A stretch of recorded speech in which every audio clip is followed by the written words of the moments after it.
Chapter 1. Ning Yu drowsily opened her eyes from the darkness. What greeted her was a pile of miscellaneous items stacked into boxes, all covered in dust. This appeared to be a warehouse. What was happening? Wasn't she supposed to have perished on the flight back to the headquarters? Ning Yu raised her hand, intending to support herself and stand up, but suddenly realized something was amiss. The petite hands before her were soft and pink, devoid of calluses. Her arms were as white as freshly harvested lotus roots. Looking down, she was astonished to find herself clad in a black and white patterned dress adorned with lace, featuring an adorable bear embroidery. Her lower half was clad in long white knee-high socks, complemented by a pair of deep brown square-toed shoes. As she stood, she felt the unmistakable sensation of having shrunk in height, along with an unsettling emptiness in her lower half. Had she transformed into a little Loli? Could it be that the organization did not wish to eliminate her due to the secret she possessed, but rather intended for her to transition into an idol? Quickly, she dismissed this absurd notion. A high-altitude aircraft had been struck by a missile. Disintegrating in midair, there was no conceivable chance of survival for her. However, Ning Yu couldn't help but feel a touch of self-deprecation at the lavish send-off the organization had orchestrated for her. Suddenly, Ning Yu noticed a girl of approximately 16 or 17 years old in the corner of the warehouse. She was clad in a light blue school uniform from an unknown institution, with jet black hair cascading to her shoulders, and her skirt barely reached her knees. The girl possessed a charming visage, with starry eyes and rosy lips, her figure curvaceous and well-developed, radiating the vitality and beauty of youth. Yet at this moment, she was anxiously hugging her white legs, hiding behind a cardboard box, her body trembling slightly. Her almond-shaped eyes were wide open, filled with fear. She fixated her gaze on the door of the warehouse, as if a monster lurked beyond it. The door lock was broken and unable to be secured, merely shut with great difficulty. Ning Yu narrowed her eyes. With her years of experience as an assassin, it was evident that they were ensnared in a perilous predicament, one that threatened their very lives. The girl also noticed that the little girl who had been unconscious moments ago was now standing up, squinting as if deep in thought. She looked towards Ning Yu, but dared not speak, instead signaling her to be silent. Ning Yu merely nodded lightly and began to search the warehouse stealthily. Uncertain of what awaited them outside, she knew she needed to find a suitable weapon first. Upon detecting the host's awakening, the Apocalyptic Loli development system has been activated. As Ning Yu searched, a cold mechanical voice suddenly echoed in her mind. 3 basic attribute points have been allocated. Please distribute them freely. Attribute points? A panel suddenly materialized before Ning Yu's eyes. Host, Ning Yu. Height, 150 centimeters. Physicality, 1. Mental strength, 3. Charm, 8. Items, none. Skills, none. Points, 0. Seeing the one listed under physicality, Ning Yu felt somewhat speechless. There was a gray prompt beside it. The physicality of an average adult ranges from approximately 46. This little Lola's body had undoubtedly been pampered since childhood, hence a physicality of merely 1 was somewhat understandable. Essentially, she was as helpless as a bird with its wings bound. There was no time to dwell on what this panel entailed. Ning Yu promptly allocated all 3 of her newly acquired attribute points to physicality. Instantly, a warm sensation coursed through her body. After a few agile movements, Ning Yu felt a significant improvement in her physical condition. The weakness that had plagued her moments before was now gone, and her control over her joints had greatly enhanced. Though she had only just reached the lowest threshold of an adult's physicality, far from the formidable physique she once possessed, it was nonetheless a vast improvement over what one would expect from a little Loli. Ning Yu's heart, which had been slightly anxious, began to settle. She had regained the calm demeanor of an assassin preparing for a strike. Though her physicality was still weak, her years of experience in killing techniques and close combat rendered ordinary individuals no match for her. Even if she encountered an insurmountable foe, she could effortlessly vanish from their sight, employing her skill and stealth. By this point, Ning Yu had long ascended to the ranks of a top assassin within the organization, having executed countless perilous assassination missions. Whether it was an assassination that appeared no different from an accident or eliminating every living soul within a base, she had accomplished her objectives without fail. At present, as long as the opponent was not overwhelmingly strong, she had already transitioned from prey to predator. The girl nearby was utterly entranced. The little girl, who had been so terrified moments ago, was now upright and searching with a calm and collected demeanor, moving with agility and grace. She resembled a machine that had received its orders and immediately sprung into action. In stark contrast, the girl felt her legs still quivering, her entire body trembling uncontrollably. Her name was Ning Yu, a senior student at Tianshan High School in City A. While on her way to school, she had suddenly encountered the outbreak of the apocalypse, with people transforming into flesh-eating zombies. She had fled in a state of utter chaos. After a harrowing escape, she had been taken in by a kind couple running a small supermarket, giving her a temporary refuge. Ning Yu, the little girl, had also been taken in by the couple, appearing to be separated from her family. However, today, two thugs had invaded the supermarket. They had brutally murdered the couple and intended to seize control of the establishment. Ning Yu, who had just emerged from the back room, witnessed the couple lying in a pool of blood, alongside the two menacing thugs. She barely had time to scream before she rushed to pull Ning Yu into the back warehouse for safety. Not long after hiding inside, the breathless Ning Yu had fainted. The thugs did not pursue them immediately, but Ning Yu felt certain they would not let them off easily. In this chaotic world, murder and robbery had become commonplace. As a young girl, what fate awaited her when faced with two ruthless thugs? Even if she remained innocent, she could foresee a grim conclusion. As these thoughts crossed her mind, the girl curled up in fear, her eyes filled with despair. After a brief search, Ning Yu managed to find a utility knife, which she discreetly concealed within the sleeve of her dress. Suddenly, a brazen and mocking voice echoed from outside the door, sounding like a grown man. "We'll see where you can run. There's only one door to this supermarket, and I've already locked it." Then came a resounding bang. The dilapidated warehouse door was kicked open. A lean man with a fierce countenance swaggered in.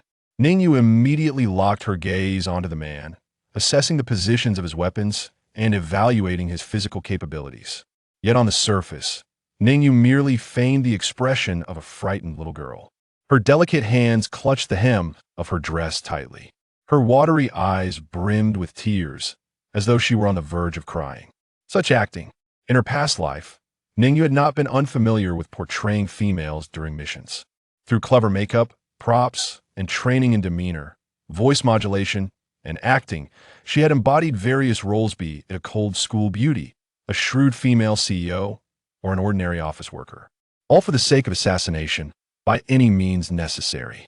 Though she had never played the part of a little Loli, she had certainly observed the expressions of such girls before. "Hey, look at this pretty little thing." The man's lecherous grin twisted his features, rendering him even more grotesque. Ning Yu shuddered at the sound. A chill coursed through her, as if she had plunged into an ice pit. Her purity and life were likely to be forfeited here today. However, she soon sensed something amiss. For the man's predatory gaze was not fixed on her. His target was the little girl, Ning Yu. "Control yourself, Su Chong. It's only been a few days since the apocalypse began. How many have you already harmed?" A voice came from a distance, rebuking the man. "If this were before, you'd be locked up for a long time." Su Chong paid no heed to the distant voice, his wicked gaze firmly locked onto Ning Yu. He hadn't seen a girl so strikingly beautiful in quite some time, adorned in an exquisite gown and pristine knee-high socks that enveloped her petite form. Only her porcelain neck, reminiscent of freshly fallen snow, remained visible. Her delicate silver-white hair cascaded gracefully, with a single strand resting beside her ear. A hint of baby fat graced her cherubic face, which bore a healthy flush of color. Her tiny brows were gently furrowed, and within her clear, bright eyes flickered a look of poignant vulnerability. Su Chong felt as though a certain flame within his heart had been ignited, threatening to overflow from his very gaze. Observing Su Chong's grotesque demeanor, Ning Yu's eyes flickered with a complex array of emotions. It seemed she was grappling with some internal hesitation. "Ding!" A new novice quest has been triggered. 13. Eliminate Su Chong. Quest reward. 1 to free attribute points, 50 points. A familiar mechanical notification suddenly resonated within Ning Yu's mind. Though she could not discern whether she had fallen into some form of game or not, the prospect of receiving an attribute point was enticing. The glimmer in her pupils sharpened with a chilling intensity. Su Chong appeared to be nothing more than a second-rate thug. His muscles slack and movements riddled with flaws, he was undeniably an ordinary man. However, Ning Yu refrained from striking immediately, instead choosing to bide her time, awaiting the opportune moment to deliver a decisive blow. "Little sister, what is your name? Come let uncle examine your body," Su Chong leered, advancing towards Ning Yu with an air of brazen confidence. To him, they were merely two lambs awaiting slaughter. Yet at that moment, Shen Yue seemed to muster her courage, suddenly rising to her feet. She positioned herself protectively in front of Ning Yu. "She is still just a child." Shen Yu's voice trembled with quiet fury, lacking conviction, akin to a cornered beast issuing a futile warning. Her frail form stood defiantly at a slight angle to Ning Yu, one hand extended to intercept Su Chong. From her profile, Ning Yu perceived a tempest of hesitation, fear, panic, and a flicker of resolve. Yet, Ning Yu found herself puzzled. She and this girl were not closely acquainted. Why had she so boldly stepped forward? Clearly, the loathsome man's target was not her at this moment. Given her previous demeanor, Ning Yu had assumed she would cower in that corner, trembling in terror. Su Chong's lecherous grin faltered. He had not anticipated that, in such circumstances, Shen Yue would dare to oppose him. He strode forward, delivering a vicious slap across Shen Yu's face. With a resounding smack, she was sent sprawling to the ground. Her face instantly blossomed with redness, a trickle of blood seeping from the corner of her mouth, bearing testament to the ferocity of Su Chong's strike. Though momentarily stunned, Shen Yue struggled to rise, her limbs flailing in a frantic effort. Su Chong approached, violently kicking her in the abdomen with the toe of his shoe, devoid of any semblance of compassion. Shen Yue immediately curled into a fetal position, the pain robbing her of the strength to resist. "Is it your turn now? Did I permit you to speak? Huh?" Su Chong's expression darkened, his voice booming with scorn as he continued to mercilessly kick Shen Yue. Her once beautiful school uniform was marred by a series of scuff marks. "Just wait until I'm done with you. Why the rush? Still trying to protect this little wench? Who do you think you are? You're making me laugh. Come on, get up. Keep protecting her and show me." Shen Yue could only emit muffled groans of agony, utterly incapable of rising again. Ning Yu observed the scene with a cold detachment, her gaze devoid of emotion. After delivering several more kicks, Su Chong, seemingly fatigued, turned away once more. The sinister smile once again blossomed upon his face as he slowly approached Ning Yu. The very moment he turned to face her, she donned a facade of panic and fear. The small, square-toed leather shoes retreated step by step, akin to a frightened little beast confronted by a ferocious tiger. "Uncle, please don't come any closer." Ning Yu's voice emerged soft and trembling to Su Chong. This plea rang like a clarion call, and he lunged forward with a malevolent grin. That moment, Su Chong felt Ning Yu's psychological defenses had reached their nadir. He regarded her as prey, ripe for the taking. Just as he was about to seize her, Su Chong abruptly noticed that the fear had vanished entirely from Ning Yu's countenance. Her eyes radiated a chilling aura, as if she were gazing at a corpse.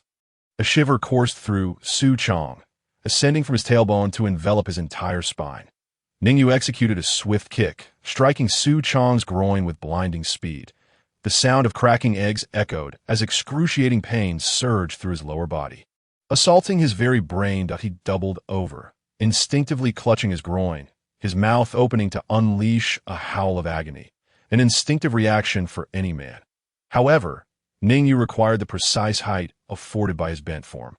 For her petite frame was still too diminutive that, in that instant, a cloth was forcefully stuffed into Su Chong's mouth, filling it to excess, silencing his impending scream. With a graceful leap, Ning Yu executed a rapid spin. Drawing a utility knife from her sleeve, the waning sunlight poured into the dilapidated warehouse, casting an orange glow that glinted off the blade, reflecting in Su Chang's horrified eyes. It was a summons of death. In tandem with Ning Yu's rotation, a glimmering arc sliced across Su Chang's throat with astonishing speed. Blood erupted like a fountain. Gushing from the severed artery, Su Chang's eyes widened in disbelief. How could he have fallen victim to a mere child? Blood stained Ning Yu's elegant attire, and the pristine knee-high socks became soaked in crimson. The droplets that splattered onto her delicate cheeks trickled down, yet she appeared utterly unconcerned. She swiftly supported Su Chang's weight, preventing any noise from his collapse that might alert his accomplices in the adjacent room. Ning Yu struggled slightly under the burden, for despite her enhanced physical capabilities, the weight of a grown man plummeting to the ground was considerable. Fortunately, the entire ordeal transpired in silence, as if nothing had occurred. Even Shin Iwa, lying on the floor, remained oblivious to Su Chang's demise. Like a tea that moment, a voice echoed from next door. Su Chang, what are you doing? You're not already starting the job, are you? The sound of footsteps approached. Ning Yu held her breath, discerning that this individual's gait was heavier than Su Chang's. Ding! Newbie Task 13. Kill Su Chang has been completed. Rewards have been granted. Free Attribute Point 1, 50 points. Upon hearing this notification, Ning Yu unhesitatingly allocated the attribute point to her physical prowess, raising it to 5 points, the average level for an adult. She felt that her method of dispatching Su Chang had been considerably slower than in her previous life. There remained a significant gap between her current physicality and that of her former self. With another man approaching from next door, Ning Yu calmly pondered for a moment before swiftly taking action. She stealthily removed the dagger from Su Chang's lifeless body. He had underestimated her. Failing to wield it in their earlier confrontation, Ding! Newbie Task 23. Kill Wang Fuxiang has been triggered. Task rewards. Free attribute point 1,100 points. The footsteps grew louder. The second phase of the consecutive newbie tasks echoed in Ning Yu's mind. Wang Fuxiang and Su Chang were a pair of part-time taxi drivers, accustomed to lurking in the shadows of society. They engaged in brawls, robbery, and all manner of malevolence, having frequently graced the inside of a prison cell. With the apocalypse upon them, the world had descended into chaos. For these two ruffians, it was as if they had found paradise. Their once restrained maliciousness, bound by the law, now flourished with reckless abandon. In recent days, they had slaughtered numerous innocent survivors and preyed upon countless women. Su Chang, in particular, harbored certain peculiar inclinations that Wang Fuxiang found contemptible. The two of them reveled in their newfound freedom, slaying zombies and robbing with impunity. Today, they had set their sights on a small supermarket. Having scouted the place multiple times, it was filled with supplies ample enough for their indulgence, disguised as weak. Helpless victims, the kind-hearted couple who ran the supermarket had opened the doors for them in a treacherous ambush. They had swiftly slain the couple and then heard the sound of a woman escaping within. Su Chang, impatient and eager, rushed inside, while Wang Fuxiang leisurely began to pillage the store's goods. When Su Chang suddenly fell silent, Wang Fuxiang cursed him inwardly for his inability to control his impulses.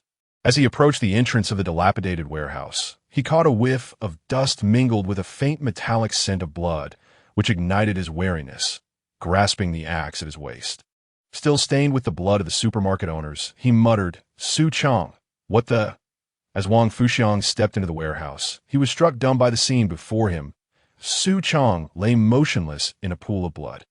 Lifeless, nearby, a girl in a tattered light blue school uniform bore evident signs of having been beaten, tears brimming in her eyes.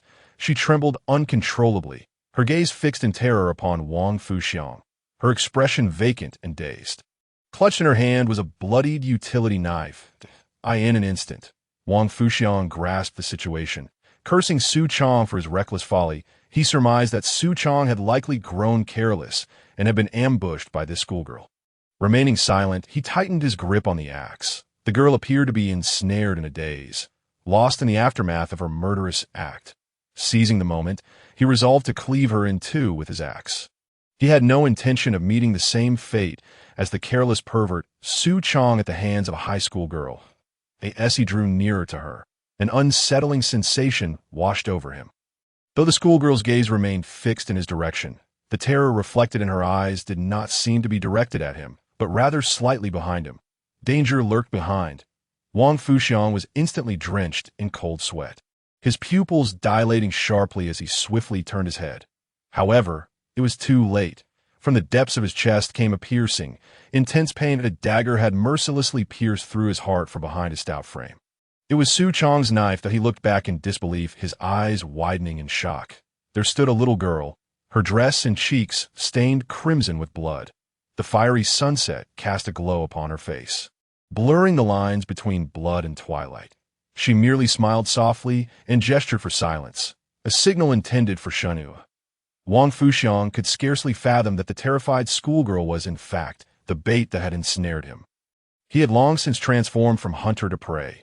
The immense loss of blood brought upon him shock and excruciating pain, overwhelming his senses. Darkness enveloped him as he collapsed into a pool of blood. Shen Yue was paralyzed with shock and terror, her mind utterly blank. She could not have anticipated that the seemingly harmless little girl would undergo such a transformation upon awakening. Having dispatched two vicious criminals with remarkable skill, it could even be said that her methods were cunning and ruthless. Even more terrifying was the complete absence of emotion on Ning Yu's face. She was chillingly composed. After eliminating Su Chong, Ning Yu had taken but a few moments to ponder before slowly approaching him, placing the utility knife in her hand to create the illusion that Shen Yue had inadvertently killed Su Chong. Shen Yue had been rendered speechless, holding the utility knife stained with Su Chong's blood, unable to react in time. Ning Yu then turned and concealed herself behind the door of the warehouse, which had been kicked open, making no sound and leaving no bloody footprints behind, merely gesturing for silence. Like a shrewd and seasoned hunter, she had laid a clever and deadly trap. The lives of those two criminals were harvested in her hands as if she had merely crushed two ants. Was this truly the same adorable little girl who had sweetly called her sister just yesterday? Shen Yue had almost come to terms with the fact that many ordinary citizens had transformed into zombies, devouring the living. Yet, she found it nearly impossible to digest the events unfolding before her eyes. Ning Yu stepped upon Wang Fuxiang's lifeless body, gently leveraging her weight to extract the dagger embedded in his back. She crouched down and delivered a few more stabs, ensuring he was thoroughly dead. Following this, she skillfully wiped the blood from the dagger onto Wang Fuxiang's clothing. She glanced over at Shen Yue, who remained frozen in the corner, a mere statue of disbelief. According to the organization's protocols from her previous life, it was necessary to clean up the scene and eliminate Shen Yue, the witness. Yet, now she was a person who had already faced death once. This devoted tool of hers, the organization's blade, had ultimately been discarded like refuse. Was it still necessary to obediently play the role of the organization's dog? No, she only felt that her former self was laughably foolish. Moreover, she harbored several questions she wished to pose directly to Shen Yue. Thus, Ning Yu stood up, gripping the now bloodless dagger, and slowly approached Shen Yue, who, in her fear, was stumbling backward. Ding! The system's notification echoed her mind. Novice Task 23. Kill Wang Fuxiang completed. Reward granted. Attribute point 1. Score 100. With familiarity, Ning Yu allocated this attribute point to her physical prowess, raising it to 6, placing her above average for an untrained adult. The speed of her enhancement was astonishing. Observing her hands and feet, they remained as pale and slender as any ordinary little girl. Devoid of any visible muscle, she was quite pleased. The external appearance of her body was the perfect disguise, and no one would suspect that such a petite figure harbored a highly trained elite assassin. Ning Yu noticed that her score had reached 150 points. Uncertain of what these points could be used for, she knew she first needed to address the immediate situation. Shen Yue had huddled against the wall in the corner of the warehouse. Her light blue school uniform had become soiled to the point that its original color was nearly unrecognizable. Large tears streamed from her eyes, pooling on the ground and mixing with the dust. Fear held her back from crying out loud, as she feared inciting the wrath of the girl before her. Please, please don't kill me. Shen Yue's voice trembled as she pleaded softly. Ning Yu remained silent, slowly advancing with the dagger in hand. She crouched gently before Shen, not adopting the demeanor of a typical criminal by pressing the dagger against her throat. Nonetheless, Shen Yue did not relax. She was acutely aware that any movement on her part could lead to her demise at the hands of this finely dressed little girl, who possessed 1,000 ways to end her life.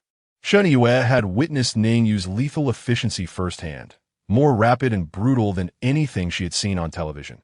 Ning Yu flashed a sweet smile, striving to embody her character, and with a soft and melodious tone. She asked, "What is your name?" "Shen Yue." Were it not for the blood on Ning Yu's face and the dagger in her hand, Shen Yue would have thought it was the most beautiful smile in the world. "I have 2 questions for you. Answer me honestly." Ning Yu's smile did not waver. "Okay." Shen Yue replied, her voice quivering with fear. "What year and month is it now? And where are we?" Ning Yu's mind was overwhelmed with the fragmented memories of the little girl, akin to shredded A4 paper.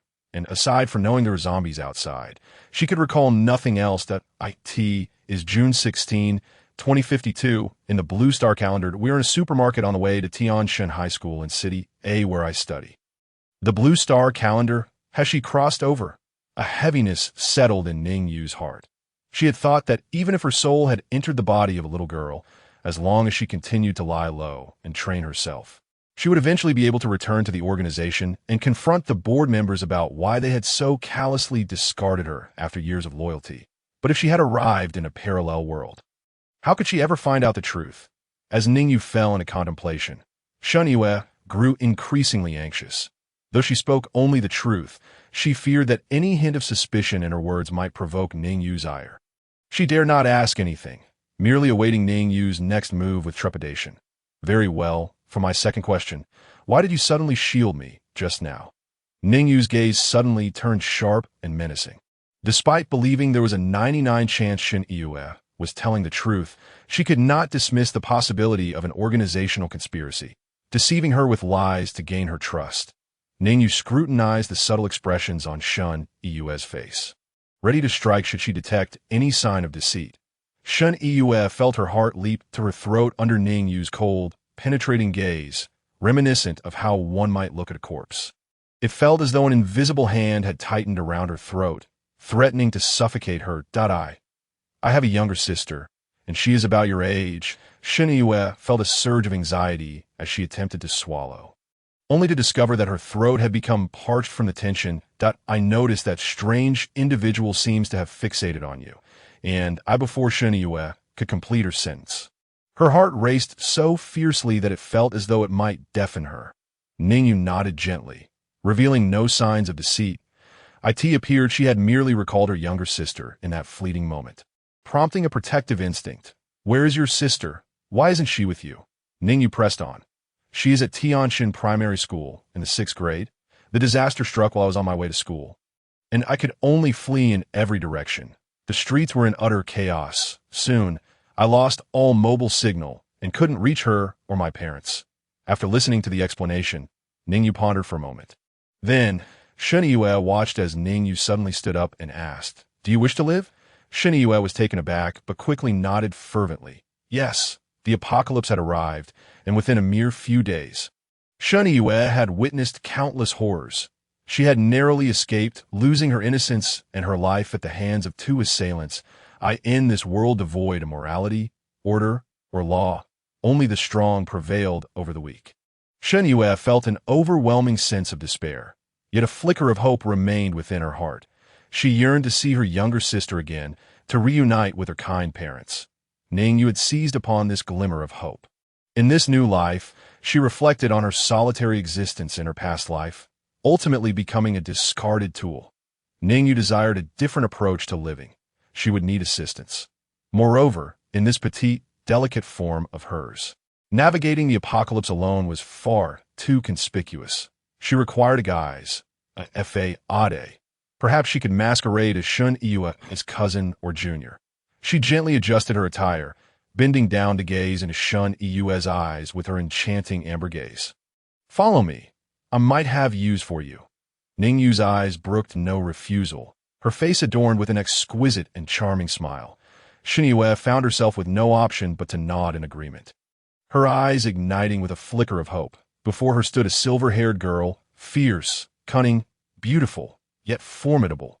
Outside lurked ravenous zombies, as well as man-eaters, while aligning herself with Ning Yu, Perhaps she could grasp a sliver of chance, a faint glimmer of hope to see her family and sister once more in this chaotic world. Observing the determination and clarity in Shun Yu's expression, Ning Yu understood her agreement had been secured. She ceased her scrutiny of Shun Yu and began to idly play with the dagger in her hand, stating, "I will train you, teach you the art of killing, teach you how to survive." And you, just as Ning Yu was poised to continue, she suddenly heard a rustling sound from behind. Something appeared to be rising. Emitting a hiss noise, Ning Yu frowned slightly, turning to investigate. Shen Yue, who had just relaxed, felt her tension return upon witnessing the situation behind Ning Yu. There, the corpse of Su Chong had turned a ghastly gray, its veins a deep shade of blue. The bloodstained face was rapidly decaying, becoming grotesque at an alarming pace. It staggered on the ground before slowly rising to its feet. The eyes had become predominantly scleral. Utterly devoid of humanity, It let out a low, guttural growl. Its mouth agape, exhaling a foul stench. It had transformed into a zombie so quickly. Shun Yue had seen many zombies from a distance on the streets, but had never encountered one so closely after its transformation. She nearly screamed, but her remaining reason compelled her to cover her mouth. A loud scream would undoubtedly attract the attention of the zombies outside, surrounding the supermarket. It also quelled her urge to vomit. Ding! A new task has been triggered. Kill a zombie. Task reward. Low-level T-virus immunity capsule. 3 hours. Exchange privilege. Points 150. A chilling notification echoed in her mind, indicating this was the final segment of the continuous task. This was Ning Yu's first time witnessing a real zombie outside of a movie, yet her expression remained unchanged. For her, both humans and zombies were merely animated flesh, as long as it was flesh. It must possess vulnerabilities. The zombie finally steadied itself, spotting the two vibrant forms before it, and let out a roar, charging forward. Ning Yu prepared to lead the oncoming zombie away from Shun Yu's position. Thus, she shifted to the side. However, the zombie did not alter its course. Continuing to lunge towards Shun Yu's corner, It appeared to possess a very low intelligence. Ning Yu assessed internally. Consequently, she approached the zombie directly and deftly tripped it. The zombie stumbled and fell to the ground, immediately attempting to rise once more. Instead of taking advantage of its moment of vulnerability, Ning Yu chose to wait patiently until the zombie was fully upright again. This time, the zombie finally noticed Ning Yu, roaring in fury as it lunged toward her. What was she doing? Shen Yue felt a surge of confusion. Ning Yu had created an opportunity, yet refrained from killing the zombie. Was she attempting to engage in a game of hide and seek with it? In truth, Ning Yu was evaluating the zombie's overall condition. She wished to study this fresh specimen, considering the streets were now filled with such creatures. Ning Yu moved with the agility of a nimble sprite, evading the zombie's grasp with ease. It couldn't even catch a glimpse of her shadow. She effortlessly dodged while casting a glance at the corpse of Wang Fuxiang on the ground. His body showed no signs of change. The skin remained unblemished, and the veins had not turned blue. It seemed that there was a probability of becoming a zombie post-mortem, or the duration of transformation varied among individuals. Soon, Ning Yu initiated her counterattack. Yes, she evaded another fierce lunge from the zombie. Her blood-stained attire swirled dramatically. She swiftly crouched, her dagger severing the tendons and ligaments in the zombie's legs. Her surprise. The zombie's movements were unaffected. Were it a human, they would have been rendered nearly immobile at that moment. Yet, the zombie showed no signs of sluggishness and lunged again, in a similar manner. Ning Yu severed the tendons of the zombie's upper limbs. Yet its flailing arms remained entirely unaffected. Truly a terrifying creature. It was perplexing how this virus had altered its physical form. The weaknesses of ordinary humans no longer applied. Ning Yu maintained her composure as she assessed the situation. Subsequently, attacks on various vital organs and the spine yielded no effect on the zombie. Ning Yu concluded it was time to act decisively. She reversed her grip on the dagger with her left hand and grasped Wang Fuxiang's axe with her right.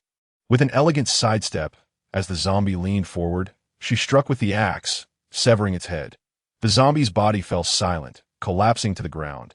Yet astonishingly, the severed head continued to writhe grotesquely, its mouth opening and closing. Lacking lungs, throat, and vocal cords, it emitted no sound to her astonishment. Even after decapitating it, the creature was not entirely dead. Ning Yu, expressionless, approached and plunged her dagger into the brain of the head rolling on the ground. The zombie's head froze. Finally stilling to it appeared that directly damaging the brain tissue was the most effective method to eliminate a zombie. Ning Yu made her final assessment. Shun Yue stared in awe. Witnessing Ning Yu's one-sided, overwhelming combat, she recalled the passage from her literature class regarding the butcher who skillfully carved an ox, realizing that Ning Yu embodied that same level of mastery. The zombies merely staggered back and forth in a clumsy assault, while Ning Yu danced gracefully with them, elegantly slicing open one wound after another at critical points. When she dispatched the two rogues, it was through stealthy ambushes. This was the first time Shun Yu had witnessed her engage in direct combat.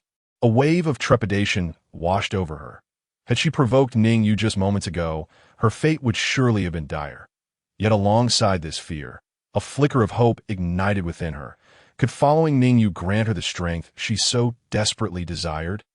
You have slain a common zombie, earning 10 points. Ding, newbie task completed. 33 eliminate a zombie. Reward issued. Low-level T-virus immunity capsule, 3 hours. Exchange permission, 150 points. The system's continuous notifications echoed in Ning Yu's mind. From information presented, it was clear that killing a common zombie yielded points, which could be exchanged for items. The low-level T-virus immunity capsule sounded intriguingly beneficial. Ning Yu meticulously cleaned her dagger and axe before approaching Shun Yue. She resumed the conversation, interrupted by the zombie. I require your cooperation. We need to act in unison.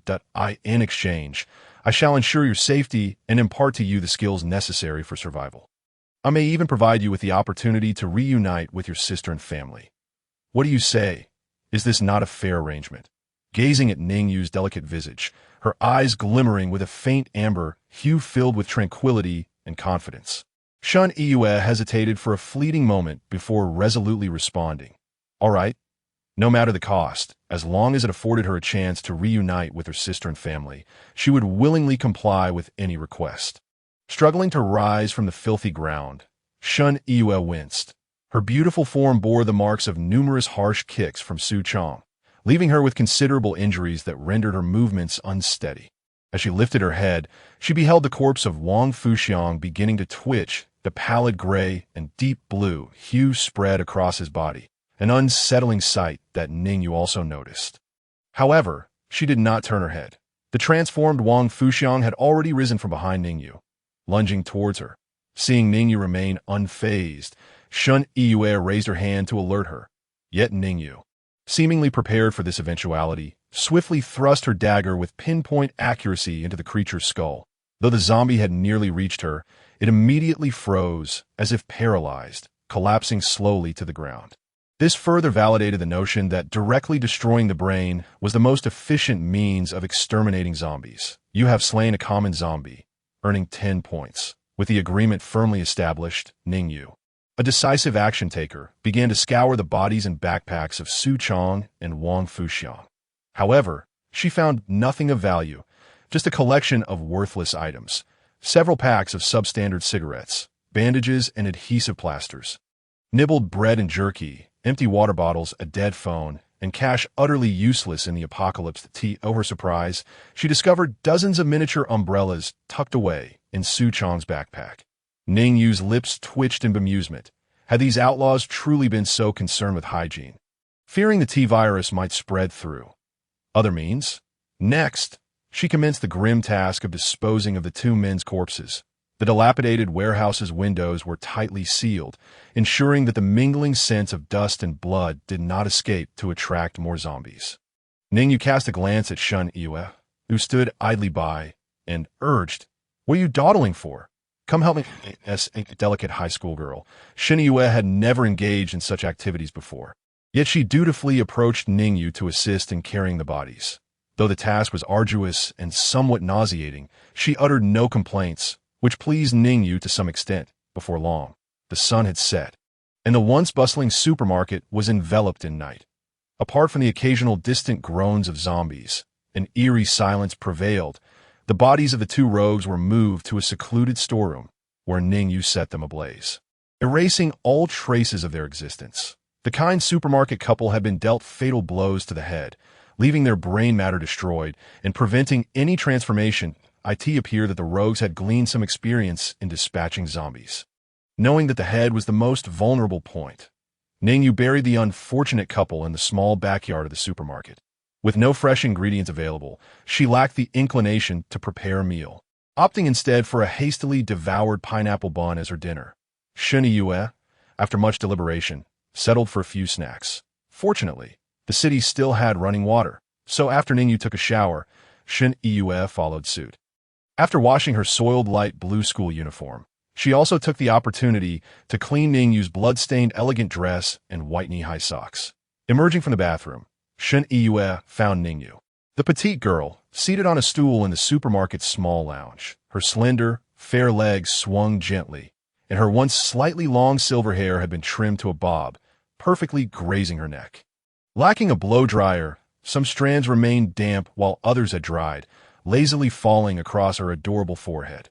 Ning Yu had donned a snug black tank dress that accentuated her slender figure, with two straps adorning her shoulders, showcasing her delicate collarbones and fair skin.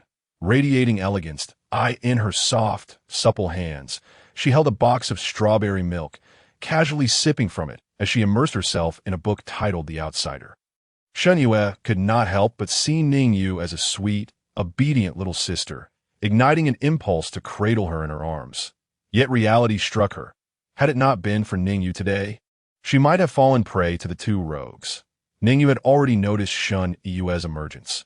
Observing her come out draped in a bath towel, her developing form was barely concealed, the towel insufficient to fully cover her. A rosy hue lingered on her exquisite features, reminiscent of someone who had just stepped out of a warm bath, embodying the youthful shyness unique to a girl. Shen Yue's sparkling eyes remained fixed on her. Ning Yu felt a flicker of confusion. Was there something on her face? Shen Yue had been staring for at least 5 seconds. Nevertheless, she dismissed the thought, setting aside her book and strawberry milk, and called out to Shen Yue, "Come here." Without hesitation, Shen Yue grabbed a nearby stool and sat down beside Ning Yu, her demeanor still slightly dazed. To Ning Yu's astonishment, she then reached out her small hand to begin unwrapping Shen Yue's bath towel. Shen Yue froze, quickly intercepting Ning Yu's hand. "What are you doing? Do you have some peculiar interest?" Her mind began to conjure inappropriate implications. Ning Yu was momentarily taken aback before realizing her actions had been misinterpreted.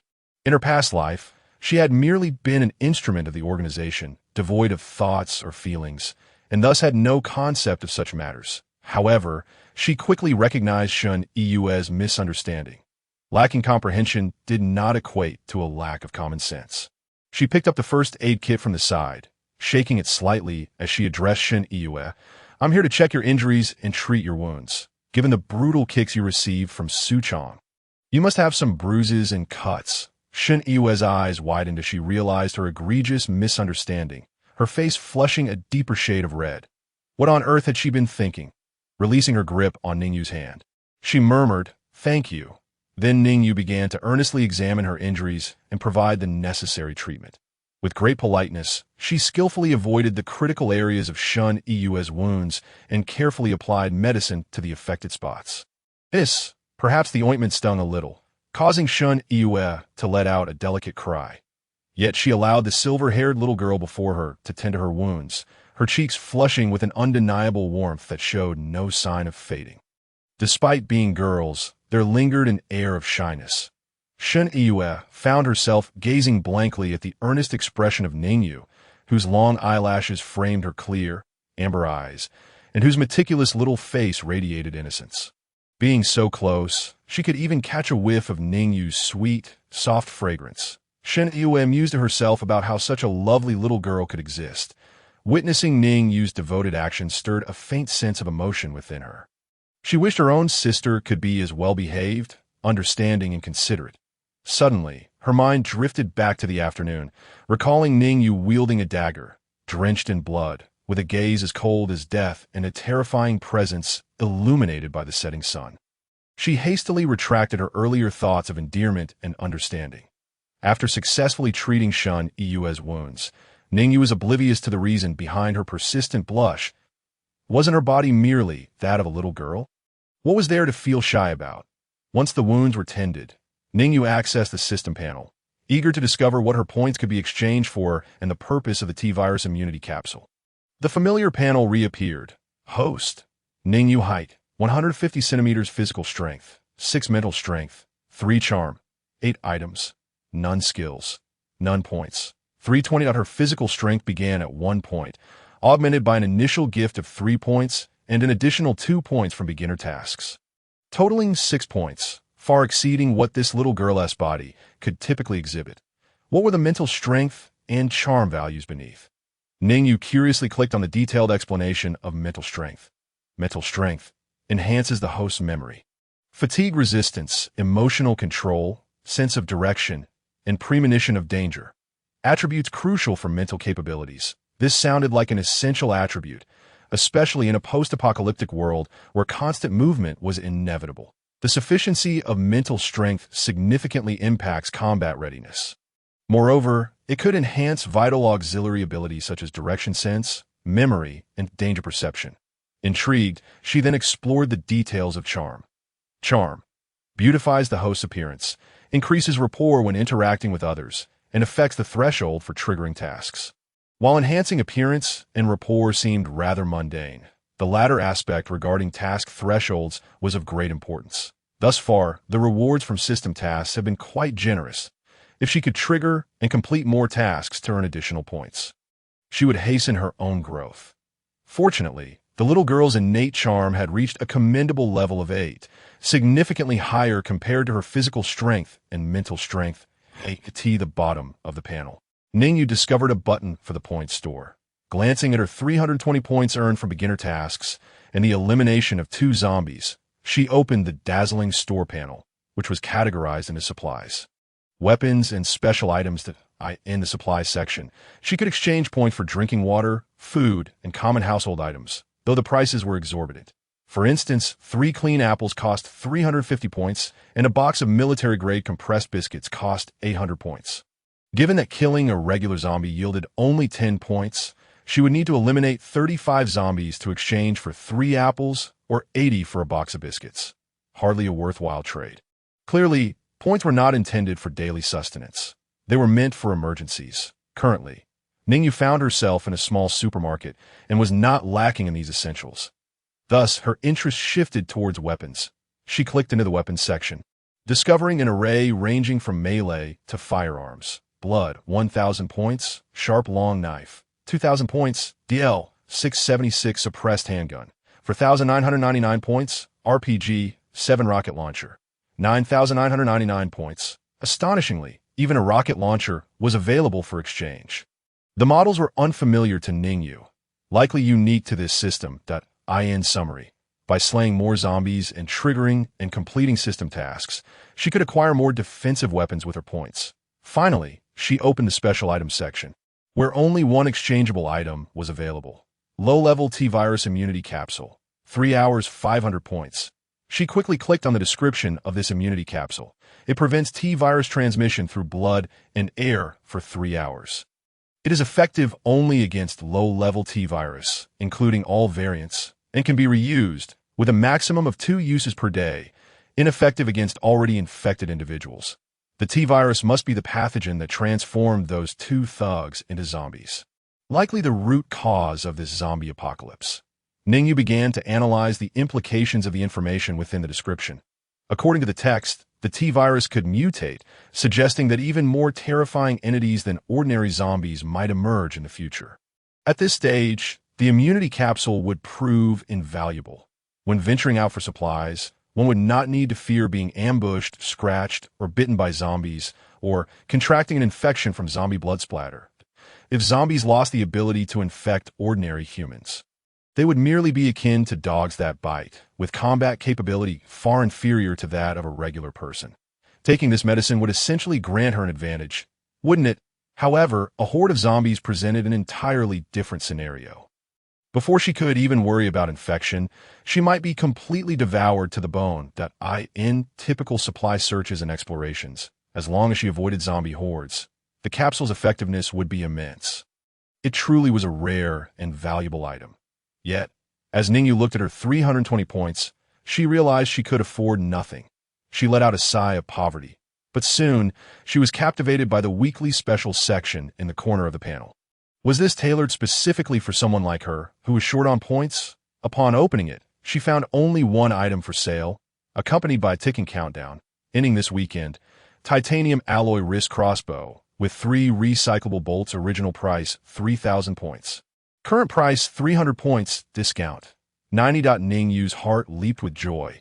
She could just afford it, leaving her with 20 points after the purchase. This wrist crossbow, easily concealed in her sleeve, was an excellent stealth weapon. Moreover, unlike firearms, it wouldn't produce a loud noise that would attract hordes of zombies.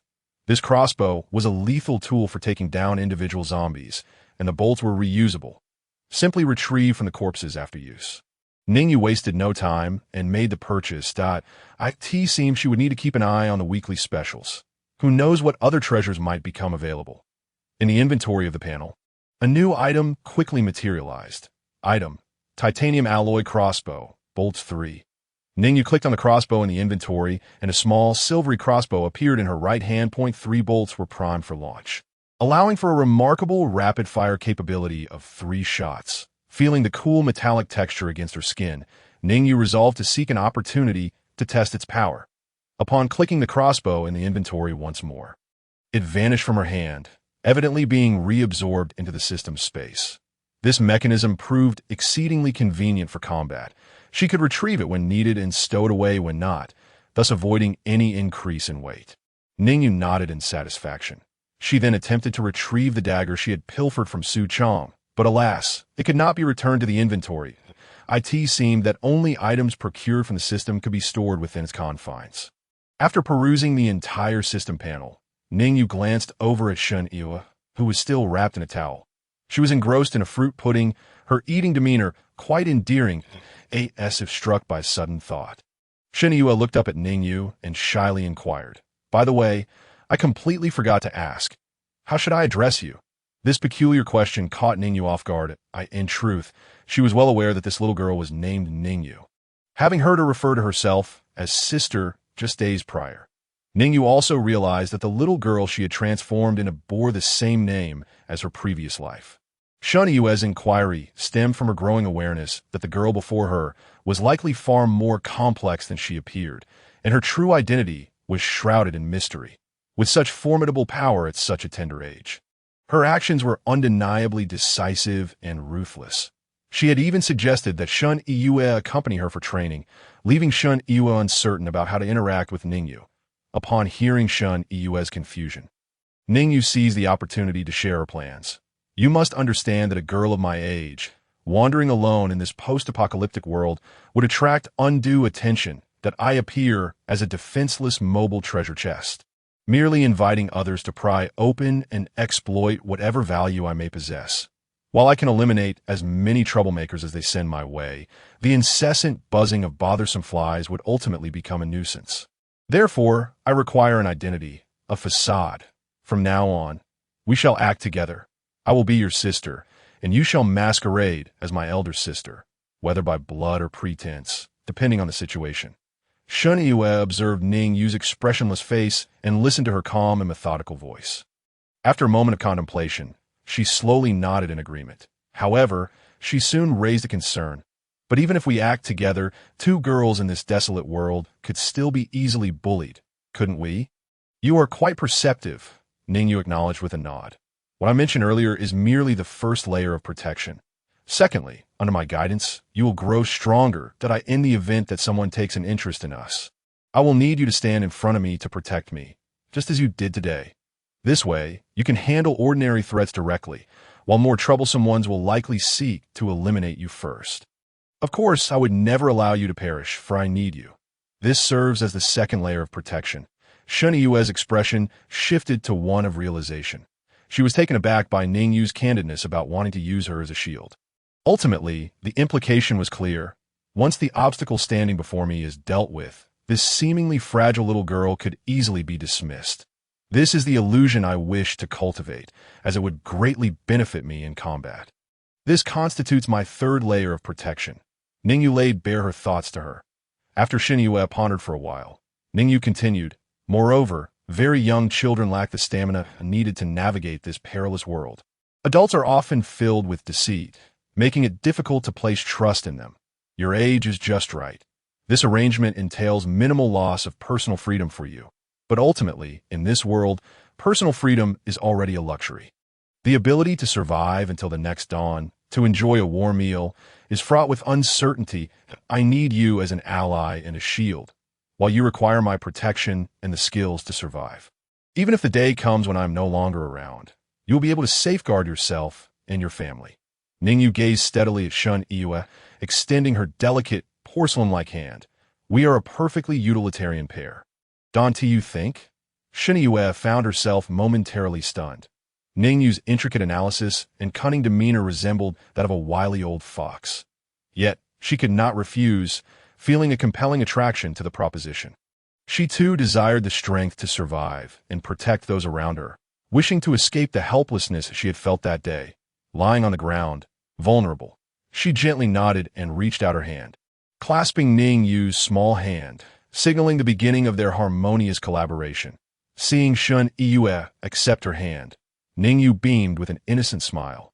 Her lovely eyes squinted into crescent moons as she sweetly declared, "So, Sister Yu, to answer your question, you may call me Xiao Yu." Ning Yu's tone and demeanor mirrored that of a younger sister playfully coaxing her elder sibling. Xinyue momentarily entertained the notion that perhaps Ning Yu was just an ordinary little girl. However, she quickly recognized that Ning Yu was already playing the role of her sister. Xinyue found this version of Ning Yu to be quite formidable. If she were to stand against her, she might meet a fate similar to that of the two ruffians from earlier in the day. Not even realizing how it had come to pass. By the way, Xiao Yu, have you received any news about your family?" Xinyue ventured, testing the waters. Upon hearing the question, Ning Yu recalled a gold pocket watch she had discovered hanging from her neck while bathing earlier that day. The watch appeared quite expensive, not unlike the fine garment she wore. Inside, it contained a photograph, a family portrait. The image featured a stern-looking middle-aged man with glasses, alongside a beautiful woman sporting a bright smile. In front of them stood two elegantly dressed little girls, each clutching a distinct toy. One was Ning Yu herself, while the other might have been her twin sister or perhaps an older sibling. She could not discern their ages due to her own youth. The family appeared joyful, set against a lavish backdrop, embodying a life far from ordinary. Yet, Ning Yu's memories remained disconcertingly fragmented, even upon seeing the photograph. She could only recall fleeting glimpses of moments shared. Thus, she simply tucked the striking pocket watch away without further thought. Reflecting on this, Ning Yu shook her head at Xinyue. "I do not know. Perhaps they have already found safety." Xinyue concurred, recognizing the truth in her words. The apocalypse had struck with such suddenness that no one had been prepared. Ning Yu was not inclined to dwell on the subject further. She promptly shifted the conversation. "The supermarket is not a secure location. It will undoubtedly attract attention. To be on the safe side, we should take turns keeping watch tonight.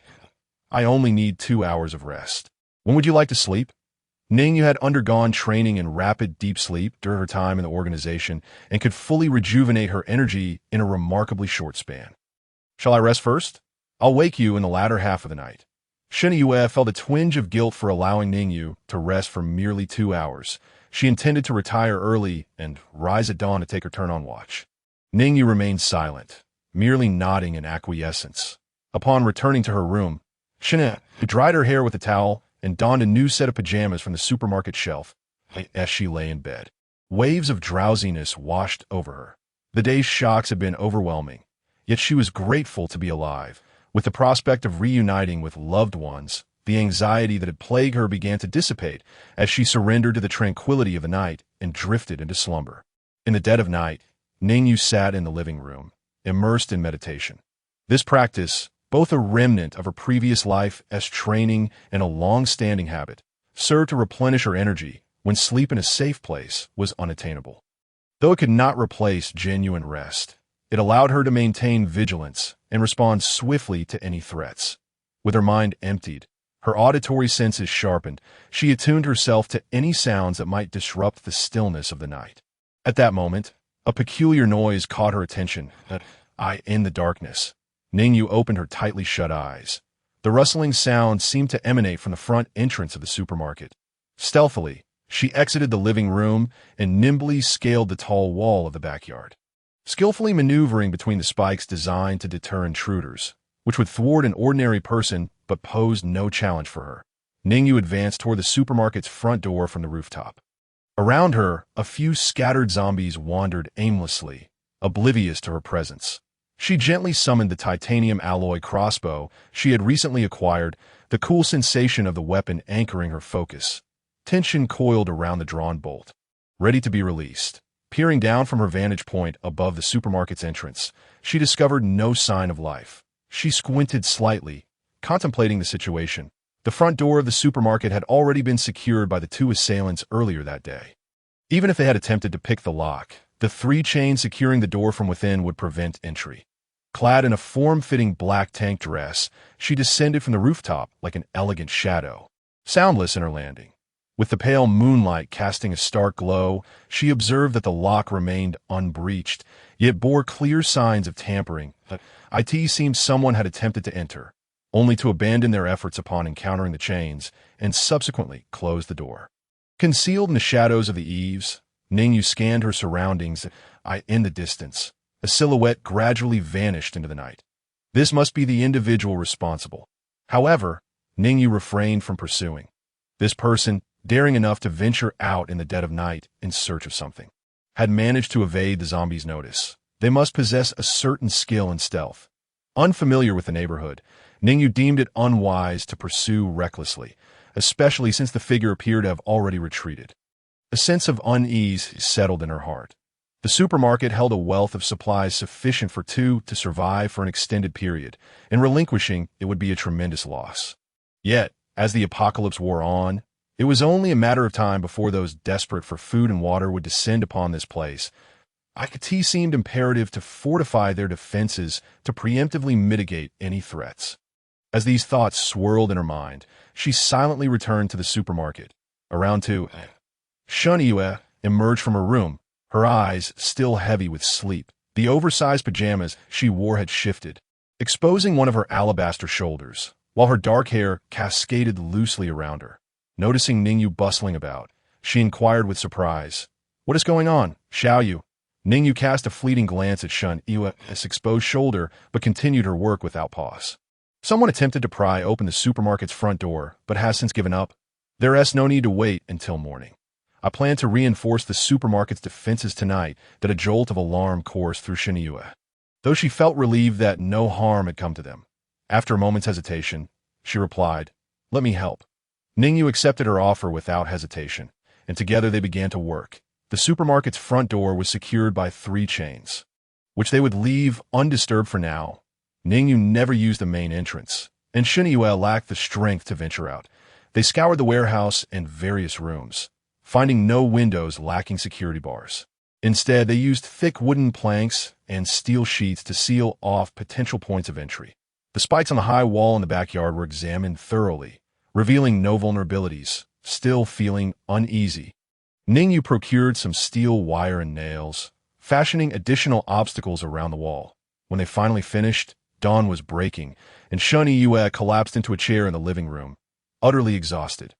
Ning Yu, however, appeared unfazed as she slowly exited the living room, turning back to Ning Yu to say, "We should be safe for now. You needn't keep watch for the rest of the night. Go get some rest. We'll begin training first thing in the morning." Ning Yu then returned to her room, locking the door behind her in preparation for sleep. Ning Yu gazed at Ning Yu's petite and endearing figure, inexplicably filled with a sense of reassurance. It felt as though, with Ning Yu around, any danger could be effortlessly overcome.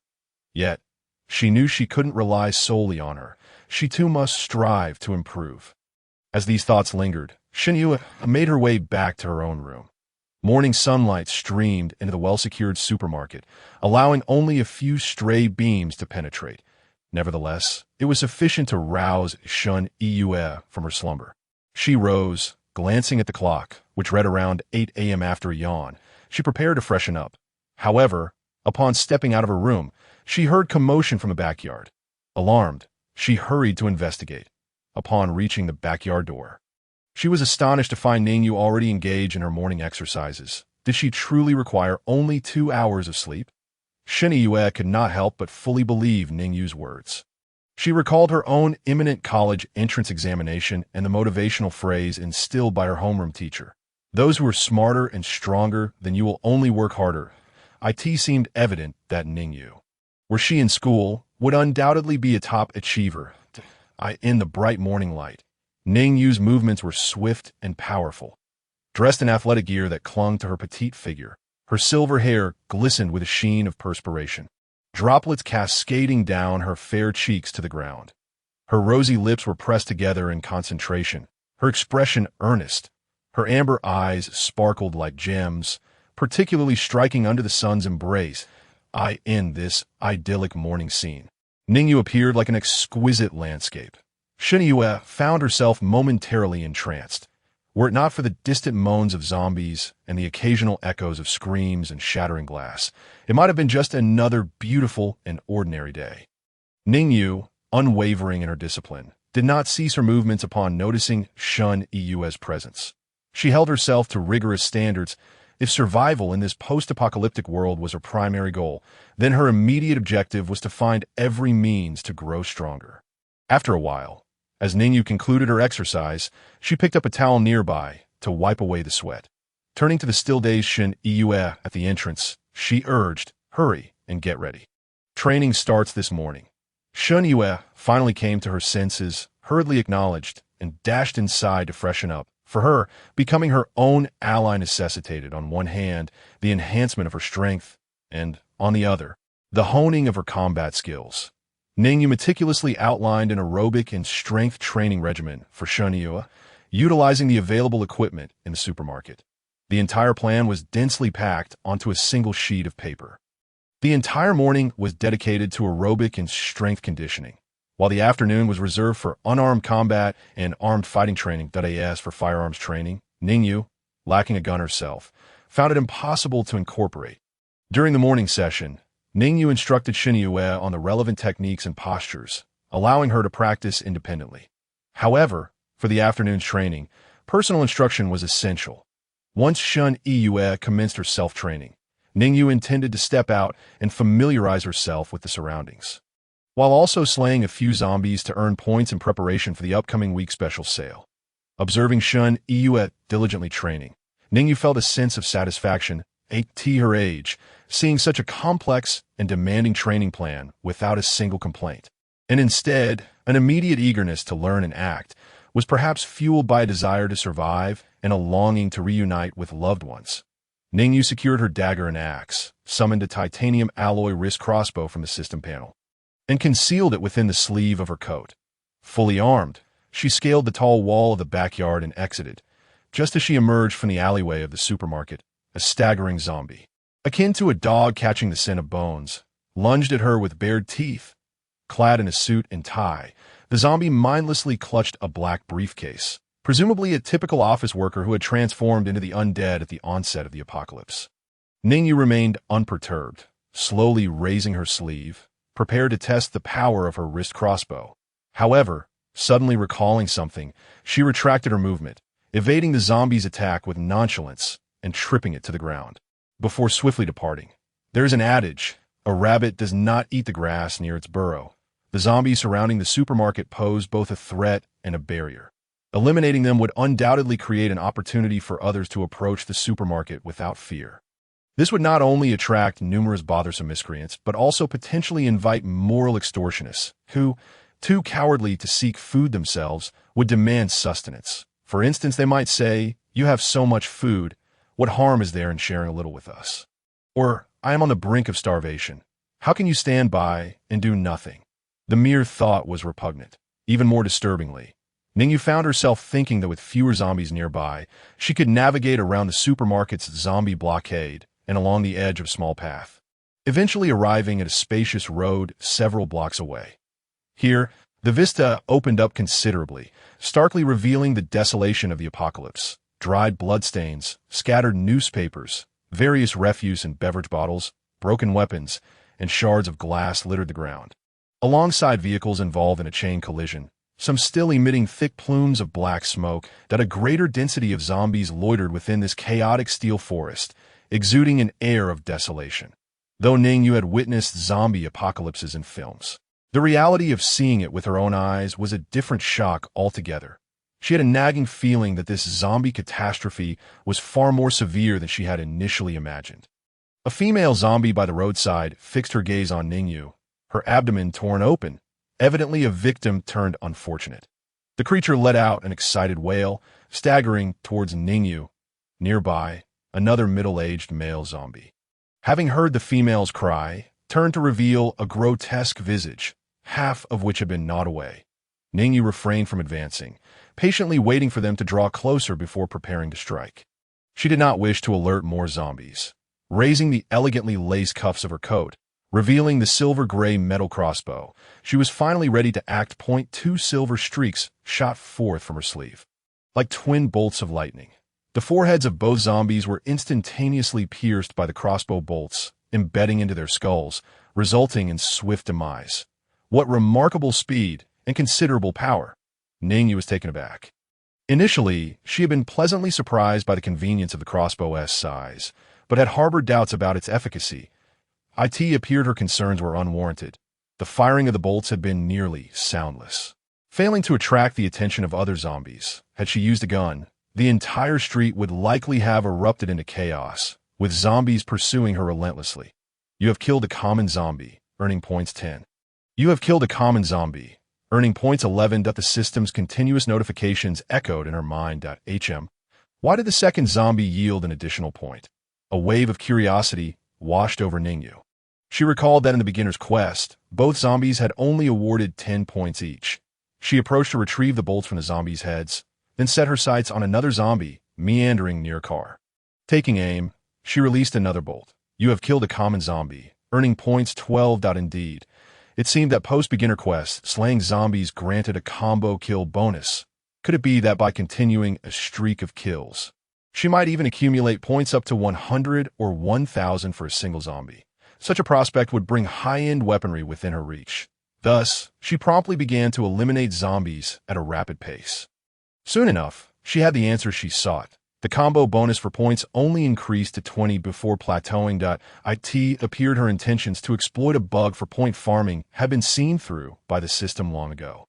Noticing an increasing number of zombies taking notice of her and converging her way, Ning Yu decided it was prudent to halt her efforts. She did not wish to expend too much energy here. Ding! A common task had been triggered. Kill 50 zombies. 50. Task reward. Additional points 1,000.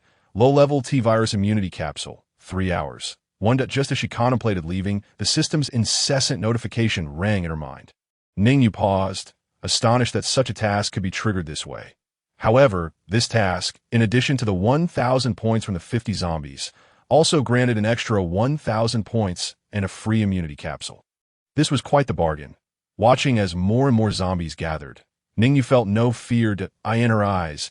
These seemingly terrifying creatures were merely walking points. The titanium alloy crossbow bolts were too slow to retrieve. She reloaded the bolts she had just collected, deciding not to continue using them. It was time to get serious. Ning Yu gazed at the approaching points, with her dagger drawn and axe in hand. She revealed a joyful smile. Meanwhile, in a luxurious hotel, a female office worker slowly emerged from her bed as the commotion of zombies echoed below. She had been trapped there for several days. During the initial outbreak, as the streets turned into a hellscape filled with carnivorous monsters, she had remained indoors, terrified. Despite the incessant banging on the door, she had cowered in her hotel room, watching her dwindling supply of biscuits and realizing she would need to adjust her daily food intake. The days of confinement were frightful and monotonous. Her only entertainment was observing the unfortunate souls below who fell victim to the zombies. Today was no different. She prepared to reward herself with a biscuit for the morning show she just heard. However, as she leaned closer to the window, her eyes widened in disbelief, completely forgetting about the biscuit in her hand. She had never witnessed such a scene. A dainty little girl, adorned in an exquisite dress, stands defiantly upon the grim and blood-soaked streets of this city, drawing attention amidst the encirclement of zombies. Armed with a dagger and an axe, She utilizes the wreckage of several crash buses and a telephone booth as a natural barrier while fiercely battling a horde of the undead. Rather than a mere struggle, it appears to be a one-sided slaughter. The little girl moves with the grace of a leisurely stroll, effortlessly weaving through the onslaught of zombies. Each strike of her dagger and axe lands precisely upon the zombies' brains, bestowing upon them the gift of death. The scene is a breathtaking spectacle, intense, bloody, and imbued with an unparalleled aesthetic of violence. The hem of her beautiful dress, stained with crimson, sways gently with her movements, resembling a thorny red rose blooming defiantly in this merciless apocalypse. She embodies the sole splash of color in this monochromatic world. As the last zombie collapses, the businesswoman withdraws her gaze, having forgotten the bite of the cookie in her hand. She feels as though she has been invigorated by some unseen force, her emotions surging and refusing to be subdued. Casting a glance at her dwindling cookie supply and then at the firmly shut door to the room, she seems to arrive at a resolute decision, as if preparing to confront some unseen adversary. Grasping a dining knife from the kitchenette of the lavish room, she takes a deep breath and strides toward the door. Opening it, you have slain a common zombie, earning 20 points. Ding! Common task. Kill 50 zombies, 5,050 completed. Rewards granted. Additional points 1,000. Low-level T-virus immunity capsule. 3 hours. One that you have slain a common zombie. Earning 20 points. The system's notifications echo in her mind as the final zombie falls. The ground is littered with the bodies of the undead, a testament to Ning Yu's prowess, exceeding 50 in number. Though she has not kept an exact tally, glancing at her interface, she notes, points, 2735, that her inventory now holds an additional reward. Low-level T-virus immunity capsule, 3 hours. This bounty marks a modest harvest. Feeling the slight tremor in her hands from exertion, coupled with the breathlessness brought on by her considerable expenditure of energy, Ning Yu sighs inwardly. Should another wave of zombies arrive, she might have to retreat. Despite her efforts to conserve energy and ensure each strike is lethal, the sheer number of zombies proves overwhelming. Even with her physical abilities enhanced to level 6, she feels inferior to her former self. Estimating that in her previous life, her stamina was at least above level 10. Is there a method to continue acquiring attribute points akin to the novice tasks? Her physical capabilities require further refinement. The dagger and axe in her hands have dulled and begun to chip from continuous combat. She needs to find a whetstone for repairs. The glance at the gathering swarm of zombies in the distance reveals they have been drawn by the sounds of battle. Having completed her task, Ning Yu carefully stows her weapons and retraces her steps back. Shun Yue, adhering to Ning Yu's meticulous training regimen, is stretching and relaxing her muscles. The morning's training has been quite grueling. Yet Ning Yu's arrangements have been exceedingly thorough, accounting for Shun Yue's physical capabilities in every aspect of the routine. Thus, though fatigued, she feels thoroughly exercised. Suddenly, the blood-soaked little girl vaults over the wall with practiced ease. Her once pristine face now appears even paler, suggesting a significant expenditure of energy. The beautiful dress, previously washed and dried, is once again marred by dark red stains, and her dagger and axe bear clear signs of fierce combat. Shun Yue gasps, her concern evident as she observes Ning Yu's battle-worn appearance, hurriedly asking, Xiao Yu, are you all right? Were you injured? Did you encounter many zombies? Ning Yu casually sits down, the dirted skirt no longer a concern. She wipes the blood from her face with a wet tissue and flashes a confident, sweet smile. I'm fine, Sister Yu. Just took down a few zombies. Shun Yue pauses, realizing with the term sister that Ning Yu has merely slipped into her role. Yet, she cannot help but embrace the sisterly sentiment. Observing Ning Yu, who appears to be of a similar age to her own sister, yet fights with a demeanor of cold detachment, Shun Yue feels a pang of sympathy. Wondering what experiences could have shaped this little girl into her current self. Little did she know, hidden within this petite figure was the soul of a top-tier assassin. Ning Yu remains oblivious to Shun Yue's thoughts. After a brief rest, she heads into the inner room to clean herself. During lunchtime, they both forage for snacks from the supermarket, which lacks fresh produce, leaving them unable to prepare a proper meal. However, there are plenty of condiments available. After their training, Shun Yue opens a bottle of iced cola and indulges in a bag of barbecue-flavored chips, savoring them with unrefined delight. Ning Yu, biting into a pineapple bun almost as large as her face, sits beside a box of strawberry milk, which she has grown fond of, likely due to her affinity for it. The sweet yet slightly tangy flavor elicits an involuntary smile of satisfaction from her. Shun Iyue glances sideways, thinking how adorable Ning Yu looks at that moment. Yet, Ning Yu's mind is preoccupied with thoughts if they continue to rely solely on snacks while engaging in such intense training. Shun Iyue's nutrition will undoubtedly falter. Although she can manage her stamina through attribute points, she worries that a long-term diet of these snacks might diminish her attributes. She feels the need to seek out fresh ingredients. If they could find chicken breast, a high-protein meat, it would be ideal. Not to mention vegetables are essential as well, that if those in the apocalypse were to overhear such thoughts, they would deem Ning Yu exceedingly extravagant for even considering fresh produce in such dire circumstances, where merely having something to eat is a cause for gratitude. In the afternoon, in the small backyard, Shun Iyue finds herself once again seated on the ground, having been bested for the nth time. Sweat has thoroughly soaked her athletic tank top, hinting at the beautiful curves of youth, radiating a sense of youthful allure. She slouches ungracefully, her thighs exposed from her shorts, flushed from exertion, breathing heavily. Had she still been in school, she would likely attract the gaze of numerous boys. Ning Yu stands before her, refraining from urging her to rise. During the afternoon's practical training, Shun Iyue has not managed to land a single hit on Ning Yu, which is hardly surprising. Ning Yu explains effective strikes to vital areas while demonstrating by playfully striking her. Of course, she holds back. Shun Iyue feels as though she has died countless times, realizing that she is no different from the zombies Ning Yu toyed with the previous day in the warehouse. Reflecting on this, Shun Iyue feels a wave of despondency. Noticing that Shun Iyue's stamina has nearly reached its limit, combined with the morning's training, Ning Yu shifts to verbal instruction. Shun Iyue listens intently as the pure and pretty little girl explains when to kick the groin or poke the eyes. Detailing these underhanded yet effective tactics, that a strong sense of dissonance washes over her. However, this knowledge is essential for 1's survival, and there is no room for nitpicking. Point 1 continues to wipe the sweat while attentively listening to the explanations. In the evening, after dinner, Shun Iyue, fresh from her bath, languidly sprawls on a stool in the living room, utterly exhausted. She feels even more fatigued than after an entire day of physical education classes. Ning Yu retrieves a stool to rest her feet, cradling the book The Outsider, which she had also perused yesterday, and lazily reads in the living room. Shun Iyue casts a glance at the silver-haired girl engrossed in her reading. She is genuinely curious to lean over and discover what the book is about and why Ning Yu reads it every night. Yet, she hesitates. Would it be too forward to intrude so closely?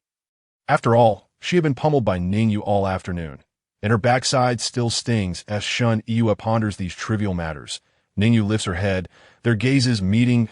Do you know of any places nearby to buy groceries? Ning Yu inquires, setting her book aside. Grocery stores? Shun Iyue replies with a puzzled expression, tearing open a bag of chips. Yes, preferably ones that sell both meat and vegetables, Ning Yu adds. It seems there's a fresh produce store at the end of the street, just across 2 roads that I pass by it on my way to school. Shun Iyue mumbles, her words muffled by the chips. Observing Shun munching on the snacks, Ning Yu suspects that she has expended considerable energy during the day. Or perhaps she is simply a foodie. Shun Iyue then reaches for a bottle of chilled white peach sparkling water, opening it and taking a long, satisfying gulp, releasing a contented sigh. That was the unique joy of a couch potato. Indeed, confirmed, she is a true foodie.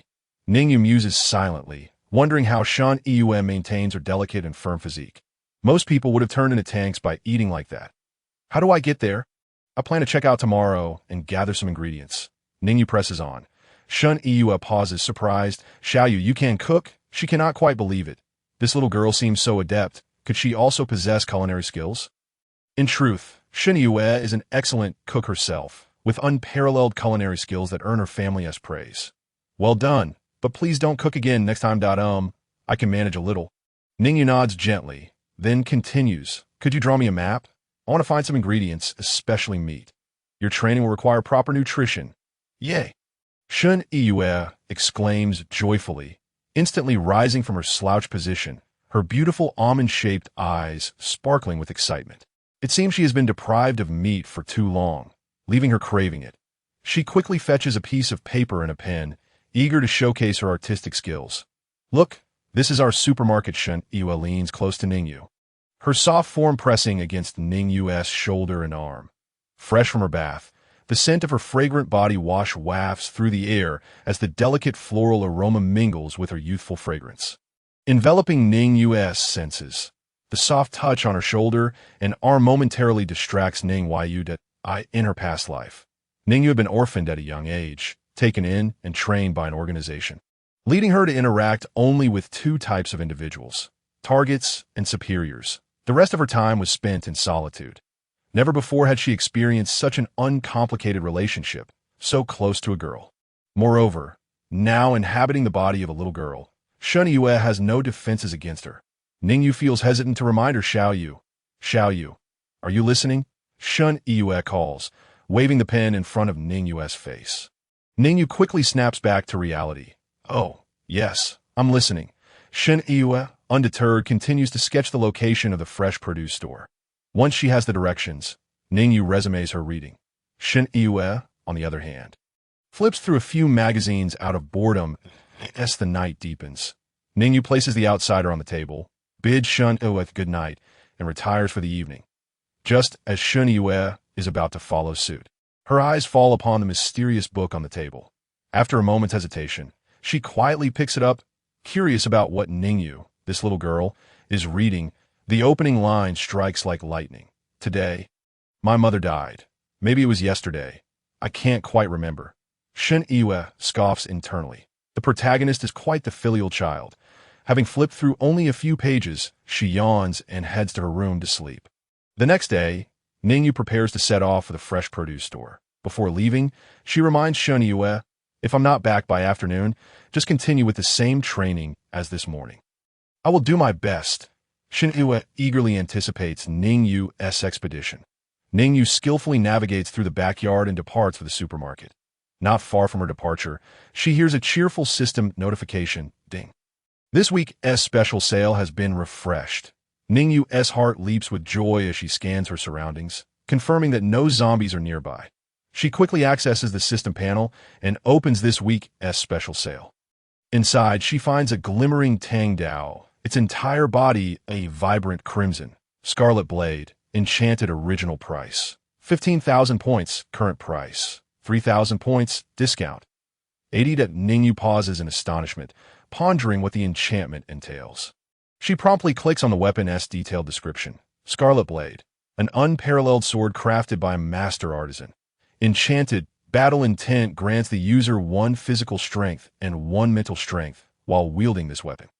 What a remarkable weapon that directly enhances her vital attributes during combat, and at the original price of 15,000, now available for just 3,000. Ning Yu glances at her points, 2,735, just a little short. The weekly special lasts for a week, and a casual hunt for zombies today should easily suffice to gather enough points. This sword is clearly no ordinary item. She must acquire it, with this thought in mind. Ning Yu follows the map Shen Yue drew, heading towards the fresh produce store. Since she's taking a back route, there are few zombies about. She bypasses the zombies near the supermarket without engaging them. Once far enough away, she encounters more zombies along the way and dispatches them effortlessly with her titanium alloy crossbow. Throughout her journey, Ning Yu also encounters several survivors. They appear anxious, glancing around nervously, presumably in search of food. The apocalypse has persisted for several days. Those with dwindling supplies have no choice but to venture out, faced with the choice between starving and taking a risk. Some opt to gamble. They gaze at Ning Yu, a clean and lovely little girl, as if she were leisurely strolling, their expressions a mix of surprise and pity. They likely think that a little girl like her must have been separated from her family and will soon meet a grim fate. However, they are too preoccupied with their own survival to concern themselves with a poor child like Ning Yu. They cannot afford to play the role of the Good Samaritan when they are uncertain of their own survival tomorrow. Thus, they merely cast a fleeting glance before resuming their search for supplies. Ning Yu swiftly located the fresh produce store that Shen Yue had sketched for her. Fortunately, There were no signs of prior searches within the establishment. In a world marked by scarcity, individuals typically gravitate towards instant noodles, canned goods, and biscuits, items that are easily transportable and have a longer shelf life. Consequently, ordinary fresh produce stores appeared relatively untouched in these dire times. One would be hard-pressed to find someone seeking meat and vegetables for a balanced diet. Such individuals might be deemed rare specimens. Indeed, Ning Yu herself was one of those rare entities. Silently, she pushed open the store's door, which was unlatched.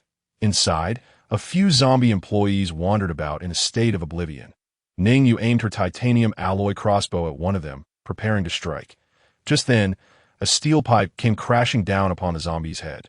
The creature was instantly dispatched, collapsing lifelessly to the ground. From the shadows emerged a bespectacled young man with golden-rimmed glasses. Ning Yu furrowed her brow.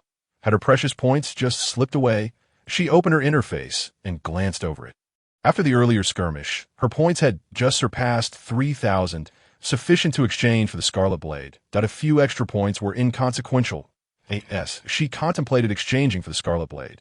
The bespectacled youth approached her, his eyes darting nervously towards the remaining zombies in the store. With genuine concern, he inquired, "Little sister, are you all right? Why are you alone in such a perilous place?" Having already lost points, she found his intrusion rather irksome. Ning Yu scrutinized him with a hint of discontent. Bloodstains marred his clean shirt and golden glasses, and his face bore an unhealthy pallor, suggesting a lack of physical vigor. His hand, gripping the steel pipe, trembled slightly from exertion. He offered a friendly smile, his gaze towards Ning Yu revealing palpable worry in her mind. Ning Yu swiftly assessed. This fellow posed no threat. However, she had little interest in playing the role of a damsel in distress for this refined young man. She prepared to dismiss him with a cheerful, "I'm perfectly fine, big brother, thank you," accompanied by her signature innocent smile.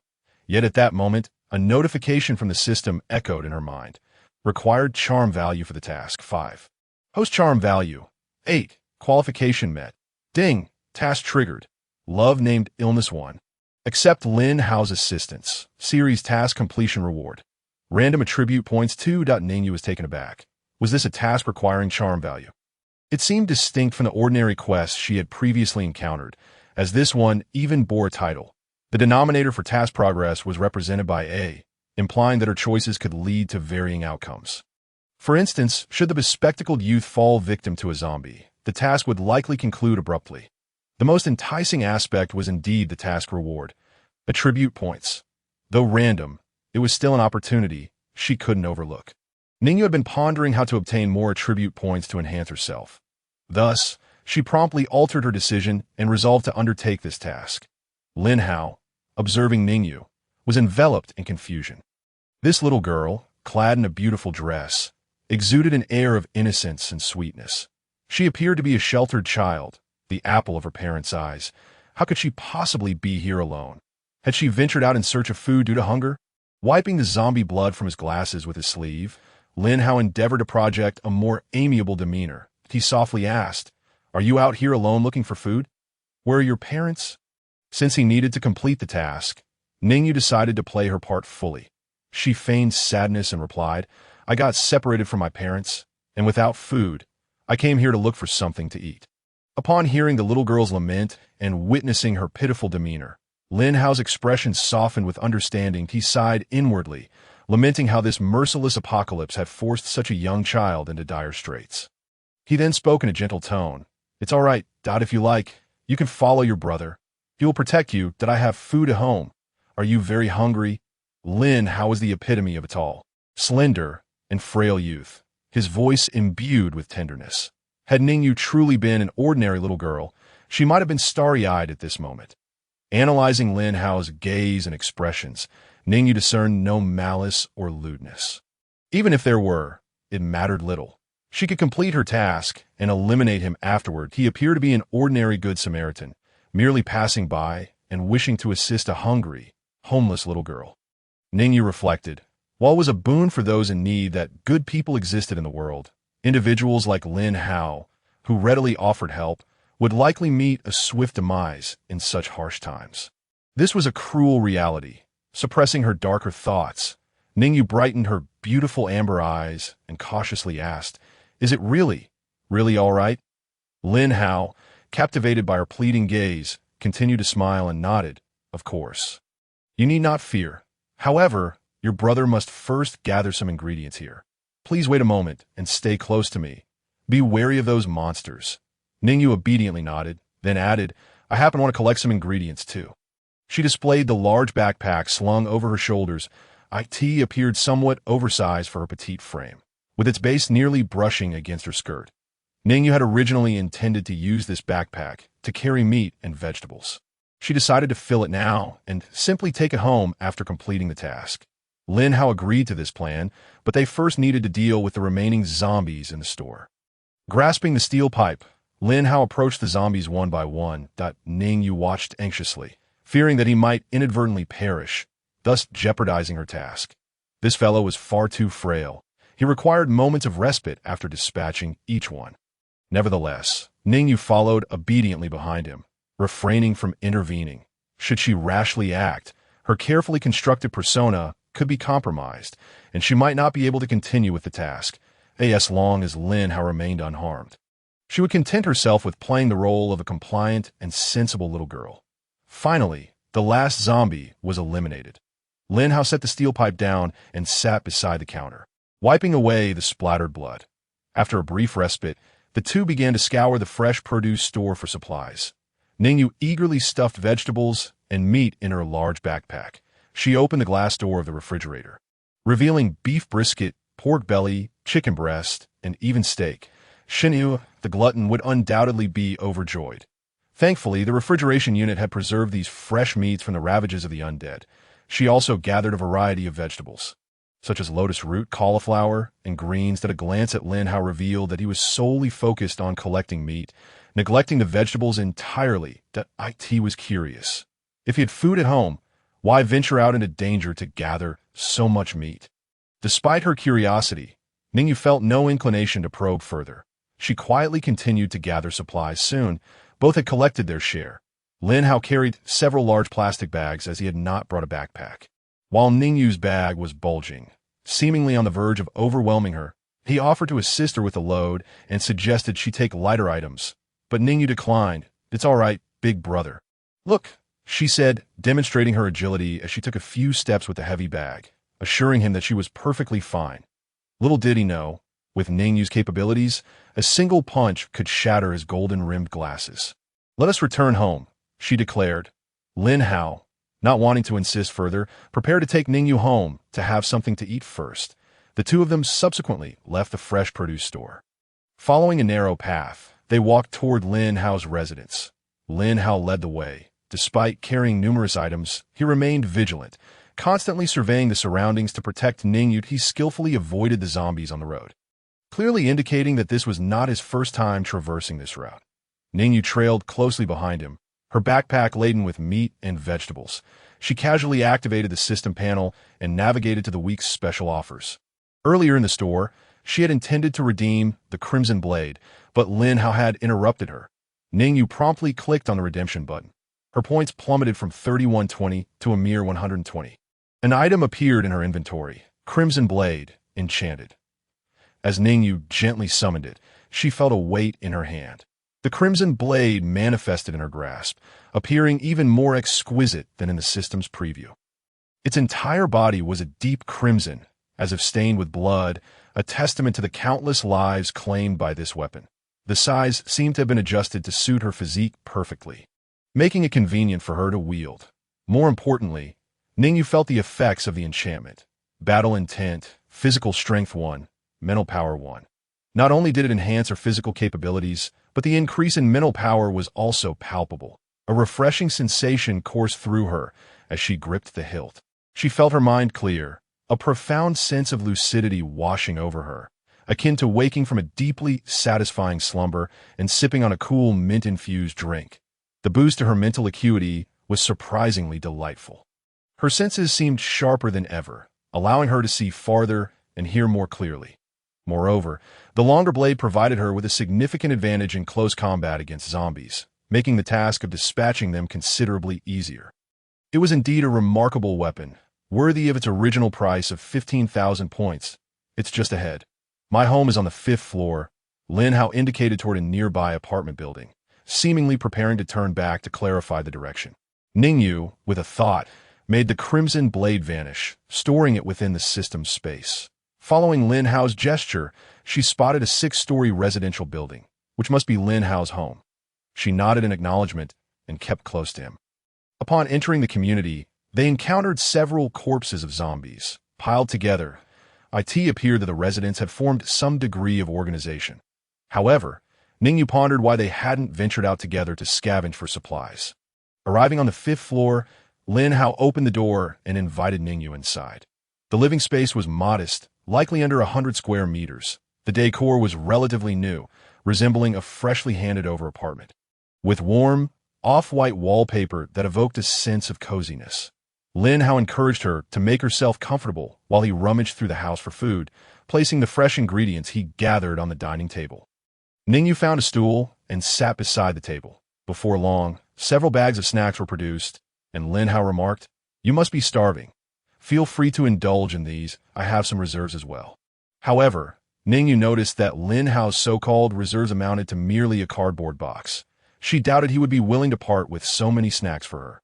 With a sweet smile, she expressed her gratitude, but refrained from accepting the snacks he offered. He showed no signs of discomfort, appearing to be a genuinely kind person, yet this did not diminish her cautious demeanor. Ning Yu surveyed her surroundings. In the center of the living room hung a wedding photo, framed in ornate metallic borders. The groom was Lin Hao, and the bride was a beautiful girl, seemingly a perfect match for him, presumably his wife. They smiled radiantly, nestled closely together, and the photo appeared quite new, indicating they had likely married not long ago. Just as Lin Hao was about to inquire why she wasn't eating, Ning Yu swiftly redirected the conversation. "Brother, where has the beautiful sister in the photo gone?"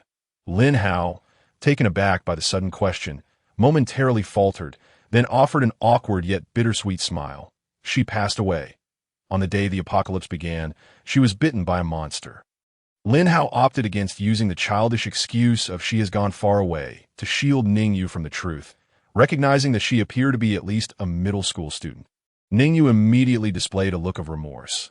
"I'm so sorry." Lin Hao simply shook his head dismissively. "It's all right. It's all in the past. In this world, perhaps living itself is a form of torment." Then, realizing he shouldn't share such thoughts with a young girl, he quickly added, "I've said something strange. Don't mind me." Ning Yu understood the meaning behind the phrase "living is torment," but she merely feigned a look of partial comprehension and remained silent. After a moment, she continued to inquire, "Did everyone in this community band together to eliminate the monsters?" Ning Yu sensed something amiss. Upon hearing this question, Lin Hao's expression shifted slightly. He replied slowly, "Yes, there are some very capable individuals, armed and numerous. They clear the monsters from the entire community. However, if by chance you happen to encounter them, make sure to keep your distance. They're not good people." He did not elaborate further, but Ning Yu could vaguely surmise the implications. Living in a community governed by others likely required some form of payment. "Please enjoy some snacks. Don't hold back. Brother is plenty," Lin Hao offered with a warm smile, no longer paying her any mind as he stood to tidy up the large bags of ingredients he had just brought back. Ning Yu pretended to snack while secretly relocating the items to a concealed spot. That moment, a loud, forceful knocking echoed from outside. "Open the door. Let me in," a gruff male voice demanded. Lin Hao's brow furrowed, his expression turning serious as he urgently instructed Ning Yu, "Little sister, please hide in the study. No matter what happens or what you hear, do not come out." Ning Yu nodded earnestly and made her way to the study. Suspecting that unwelcome guests had arrived, she hurried to the study, quickly scanning the books on the shelf. There were many specialized texts on biology and medicine, alongside some obscure philosophical works. It seemed that Lin Hao possessed a commendable level of education, perfectly matching his bespectacled, scholarly appearance. Meanwhile, Lin Hao approached the door, slowly opening it to reveal a burly man accompanied by 3 followers, all wielding knives, baseball bats, and other weapons. Lin Hao quickly forced a smile. "Oh, Brother Zhang, what brings you here?" The man named Zhang unceremoniously shoved Lin Hao aside, causing him to stumble, and marched in with his 3 underlings, plopping himself down on the sofa. Ning Yu, peering through the crack in the study door, observed the scene with a cold gaze. The impolite Zhang produced a low-quality cigarette, and one of his subordinates eagerly offered him a lighter. He took a deep drag, quickly reducing the cigarette to a stub, and exhaled a cloud of noxious smoke that filled the living room. In a rough voice, he stated, "I've come to collect the rent." Lin Hao was taken aback, questioning, "Brother Zhang, didn't Tiwi just settle this a few days ago?" One of Zhang's lackeys, annoyed by Lin Hao's inquiry, retorted sharply, "What are you making a fuss about? Listen here, the rules have changed. Instead of collecting every 2 weeks, it's now every week." As he spoke, he shoved Lin Hao with a deliberate air of provocation. Lin Hao was clearly agitated by the pushing, yet he refrained from exploding in anger. But he understood that it was likely because he had just returned with a haul of meat and vegetables, which had caught the envious eyes of these neighborhood bullies masquerading as protectors. They were coveting a share for themselves. Moreover, from now on, anything you scavenge outside will incur a 37% cut. Brother Zhang nonchalantly flicked the ash from his cigarette onto the floor, viciously announcing this new decree. We really have to part with 30% every single time. Lin Hao's face immediately darkened. The very act of scavenging was inherently perilous, where one misstep could cost him his life. This gang, emboldened by their numbers and weapons, frequently extorted the residents under the guise of protection fees, and now they had escalated their demands even further. "You must be dreaming. It's 7 for me and 3 for you." Brother Zhang smirked in derision. "What?" Lin Hao could hardly believe the audacity of these people. "You must have gathered quite a bit out there." "Haven to you. Truly commendable," the burly man remarked with a grin that failed to reach his eyes, gesturing for his underlings to retrieve the bags of ingredients stashed in the kitchen. "You might as well just rob us." Lin Hao was on the verge of losing his composure, his expression betraying his fury as his glasses skewed askew. "Hey, how dare you speak like that?" Brother Zhang abruptly stood, seizing Lin Hao by the collar. He carelessly discarded his cigarette but onto the previously pristine floor, not even bothering to extinguish it. Leaning in closer, he exhaled a cloud of smoke, grinning as he said, "We are men of principle." You see, with that, he drove his knee harshly into Lin Hao's abdomen. Lin Hao cried out in surprise, the pain overwhelming him. The burly man then released him as if discarding refuse, sending him crashing against the coffee table. "Next time you speak, tread carefully. When we say 37%, we mean 37%, Brother Zhang taunted. He turned to his underlings rummaging nearby, instructing them, "Leave him a few scraps." Then, addressing the struggling Lin Hao, he added, "See, we keep our word, but with your scrawny frame, a little will suffice, one it." After some time, one of the underlings called from the living room, "Boss, it's all raw ingredients. Is this kid planning to cook every day?" Brother Zhang shot Lin Hao a disapproving glance. "Next time, remember to bring back something with a longer shelf life. This stuff doesn't count." He then commanded several of his lackeys, "Have those women do some work and prepare these items." At long last, Lin Hao managed to rise, his expression a tumultuous blend of emotions, as if he were fiercely suppressing something. "Please, Brother Zhang, leave me some of that meat. I want to have enough to eat." Zhang raised an eyebrow, disdainfully turning his head to spit on the ground. "What if I say no?" Suddenly, he let out a scream. Unbeknownst to him, Lin Hao grasped a fruit knife, thrusting it into Zhang's arm. Zhang, grimacing in pain, retaliated with a powerful fist that shattered Lin Hao's glasses and sent him reeling, blood streaming down his face. Staggering backward, he quickly regained his footing, disregarding the blood that stained him as he furiously muttered, "Do you think you can bully a good person? You took my meat. None of you will leave here alive." Lin Hao's expression twisted with rage, a stark contrast to the previously mild-mannered scholar he had appeared to be. Yet mere bravado did not equate to strength. Zhang, robust and seasoned in brawls, was unperturbed by the injury. Lin Hao, akin to a novice fighter, was no match for Zhang's extensive combat experience. Cracking his neck, Zhang's expression darkened as his muscles tensed. "You reel like an old man courting disaster, seeking death." Lin Hao lunged again, blood from the earlier blow now staining his white shirt. Zhang, anticipating the attack, delivered a swift kick to Lin Hao's chest, sending him crashing backward. Drawing a military dagger from his boot, Zhang seized the opportunity while Lin Hao was still down, stabbing into Lin Hao's calf and twisting it mercilessly.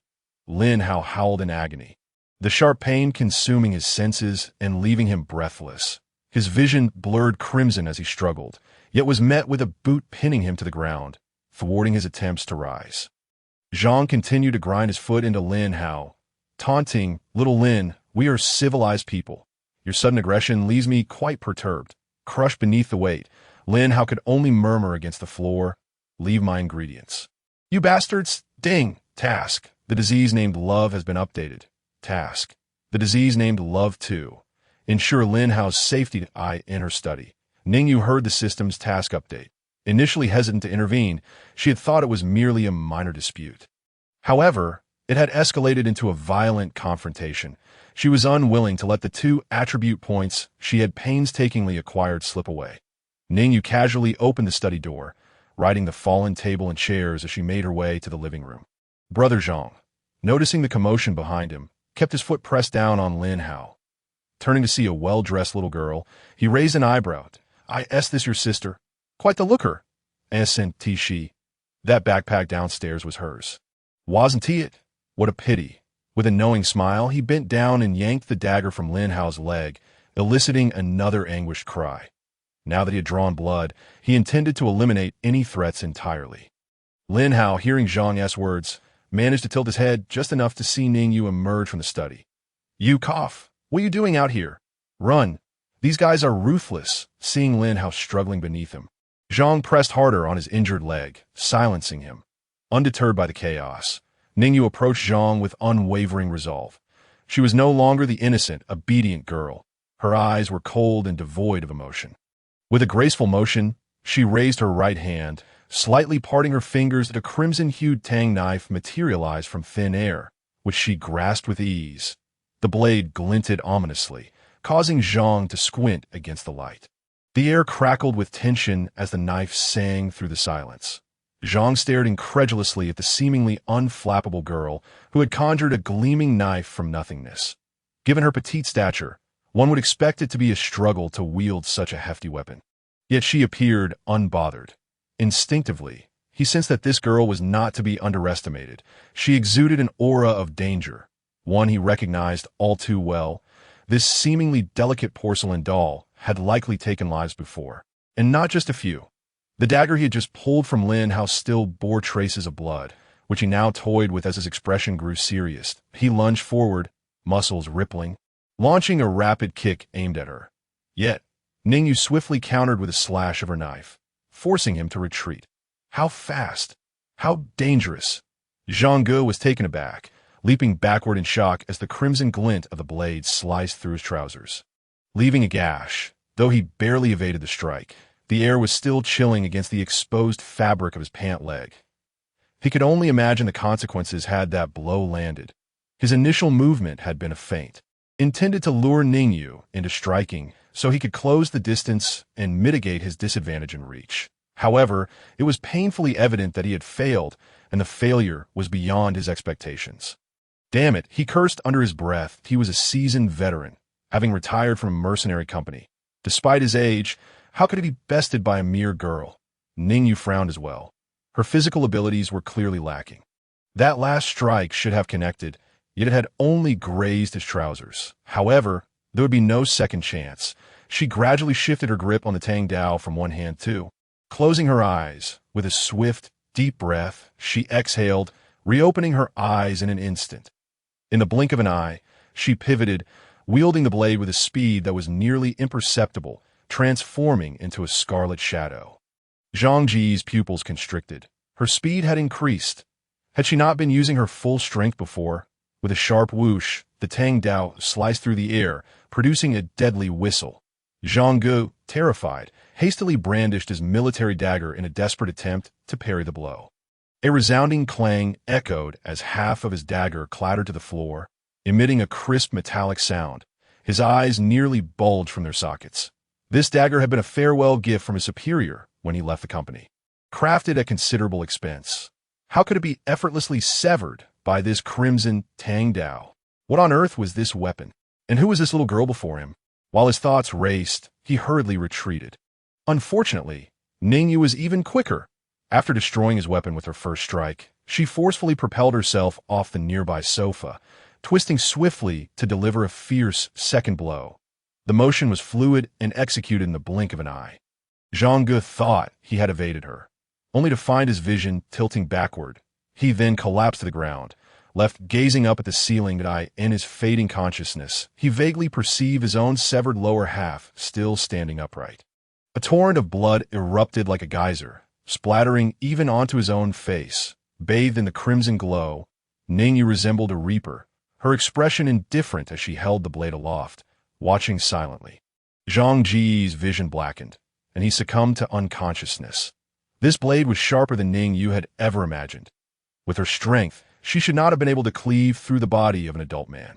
Yet when the blade met Zhang Ji's form, his muscles, organs, and bones seemed to dissolve like ice melting in the sun. He felt no resistance as he was effortlessly cut apart. Lin Hao, writhing in agony on the ground, finally opened his tightly shut eyes, startled by the splatter of blood that had landed on him. That he initially feared that Ning Yu had met with misfortune. As he opened his eyes wide, he was met with a scene that left him utterly astonished. He blinked rapidly, doubting his own senses. The towering, muscled figure of Zhang Ge, the retired mercenary, was now reduced to half a body. The other half lay lifeless on the floor, having been cleaved in two by Ning Yu. The shocking sight nearly rendered him incapable of thought. How could this be possible? What kind of terrifying little girl had he brought back? Ning Yu's wrist flicked, expertly twisting the handle of her bloodied weapon before releasing it. The crimson blade, now drenched in blood, began to spin rapidly in midair.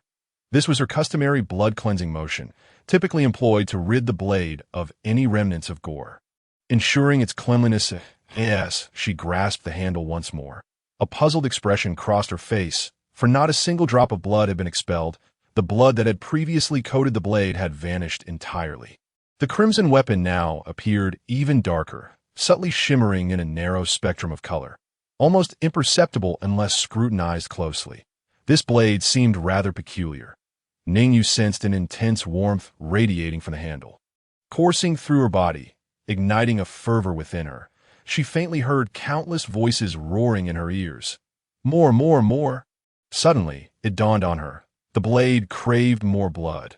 This was undeniably sinister. The crimson weapon, beyond the few descriptions provided by the system, surely harbored more secrets that remained unspoken. From Lin Hao's perspective, he noticed Ning Yu's eyes had taken on a faint crimson hue, replacing her previously calm and indifferent amber. It was a strangely mesmerizing yet malevolent sight. All of this transpired in the blink of an eye. The three lackeys in the kitchen had just begun to hear the commotion when they rushed out to ascertain the situation. However, before them lay their half-leader, sprawled lifelessly on the floor, already deceased. A chill ran through them.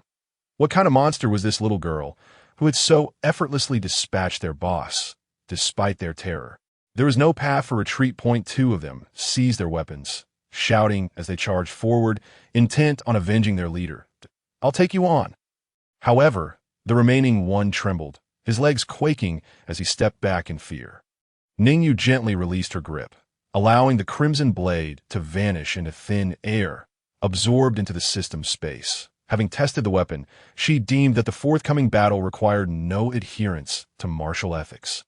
She turned, gracefully raising her hand to reveal a slender silver crossbow emerging from the sleeve of her attire. Whoosh, whoosh, two arrows flew swiftly, embedding themselves in the foreheads of the two lackeys, without hesitation or delay.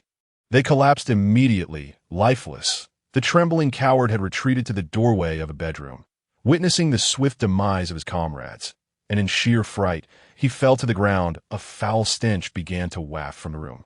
The coward had soiled himself in terror. Ning Yu, unhurried, approached the bodies of the two fallen lackeys, using her foot to nudge them aside. With a slight exertion, she extracted the arrows she had just fired. Suddenly, a chilling scream erupted. A decaying hand burst from the bedroom, yanking the terrified man back inside. "Ah, no, please." The room was immediately filled with the sickening sounds of flesh being torn apart. Blood began to flow from the doorway, accompanied by the unmistakable sound of zombie crunching through a living person's neck. Lin Hao's expression shifted dramatically as he disregarded the pain in his leg, attempting to rise, only to fall once more. Ning Yu, moving even faster, had already reached the door of the bedroom. The door hung ajar, revealing a female zombie in loungewear, her disheveled black hair cascading down as she devoured her prey, her face obscured. The pitiful victim, still twitching, had already succumbed to death, his neck bitten through. The stench of blood and decay permeated the room. Faced with such a hellish scene, any ordinary person would have been paralyzed with fear. Yet Ning Yu remained impassive, as though the room contained nothing of consequence. With a raised hand, her silver crossbow glimmered ominously, ready to eliminate the zombie that had inexplicably appeared in Lin Hao's home. "No, please." Lin Hao's anguished voice echoed from the living room, where he still lay on the floor. "Please, that's my wife." "Wife?" Ning Yu paused, realizing that this was the same woman from the photograph in the living room, who had appeared gentle and smiling, that it seemed that when he spoke of her as already dead, he had meant this very transformation.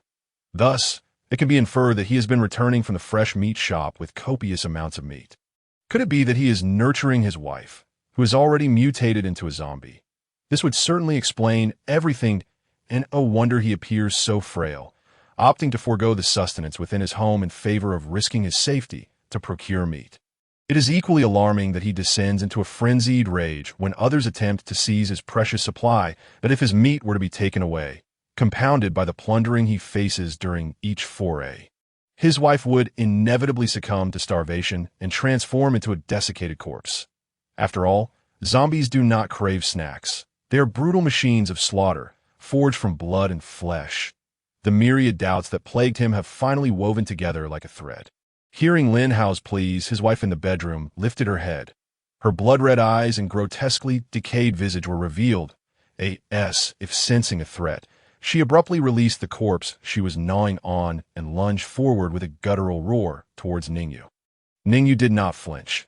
She remained rooted in place, observing the hideous, terrifying zombie charging towards her. Just as the creature reached the threshold of the bedroom, it stumbled and fell, landing with a thud. It writhed in anger, desperately attempting to break free from something. It turned out that a metallic leg chain was affixed to its foot, the other end securely fastened to the heavy bed within the room. This was likely a precaution taken by Lin Hao to prevent his wife from becoming a danger to others and to ensure his own safety. Despite still referring to the abomination before him as wife, it was evident that Lin Hao retained a modicum of rationality. His mind had clearly identified the grotesque creature as a zombie, yet emotionally he seemed unable to fully accept this reality. Ding. Task. The affliction named Love has been updated. Task. The affliction named Love 3 presents a crucial choice. Option 1.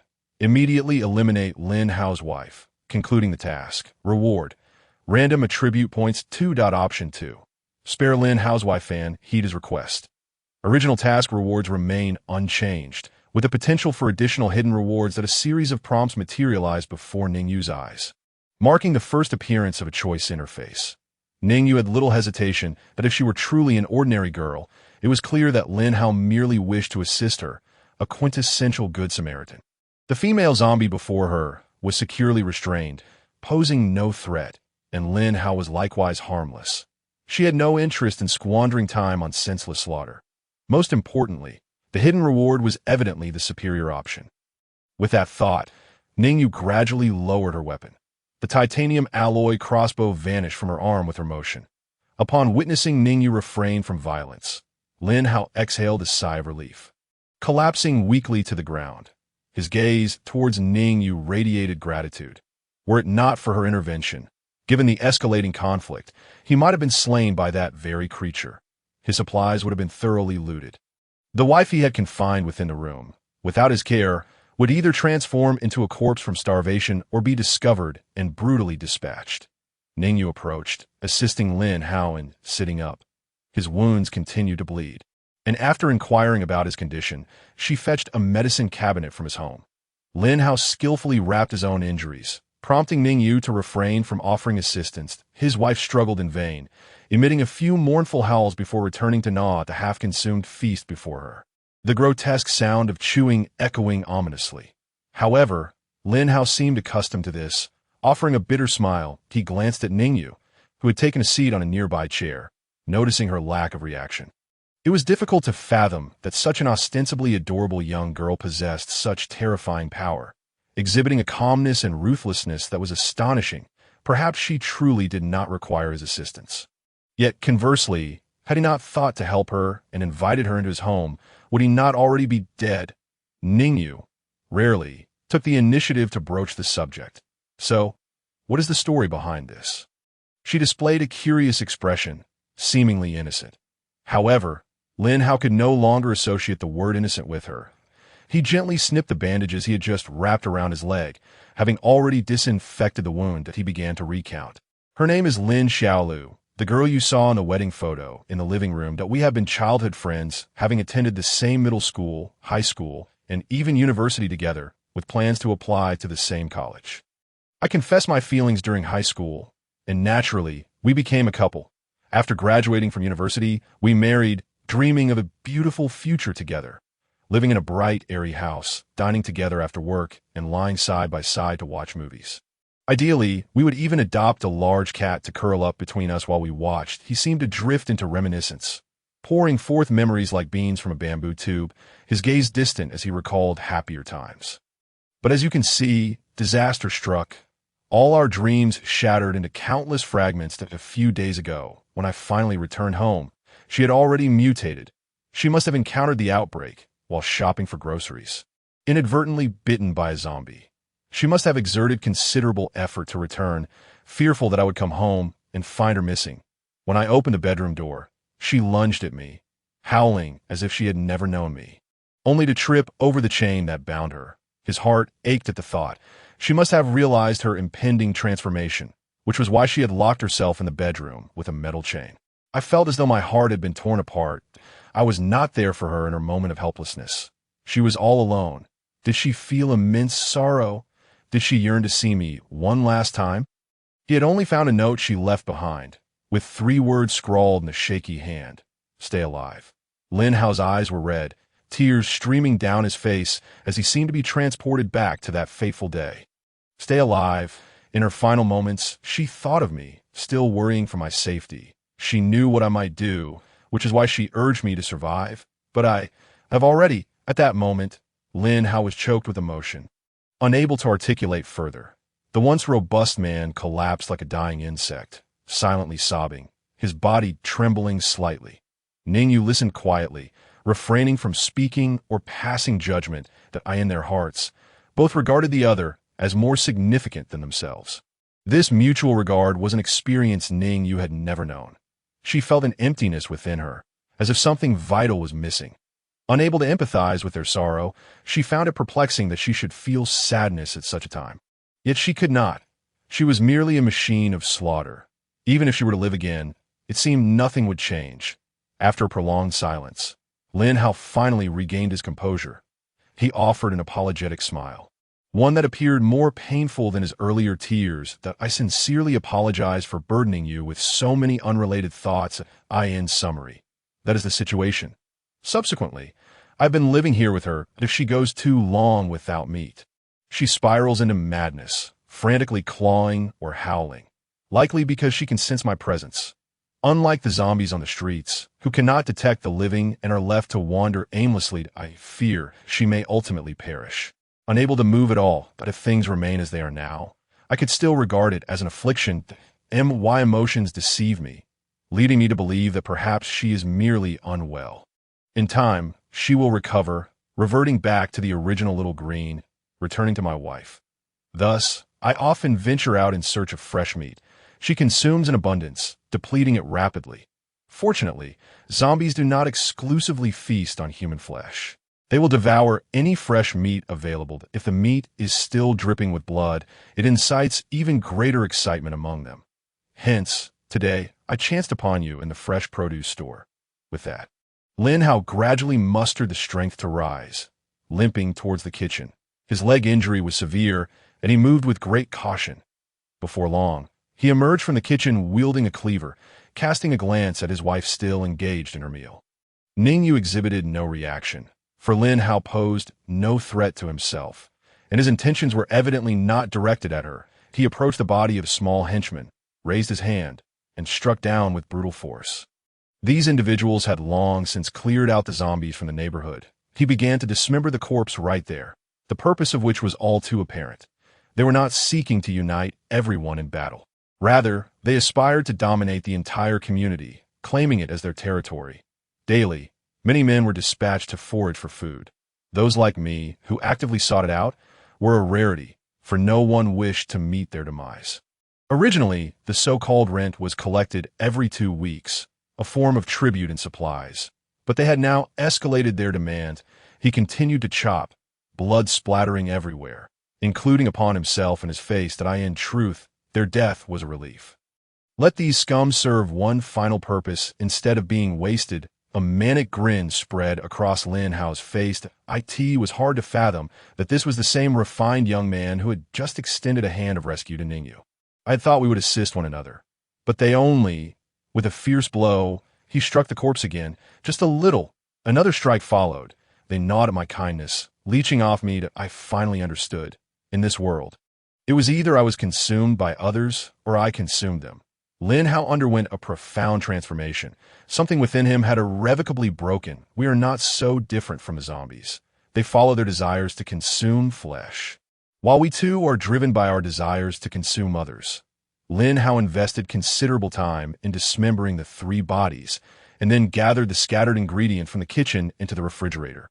Having completed this task, he had yet to change out of his blood-soaked clothes, but instead bent down beside Ning Yu, saying, "I am truly grateful to you today."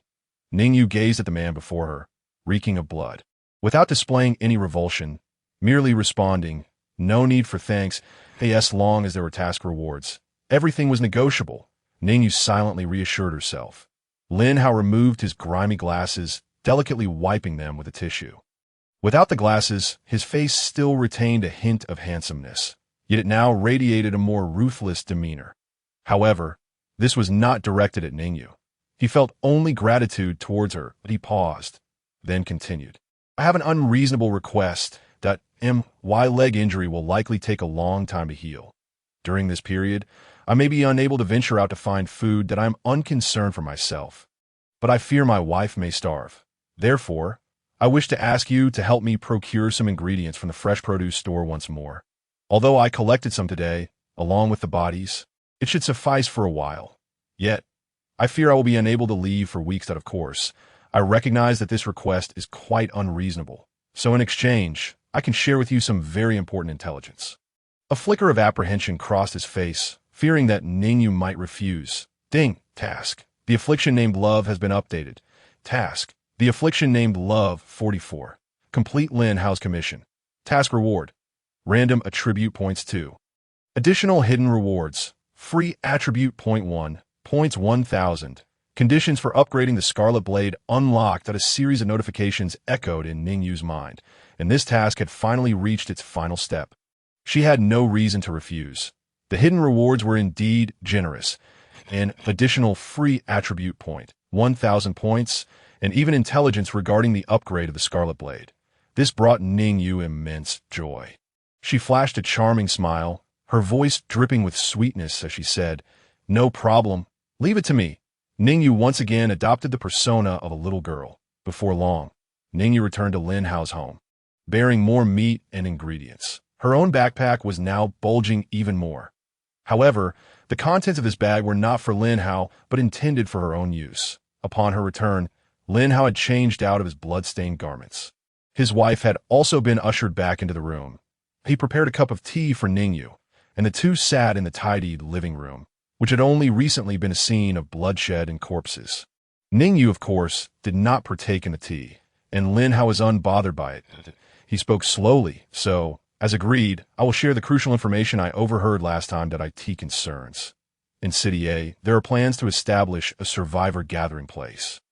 I received this information via radio. Someone was broadcasting on a public channel. Upon hearing Lin Hao's words, Ning Yu's heart stirred. They announced on the broadcast that they would gather at the Yida Commercial Center on the outskirts of City A. Organizing defenses, collecting supplies, and waiting for rescue together. I have been there.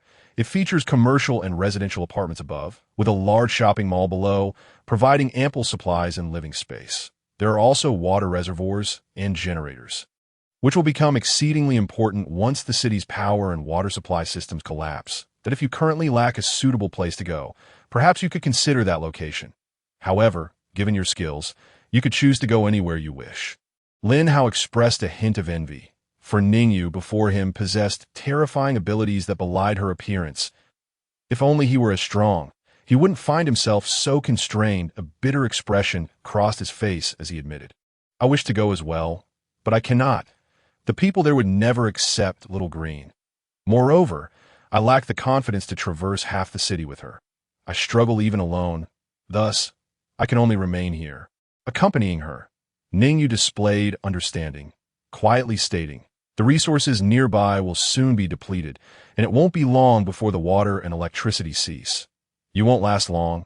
You will perish." The sun was nearly setting, casting an orange glow into the living room, illuminating Lin Hao's face. That he merely nodded in response to Ning Yu's words.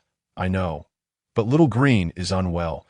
I must care for her. I cannot abandon her." Upon hearing this, Ning Yu chose not to press further, rising to take her leave. Lin Hao did not accompany her to the door. He watched as the bedroom door closed once more, bathed in the blood-red sunset. This world is sick, his wife is sick, and he is sick that as soon as Ning Yu stepped out of Lin Hao's home, she immediately received the notification of the task completion. Ding, task. The affliction named Love has been completed. Rewards have been granted. 1 mental strength, 1 charisma. Additionally, hidden rewards have been issued. 1 free attribute point, 1,000 points, and the upgrade conditions for the Crimson Blade have been unlocked. Ning Yu found herself at a loss for words. Goodness, the random attribute points are indeed quite unpredictable, as not a single point was allocated to her physical strength. However, one cannot dismiss the utility of the mental strength and charisma. For instance, the current task was activated solely due to her charisma value. As for the solitary free attribute point nestled among the hidden rewards, Ning Yu unhesitatingly allocated it to enhance her physical strength. This body must grow stronger. She then summoned her attribute panel. Host. Ning Yu height. 150 centimeters physical strength, 7 mental strength. For charisma, 9 items. Titanium alloy crossbow, bolts, 3. Low-level T-virus immunity capsule, 3 hours 1. Crimson blade, low-level, skills, none points. 1120. The enchantment label that had previously accompanied the Crimson Blade her inventory had now transformed into low level, indicating that the upgrade conditions had been met to T. Ning Yu's surprise. This blade was exceptionally powerful. Not only was it remarkably sharp, but it also boasted an excellent enchantment, granting 1 physical strength and 1 mental strength. More importantly, it could be upgraded further, making the expenditure of points truly worthwhile. Ning Yu promptly clicked to view the detailed information about the Crimson Blade. Crimson Blade. Low-level experience points. 550 enchanted. Battle intent grants the wielder 1 physical strength and 1 mental strength when equipped. Unique passive. Blood's Vow. After inflicting any damage, the wielder can absorb the blood of the injured to enhance themselves. Note: this enhancement temporarily affects the user's sanity. Upgrade conditions. Gain experience points after triggering Blood's Vow. Description: a renowned blade that brings fortune, crafted by a master artisan. It is said that the master ultimately perished by this very blade. Indeed, after unlocking the upgrade conditions, a plethora of additional details emerged. When she had slain Brother Zhang earlier, the fervor and agitation she felt, coupled with the incessant whispering of a thirst for blood in her ears, were manifestations of this passive ability, Blood's Vow. Furthermore, the cautionary note was impossible to ignore. Absorbing blood would continuously enhance oneself, which, while sounding formidable, could also temporarily distort one's sanity. The final line of the description, stating that the legendary artisan ultimately met his demise by this blade, was particularly thought-provoking. She would need to find an opportunity to test this weapon and determine the threshold for continuous blood absorption in combat. Pondering this, Ning Yu departed from Lin Hao's neighborhood, retracing her steps while carrying a bag full of ingredients, making her way home. The sun was nearing its descent below the horizon. She couldn't help but wonder if Shen Yue had been training diligently in her absence. Exhausted and drenched in sweat, Shen Yue, was resting in the small backyard of the supermarket, fanning herself with a magazine. It was evident that she had been training for an extended period. As the heat was overwhelming, her well-developed figure was straining against her black, form-fitting athletic wear, prompting her to slightly loosen it for some relief. With Ning Yu absent in the afternoon, she had diligently repeated the training regimen from the morning. And now fatigue had set in, her stomach growling in protest. As dusk settled, and Ning Yu still had not returned, concern began to creep in her mind. Despite being aware of Ning Yu's exceptional skills, she couldn't shake the feeling of anxiety. What if something unexpected had occurred? Should she venture out to search for her? Just as her restless thoughts spiraled, a heavily laden backpack suddenly tumbled before her, landing with a resounding duong, revealing it to be brimming with ingredients. Moments later, a silver-haired little girl nimbly landed on the ground and cheerfully exclaimed, "Sister Yu, I'm back. You've only just returned? I've been training all day." Upon seeing the familiar and adorable figure, Shen Yue sprang to her feet in delight, rushing forward to embrace Ning Yu. Ning Yu was taken aback, but effortlessly evaded the enthusiastic tackle, saying, "What are you doing? You're drenched in sweat. It's foul." She waved her delicate hand near her nose, making a face of distaste. Ning Yu thought to herself, when did this girl become so familiar with her?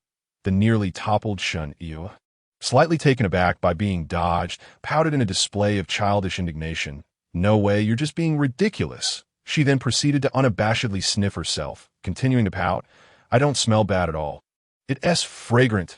Our little fairy's sweat is always sweet-smelling." Ning Yu's lips twitched, revealing an expression of exasperation as she dodged yet another of Shen Yu's attempts to tackle her. Turning around, she retrieved a bag from the backpack, flashing a mischievous grin at Shen Yu while shaking it. "Tonight, we shall feast on this." In the supermarket's kitchen, the silver-haired little girl donned a cute apron adorned with pastel polka dots. Busily preparing a meal, holding a paper towel, she was meticulously drying a fresh steak. After seasoning it with salt, black pepper, and olive oil, she began marinating it at the kitchen entrance. Shen Yu peered in, her eyes sparkling with admiration as she watched Ning Yu at work.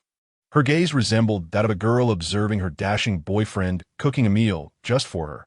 Freshly showered and clad in a light blue school uniform that barely concealed her blossoming curves, she radiated youthful allure. The pleated skirt revealed her smooth, slender legs, devoid of any excess flesh.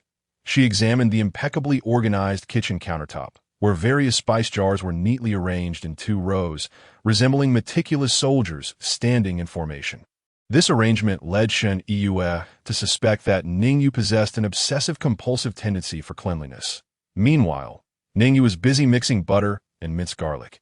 She had initially intended to add mint leaves, but the local market only carried conventional vegetables, leaving her no choice but to forego the herb.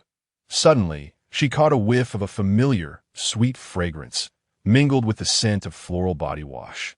Before she knew it, a pair of delicate hands wrapped around her slender waist, and soft curves pressed against her back. It was Shen Yu, without a hint of restraint, had embraced Ning Yu from behind. Burying her head in the crook of the little girl's neck, "Little Yu, when you grow up, marry your sister. Okay, I have no defense against a cute little silver-haired girl who can cook." Ning Yu's face darkened, an urge to kick this silly girl away bubbling within her. Was it really just a steak she was preparing? What nonsense was she spouting? It had only been a few days, yet Shen Yu seemed to have grown so comfortable with her. Had her portrayal of a sister been too convincing? However, as her delicate hands continued to stir the butter, she felt compelled to let Shen Yu cling to her. With a resigned sigh, she finally said, "Let go, or I want to prepare your portion, and you can just watch me eat." "Eh? How could this be?" Shen Yu immediately voiced her loud protest, her expression one of pitiful grievance.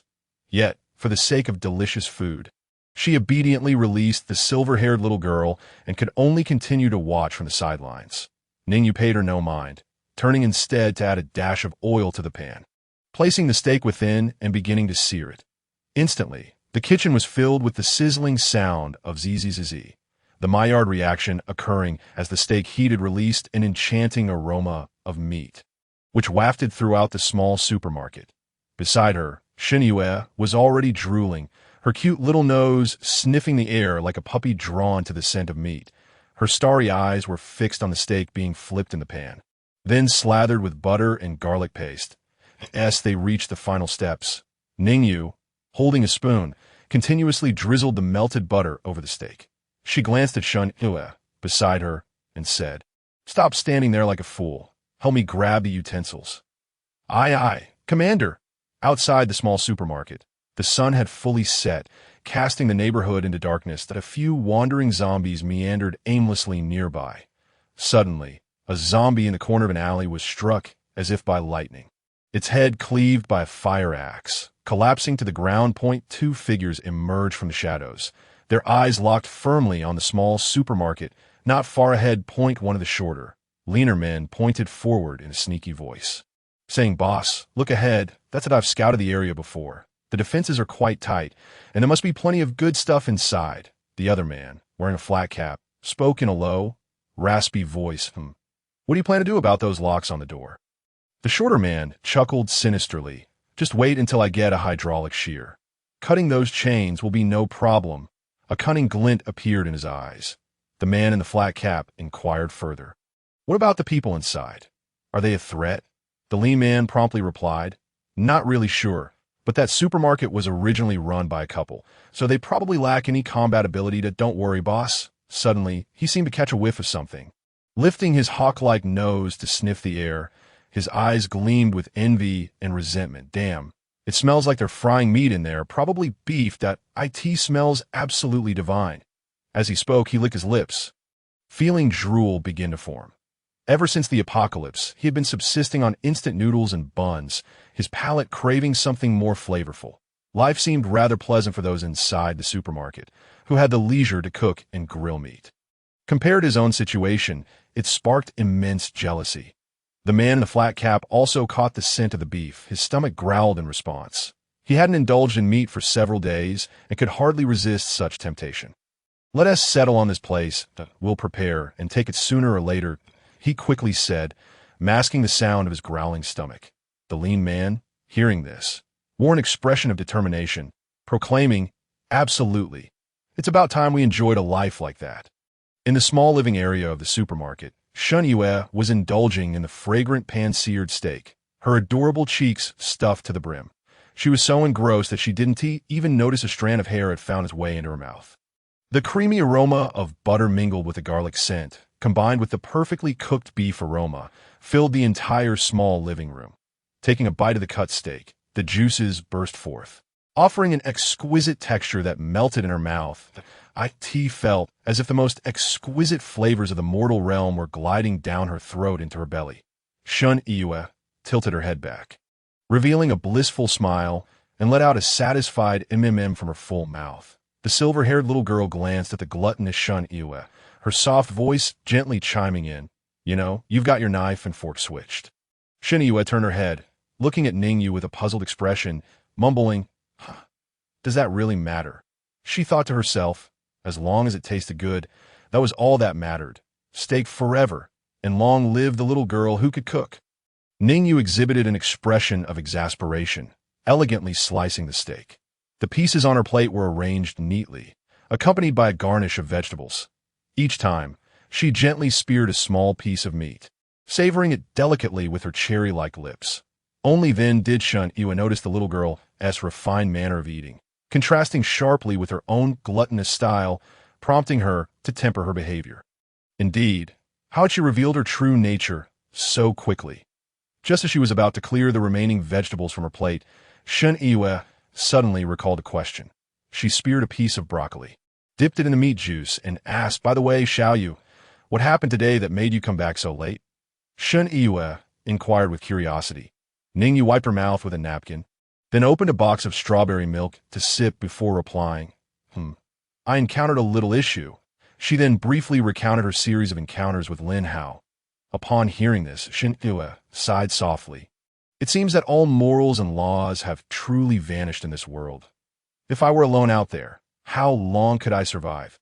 She then asked Xiao Yu, "If you were him, would you want to help a little girl in a fresh food store?" "Of course not," Ning Yu replied without hesitation, "that I am no good Samaritan." Although I don't dislike the existence of such good people in this world. On the contrary, it benefits me.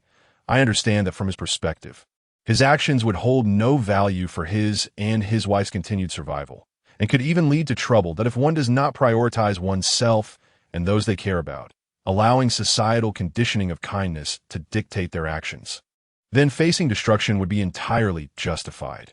Ning Yu analyzed coldly, suddenly raising her amber eyes to fixate on Yu. So I advise you too, in such a world, to tuck away your excess kindness. It would benefit us both. Yu, meeting the silver-haired little girl's cold gaze, nodded thoughtfully. Yet she fully comprehended that Ning Yu's words held truth. However, for her, a high school student who had only recently been studying, this was undeniably impactful. Yet she knew clearly that for her now, the most crucial thing was to grow stronger and then find her family. Everything else was secondary to be. By the way, what do you think about the survivor gathering at Yida Commercial Center? Yu continued to inquire. It's valuable information that I think we should check it out. Ning Yu replied without a second thought, evidently having already considered it.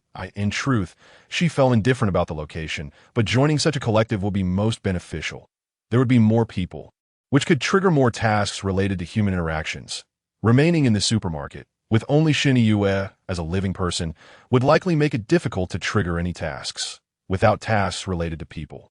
There would be no attribute points. Currently, it seemed that killing zombies and related tasks yielded no attribute points. Her encounter with Lin had triggered a task associated with him, granting her attribute points. Yet it couldn't be guaranteed that she would encounter survivors every day. Rather than venturing out and hoping for luck, it would be more advantageous to integrate into a collective where such possibilities were higher. Even if any issues arose, she would be free to come and go, with no one to stop her. Upon hearing Ning Yu express her desire to go, Yu's face lit up with excitement. Ning Yu instantly discerned her thoughts. She surely believed there was a chance to encounter her family there. Although the hope seemed slim, Yu yearned to see it for herself. However, with your current strength, Yuri's still too weak. I don't want to carry a dead weight. Ning Yu candidly assessed her. With all this food in the supermarket, we shouldn't waste it. We can stay a bit longer. And you should focus on training. Yu was utterly unconcerned about the fact that she was still a novice. Instead, she was brimming with motivation to become stronger. I will train diligently, she declared, her beautiful apricot eyes sparkling with hope. Ning Yu nodded gently, then gestured towards the dining plates and cutlery on the table, signaling her to wash the dishes. However, Yu fixed her gaze on Ning Yu and said earnestly, "Thank you, Xiao Yu." Ning Yu was taken aback, not quite understanding the reason for her gratitude. Turning her head away, she replied, "No need to thank me. We are merely leveraging our relationship, aren't we?" Observing the silver-haired little girl's emotionless demeanor, Yu couldn't help but smile radiantly, shaking her head lightly. "No, if it weren't for Xiao Yu, I wouldn't even know what I am capable of now. I could never feel this hopeful." With that, she efficiently began tidying up the table. Ning Yu remained silent, taking a hefty gulp of strawberry milk from a now empty box, its form distorted from her vigorous sipping. Some afternoons later, in the small backyard of the supermarket, smack! Yu was struck hard by a wooden stick, causing her to fall to the ground in pain. Standing opposite her was Ning Yu, the very person who had delivered the merciless blow. The silver-haired little girl hadn't even changed out of her athletic gear and was still clad in a stylish black, fitted dress. She stood quietly, her lovely silver hair swaying gently in the light breeze. Lifting her hand to casually tuck a stray strand behind her ear, there were no signs of sweat on her face, making it seem as though their sparring had not exerted her in the slightest. You overthink your attacks, leading to numerous openings. Your leg strength is slightly lacking and requires fortification. Furthermore, you're relying solely on your upper body strength without utilizing your entire body. Such force is insufficient. Ning Yu analyzed with the precision of a machine. Yu, already panting heavily, gently rubbed the spot where she had been struck, her elegant brows furrowing as she attentively absorbed her shortcomings in recent days of continuous training. She had grown increasingly diligent, raising her standards for herself. Ning Yu walked over, retrieving a chilled sports drink from a foam box, tossing her a bottle. "Take a break. I'll help you tend to your injuries later." Yu raised her hand to catch the drink, wiping away the sweat that was nearly trickling into her eyes. After popping the cap, she gulped down a couple of swigs, feeling her fatigue lighten somewhat. Glancing at the gleaming metallic long knife nearby, she reached out to grasp its hilt. This knife had been obtained by Ning Yu through her recent zombie-slaying excursions, exchanged for points. Not part of this week's special sale. The recent weekly specials had consisted of mundane items like rice and massage chairs, which Ning Yu had bypassed entirely, opting instead to redeem the long knife for Shun Yue in the weapons section of the store. Although it required only 1,500 points, Ning Yu had discovered that all weapons obtained through the system were remarkably durable, showing no signs of wear from use. Seeing Shun Yue rise once more. Re-grasping the knife, Ning Yu cast her an inquiring glance. Shun Yue took a deep breath and, with determination, said to Ning Yu, "Xiao Yu, let us go again." She had died countless times that morning, and though she had endured significant pain, she persisted through gritted teeth. Ning Yu did not dissuade her from taking a longer break. Instead, she picked up the wooden stick again, casually awaiting Shun Yue's next move. Soon, their figures intertwined once more. Over the past few days, Shun Yue had gradually progressed from collapsing after 2 moves to managing to withstand several more. Although she still could not land a hit on Ning Yu, the latter had deliberately reduced her speed and skill to facilitate Shun Yue's training. Otherwise, it would have been sheer brutality, offering little assistance to Shun Yue as Shun Yue gasped for breath and launched a vigorous attack. Ning Yu effortlessly deflected her strikes with one hand wielding the wooden stick. It appeared that Shun Yue's stamina was nearing its limits, just as she barely managed to block one of Ning Yu's casual swings. A thought sparked in her mind. She had spotted an opening. The opportunity was fleeting. Instantly, she tossed the long knife aside and swiftly drew a dagger from her belt, closing the distance to Ning Yu and thrusting towards the exposed vital point. Was she finally going to make contact with the silver-haired girl? Smack! The wooden stick landed squarely on Shun Yue's forehead with deliberate calmness. She was left momentarily dazed, only to see Ning Yu's faint smile harboring a hint of mischief. You fell for it again. You were too hasty. Shun Yue's dagger veered off course, leaving her wide open. Ning Yu pivoted, delivering a swift kick that sent her flying. Avoiding her vital points, she struck Shun Yue's tender backside, minimizing the damage.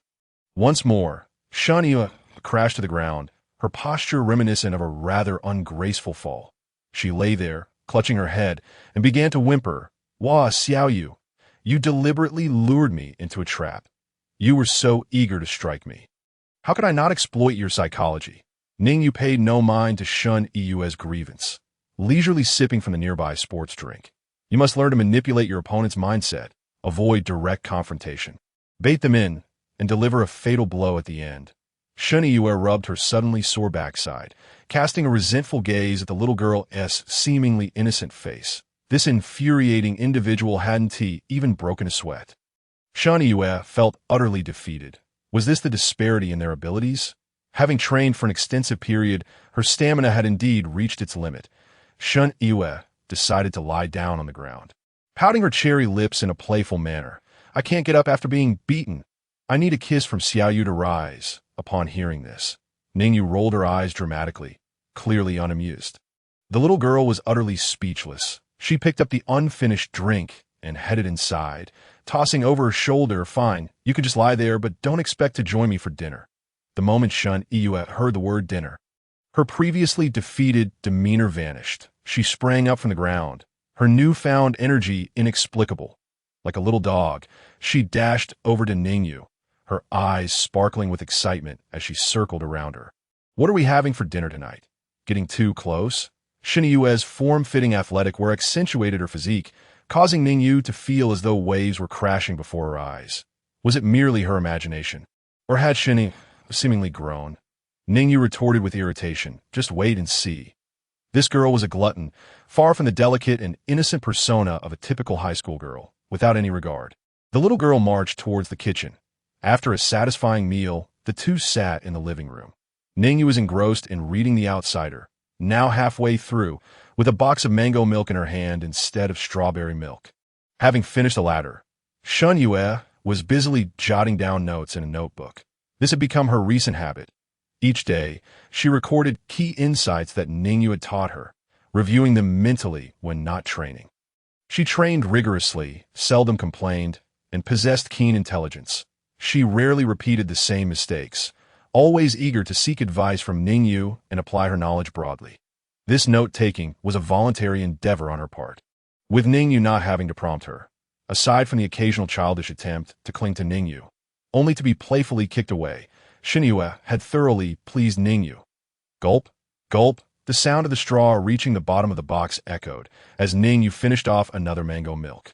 She set her book aside and said to Xinyue, "Your training has shown some preliminary results. I plan to go out tomorrow." Xinyue appeared puzzled. "What do you intend to do?"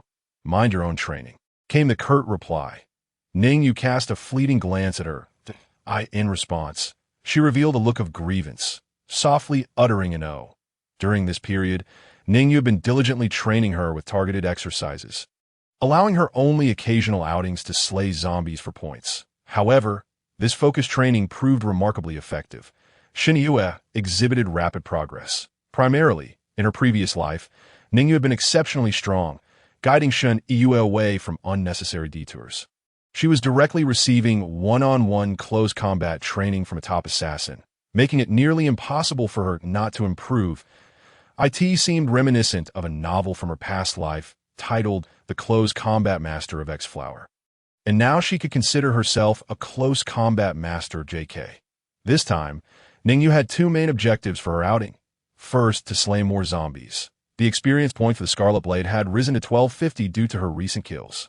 She wished to accumulate enough experience points in one go to observe the effects of leveling up. Secondly, she aimed to test the limits of the Scarlet Blade. She wanted to ascertain how much rational control she could maintain after absorbing a sufficient amount of fresh blood, particularly under the adverse influence of the Blood's Curse, which was crucial for her future sustained combat. Lastly, she hoped to earn some points along the way. Triggering a mission would be even more fortuitous. After expending considerable energy during the day, Xinyue could not stay awake for long, her drowsy eyes soon drifting into slumber. After finalizing her plans, Ning Yu closed her book and began to meditate.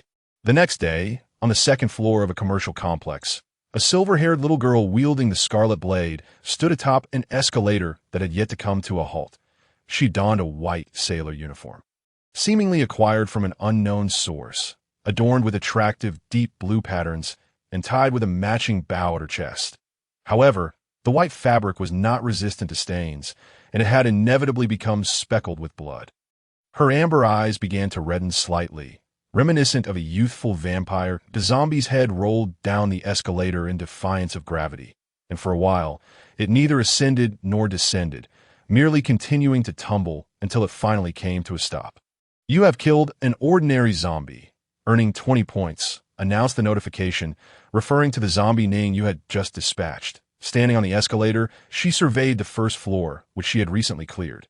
The first floor housed a shopping area for cosmetics and perfumes, where the corpses of zombies lay scattered about, though not densely packed. Many zombies had already fled through the shattered entrance into the streets beyond. As she ascended to the second floor, where restaurants began to emerge. The increase in the number of zombies became palpably evident, their aimless groans intensifying in frequency. While clearing the first floor, Ning Yu wielded the Scarlet Blade and felt the effects of the Blood's Curse, albeit not overwhelmingly strong, less so than when she had slain Brother Zhang that day. This pattern persisted during her recent excursions to eliminate small clusters of zombies. This led Ning Yu to suspect that the blade became more invigorated only upon tasting fresh human blood, showing little interest, even disdain, for the tainted blood of zombies. Similarly, the experience points for the Scarlet Blade had not increased significantly, only reaching 1450. While it was better than nothing, the sheer number of zombies in the vicinity was fortuitous. After all, she could not simply hunt down survivors to quench her thirst for blood in hopes of leveling up. Ning Yu was neither a saint nor a remorseless killer. Upon reaching the second floor, Ning Yu felt an intense discomfort wash over her. She sensed an unsettling gaze fixed upon her, though its source remained elusive. Several zombies near the escalator, having detected the commotion, began to converge slowly. Faced with the encroachment of 3 zombies, Ning Yu brandished the Scarlet Blade. She surged leftward, swiftly severing the head of the more agile zombie on that side. The blade expertly sliced through its brain. By the time the other two approached, she replicated her method, decapitating them and destroying their brains. The blood of the zombies was gradually absorbed by the Scarlet Blade. Ning Yu lifted her gaze to survey the dense distribution of zombies on the second floor. Having mapped out a course of action, she intended to commence her experiment on the limits of the Blood's curse's influence on her. The escalator, ascending through the center of the mall, was her starting point. She planned to navigate along the route with fewer zombies, reaching one end of the second floor before methodically clearing her way to the opposite end, thereby avoiding being flanked. The second floor was relatively elongated, with a hollow center allowing a view of the first floor below, embodying a traditional commercial complex design. The shops on the second floor were diverse: restaurants, toy stores, mobile phone boutiques, and clothing outlets, resulting in a varied array of zombies. There were elderly zombies with graying hair, rotund zombies clad in eccentric attire, child zombies dressed in school uniforms, and even pregnant zombies with prominent bellies. That it seemed that this complex had once thrived before the zombie outbreak. Bustling with life, now that vibrant scene had been transformed into a hellish nightmare. The silver-haired little girl continued her slaughter, having cleared a considerable distance from the eastern side of the second floor. Her once indifferent eyes now bore no trace of amber, completely consumed by crimson. Even the deep blue bow of her sailor uniform had become tainted with blood, creating an unsettling yet captivating aesthetic. Ning Yu glanced down at the scarlet blade in her hand. Remarkably, it bore no bloodstains, having absorbed every drop. A sudden dark amusement washed over her.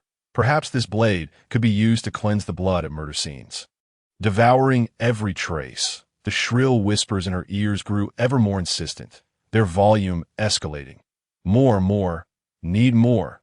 Her body surged with exhilaration, adrenaline coursing through her veins, leaving her in a state of heightened agitation and excitement. Furthermore, to her astonishment, despite the prolonged combat, she felt her stamina had not significantly waned on one hand. This could be attributed to her enhanced physical attributes. On the other, it was likely due to the blood the blade absorbed, not only bolstering her combat prowess, but also replenishing her energy. Truly, it was a terrifying weapon, seemingly born for slaughter. Yet, it was not without its drawbacks. Although her senses remained sharp, Ning Yu occasionally experienced fleeting moments of disorientation, merely a fraction of a second. Once that haze receded, she would find herself having dispatched yet another zombie in that ephemeral lapse. This sensation was fleeting, elusive. Ning Yu realized that this might indeed be a side effect, causing her to engage in repetitive acts of slaughter unconsciously. Assessing her state, it seemed she had yet to reach her limits, and she resolved to continue to that moment. The sensation of being watched once more enveloped her. Ning Yu whipped her head around. Yet, apart from the fallen zombie corpses, there was nothing amiss. Her gaze abruptly fell upon a restaurant in the direction she had turned. It was a Huangmin chicken rice establishment. Though the door was closed, it bore no signs of being locked. Ning Yu furrowed her brow, for the establishment showed no signs of damage, and the yellow and black signs still glowed brightly. It struck her as peculiar. She turned and approached the restaurant, only for the door to swing open unexpectedly. A man's head emerged from within, gaunt and pale, as he turned left and right, scanning his surroundings. Upon confirming that the nearby zombies had all been eradicated, he spoke to those inside. Mid-sentence, he cast a furtive glance at a silver-haired little girl not far away. Suddenly, several individuals sprang forth from within, comprising men, women, and children alike. Some donned professional attire, likely office workers, while others were clad in the garb of delivery personnel. They appeared to be a group of survivors trapped in this place. Each of them looked disheveled, their spirits evidently low, and their bodies emaciated. It seemed they had been ensnared here for far too long, besieged by an overwhelming number of zombies, and with resources severely limited. Upon exiting, they beheld the scene outside. The upper floor was littered with the corpses of zombies, their heads severed and mangled, clearly the result of human intervention. They collectively gazed at the silver-haired little girl in front of them, dressed in a blood-stained sailor suit and wielding a scarlet tang dao. Expressions of disbelief washed over their faces. Having been trapped here for many days, they had found it impossible to venture outside due to the sheer number of zombies. Previously, a few audacious adult men had charged out with kitchen utensils from a nearby restaurant. Initially, they managed to slay a few zombies, but soon succumbed to the overwhelming onslaught, bitten and devoured. The memory filled the survivors with dread. Yet, with nearly half of the zombies on this floor dispatched, only this little girl remained. Could it be that she was responsible for their demise? This thought prompted them to reconsider whether they had been too timid all along. The lean man who had emerged first appeared to be the de facto leader of the group. After reconfirming their safety, he approached Ning Yu with a friendly smile. "Little sister, are you the only one here? Did you slay all these zombies?" He too found it hard to believe, contemplating the possibility that this little girl had simply become separated from her team. Ning Yu nodded gently in affirmation. Though she was not particularly inclined to engage with this group, as she intended to continue her experiments, the arrival of these survivors might trigger a quest, potentially yielding attribute points. Thus, she resolved to engage in a brief exchange. The lean man's expression morphed into one of astonishment, clearly struggling to accept the reality before him. Yet, confronted with the undeniable evidence, he had no choice but to believe if this little girl possessed such formidable prowess, surely following her would ensure their safety. With this thought, a look of ingratiation crept onto his face. "May we accompany you? With more of us together, we can look out for one another." Ning Yu narrowed her eyes, sensing that no quest had been activated. "No, you should leave quickly. The zombies downstairs have been cleared." Ning Yu firmly rejected his request. She had no interest in rescuing others. Their survival was of no concern to her, as she wished to continue her experiments. The notion of mutual support felt absurd to her, akin to saying that she and a billionaire were both millionaires by mere association. She turned to proceed further. The lean man's expression fell into a state of shock, clearly unprepared for such a decisive refusal from the young girl. However, having finally glimpsed a glimmer of hope, he was reluctant to let it slip away. "Please, we are but a few. It would be extremely difficult to fend off the zombies outside." The individuals behind the lean man began to murmur among themselves upon hearing Ning Yu's response. "Isn't it better to act together? Why is this person so selfish? Indeed, why let others perish without offering help? Young people today, oh, I'm so hungry. I wonder if she has any food on her. It's been ages since I last ate. I'm hungry too. There's so many of us, and she is just one. Perhaps we could seize her belongings? Shuh. What are you saying? Can't you see she is covered in blood and wielding a knife?" Ning Yu rolled her eyes, wondering if these people thought she was deaf. Just as she was about to rebuff the lean man once more, an inexplicable fury surged within her. Her grip on the hilt of her knife tightened. A frenzied voice screamed in her ear, "Kill them! Kill them all!" She realized her hand was moving toward her weapon of its own accord. The lean man and his companions trembled at the sight of Ning Yu's impending aggression. Despite her petite and delicate appearance, the aura of menace radiating from her chilled them to the bone. The blood-stained sailor suit and the blade in her hand signified that she was no benevolent soul. Tension enveloped the group, fearing that she might unleash a massacre at any moment. Silence fell, thick and oppressive. The lean man took a few cautious steps back, clearly terrified. Ning Yu felt a constriction in her chest. Recognizing that some external force was manipulating her emotions, visions of brutality and bloodlust surged within her. Surely, it was the knife, an instrument of blood's longing. It sought to influence her, to eliminate this group and relish in the taste of fresh human blood once more. This scarlet blade was indeed a double-edged sword. With a deep breath, she gradually released her grip on the hilt and stored it in her system space. The long, crimson blade vanished into thin air. Akin to a magician's trick in the eyes of the survivors, as her grip loosened, the agitation and the whispers in her ears dissipated entirely. It was indeed the knife's doing, attempting to manipulate her emotions.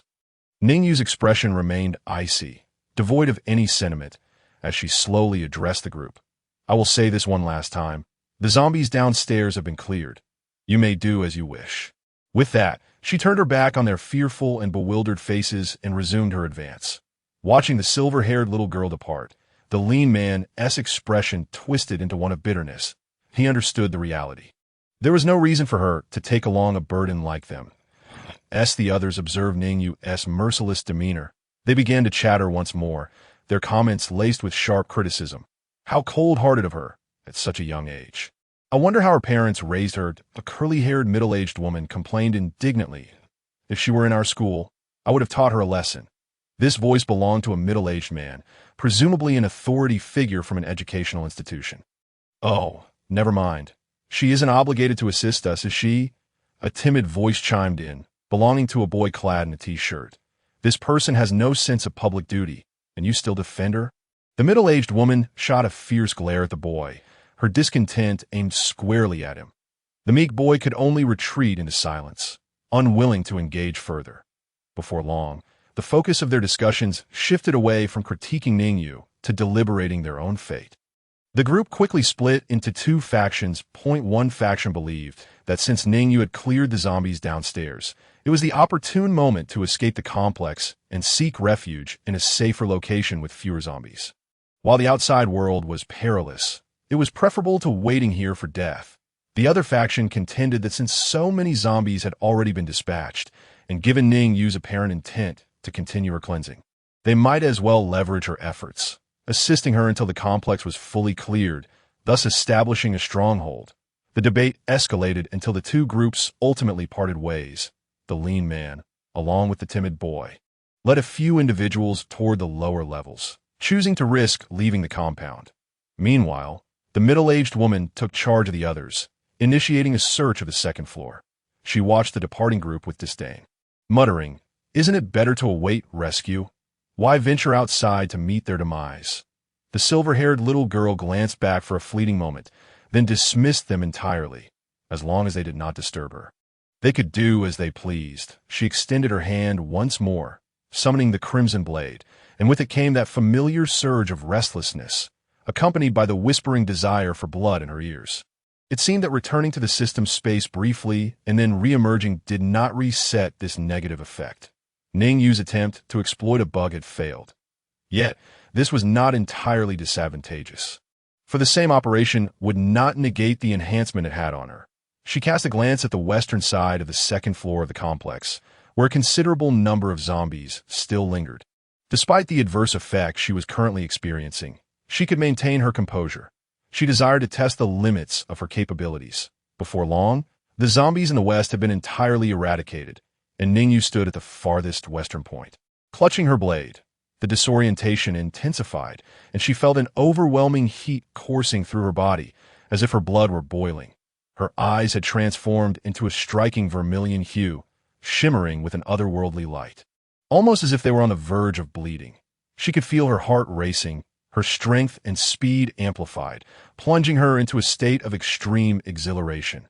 The whispering in her ears was akin to being enveloped by a 360-degree surround sound system, disorienting her slightly. She noticed the experience points for the Crimson Blade had reached 2950, a significant increase, though still slow in progression. It seemed she would need to clear 2 more floors to achieve a level up. This was likely her limit. If she continued slaying zombies, she might succumb to an uncontrollable bloodlust. Slowly, the silver-haired girl released her long blade, which then vanished from sight. Her pupils instantly regained their clarity. Returning to a pure amber, Ning Yu felt it was time to retreat. However, just then, that sensation of being watched resurfaced, now more pronounced than before. Ning Yu was momentarily stunned, then turned her gaze towards the eastern side of the complex, where a group of survivors had chosen to remain. They dispersed and began gathering supplies behind her, appearing unremarkable. Yet, Ning Yu distinctly sensed an ominous aura emanating from their direction. She had misjudged. The prying eyes were not those of the survivors, but rather something far more terrifying. Suddenly, a piercing scream shattered the silence of the complex. "Da-da! Help!" It was the voice of a middle-aged woman, abruptly cut off. The scream was sharp and brief, clearly the result of an attack. Ning Yu did not hastily summon the Crimson Blade again. Instead, she intended to investigate first. The remaining survivors, hearing the scream, ceased their actions, fear evident in their eyes. They cautiously moved towards the source of the cry, eager to discern what had transpired. Soon, they beheld a sight that sent chills down their spines. The middle-aged woman, who had previously advocated for staying, lay sprawled at the entrance of the shop she had been searching. Her throat had been torn open, her head grotesquely ripped apart. White matter, mixed with crimson blood, pooled on the ground. Her body twisted as if subjected to immense force. The remaining half of her face was wide-eyed, filled with terror and the inability to find peace in death, though they had witnessed zombies devouring humans before. Such a brutal demise was unprecedented. Some were so frightened they collapsed onto the ground, retreating in terror, their teeth chattering uncontrollably. Others turned to flee, frantically exclaiming, "This cursed place! Anyone who wants to stay can." Ning Yu observed this scene with an unflinching demeanor. She was not swayed by the brutality. However, one significant question lingered. Where was the zombie that had inflicted this harm within the vicinity of the middle-aged woman? Only the corpses of the deceased zombies remained. What manner of creature had killed her? Moreover, it appeared to possess immense strength and biting power. Another anguished scream interrupted Ning Yu's thoughts. It was from the fleeing individual, who was nearly at the stairs to the first floor. Ning Yu swiftly redirected her gaze, only to see his lifeless body, similarly torn apart. His throat had been bitten through, and his head violently disassembled. However, she caught sight of a rapidly moving shadow darting away, leaping nimbly before vanishing from view. Ning Yu's pupils constricted. It moved with astonishing speed. She had failed to discern its movements, as it had disappeared in mere moments. What kind of monster was this? The survivors had not comprehended what was occurring. They had only witnessed another companion perish in a horrific manner. They cried out in panic, scattering like headless flies as they fled downstairs in terror. The scene devolved into chaos. Ning Yu narrowed her eyes, acutely aware of an unprecedented sense of danger. The zombies she had previously encountered could run, but none possessed such remarkable agility. The creature had leaped an impressive distance. Its leg strength extraordinary, far beyond the capabilities of any human or ordinary zombie. The panicked survivors were likely to be hunted down, one by one. Ning Yu had no time to concern herself with them. Her mind raced as she scanned the complex, her ears straining to catch any potential sounds. She sought the swift shadow from earlier, like a tea that moment. A chill coursed through her entire being, an unparalleled tension enveloping her. A vivid red symbol flashed in her mind. Danger. Almost instinctively, she rolled forward, pivoting in midair to summon the crimson blade. The familiar surge of intense restlessness surged through her. Her alluring amber eyes were instantly replaced by an eerie crimson. As she fell to the ground, she swung her blade before her, a grotesque visage, moving with an almost imperceptible speed, lunged close enough to her to bite the blade. This time, Ning Yu finally discerned the nature of the creature. It was cloaked in a hooded garment, its limbs resembling those of a quadruped, crawling in a predatory manner. Beneath the hood was a twisted, repulsive face, its eyes riddled with prominent blood vessels, devoid of pupils. Only whites remaining. The skin was pallid, interspersed with writhing, indeterminate entities. The mouth, split to the roots of its ears, was filled with impossibly long, sharp teeth, densely packed and coated with the remnants of flesh, unmistakably from the unfortunate victims moments ago. The stench emanating from its mouth was repugnant, distinctly perceptible due to the proximity. Even Ning Yu, with her formidable mental fortitude, felt a shiver of fear at the sight of this hellish apparition. The creature's bite had been thwarted, yet the force of its attack propelled her backward. The tremendous impact from the blade left her incredulous. This monster, possessing such speed, also bore immense strength. Cold sweat broke out on her brow. Had she not instinctively defended herself, she would likely have met a gruesome fate. The creature, having failed its strike, did not pursue further, but instead swiftly retreated, darting between the complex shops before vanishing once more. A man's scream echoed in the distance, likely belonging to one of those who had attempted to escape.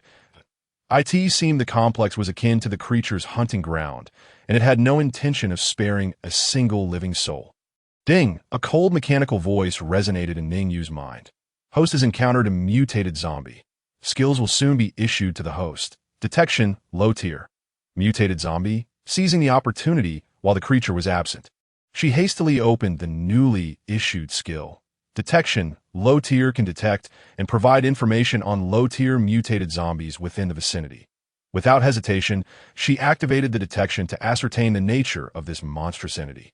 Detected, glutton, low tier, position, approximately 400 meters of the 3 o'clock direction, Vertical height difference -8 meters. Information. A mutated zombie characterized by extreme speed and formidable strength. Its primary methods of attack are claw strikes and bites. It typically kills all living beings it encounters, accumulating corpses to feast upon. Weakness. Skill upgrade to intermediate level can be viewed. Damn it. The most critical weakness is not visible at least. I can detect its position and ascertain its approximate direction. It's better than earlier when I was ambushed without any foreknowledge. She immediately activated the detection skill once more, but was met with the system's failure notification. Skill on cooldown, 5 seconds remaining. This skill has a total cooldown of 10 seconds. Just as she thought she could continuously use the detection to aid her in battle, the cooldown proves to be a hindrance in a battle of this level. 10 seconds could very well determine life or death. This infuriating system truly leaves no room for error. Ning Yu quickly retrieved a low-level T-virus immunity capsule, 3 hours, from her inventory. This was the reward from a previous ordinary mission of slaying zombies. Upon inspection, it appeared as a small blue capsule, exuding a peculiar fragrance, with a slightly indented T printed on it. She swallowed it in one gulp. In the ensuing battle, if she were to inadvertently sustain an injury, she might succumb to T-virus infection. Against ordinary zombies, she wouldn't require this at all. Those creatures could hardly touch her. But now, faced with such a terrifying monster, precautionary measures were imperative. Meanwhile, in a small supermarket, Ning Yu had just concluded her morning training. Glistening with sweat that accentuated her youthful and alluring curves, her exquisitely delicate features displayed a slight weariness. Yet more so reflected the contentment of resting. She was about to wipe the sweat from her body and grab a bite to eat when she suddenly heard a knocking sound at the supermarket's entrance. Ning Yu's heart tightened, knowing this was certainly not Ning Yu. Ning Yu would never, nor would she need to, use the front door. Approaching the corner of the small living room, she grasped the long knife Ning Yu had given her. The excellent anti-slip grip provided a reassuring tactile sensation, allowing her to feel a modicum of comfort. She was no longer that defenseless high school girl from a few weeks ago. Upon reaching the supermarket's front door, she heard a woman's voice from outside, age indiscernible. "Excuse me, is anyone there? Please help us?" Ning Yu stepped forward and peered through the peephole. 2 women, approximately in their 30s, stood outside, their appearances unremarkable. Albeit adorned with makeup that seemed somewhat forced, their clothing was tattered, with shoulders and necklines exposed, giving an impression of deliberate exposure. These 2 women seeking help likely intended to leverage their bodies for some advantage. Ning Yu did not open the door. Instead, she gently replied through it, "I'm sorry, please leave. Our food is limited, and we are unable to assist." Upon hearing her voice, the 2 women outside displayed expressions of delight, knocking even more insistently. "Please, we will do anything. We just want something to eat." The escalating noise of their knocking made Ning Yu feel a little annoyed and troubled, prompting her to unlock the door. 3 iron chains were still secured inside, rendering the door's opening ineffective for entry, leaving only a small gap that could not allow anyone to pass. Upon hearing the door creak open, the 2 women hurriedly leaned in, their faces displaying a servile demeanor, only to freeze in surprise. Through the narrow opening, they were met with the glint of a long knife and Ning Yu's icy gaze. "Leave now, or I shall not be courteous," she warned.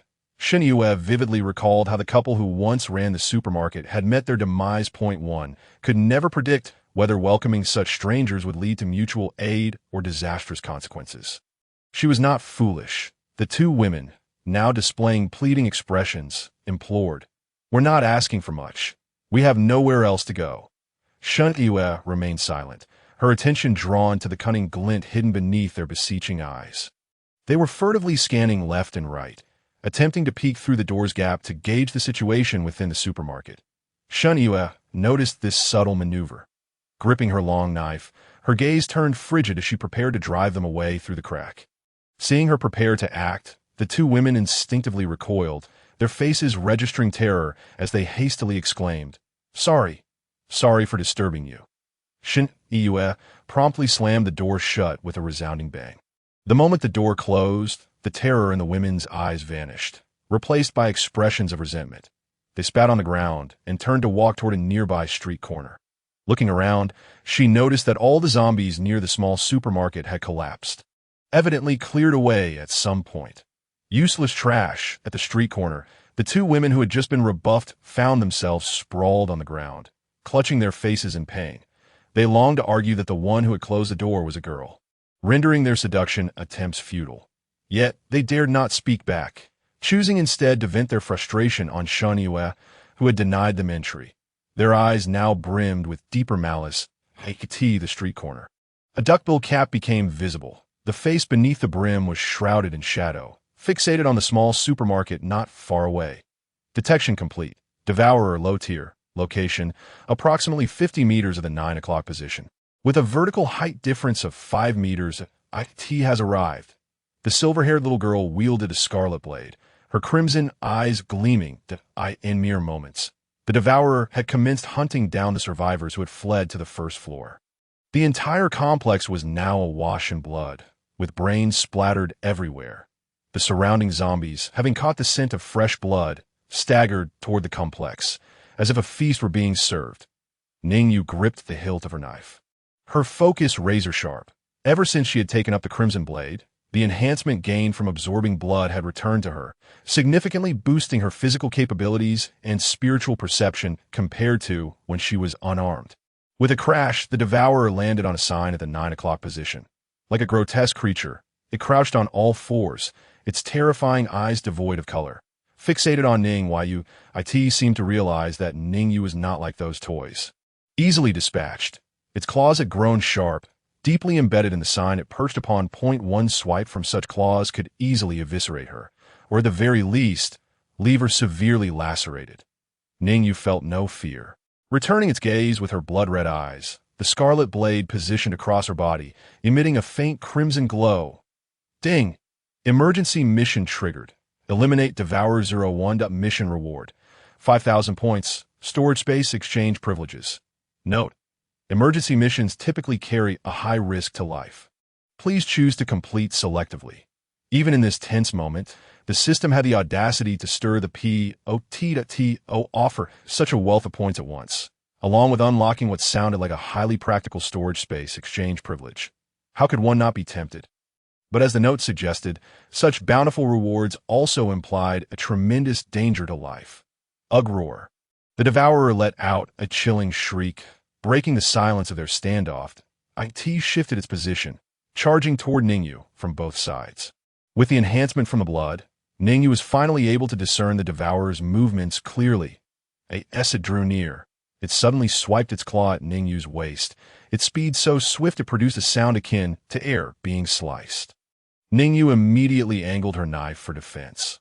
Their collision emitted a sound reminiscent of metal clashing. The hardness of this monster's claws was astonishing. The voracious beast was momentarily halted mid-attack, yet with a forceful stomp on the ground. It abruptly altered its trajectory, launching itself to the side of Ning Yu. Another strike came from a different direction, which Ning Yu barely managed to block. However, her pupils contracted sharply once more. The voracious creature transformed into a whirlwind, unleashing a relentless barrage of claw strikes akin to a tempest.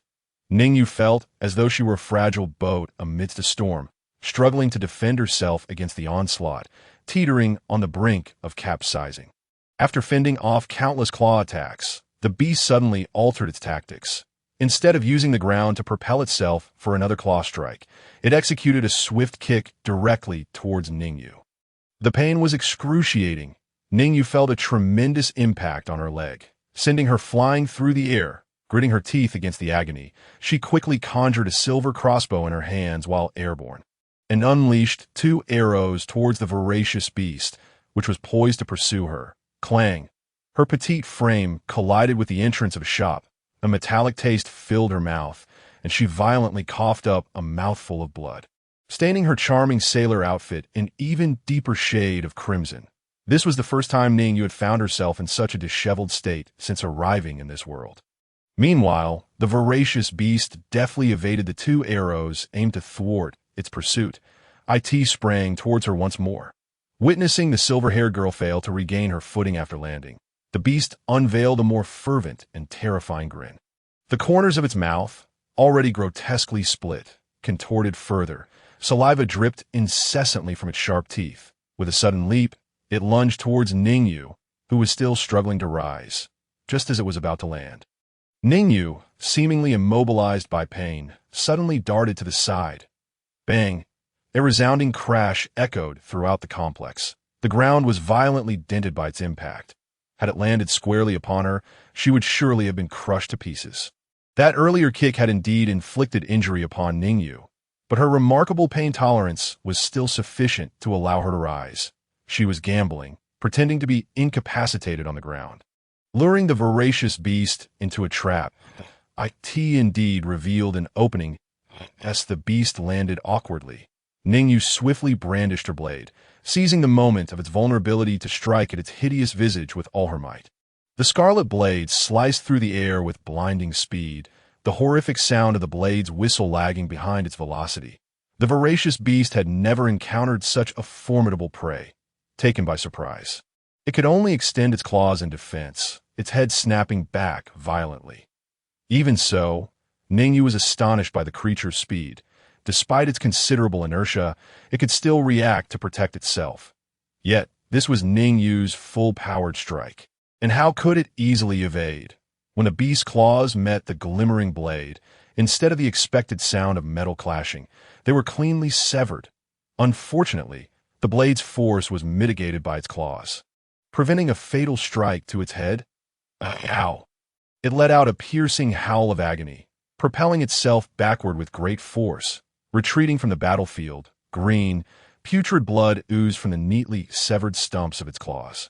This blood no longer bore the typical red hue of a human, but was instead a sickly green, reminiscent of decay. The floor began to emit a corrosive sound as it was tainted by the vile liquid. Having missed her chance, Ning Yu was unwilling to grant the beast any respite, and with blades in hand, she hastened to follow. The voracious creature, however, was cunning. After rolling away, it immediately leapt into the air once more.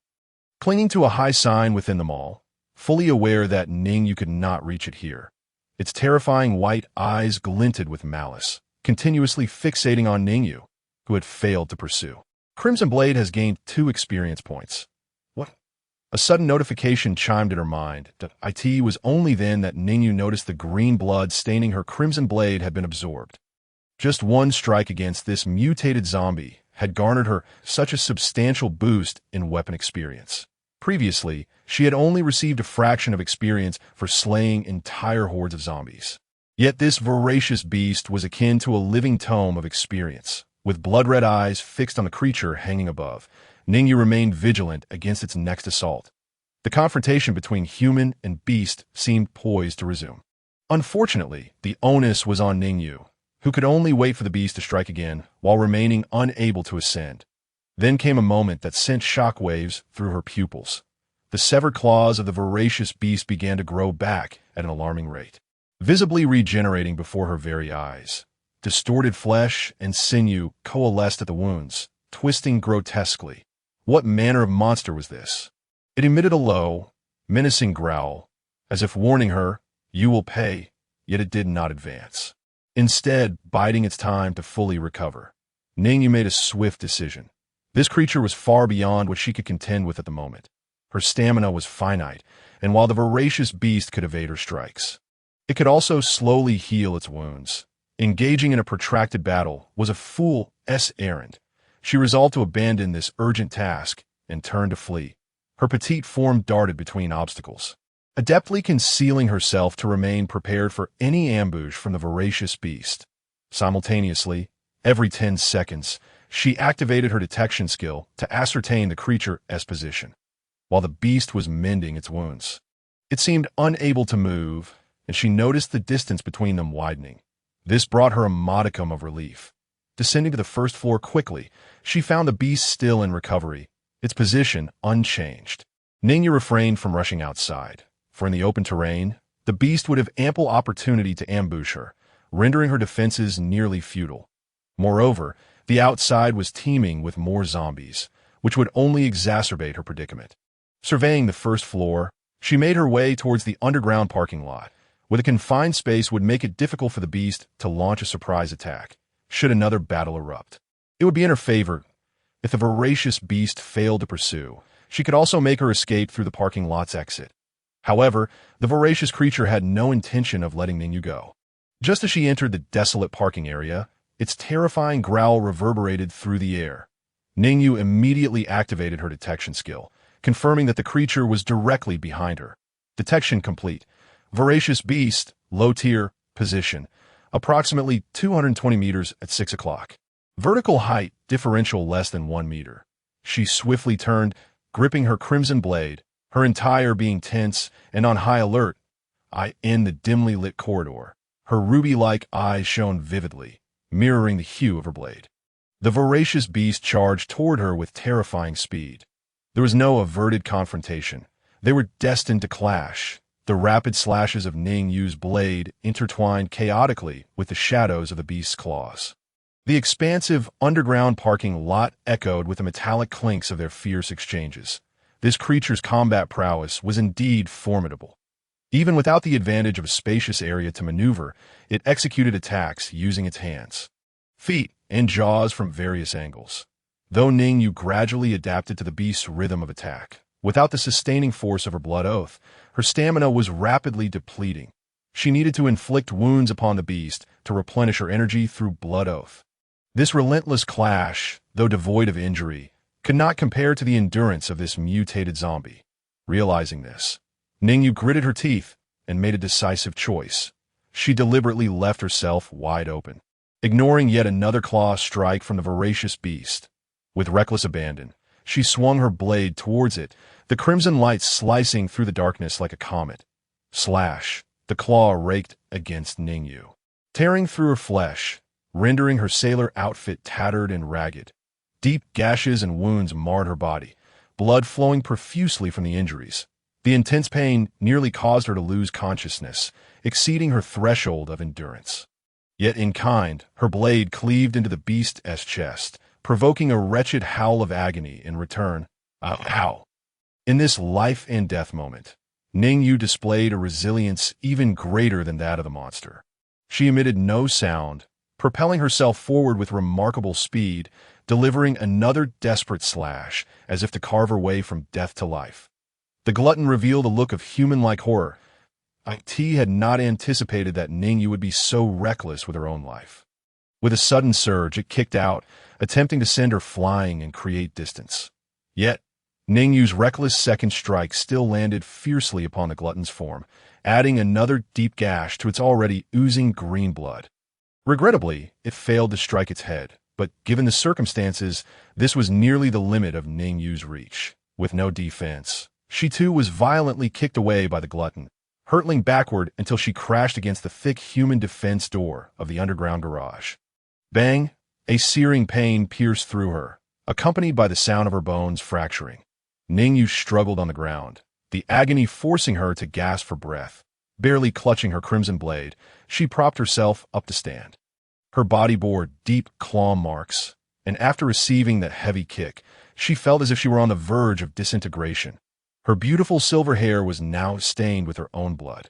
In that moment, she resembled a rose ravaged by a storm, seemingly on the brink of wilting amidst her own blood. Had she not previously consumed a low-grade T-virus immunity capsule, the zombie virus would likely have claimed her life by now. Was she truly destined to meet her end here? At that instant, a glimmer caught her eye. She spotted the brake switch for the human defense door of the garage. The glutton began to slowly heal the severe wounds inflicted by her two strikes. However, seeing its prey barely flickering like a candle in the wind, sustained only by a single blade, its fury and hunting instinct compelled it to halt its self-healing. It aimed to finish off this fragile prey, the one that had wounded it twice. Its grotesque face, filled with sharp teeth, let out a roar. The stench mingled with the oppressive air of the garage, creating an unbearable odor. It charged towards Ning Yu, who was barely managing to stand, but its steps lacked agility, even displaying a staggering gait. Clearly, Ning Yu's two strikes had inflicted significant damage. Hearing the system's notification in her mind, she realized that the blood's longing had activated once more due to her previous strikes.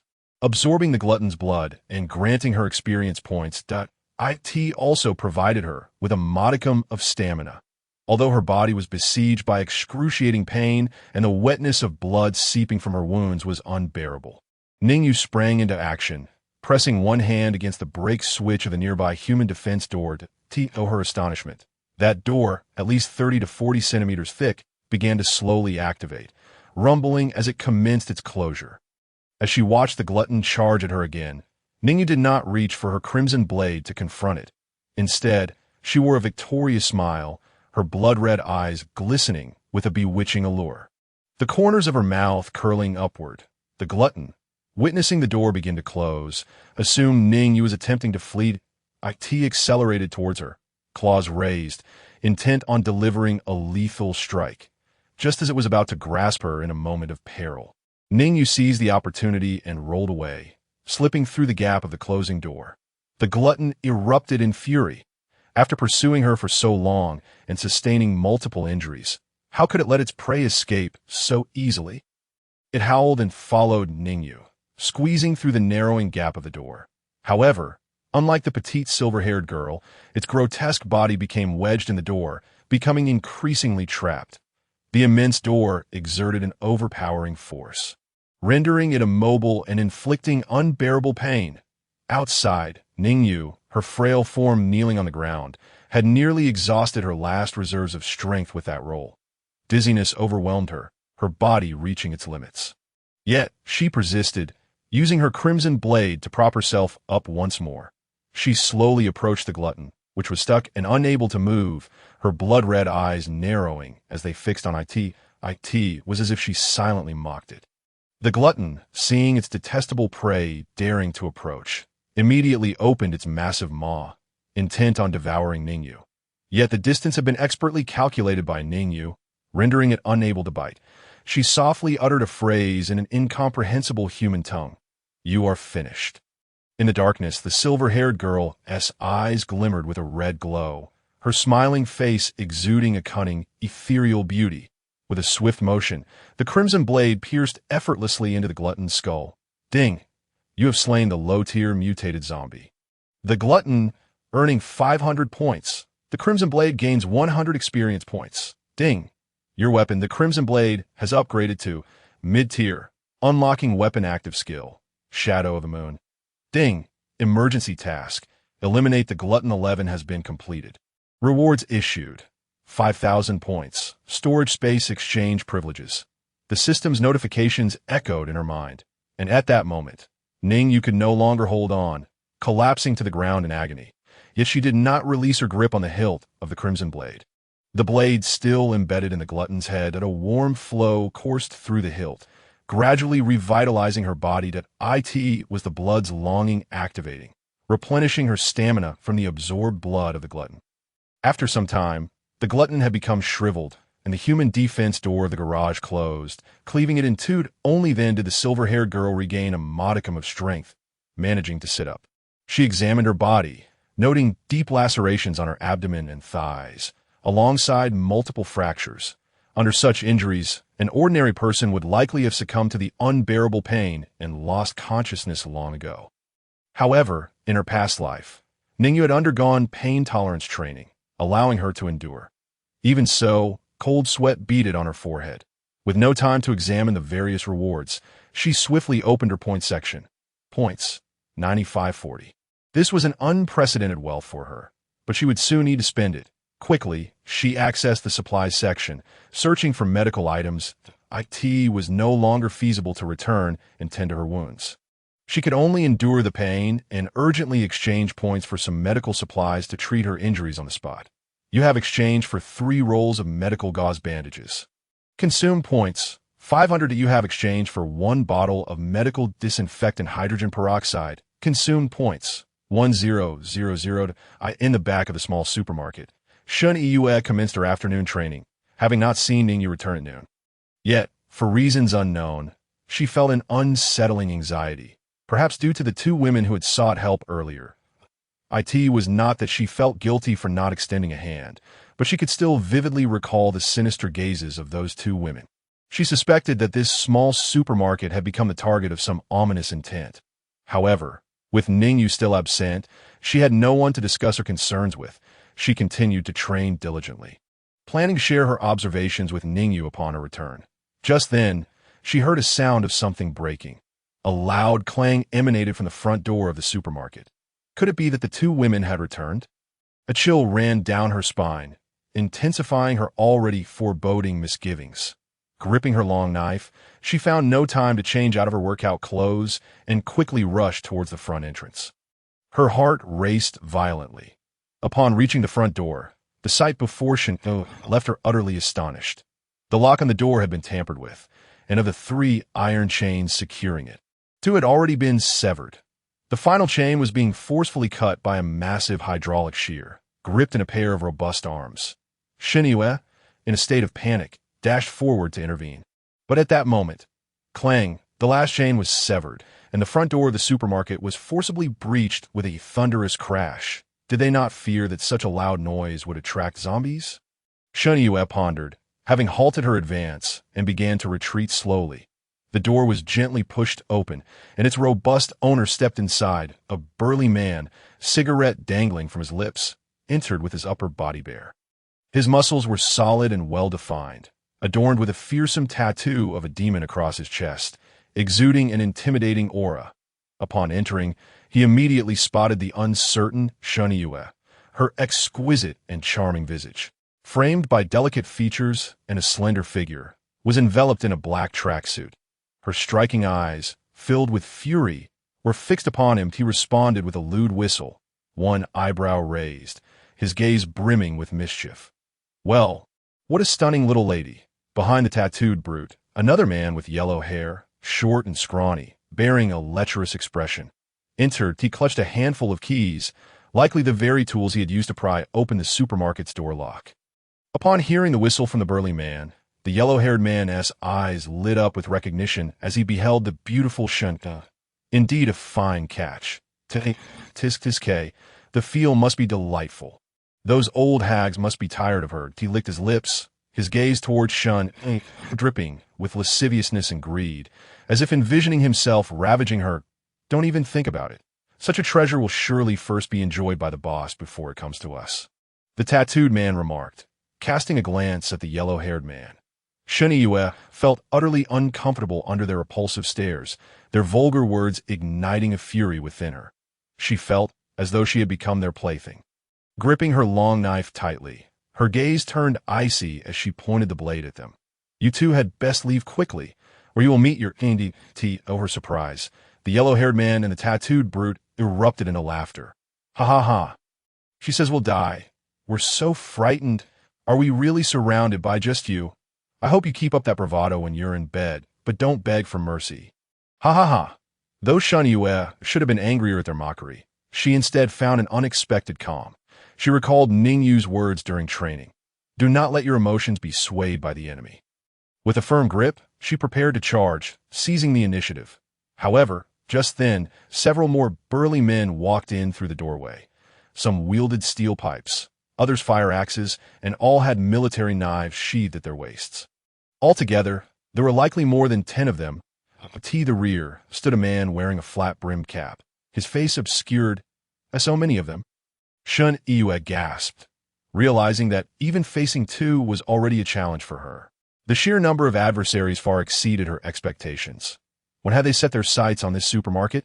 She quickly deduced that, with her singular strength, it would be impossible to contend with such a multitude. The only option was to buy time until Ning Yu returned. Without hesitation, Shiniyue toppled a nearby shelf cluttered with various items, sending cookies and instant noodles sprawling across the floor. She then turned and sprinted further inside. Uncertain of when Ning Yu would return, she could only do her utmost to hold on. The yellow-haired man and the tattooed brute didn't pursue her immediately. Instead, they turned to the man in the flat-brimmed cap for instructions. Boss, we'll go catch her. There's no other exit from this supermarket. She can't escape. Both displayed lecherous grins, likely hoping to take advantage of capturing Shun. Go ahead, but make sure to bring her back alive. The cap-wearing man replied coolly, then turned to issue commands to the others. You, guard the entrance. Don't let anyone else in. Those women outside won't dare to run. The rest, scour the supermarket for any remaining individuals. Eliminate the elderly, the weak, and the sick. Leave the children, young women, and able-bodied men. Gather all food and water in one place. I'll arrange everything later. From beneath the brim of his cap, his voice was steady yet laced with cruelty as he issued several orders. The group sprang into action. Shen Yue had just reached the small backyard and glanced at the high wall. She intended to mimic Ning Yu and climb over. Yet, the wall was too tall, with traps set by Ning Yu atop it. She couldn't fathom how Ning Yu navigated it so effortlessly. But there was no turning back now. She had a tea that moment. The yellow-haired man's lewd voice echoed from behind. Little beauty. Don T. Run. Save your strength. You'll be the one exhausted soon. He particularly emphasized the word exhausted. The yellow-haired man and the tattooed brute had followed her into the small backyard. She had no time to attempt climbing the wall now. She turned, knife drawn, aimed at them. Noticing it was just the two of them, with the others yet to arrive, this presented a prime opportunity. The yellow-haired man, brimming with arrogance, brandished a dagger and charged forward. Taunting, stop struggling. Drop your weapon that I promise to make it worth your while. This time, Shen Yue was deaf to his taunts, her body taut and her mind sharply focused. She had undergone several weeks of combat training with Ning Yu and had sparred against her numerous times. Now was the moment to test her skills. The yellow-haired man underestimated Shen Yue, viewing her merely as a delicate flower forced to defend herself. Though he wielded a dagger, he refrained from attacking, fearing he might harm her. After all, the boss had ordered her to be captured alive, and he had his own desires to fulfill with her. He couldn't afford to kill her by accident. He lunged, reaching for the weapon in Shen Yue's hand. However, he was met with her merciless blade. His expression shifted dramatically as he had not anticipated her speed and ferocity. He yanked his hand back and turned to evade. But it was too late. Both his index and a portion of his thumb were severed. Screaming in pain, he clutched his bleeding fingers, his eyes filled with shock and burgeoning rage. He staggered back. Cursing, "You're asking for death." Clutching his intact right hand around the dagger, he charged again, fury clouding his judgment as he forgot the boss's orders to capture her alive. The burly man behind him shouted in alarm. "Idiot. Come back. This girl is trained." His tone was less concerned about the yellow-haired man potentially killing Shen Yue than about the danger the yellow-haired man was in. Yet the yellow-haired man was too far gone in his rage to retreat. And the brute had no choice but to charge alongside him. The yellow-haired man's movements seemed painfully slow. After extensive training with Ning Yu, she had nearly become accustomed to her speed and rhythm. Though she was still outmatched, her reflexes had significantly sharpened. She sidestepped to the left, evading his thrust, and taking advantage of his momentary opening, delivered a powerful knee strike. The blow sent his stomach churning, nearly forcing him to regurgitate the bread he had eaten that morning. Cold sweat broke out across his brow. But that was not all. At that moment, Shen Yue's knife was already in motion again. With a swift motion, she brought her blade down decisively, akin to an executioner. The blade sliced across the yellow-haired man's throat, but a torrent of blood erupted, and he could only manage a gurgled gasp before collapsing to the ground, a pool of crimson forming around him as his body convulsed. Even in death, he could not fathom that this seemingly delicate girl was so well trained. His pathetic attempts at subterfuge were no match for her prowess. Shen Yue gazed at the yellow-haired man's lifeless form, suppressing the urge to vomit. This was her first killing. She had not anticipated that her first real combat experience after training would be so dire. Who could have imagined that just months ago, she had been a diligent student in a bright classroom, diligently completing her exercises? Before she could dwell further on her thoughts, the tattooed brute lunged at her with a fierce kick. Enraged by the yellow-haired man's demise, he realized he would surely face the boss's wrath. Though this yellow-haired individual is merely a thief, ever since he joined their ranks, he has managed to navigate numerous troublesome situations with a certain finesse. For instance, today, the hydraulic shears that dismantled the supermarket's iron chains were procured only after he searched tirelessly. The boss holds him in high regard. Damn it, this fool is far too overconfident. Upon witnessing the muscular tattooed man's leg strike, Shen Yu rolled on the ground, swiftly evading the attack. She immediately recognized that she possessed a distinct advantage in speed. However, Engaging in a battle of strength with this brawny man was out of the question. Despite undergoing several days of combat training, strength is not something that can be cultivated overnight. When the tattooed man missed a strike, he quickly pivoted and launched a punch toward Ning Yu, who had just rolled to safety. This time, Ning Yu was adequately prepared. She crouched low to avoid the blow. With a swift upward slash of her long knife, she struck with remarkable speed. Yet the tattooed man was no mediocre opponent like the yellow-haired fool. He executed a rapid, backward lean, anticipating her attack, and narrowly evaded her strike. This allowed Ning Yu a moment to retreat, and the two swiftly distanced themselves from one another that a slight sheen of perspiration trickled down her forehead. Real combat proved far more intense and complex than training. Determined to take the initiative, Ning Yu resolved to act before the remaining gang members sensed something amiss and rushed over. Alone, she would be left to await her demise. Upon observing Ning Yu's advance, the tattooed man wore a grave expression, realizing that he and the yellow-haired accomplice had underestimated this high school girl. Ning Yu relentlessly attacked without being greedy for a decisive blow, a tactic she had just conceived. As long as she inflicted damage, she would retreat immediately and repeat the process. Though the muscular man possessed tremendous strength, his speed paled in comparison to Ning Yu's, despite his constant dodging and counterattacks.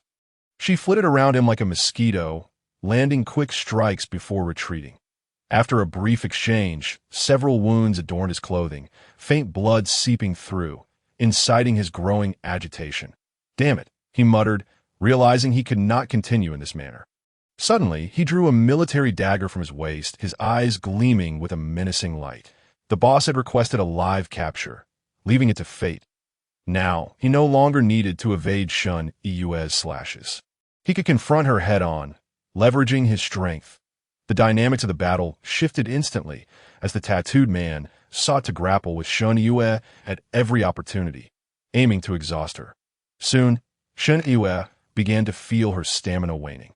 The tattooed man, noticing this, seized the moment to clash his military dagger against Ning Yu's long knife, forcing her to falter.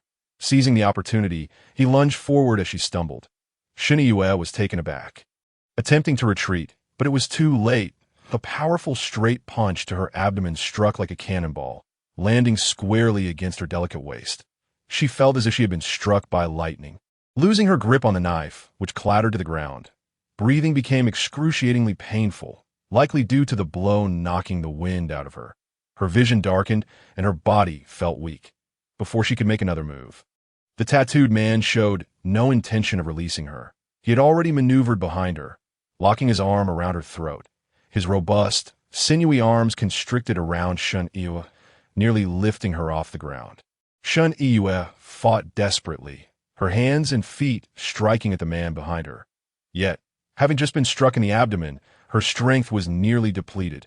The tattooed man could only feel her feeble resistance. Akin to little fists pounding her chest, he growled menacingly in her ear. "You vile woman, dare to kill our people. You will learn what it means to suffer worse than death." The military dagger pressed against Ning Yu's neck signified the end of the battle. She dared not resist any longer, the blade's cold edge sending a slight sting through her skin. Thoughts of falling into the hands of these thugs filled her with despair. Rather than endure humiliation, death seemed preferable. The tattooed man greedily inhaled the sweet scent of her youthful fragrance, his gaze sweeping over Ning Yu's alluring figure, as if he were already savoring the fruits of his victory. Just then, a blood-soaked figure descended from above. It was a silver-haired little girl wielding a crimson tang knife, her eyes a vivid red. Her beautiful silver locks, reminiscent of snow, fluttered gracefully as she landed. Settling beside her delicate face, clad in a tattered, blood-stained sailor uniform, torn in several places, revealing the bandages beneath, which were faintly stained with blood, she presented a haunting image. Both the tattooed man and Ning Yu were momentarily taken aback. Ning Yu's face lit up with sheer joy. In her moment of utmost despair, Ning Yu had returned. Unable to contain herself, she cried out, "Xiao Yu!" However, her expression swiftly shifted to one of shock and disbelief as she noticed Ning Yu struggling to catch her breath. Propped up by her knife, blood seeping through her bandages, "You're hurt. How severe?" she exclaimed, her concern deepening as the situation appeared increasingly dire. If Ning Yu were in a perfect state, she believed rescue would be possible. Yet, seeing Ning Yu in such a wounded and laborious state chilled her to the bone, filling her with anguish and despair, her emotions spiraling like a roller coaster. Ning Yu raised her blood-red gaze, fixing her stare on the tattooed man who held Shun Yue captive, her voice icy as she commanded, "Release her." The tattooed man had never encountered such a striking little girl, nor anyone exuding such a palpable aura of menace. Under the chilling gaze of Ning Yu's blood-red eyes, he felt an unprecedented sense of dread creeping up his spine. It was as if this adorable little girl were a reaper on a battlefield. He could not fathom why he feared a wounded child, yet his voice trembled as he barked, "Put down your weapon. Otherwise, I will kill your sister." He mistakenly assumed the girl who had descended from the heavens was the younger sister of the beautiful girl in his grasp. At that moment, Shun Yue seemed to have made a resolute decision, sorrowfully urging Ning Yu, "Xiao Yu, you must leave. There are still over 10 of them in the supermarket. Don't worry about me." Ning Yu, gravely injured, could not possibly survive an assault from such a large group. Forcing her to save herself would only lead to their joint demise. Tears streamed down Shun Yue's cheeks, her heart aching with torment. She had no desire to die. She yearned to see her sister and family again. Yet in this moment, she willingly made a choice. Despite this, Ning Yu did not heed Shun Yue's plea. Slowly, she raised her weapon-bearing hand and relinquished her knife, seemingly acquiescing to the tattooed man's threat. Shun Yue's despair deepened upon witnessing this. Tears flowed uncontrollably, her gaze growing distant. She could scarcely bear to imagine the fate that awaited them, 2 girls trapped in the clutches of these merciless fiends. The tattooed man wore a cunning grin, the military dagger dancing near Shun Yue's neck. "That's right, be a good girl, and I won't harm her." Internally, he reveled in the thought. What does it matter if she looks intimidating? In the end, she must obey me. Just when he believed all was settled, he was taken aback to see the crimson blade slowly slipping from the silver-haired girl's grasp, not falling to the ground, but rather disintegrating into thin air, vanishing without a trace. What was happening? The tattooed man was momentarily dumbfounded by this bizarre sight.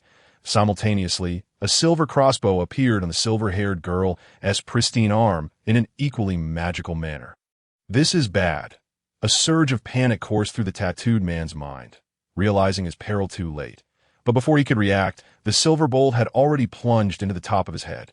He suddenly widened his eyes, disbelief filling his pupils. This magical scene was in fact the prelude to his own demise. As the grip around his neck loosened, Shun Yue quickly reacted, launching a fierce kick at the burly man.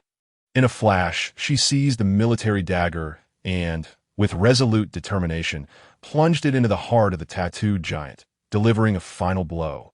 Their cooperation was astonishingly seamless. Upon witnessing the tattooed man collapse lifelessly, Shun Yue hurried to Ning Yu's side, her delicate and beautiful face now marred with tear stains, appearing utterly heart-wrenching.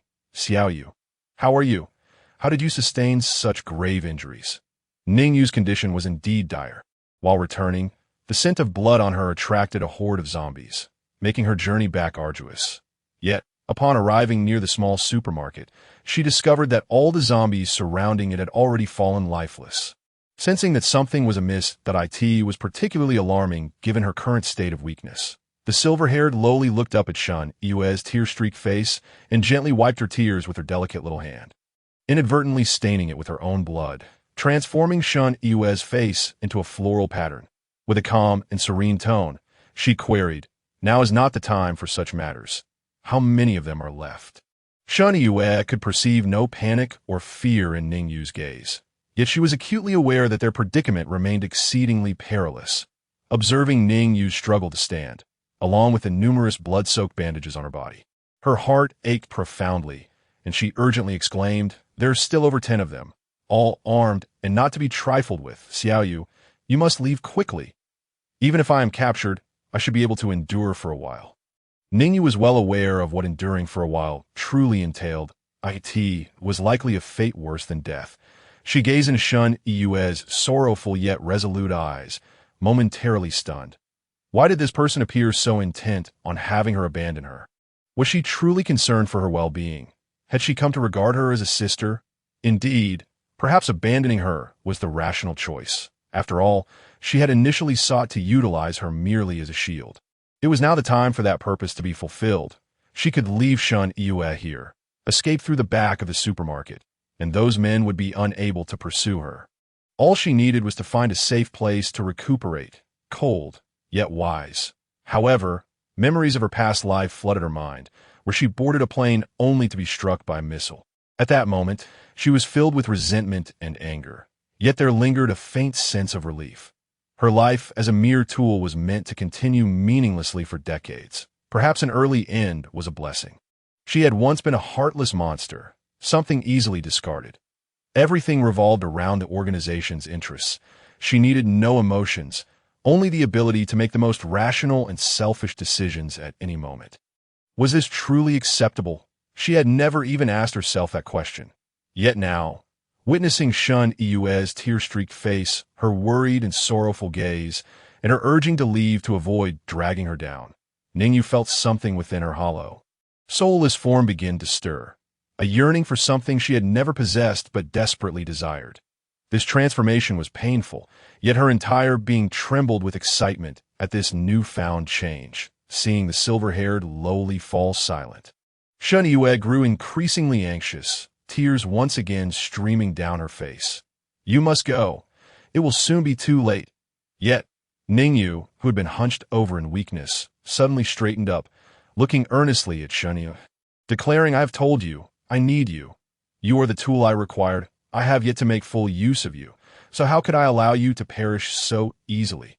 Therefore, today, no one shall harm you in my presence." Ning Yu was momentarily taken aback by the sincerity in the little Loli's eyes.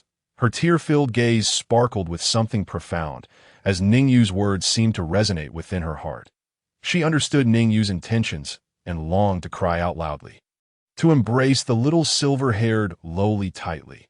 However, she held back, hastily wiping her tears away with her sleeve. Turning, she retrieved the long knife that had fallen earlier and stood shoulder to shoulder with Ning Yu. Her eyes filled with determination. She was ready to fight alongside her. Outside, someone finally noticed the unusual happenings in the backyard, since the blonde man and the tattooed giant had entered and never emerged. And their calls went unanswered. One individual rushed to the backyard for a glance before quickly reporting back. Soon after, over a dozen robust, fierce-looking men crowded into the small backyard, seizing control of the supermarket. A man in a cap entered last, surveying the scene before him. The blonde man had his throat slashed. The tattooed giant had a silver arrow embedded in his skull, and his heart had been pierced by his own military dagger. The ones who had dispatched them were a young girl and a severely injured silver-haired Loli. The burly men around them unsheathed their military daggers, pointing them at Ning Yu and Ning Yu. The man in the cap's eyes darkened, yet there was a hint of caution regarding the silver crossbow, fearing they possessed similar long-range weaponry. Coldly, he inquired, "Is it just the two of you in this supermarket?" He found it hard to believe that these two girls could have defeated his capable bodyguard leader, the tattooed giant, that he suspected that there were likely more accomplices lurking nearby, aiming at them with crossbows. The thought made him take a small step back. Noticing his hesitation, Ning Yu understood. He was afraid of her titanium alloy crossbow. Unfortunately, the two arrows meant for the glutton had been lost within that complex. Given her severe injuries at the time, she had no means to retrieve them. The 8S for the last arrow. It had been given to the tattooed giant earlier, and she had not yet had the chance to withdraw it. However, Ning Yu decided to play along, stating, "This supermarket is yours. We no longer require it. But if you wish to avoid death, it would be wise to let us leave. Otherwise, you shall meet the same fate as him." She gestured toward the corpse of the tattooed giant, and the silver arrow lodged in his head. The fierce group across from them revealed expressions of trepidation, beginning to scan their surroundings for the non-existent hidden accomplice. Ning Yu raised her hand, summoning the crimson blade she had stored away. The blood-red tang Dao materialized elegantly in the air, gripped firmly in her hand. Everyone was momentarily stunned, mirroring the tattooed giant's reaction. They had never witnessed such a miraculous spectacle. Suddenly, Ning Yu's beautiful amber eyes turned a menacing crimson. Her snow-white hair began to sway around her expressionless face, fluttering in an unseen breeze. The shimmering scarlet blade pointed directly at them, brimming with murderous intent. The silver-haired Loli spoke deliberately. "I am taking her with me today. Let us see who dares to stop me." The atmosphere fell into a profound silence. They sensed an overwhelmingly dangerous aura emanating from the silver-haired Loli before them. The Tang Dao aimed at them felt as if it were already poised against their throats. The man in the cap was also intimidated by Ning Yu's presence. Instead of anger, a glimmer of admiration crossed his expression as he remarked, "You are impressive. At such a young age, you possess such skill and character. How about we negotiate?" Upon hearing his words, Ning Yu displayed a look of confusion, but quickly comprehended. To have killed two of their own and still consider negotiation? This was likely a fa to make her lower her guard. Nonetheless, if he wished to buy time, it would be to her advantage. So she replied, "What kind of negotiation do you propose?" The man in the duckbill cap, upon noticing Ning Yu's interest, lifted his head to reveal a faint smile. At last, Ning Yu was able to discern his features. Beneath the cap was a middle-aged man with squinting eyes, slightly plump in stature, whose countenance appeared genial, yet subtly hinted at shrewdness and cunning. He continued, "You possess considerable strength, which I greatly admire. The demise of those two individuals is inconsequential, yet I cannot allow you to leave. I require your allegiance that I am the owner of the Delia Security Company in City A, and they are my subordinates. Delia appear to be a highly renowned security firm in City A, reputed to operate in both the light and dark realms, infamous and untouchable. You see, the world has descended into chaos. This is an opportune moment for grand endeavors. Do you not desire something that has eluded you for so long? Together, we can seize food, wealth, power, everything you could wish for." He almost mentioned women, only to hastily amend his statement upon realizing that both Ning Yu and Shenyue were female, that we possess formidable strength. Others are but pawns for our taking. They are our resources, and we can trample them underfoot. Ning Yu paid little heed to his tiresome persuasion, focusing instead on devising a means of escape. Suddenly, she recalled that the Scarlet Blade had upgraded upon defeating the glutton, having unlocked an active skill. With subtlety, she accessed the details of the Scarlet Blade. Scarlet Blade. Intermediate experience points. 81. 300 enchantment. Battle intent grants the wielder 1 stamina and 1 spirit while equipped. Unique passive. Blood's Desire. After inflicting any damage, the wielder can absorb the blood of the wounded to enhance themselves. Note, this enhancement continuously affects sanity until madness ensues. Upgrade conditions. Experience points can be obtained by triggering Blood's Desire. Active skill. Dark Side of the Moon. Instantly maximizes the effects of Blood's Desire, granting the user 5 stamina and 5 spirit, while imposing -5 charisma for 30 minutes. Simultaneously amplifies the user's negative emotions, potentially leading to an unquantifiable mental breakdown. Description: a fabled blade of unparalleled efficacy. Crafted by a master smith, the apprentice wielding this blade personally killed the master. Upon observing the effects of the newly acquired active skill, Dark Side of the Moon, Ning Yu's eyes sparkled with excitement. A 5 to stamina and spirit was exceedingly formidable. Her current base stamina was 7, enhanced to 8 with the Battle Intent enchantment. Activating the skill would propel her stamina to an astonishing 13, surpassing even her previous life's capabilities. Although the -5 charisma effect remained a mystery, she reasoned that temporary strength was worth a brief period of diminished attractiveness. However, such overwhelming power likely came at a significant cost. Ning Yu was uncertain what the amplification of negative emotions and potential mental collapse entailed, yet at this moment, she had little choice, observing the duckbill cap man still engaged in his verbal machinations. Ning Yu calmly assessed her situation. She was gravely injured, and without employing this skill, it would take merely 2 or 3 individuals to exhaust her completely. Moreover, there were over 10 adversaries present. "So, what do you propose?" The duckbill cap man smiled insidiously, his eyes narrowing to slits. Noticing that Ning Yu seemed deep in thought, he subtly gestured with his hands behind his back, and a burly man nearby promptly understood. Relaying the signal to the periphery, a figure who had yet to reveal himself maneuvered around to avoid Ning Yu and shun Yue's line of sight. wearing a helmet and wielding a translucent shield. He was evidently on guard against crossbows from the outset. His words were merely a ruse. The duckbill cap man had no intention of letting the two women escape. Seizing the opportunity while they contemplated his proposal, he signaled for an ambush, simultaneously probing for the presence of the hidden crossbow man. As the lookout took his position, the duckbill cap man urged, drawing attention, "You should be ready to answer me now." Just as he spoke, the lurking man sprang forth, lunging at Ning Yu with a military dagger. However, Ning Yu had long been aware of their covert maneuvers. From the very beginning, she had not believed the duckbill cap man's deceitful words. "Watch out!" At Shen Yue's startled exclamation, Ning Yu activated Dark Side of the Moon. In that instant, she felt an unprecedented surge of strength and power, her senses sharpened to an extraordinary degree. Yet simultaneously, a torrent of frenzied thoughts and emotions, rage, greed, hatred, arrogance, flooded her mind.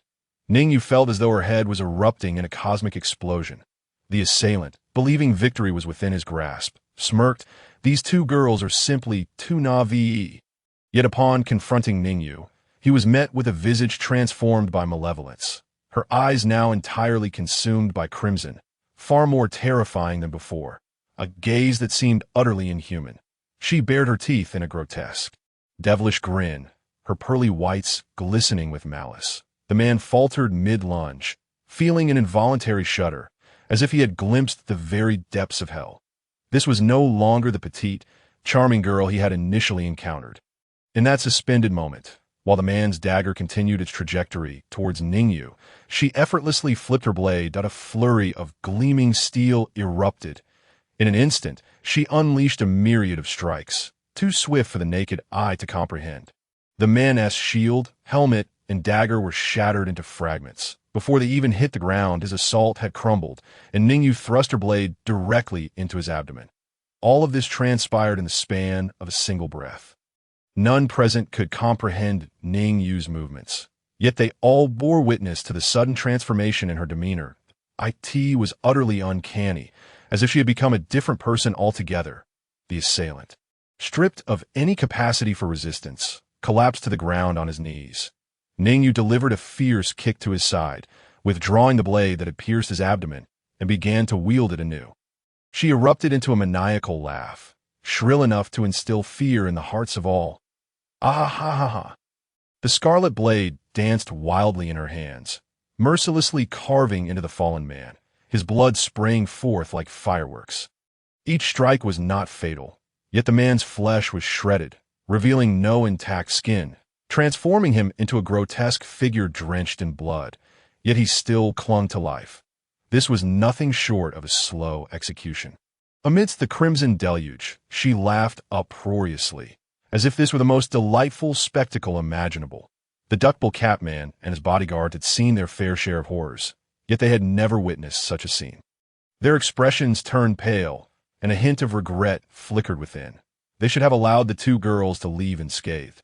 Shen, too, was left in stunned silence, utterly bewildered by Ning Yu's sudden descent into darkness. This was not the adorable silver-haired girl she had once known.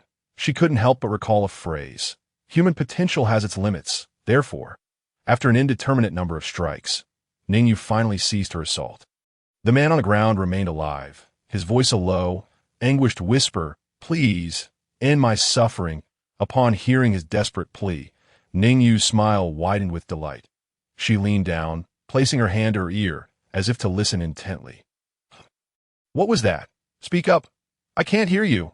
Ning Yu's words struck Shen Yue as unsettling that moment.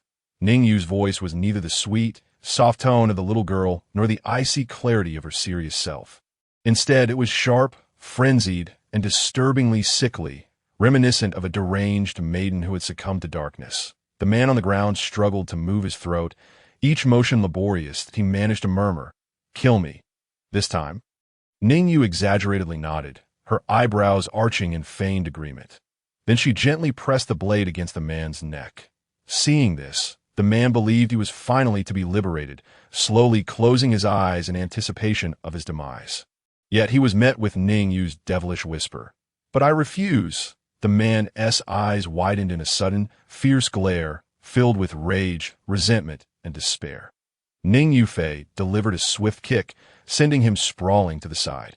Though he rolled away, he did not meet his end, writhing on the ground like a crushed insect in agony. Ha ha ha ha. Ning Yu's silver hair danced wildly with her maniacal laughter. The burly men across from her were momentarily stunned by the brutal scene. Rendered speechless, Ning Yu, wielding her blade with disdain, gazed at them and spoke again. I'm merely waiting to regain my strength. What about you? Are you waiting for death? The man in the duckbill cap was the first to snap back to reality from this horrific transformation. He bellowed in a deep, furious voice. There's no one else around. Charge at her! He finally grasped that there were no hidden accomplices lurking nearby. If there had been, arrows would have struck the man who had ambushed him. His bodyguards, reminded by their leader's words, brandished their military knives and rushed toward Ning Yu in a furious assault. Spotting the commanding figure of the man in the duckbill cap, Ning Yu lifted her crimson blade, pointing it at him from afar, her gaze sharp as an arrow. You, I shall torment you to the very end. Upon witnessing the mocking glint in Ning Yu's eyes, the man in the duckbill cap trembled in fear. The ghastly sight of the bloodied figure on the ground sent chills down his spine, compelling him to shout desperately, "Quick, kill her!" As the burly men closed in, Ning Yu appeared unfazed, the crimson blade resting lightly on her petite shoulder. Just as several military knives were about to strike her, they found themselves bewildered. Where had she gone? Ning Yu had vanished from their sight. Da-da! My foot! Next, anguished cries erupted from a few of their comrades.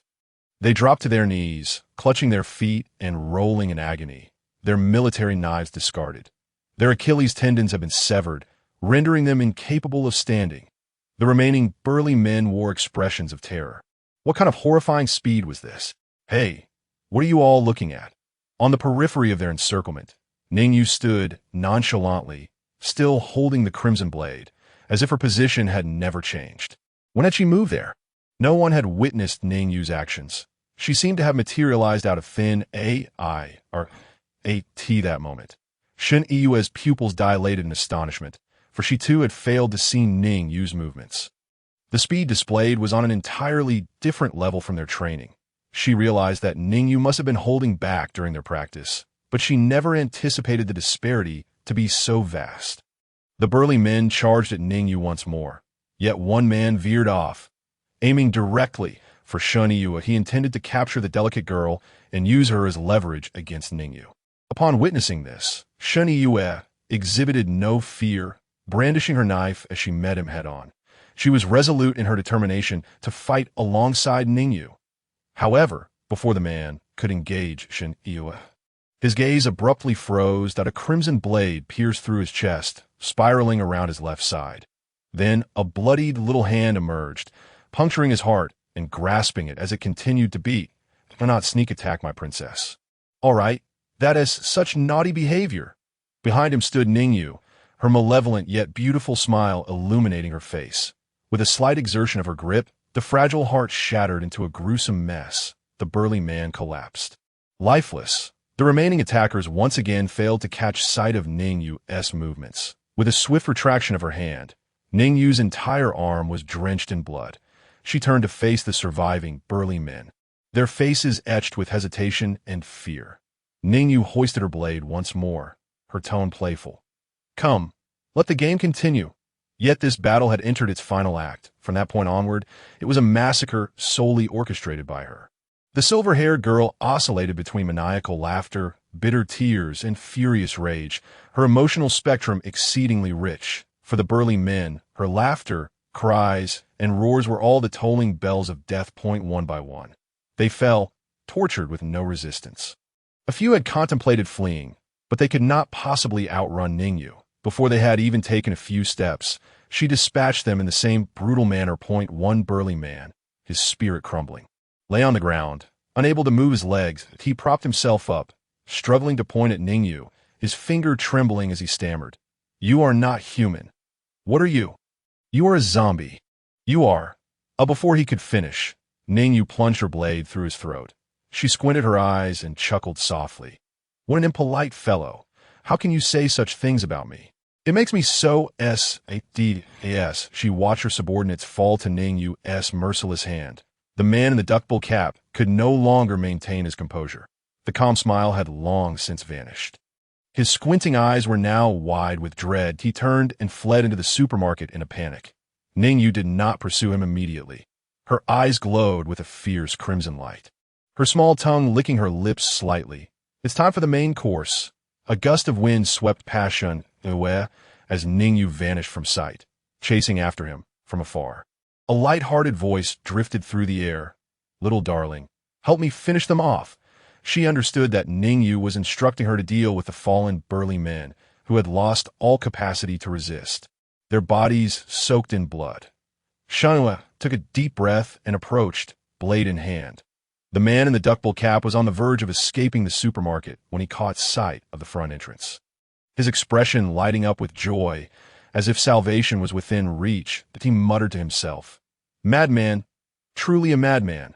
Just as his foot was about to cross the threshold, a powerful force yanked him back. Shun Yue swiftly delivered finishing blows to the fallen men. They lay helpless, their faces reflecting a sense of relief as they succumbed, perhaps thinking, to die at the hands of this girl is far better than at the hands of that demon. After a while, Ning Yu returned to the small courtyard, gently holding her blade as she approached Shun Yue. Shun Yue looked up into Ning Yu's unfamiliar, blood-stained eyes. Suddenly, she felt a twinge of fear. Had little Yu gone mad and come to kill her? Yet Ning Yu relaxed her grip, allowing the crimson blade to fall, vanishing before it could touch the ground. Her eyes transformed visibly, shifting back to the amber hue familiar to Shun Yue. The silver-haired girl displayed a sweet smile, softly uttering, "Sister Yu, are you all right?" Before she could finish, Ning Yu felt darkness envelop her vision, and she slowly collapsed into Shun Yue's embrace. The dark side of the moon had finally come to an end. As if she had reached some limit, before she lost consciousness, a singular thought crossed her mind. This skill must incur not -5 charm, but rather -100 charm. Surely. Shun Yue tightly held the petite form of the silver-haired girl, her cheek resting against the delicate, snowy strands of Ning Yu's hair, absorbing her warmth. That it was the first time she had embraced Ning Yu so directly, in that blood-soaked courtyard strewn with corpses. They held each other. Sensing Ning Yu's breath, Shun Yue realized that she had merely fainted from exhaustion. There remained many matters to attend to. First and foremost was the safety of the supermarket. Although the surrounding zombies had been cleared away by the man in the duckbill cap's gang, the overwhelming stench of blood had to be dealt with. Otherwise, its scent would inevitably attract more zombies. The protection of the supermarket as front entrance was also an issue. The 3 iron chains had been severed, and they needed to find something to completely barricade the entrance. Then, there was Ning Yu. The bandages on her wounds had become soiled, and her severe injuries required further treatment. There was much to do, so Shun Yue sprang into action. With Ning Yu unconscious, she understood she must act swiftly. In Ning Yu's moment of weakness, she would be her shield, just as Ning Yu had protected her moments ago. Gently placing Ning Yu in her own bedroom, Shun Yue resolved to address the situation at the front door first. Armed with a long knife, she approached the entrance of the supermarket, only to be startled by a rustling sound, as if someone were pilfering items. Rather than rushing out impulsively, she cautiously observed from the shadows, 4 women, 2 of whom she recognized as the ones who had knocked at her door earlier that afternoon. However, they posed no imminent threat. Thus, Shun stepped out briskly, her gaze icy as she gripped the knife. The 4 women were frantically stuffing their pockets and bags with food and household supplies from the supermarket. Upon seeing Shun Yue wielding the knife, they froze momentarily. Where were the others? The owner and the bodyguards. At that moment, Shun Yue's emergence led her to wonder if they had all perished inside. "You have 10 seconds to drop everything and leave immediately," Shun Yue warned, raising her knife. She suspected these women were accomplices of the man in the cap, likely coerced into their actions. Yet, she needed her strength for other tasks and had no desire to waste it on them. The 4 women exchanged glances, their expressions shifting to one of uncertainty. Suddenly, one of them knelt down, bowing her head and weeping. "Please, we are being forced into this. Just let us take some food." The other 3 quickly joined her in pleading, "Yes, please. We haven't eaten in days." 5, 4. Shen Yue remained unmoved by their desperate pleas, perceiving no innocence in their actions. And yes, she continued her unforgiving countdown. The four women exchanged knowing looks, their resolve hardening. Death awaited them outside, so they decided to confront her together. They surged forward, claws bared, intent on a desperate struggle for survival. Unfortunately for them, their fighting capabilities were negligible, or they would not have found themselves in such dire circumstances that, in swift succession, Shen Yue dispatched 3 of them with 3 decisive strikes. Her movements fluid and unhesitating. The last woman, now filled with regret, cowered in fear, scrambling backward on the ground. I'll go. Just spare me." Tears streamed down her face, a stark contrast to her earlier ferocity. Shen Yue, unperturbed by her cries, felt that even the countdown had been a waste of time. With a final stroke, she ended the woman's life. The supermarket's door handle remained intact, likely opened by the man with the yellow hair using tools. After securing the door, Shen Yue gathered various shelves and piled them tightly against the entrance, effectively sealing it. Subsequently, she collected all the bodies, stacked them together, drenched them in oil, and set them ablaze. This would prevent decay and the ensuing stench from attracting zombies. Strangely, she noticed the absence of the man in the Cap's body. After thoroughly inspecting windows and other potential entry points to ensure no vulnerabilities remained, she deemed it time to attend to Ning Yu's injuries. Ning Yu had imparted her knowledge on this matter, and Shen Yue had learned attentively, recalling every detail clearly. Just then, a faint sound of chewing reached her ears. Her expression shifted. That was the unmistakable sound of a zombie gnawing on flesh. Straining her ears, she discerned the noise emanating from the warehouse. Clutching her knife tightly, she stealthily approached the warehouse door. Upon opening it, the scene before her left her utterly astonished. There lay the man in the cap, sprawled on the floor of the warehouse, drenched in blood. Yet he was alive, his eyes wide with despair. His tendons had been brutally severed, leaving him grievously injured and unable to move, reduced to feeble writhing. At his legs, a decaying zombie without its lower half was slowly gnawing at his thigh. The man in the cap was in excruciating pain, but could only emit muffled sounds, seemingly rendered voiceless by Ning Yu's earlier intervention. The zombie, with poor dentition, was making slow progress in its meal, a deliberate act of cruelty by Ning Yu, who appeared to have intentionally knocked out several of its teeth to prolong his suffering. It seemed the man in the cap would have to endure this torment for quite some time before meeting his end. Shen Yue was taken aback. The main course the darkened silver-haired girl had mentioned turned out to be this. However, she couldn't help but feel puzzled. Given the time that had elapsed, the man in the cap should have succumbed to the virus and transformed into a zombie himself. Why was he still alive? Had Ning Yu given him something to stave off the transformation? The man in the cap noticed Shen Yue at the door, his body twisting in a desperate attempt to gain her attention. Though he barely moved, his eyes conveyed a mix of pleading and urgency, tears streaming down his face as he opened and closed his mouth, producing only muffled sounds. Shen Yue understood his silent request for her to end his suffering. It was indeed a profound torment he was experiencing. Yet, regardless of the circumstances, he must pay for his transgressions. Without another glance, she slowly exited the warehouse, slamming the door shut behind her, in the boundless gray mist. Ning Yu perceived the emergence of 2 figures from the void. One was her former self, clad in the gray casual attire from her last mission, wearing scholarly round glasses, her gaze steely as she muttered to herself. "This is it, the final mission. Once this is over, where shall I go?" The other was her current silver-haired self, her expression inscrutable, her amber eyes indifferent as she gazed into the distance, seemingly lost in thought. Ning Yu attempted to look down at her transformed self, but found nothing to see. She was devoid of a physical form. Raising her head once more, her former self suddenly drew a gun. Her movements precise and agile, the dark muzzle aimed directly at her. The silver-haired girl also brandished her scarlet blade, her eyes ablaze with murderous intent as she fixed her gaze upon herself. The mist thickened and surged violently, threatening to engulf her entirely. Ning Yu felt as though she could scarcely breathe. "Xiao Yu, are you awake?" Ning Yu struggled to open her eyes, her head pounding. Yet, she was soon enveloped by a sweet, delicate floral scent, one that felt familiar. A warm, supple touch graced her face. Before her were two round, soft forms, a blinding expanse of fair skin filling her vision. It was Shinya, clad in loose white pajamas, holding the silver-haired girl tightly, effectively washing her face with her own. Beneath the pajamas, her youthful curves were subtly revealed, her complexion as flawless as that of a princess emerging from a snowy realm. Seeing the confusion in Ning Yu's eyes, Shinya immediately spoke up. I noticed you were mumbling in your sleep, and I feared you were having a nightmare, so I came to hold you. Is this how you hold someone? I nearly suffocated. Ning Yu thought to herself, unable to suppress her inner sarcasm. Observing the concern etched on Shun Yue's beautiful face, she realized that Shun Yue had been vigilantly caring for her while she was unconscious.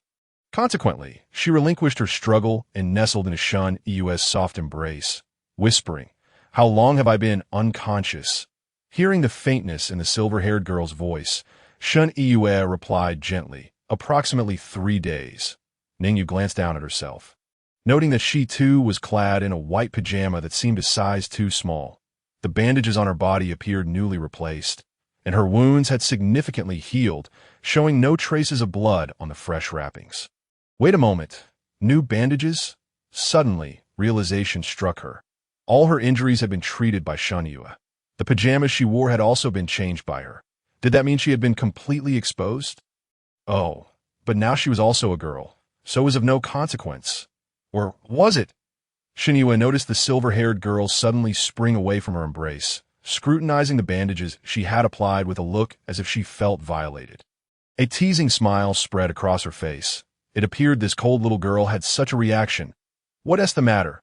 You taught me how to treat wounds. Besides, you've seen me completely exposed too. I am merely returning the favor. Shun Yue refers to the earlier incident where Ning Yu assisted her in tending to her wounds. Immediately following this, she bent forward, akin to a delicate white flower, and leaned closer to Ning Yu's face, revealing a mischievous and cunning smile. "Oh dear, you're blushing. Come, let your sister take a look." Such an aggressively forward posture pushed the silver-haired little girl up against the headboard.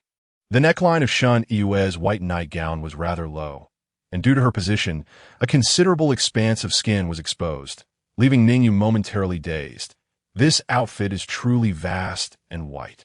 However, Ning Yu remained unfazed, casting a disdainful glance at the foolish girl. She raised her slender fingers and unceremoniously poked Shun Yue's nostrils. "Get away." Shun Yue was taken aback, hastily retreating while covering her nose and plaintively asking, "What are you doing?" The silver-haired little girl rolled her eyes. Ignoring her entirely, she descended from the bed and attempted to stretch her body. Although she felt somewhat weak, her injuries seemed to have healed. A sharp pain throbbed in her head, reminiscent of a hangover, likely a side effect of the dark moon. Ning Yu recalled her own darkened, frenzied visage after activating the dark moon. Evil, cruel, bizarre. Was this the manifestation of her amplified negative emotions? Initially, she had not paid much heed to the negative effects described in the skill's explanation. However, it now appeared that these repercussions were far more terrifying than she had anticipated. It was not merely a physical detriment, but also a social one. A -5 charm stat was tantamount to a social demise, was it not? Shun Yue stepped outside and shortly returned with several energy bars, intended for Ning Yu's breakfast. She handed one to Ning Yu. She exclaimed, "Xiao Yu, you were truly brave that day." A massive question mark appeared over Ning Yu's head. Then, Shun Yue raised her hand, wielding the energy bar like a sword, pointing it forward with an exaggeratedly serious expression, proclaiming in a dramatic tone, "Today, I shall take her away. Let us see who dares to stop me." She was imitating Ning Yu from that day. After completing her performance, she tossed the energy bar aside and leaned in closer, adopting a lovesick expression. "Ooh, so cool. Sister is almost ready to marry you on the spot. What a pity that you are also a girl." Just as she finished speaking, she began to mumble softly, "But actually, if there's love, 2 girls can." Ning Yu slapped her hand over her face, expressing her extreme exasperation at this fool. Could this girl not maintain a serious demeanor for more than 5 minutes? With a dismissive gesture, she pushed Shun Yue's face away and quickly changed the subject. "How did you handle things afterward? Has anything happened to the supermarket these past few days? Upon hearing the question, Ning Yu recounted her handling of the situation from that day. She had managed it quite adeptly, and Ning Yu nodded in agreement, feeling a sense of pride akin to watching one's own produce flourish.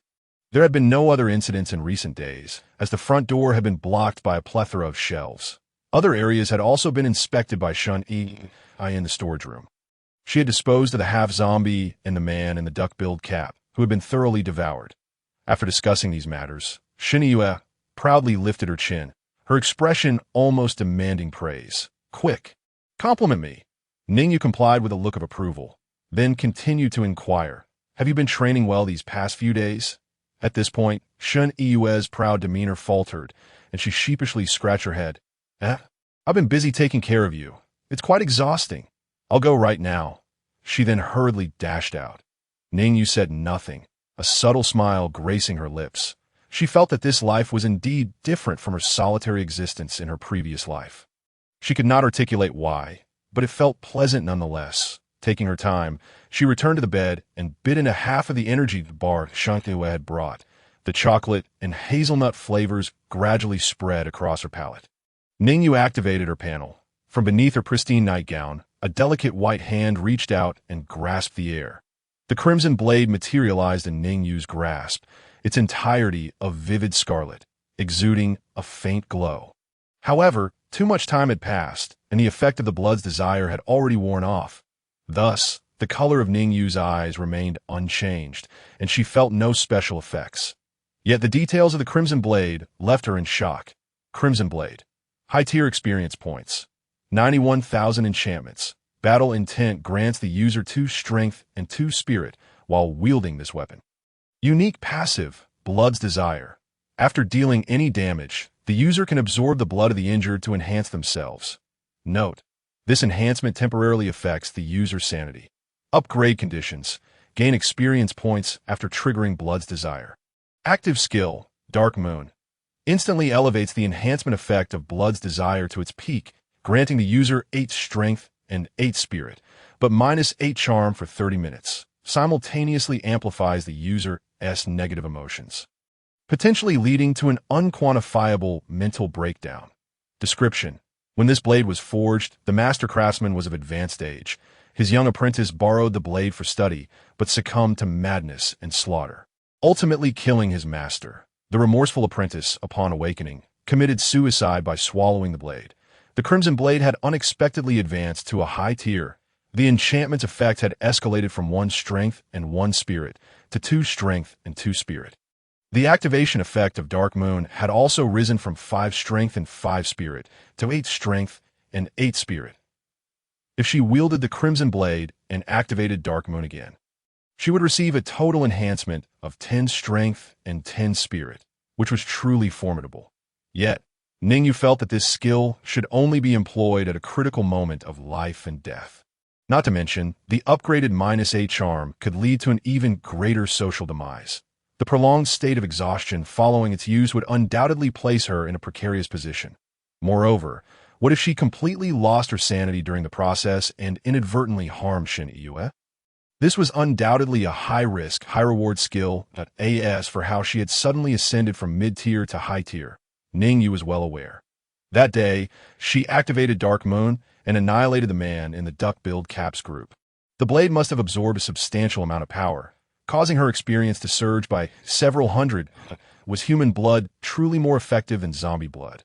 Did this mean that if she were to kill another group of people and collect their blood? Wait! Ning Yu abruptly recognized the terrifying nature of her thoughts. This blade was truly sinister. The moment she held it, it began to tempt her, unabashedly revealing a thirst for blood. Had she not been consciously aware of this, she might have ended up like the poor apprentice described in the Blade's tale, committing acts she would deeply regret. However, with such a powerful weapon at her disposal, she felt confident in facing the glutton once more. It was then that Ning Yu suddenly recalled the mutated zombie she had encountered in the complex. This glutton had left her in a dire predicament, nearly costing her life. If there were many such mutated zombies outside, it would pose a grave danger. Encountering one was manageable, but what if she faced several at once?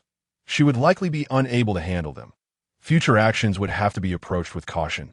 Making full use of the system's detection skills to monitor the surroundings at all times. She had unlocked the storage space exchange permission upon defeating the glutton, but had yet to check it. Ning Yu opened the marketplace and navigated to the special items section. In addition to the T-virus immunity capsule, another item had become available for exchange. Storage space. Low tier points 5,000 can store non-system items. With a capacity of 2 cubic meters, and items can be retrieved and stored at will.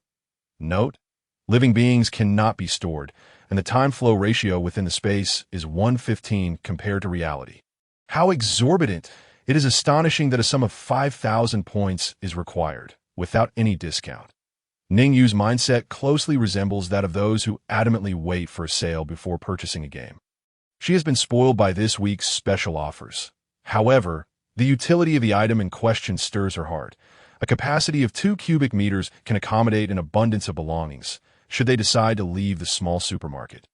This space would allow them to carry a substantial amount of food and daily necessities, making it incredibly convenient. Moreover, the mention of the time flow, which is merely 1/15 of real time, suggests it is akin to a super refrigerator. Items that would typically spoil in a day can now last for 15 days, significantly extending their shelf life. Ning Yu promptly glanced at her points balance. Points, 5840. Initially, she had over 9,000 points when vanquishing the glutton. But regrettably, she had redeemed many medical supplies during an emergency, depleting a considerable sum. Various expenditures had resulted in a loss of nearly 4,000 points, despite having enough to exchange for the storage space. The silver-haired little girl still displayed a pained expression. Upon clicking to redeem, her points dwindled to a mere 840. A few new lines appeared on Ning Yu's interface. Storage space. Low tier used 0 cubic meters. Items in storage. Empty. She gently raised her delicate hand and placed it on an untouched energy bar beside her. With a mere thought, the energy bar vanished from the table. Items in storage. Energy bar, chocolate hazelnut. She grasped another. Items in storage. Energy bar, chocolate hazelnut. Two similar items are categorized together. She then placed her hand on the now empty table, and the 2 energy bars reappeared from storage. As anticipated, it was remarkably convenient. Next, she merely needed to inventory the various foods and supplies in the supermarket and prioritize their placement in storage. They would essentially be able to carry a miniature supermarket with them. With this in mind, Ning Yu made a decision that it was time to depart. After the commotion caused by the man in the duck bowl cap, the supermarket had become a chaotic mess. The front door's lock had been compromised by hydraulic shears, barricaded by numerous shelves, yet lacking the original iron chain security. Uncertain of when this place might be targeted again, she wished to avoid a repeat of such events at the dinner table. Today, Ning Yu had awakened from her stupor and was ready to cook. This thrilled Ning Yu, who had been subsisting on snacks for several days and missed Ning Yu's culinary skills immensely. On the table sat a pot of tomato and potato stew with beef brisket. The fragrant tomatoes paired perfectly with the soft, tender potatoes and the succulent brisket, creating a delightful dish. A few spoonfuls of the rich broth poured over rice, accompanied by a piece of marbled beef, was nothing short of heavenly. Ning Yu, a notorious glutton, devoured 2 bowls, nearly consuming her own tongue. Ning Yu finished her meal early. While savoring the last bottle of mango milk, she spoke, "Let us tidy up tomorrow. We should prepare to leave this place." Hearing this, Ning Yu looked up at the silver-haired little girl, her expression one of confusion. But there is still so much food here. Wouldn't that be a waste? Observing Ning Yu's reluctance to part with the food, Ning Yu silently bestowed upon her the label of hoarding mouse. She did not respond to Ning Yu, but smiled mysteriously. "Come here. I have something delightful in my room." The silver-haired little girl beckoned Ning Yu toward her room. Something delightful? New snacks, perhaps? Ning Yu's confusion deepened. However, Ning Yu offered no further explanation and stepped into her room. Ning Yu, still reluctant to abandon the remaining pieces of brisket in the pot, followed Ning Yu inside. "What is this?" Upon entering, Ning Yu found the room unchanged from when Ning Yu had awakened earlier that day. When Ning Yu raised her hand, a plethora of snacks suddenly materialized on her small table. Piled high, chocolates, cream-filled biscuits, jerky, and an array of high-energy snacks clearly selected with care. Once they left the supermarket, cooking would no longer be feasible. Thus, carrying compact, high-calorie food was the most cost-effective choice. Is this similar to your knife? Shun Yue's eyes widened in astonishment, unsure how Ning Yu accomplished this. Yet, she had witnessed Ning Yu conjuring a crossbow and a scarlet tang dao during their earlier battles, so she refrained from questioning whether this was magic or a superpower. After all, Ning Yu was already remarkably extraordinary. Probing further would only be bothersome. Shun Yue was wise in this regard. The silver-haired little girl nodded gently, her small hand waving cutely as all the items on the table disappeared once more. Indeed, I can store quite a bit here. Ning Yu did not elaborate on what it was, simply affirming the fact. That's wonderful, Shun Yue exclaimed, her face lighting up with joy. Firstly, this meant they would not waste too much food from the supermarket, satisfying her hoarding tendencies. Secondly, leaving the small supermarket signified their impending journey to the survivor gathering place, the very one Ning Yu learned about from Lin Hao's intelligence. Perhaps there, they might encounter her family. They had lingered in the small supermarket for quite some time. Shun Yue had not forgotten her longing for her sister and parents, though she had concealed it well. This yearning would only be addressed once she grew stronger.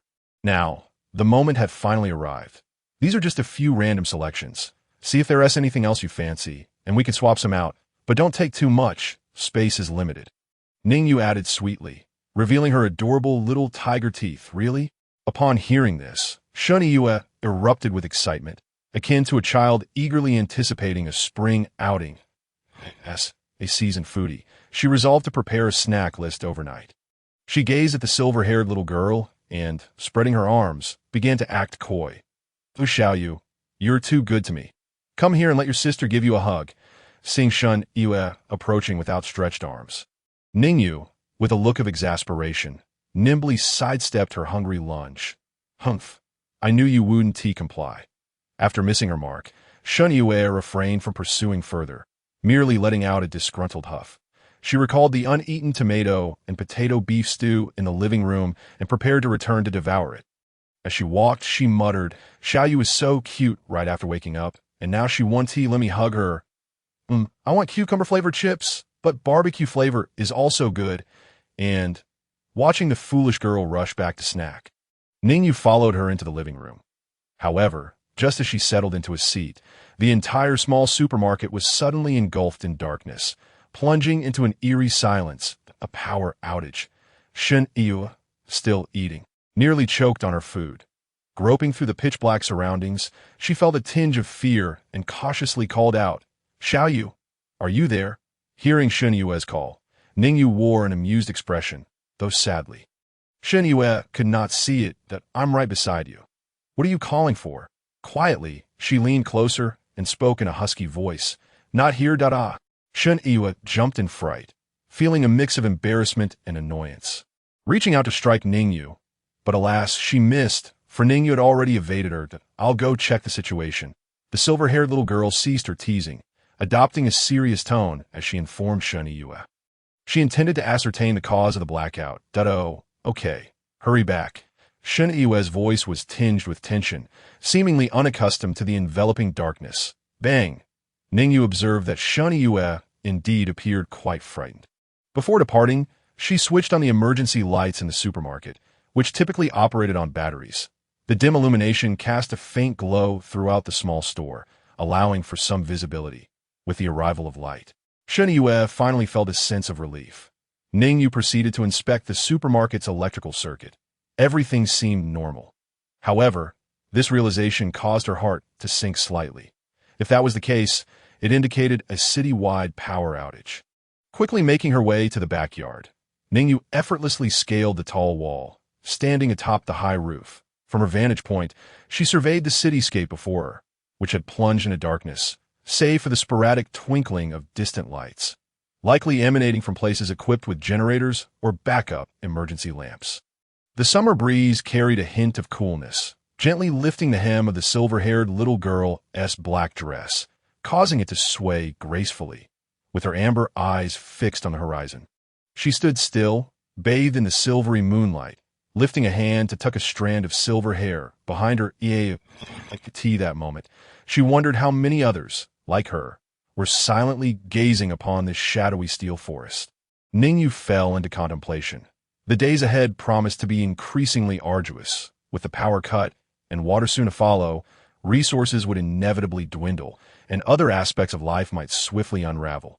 Was it merely the presence of zombies that had brought human civilization to such a precipice? Or was there something far more sinister at play, invisibly orchestrating these events? A disquieting sensation stirred within her, though it remained vague and elusive. Returning to the supermarket, Ning Yu checked the faucet once more. Water still flowed normally, but she couldn't ascertain how long that would last. Back in the living room, Shen Yue was looking at her with eager anticipation. "What is it like outside?" Ning Yu replied with an impassive expression, her voice steady. "The entire city is without power, including us. That we should prepare to leave for the survivor gathering at Yida Commercial Center." Upon hearing this, Shen Yue nodded gently. Okay, but a mix of curiosity and unease filled her heart regarding the unknown journey ahead.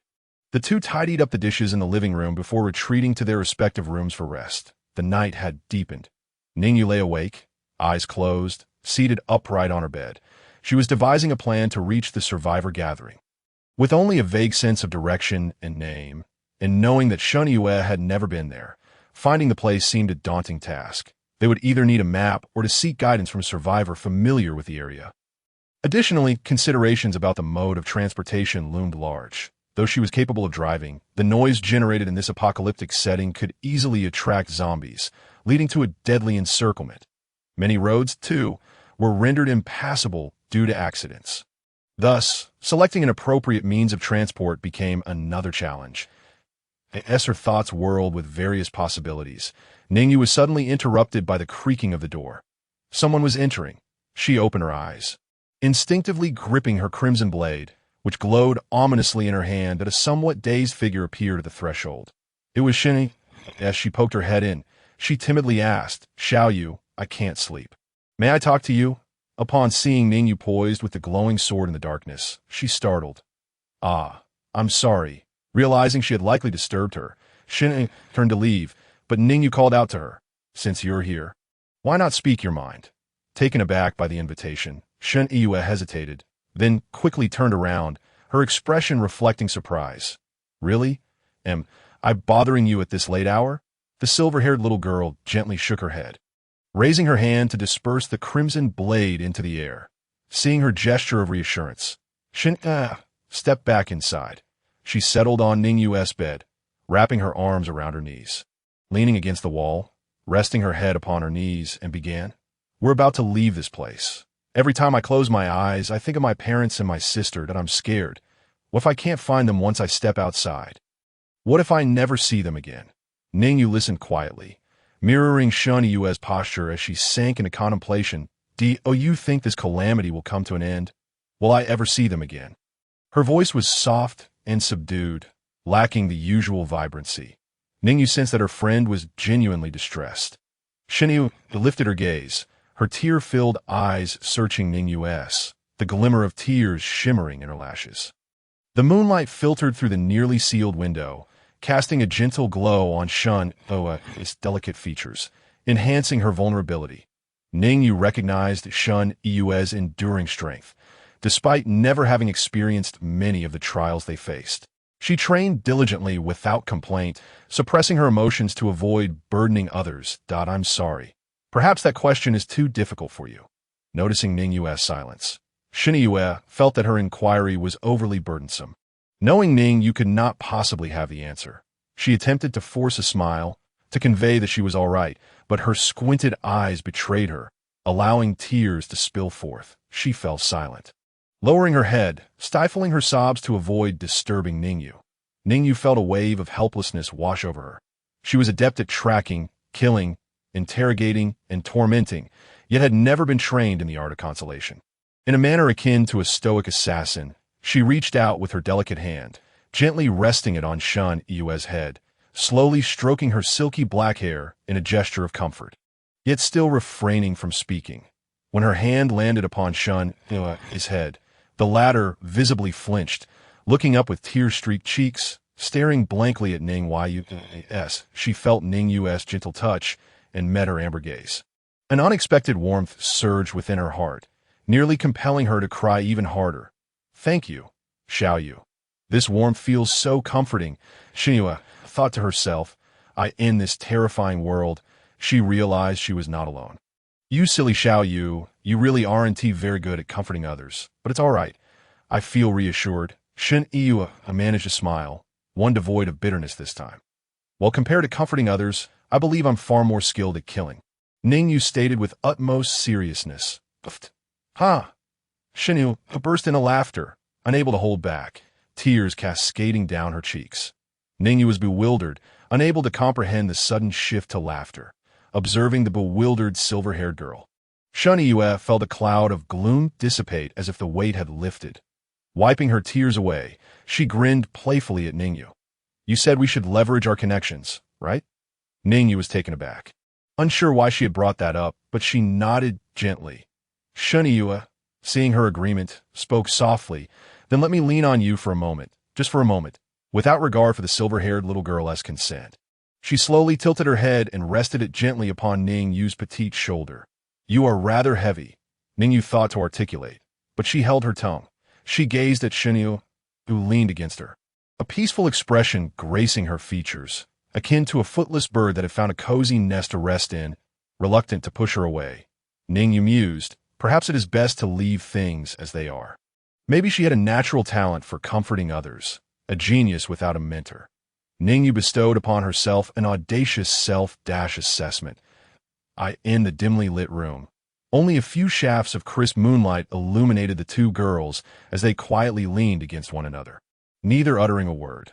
Morning dawned in Ning Yu's room. "Xiao Yu. He. Yu continued to mutter nonsensically in her sleep, her arms wrapped around a large white pillow. As for Ning Yu, she had just concluded her morning exercises and returned to her chamber. Beads of sweat glistened on her snow-white silver hair, and her cheeks were flushed with a rosy hue. Upon entering, she observed the foolish girl still babbling in her peculiar dream talk. Her mouth twitching slightly, she grasped the energy bar she had brought for Yu and, with little patience, gave her a light whack on the head, exclaiming, "Wake up! Stop dreaming. Everything seems to be happening in your slumber." The sudden pain on her forehead jolted Yu awake, her eyes clouded with confusion. "Xiao Yu, why are you standing?" she asked, only to realize it had all been a dream, her face falling into disappointment. "Quickly wash up. We need to pack. We leave today," Ning Yu commanded without hesitation, urging her to wash her face and brush her teeth. Before long, the two had finished breakfast and began to pack their belongings from the supermarket. The items occupying Ning Yu's storage space primarily consisted of high-calorie foods, purified water, and a small assortment of snacks that Yu adored. Yu longed to bring along her favorite soda. But Ning Yu, citing the lack of thirst, coldly denied her request. Among the remaining items were various everyday and medical supplies, such as toothbrushes, toothpaste, wet wipes, alcohol, adhesive bandages, and gauze. The storage space was already brimming, so both girls carried their backpacks filled mainly with clothes and other less essential items. Ning Yu sighed inwardly, grateful for the storage space. Otherwise, she would have been reluctant to depart from this place, which housed at least half of the remaining food from the supermarket. As for what they could not take, it would be left for those in need. Stepping outside the supermarket for the first time in many days, Yu took a deep breath, experiencing a sense of re-emerging into the light. Unfortunately, the air quality was subpar, carrying a faint stench of decay. The ground was littered with the bodies of zombies, victims of the recent massacre by the man in the duckbill cap. New zombies had also appeared in the vicinity, likely wandering in a state of unconsciousness. Yu drew her long knife, gripping it firmly, her expression grave. Ning Yu, however, remained composed, approaching her and pointing to a nearby middle-aged female zombie. "It's time to test the fruits of your training," she remarked as the middle-aged zombie charged towards her. Yu opted for the most reliable method. She tripped it with her leg, then stepped onto its fallen body to deliver a swift beheading. The long knife pierced the zombie's skull, dispatching it with remarkable efficiency. Throughout the ordeal, she maintained her composure, betraying no hint of fear. Ning Yu watched her, recalling the first time she encountered Yu in the warehouse, where she had appeared so flustered. Now, She had undergone significant growth. You have slain a common zombie, earning 10 points. Ning Yu's mind went blank upon hearing the system's notification of an increase in points. Yet, it was Shen Yue who had dispatched the zombie. Could it be that? She glanced at the long knife in Shen Yue's hand, worth 1,500 points. Did points count as hers as long as she used a system weapon to eliminate zombies? Such a delightful discovery. Ning Yu's mind raced with possibilities. What if she exchanged for numerous weapons and distributed them to countless individuals? Wouldn't that mean she could simply lie back and amass countless points daily? Instant financial freedom through point accumulation. However, this meticulous system had never allowed her to exploit a bug successfully. Turning to Shen Yue, she smiled and proposed, "Sister Yu, let us conduct an experiment." Shen Yue wiped the blood splattered on her and listened to the silver-haired little girl's plan. As per usual, without questioning its rationale. She then distanced herself from Ning Yu by 100 meters, 200 meters, and finally 300 meters before commencing her zombie slaying. The zombies in the vicinity were scattered and solitary, posing little danger to Shen Yue. You have slain a common zombie, earning 11 points. You have slain a common zombie, earning 12 points. After approximately 500 meters of distance, the notifications indicating points for zombie kills ceased. Ning Yu's expression reflected her anticipation as she waved for Shen Yue to return. The silver crossbow in her hand gradually dissipated as she had summoned it for Shen Yue's protection. Now it remained with only one bolt. But Ning Yu planned to replenish her stock from the weapon shop once her points increased. Although the experiment revealed that this method of accruing points had distance limitations, it was still a positive outcome. At least she no longer needed to have Shen Yue deliver the final blow for her to collect points, which had become quite cumbersome. The two continued their practical training, with Ning Yu encouraging Shen Yue to take on 2, 3, or even 4 zombies simultaneously.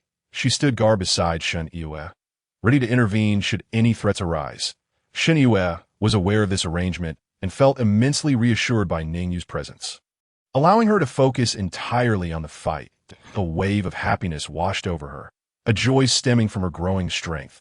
She finally possessed the ability to navigate this apocalyptic world, a newfound sense of freedom made possible by Ning Yu. By midday, Shen Yue had dispatched numerous zombies, her combat becoming increasingly fluid and intuitive. Ning Yu was thoroughly satisfied. She could accumulate points without having to engage directly, while simultaneously honing Shen Yue's skills, an all-around success.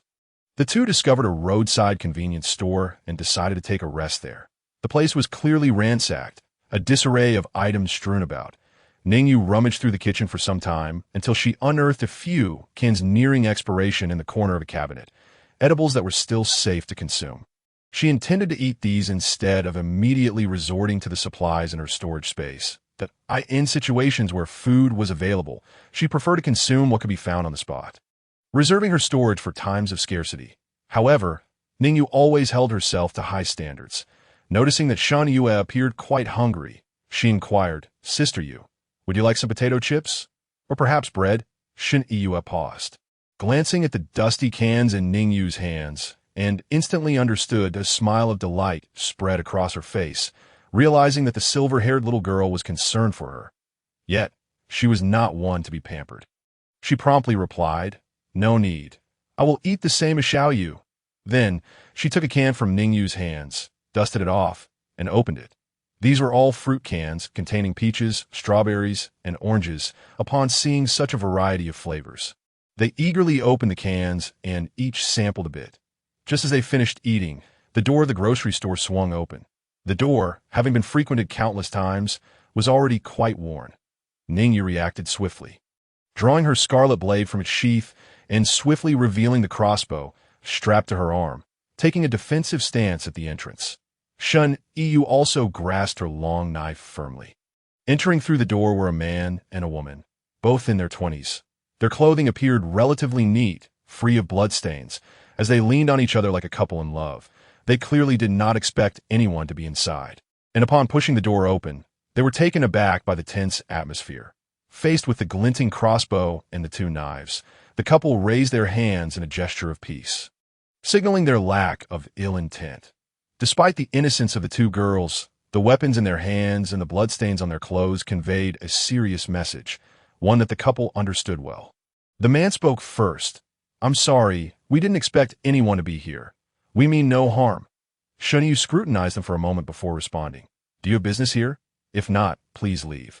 There are already people here. She glanced at the woman the man was supporting, who appeared weak, with cracked lips and a lackluster demeanor. The man hesitated, torn between speaking and casting fearful glances at the girl's weapons. He turned to assist the woman in leaving, but just as they reached the door, he paused and turned back again. Ning Yu and Ning Yu maintained their vigilant stances, summoning his courage. The man finally spoke. Do you have any water? We can trade you something for it. My girlfriend is extremely thirsty. She hasn't had water for a long time. Can we exchange something for some water? Ning Yu observed the man. His skin was also cracked, and his eyes were weary, suggesting that he was not much better off than his girlfriend. Task requirement for charm. 1. Host charm value. 9. Qualified. Ding. Task triggered. Exchange resources with the man. Task reward. Random attribute. 1. That a delightful notification echoed in Ning Yu's mind, filling her with joy. Indeed, where there are people, there are opportunities to trigger tasks. Noticing Ning Yu's inquiring gaze, clearly seeking her approval, Ning Yu slowly nodded. Ning Yu immediately understood and asked, What do you have that you can offer us in exchange? Upon hearing the question, the man's expression brightened with hope that he carefully lowered his girlfriend to the ground for her to rest, then hastily unstrapped his backpack and began rummaging through it. Flashlights, a phone, a bloodied steel pipe. Candles, an assortment of items emerged, culminating in 2 packets of biscuits. After a moment's hesitation, he produced the biscuits, likely their last rations, but desperate for water, he had no choice. Unfortunately, those items were of little use. The biscuits were of poor quality, their packaging crumpled. Ning Yu's space was filled with superior alternatives. We don't need these. Ning Yu finally spoke. Ning Yu's expression reflected sympathy, as she feared that without water, the couple would soon perish. Yet, she said nothing, choosing to keep her compassionate thoughts to herself and defer to Ning Yu's judgment.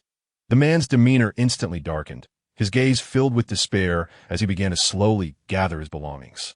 However, you might possess information we seek. You could exchange that for what you need.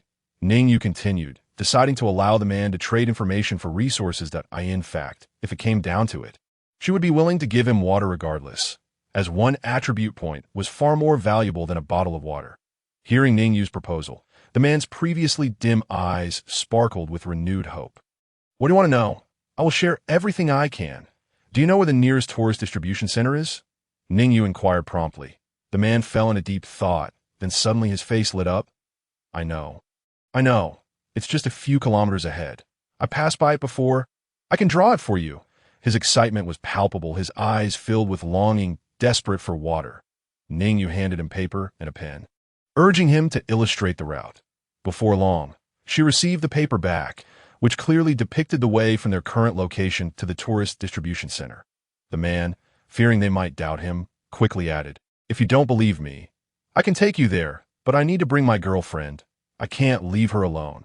Ning Yu took the paper, finding no signs of deceit in the man's demeanor, and was not afraid of being tricked. After all, the water was destined for him. The silver-haired little girl shook her head gently, indicating that they did not need the man to guide them. She then reached into her bag, retrieving a bottle of water from her storage space and presenting it to him. The man's expression shifted to one of surprise and gratitude upon receiving the water. Realizing his girlfriend was finally saved as soon as he accepted it, he twisted off the cap, but did not drink himself. Instead, he merely moistened his parched throat, taking a small sip from the cap before offering it to his girlfriend. Softly saying, Xiao Ming, we have water now. Drink slowly. The cool, pure water soothed the woman's cracked lips and dry throat, bringing a look of relief to her face. The man hurriedly poured another capful for her, offering it with care. Cough, cough. Perhaps she drank too quickly or had gone too long without water. The woman suddenly began to cough. The man immediately rubbed her back gently, trying to comfort her. After quenching her thirst, she seemed to regain some strength and softly urged, You should drink some too. Don't just give it to me. The man's face radiated pure happiness, having finally provided his girlfriend with water. He discreetly licked his lips to moisten them before saying, I've already had some. It's fine. However, the woman was not easily deceived. She lightly swatted his arm, saying, "Don't lie to me. I saw you drink." The man's face turned awkward, and he reluctantly took a sip from the cap. Only then did the woman seem satisfied. She turned her gaze to Ning Yu and Ning Yu, expressing her gratitude. "Thank you." The man quickly followed suit, thanking the two as well. The silver-haired little girl offered a warm, innocent smile, replying, "No need to thank us. It was a fair trade." Ning Yu also waved her hand, signaling that it was no trouble at all. Having finished their meal, the two girls prepared to leave, while the couple remained in the grocery store to rest as they were about to depart. Ning Yu suddenly turned back and said to them, "There are extra fruit cans in the upper right corner of the kitchen cabinet." The couple froze for a moment, their faces lighting up with surprise, just as they intended to express their gratitude. They realized the two girls had already exited the grocery store. Ding! Task. Exchange resources with the man has been completed. Reward distributed. Stamina 1, and a notification echoed in Ning Yu's mind, revealing that she had randomly received the stamina she had long desired. This task was indeed simple and rewarding. A bottle of water had yielded her 1 point of stamina. Her base stamina had now risen to 8 points. By the way, why did you ask him about the tourist distribution center? Ning Yu suddenly remembered Ning Yu's earlier inquiry. They were now following the route towards it. Before Ning Yu could respond, Ning Yu's face lit up with realization. "The map? You are quite clever." Ning Yu nodded gently. She intended to locate a map of City A at the tourist distribution center, thereby determining the route to the survivor gathering place at Yida Plaza. A flicker of anticipation stirred within her heart at the thought of encountering two survivors and completing a task. Exchanging merely a bottle of water for a point of stamina, but if they could reach a densely populated gathering place, would it not be possible to amass attribute points effortlessly? The two proceeded along the route provided by the man, drawing closer to their destination. However, at that moment, Ning Yu seemed to suddenly catch sight of something. Her gaze momentarily startled, her expression tinged with anxiety. She then feigned nonchalance and continued onward. Ning Yu sensed her unease and followed her line of sight. Before them stood the entrance of a school, stained with blood, above which loomed the characters. Tian Shun Primary School. It was the very elementary school attended by Ning Yu's younger sister, shockingly situated near the tourist distribution center. Rather than immediately expressing her desire to investigate, she simply pressed on. Ning Yu contemplated this and soon understood. She had come to know Ning Yu's character quite well. It was evident that she feared disrupting their plans and wanted to avoid burdening herself with additional complications. Hence her silence. What a foolish girl. Ning Yu approached her side, gently patting her, and with a smile said, "Sister Yu, shall we take a look over there first?" Ning Yu's body shivered, her gaze drawn towards the direction indicated by the silver-haired little Loli, which was indeed Tian Shun Primary School. Her eyes became a tapestry of complex emotions, surprise, gratitude, and confusion. "Shall you?" Yet Ning Yu adopted a mysterious expression, motioning for her to lean closer, as if to share a secret. Just as Ning Yu inclined her head, Ning Yu playfully formed a tiny fist and lightly tapped her. "Ouch!" Ning Yu exclaimed softly, covering her head and casting a reproachful look at Ning Yu, as if to silently question, "Why did you hit me?" Ning Yu, however, replied with unyielding certainty, "Since we are here, let us go and see." The phrase "since we are here" rendered Shun momentarily speechless. Yet her heart stirred. Although Ning Yu claimed their relationship was merely one of mutual use, following the incident involving the cap-wearing man attacking the supermarket, Ning Yu had realized that she did not regard her merely as a tool, but as a person, a partner. Observing the petite figure of the silver-haired little Loli ahead, Ning Yu's delicate face blossomed with a genuine smile as she followed suit. Inside Tian Shun Primary School, chaos reigned. Numerous zombie children wandered aimlessly, their minds vacant. There were also adult zombies, likely former teachers of the school. The ground was drenched in blood, littered with dried flesh and entrails. Witnessing this scene, Ning Yu's heart sank once more. At that moment, Ning Yu signaled her to look in a certain direction. Ning Yu followed her cue. Suddenly, a shadow darted out from a classroom, moving with agility that clearly distinguished it from the staggering gait of the zombies. It was a person evading the undead. There were still living humans in Tian Shun Primary School, A flicker of hope ignited within Shun Yu's heart. If there were still people alive, could it be that her sister was among them? As they stood at the entrance, Ning Yu unexpectedly handed her a small blue capsule, exuding a faint fragrance, marked with an indented T to take this, and then we can go in. The zombies within Tianshan Primary School were evidently more densely packed. So Ning Yu was taking precautionary measures for Shun Yu's safety. Observing the silver-haired little Loli offering her a bottle of water with a look that suggested it's time for you to take your medicine, Shun Yu felt a flicker of confusion. What is this, Xiao Yu? A medication that can protect you from injury and prevent viral infection. But it only lasts for 3 hours, Ning Yu calmly replied, her words detonating like a bomb within Shun Yu's mind. How could such a medicine exist? The zombie virus had only recently erupted. How could Ning Yu possess such a thing?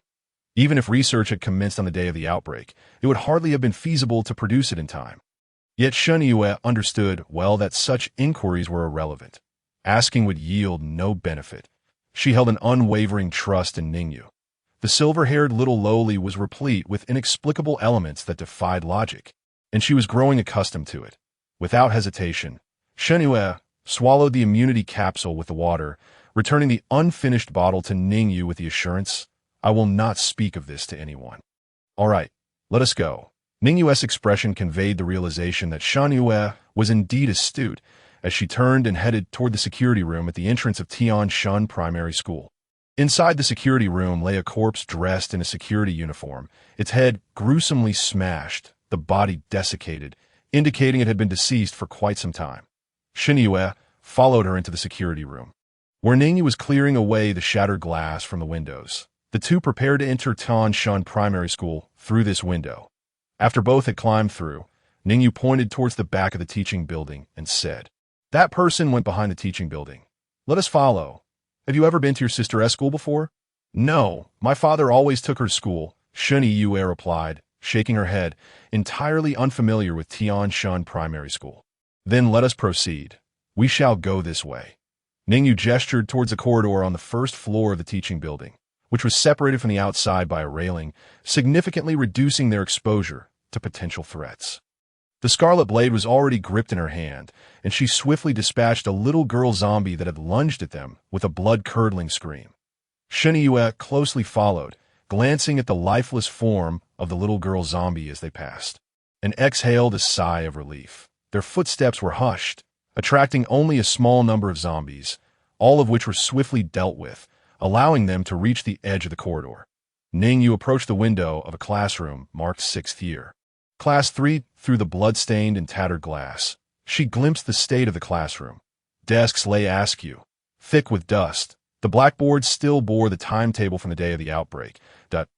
In a hushed tone, Ning Yu asked Shun Yu, Do you remember if the chaos in City A erupted in the morning or afternoon? It should have been in the afternoon. I forgot my exercises and had to return home at noon to fetch them. Shun Yu replied, scanning their surroundings. Ning Yu glanced at the timetable, noting that the afternoon class was physical education. Shun Yu also noticed Ning Yu's gaze and read the blackboard as schedule. They exchanged a knowing look before continuing forward to 6th year. Class 2, where the conditions mirrored those of the previous classroom. The afternoon timetable also indicated physical education. Your sister might still be alive, Ning Yu conjectured, sharing her thoughts quietly with Shun Yu. Shun Yu understood Ning Yu's implication and nodded slightly. The two traversed the corridor to its end, arriving at the rear of the teaching building. Several structures stood beyond, one seemingly a cafeteria, another possibly a teacher's dormitory, and yet another a gymnasium. There could be survivors sheltering within. Given that the entire 6th grade schedule that afternoon had been physical education, it was plausible they may have sought refuge nearby when the crisis erupted. Ning Yu pointed towards the distant gymnasium, calmly analyzing the situation with Shun Yu. Shun Yu's delicate features radiated uncontainable excitement, her almond-shaped eyes sparkling with hope. As they made their way towards the gymnasium, they encountered a few fallen zombies, likely dispatched by the earlier shadow. Just as they reached the halfway mark, Ning Yu suddenly heard a sound slicing through the air, swift as lightning. Her expression shifted sharply as she turned, her pupils constricting. It was a massive hook, rusty and smeared with dark, dried blood. The hook was lined with menacing barbs, Should it ensnare someone, it would likely embed itself within their body, proving impossible to extract. It hurtled towards Shun Yu with alarming speed. A terrifying force.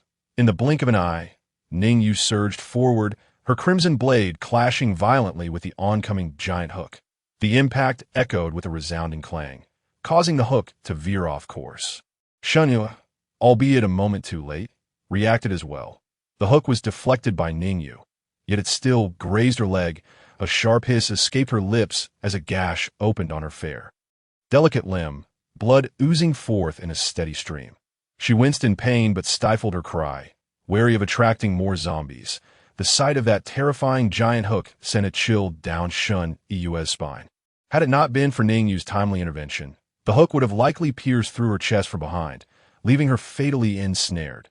Ning Yu, having rolled backward to dissipate the force of the collision, felt a slight tingling in her hand that gripped the blade, her expression turning grave. The sheer strength of that attack was astonishing. The giant hook, having missed its mark, was swiftly retracted, trailing sparks of metal across the ground.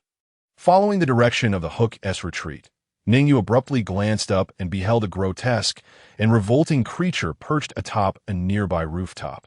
Its hideous, naked body was marred by ghastly stitches, and a gaping wound in its abdomen leaked a vile mixture of viscous slime and dark blood. Its arms were thick and gnarled, one wielding a blood-stained cleaver while the other retrieved the dreadful metal hook. This monstrous figure was grotesquely rotund, but what truly horrified was the multiple heads sewn onto its body, many of which belonged to children. The lifeless eyes of those young heads stared vacantly, filled with anguish, their expressions frozen in pain, their orifices weeping blood. It was evident that the creature had scavenged the remains of the deceased to augment its own form. Another one of these abominations. Ning Yu swiftly activated her detection skill. Detection complete. Butcher, low tier, position, approximately 200 meters at 9 o'clock, vertical height difference of 65 meters information. A massive, powerfully mutated zombie that IT typically uses a giant hook to drag the dead close, dismembering and consuming them before sewing parts of their corpses onto itself. Weakness. Requires skill upgrade to mid-tier for visibility. Shun Yu's face mirrored her shock, while she had encountered ordinary zombies countless times. This creature, which seemed to emit a palpable sense of dread, was a first for her. The butcher retracted its hook, unleashing a guttural roar, its grotesque arms thrashing wildly. It swung a second hook from the rooftop. "Run!" Ning Yu shouted, once more confronting the giant hook, forcefully deflecting it aside as a warning to Shun Yu. Ignoring the blood seeping from her wound, Shun Yu hastened towards the gymnasium. Ding! Ordinary mission triggered. Kill the butcher 01 reward. Points 3,000. 50 off shopping opportunity. 1. A notification chimed in Ning Yu's mind, indicating that the mutated zombie had activated a mission. Yet, why was it classified as an ordinary task? Ning Yu pondered, recalling that the last creature that had cornered her into desperation, the Devourer, had triggered an urgent mission with a more substantial reward. Could it be that after her physical enhancement and weapon evolution, the mutated zombies now posed a lesser threat to her? As she contemplated, Ning Yu successfully blocked 2 more hooks. The speed of the hooks was indeed remarkable, but their descent from such a height still required a moment's time, as long as she was not ambushed. She had ample reaction time. Was this the rationale behind the mission's lack of urgency? The surrounding zombies, previously meandering about, turned their heads upon hearing the resounding clangs of metal, as if the school bell had rung for lunchtime. Roar! Their yellowed teeth bared, they emitted ravenous growls. The Shunshin primary school transformed into a veritable cafeteria, with hordes of child and teacher zombies snarling and rushing forward. One little girl zombie, while running, accidentally detached her head, her body continuing forward for a moment before realizing, then turning back to retrieve her head, clutching it under her arm, and resuming her staggering "Are you in it?" In an instant, a tide of corpses surged forth, forming a semicircle around the 2. Shun Yu limped ahead, her leg wound soaking her athletic pants in crimson. Ning Yu followed closely behind, fending off hooks while advancing. There was no time to confront the butcher. The sheer number of zombies swarming around them was overwhelming. Frustrated at its missed attempts, The butcher roared in anger, swinging its arms with renewed vigor. The particularly swift zombie, likely a young female teacher before her demise, was nearing Ning Yu, her grayish-white, terrifying visage framed by glasses that bounced with her movements. As Ning Yu prepared to strike with her blade, the unmistakable sound of a hook slicing through the air reached her ears, prompting her to dodge hastily. Just as she sidestepped, she realized that the hook's target was not herself, but the female teacher zombie. With a sickening sound, the hook pierced cleanly through her chest, spewing forth a spray of dark, putrid blood and decaying entrails onto the ground. From the rooftop, the butcher, akin to a fisherman, swung its hand, successfully ensnaring its prey. The female teacher zombie was lifted into the air by the force of the hook, flailing her arms as if caught in a martial arts film, bewildered by her sudden elevation, her foul mouth gnashing in vain at the air. Ning Yu was left in utter disbelief. Was the butcher truly consuming not only the living but also the undead? It was insane, showing no mercy even to its own kind. After hoisting the female teacher zombie, the butcher's other hand wielded the cleaver, delivering a brutal chop that split her head in two, splattering red and white matter across itself. The teacher's zombie fell silent. With its prey dispatched, the butcher surprisingly extended an extra hand from its back, seizing the headless corpse and hoisting it like a butcher's cut of meat. Commencing a gruesome dismemberment, it first removed one arm, satisfying its hunger as it chewed, black blood dribbling down its chin. After devouring the other arm, it began to gnaw on the torso, the horrific scene truly appalling. Now that it had something to satiate its hunger, Ning Yu chose not to linger on the butcher's grotesque feast upon its own kin. For the time being, it was unlikely to launch another attack. Regrettably, it had missed out on a fresh feast and was left to settle for something past its prime. Ahead, Shen Yue found herself in a perilous situation that a group of fast-moving zombies had ensnared her from the sides. Totaling 56 in number, given her current strength, fending off such an assault should have been manageable. However, with her leg wounded by the giant hook, her agility was compromised, forcing her to swing her blade in desperate defense. Suddenly, a small boy's zombie lunged from behind, crashing to the ground and sinking its teeth into her ankle. "Ah!" she cried out in pain, her startled exclamation piercing the air, but the relentless assault of the zombies left her no respite. Fortunately, Ning Yu arrived just in time, severing the boy zombie's head with a swift strike before kicking it away. The zombies surrounding Shen Yue were soon dispatched through their combined efforts, with no time to assess the damage to her ankle. The two raced up the gymnasium staircase to the top. They discovered a half-open iron gate, unsecured. They hurriedly slipped inside, promptly closing the gate behind them. The zombies outside scrambled up the stairs, pressing against the iron gate, their arms reaching through the gaps, flailing helplessly. The door swung outward, but their lack of intelligence prevented them from realizing that a simple step back would grant them entry. Breathless and shaken, Shen Yue glanced at the line of zombies outside the gate, resembling a queue at a school cafeteria. After a brief moment of respite, they quickly gathered themselves and pressed onward. "Let us go inside. There must be a door," Ning Yu urged, assisting Shen Yue, whose injuries had left her sweating from the pain. Circling the gymnasium, they soon discovered a locked door at the back. Ning Yu noted that the dust on the ground was conspicuously less than elsewhere, indicating recent human activity. She quickly rapped on the door, hoping for a response, if not, then forcefully open it with the scarlet blade. However, soon there was sound from within, and a deep male voice emanated from inside. "Who is it?" Ning Yu quickly signaled to Shen Yue with her eyes, indicating that she would speak. Shen Yue immediately understood and halted her impending words that "I am Ning Yu from Class 3, Year 6. There are many monsters outside. Can you let me in? I'm so scared." The silver-haired little girl emitted an even more childish and melodious tone than her usual soft voice, infused with a hint of sobbing. Anyone who heard her would only assume she was a student from Tian Shun Primary School. The person inside was indeed deceived. The doorknob twisted, creating a small opening. Yet as soon as it was ajar, Ning Yu burst forth with astonishing speed, brandishing her blade against the man's neck. "Don't move." The silver-haired little girl's voice was chilling, her gaze icy. The man who opened the door was a middle-aged individual, with a few strands of gray at his temples and lines beginning to etch his face. He held a baseball bat in his hand, But now, with the blade pressed against his throat, he dared not stir, his expression fraught with panic. The middle-aged man, upon recognizing the assailant was a silver-haired little girl, was taken aback. Before he could marvel at her swift and ruthless actions, he was struck by an even more astonishing realization.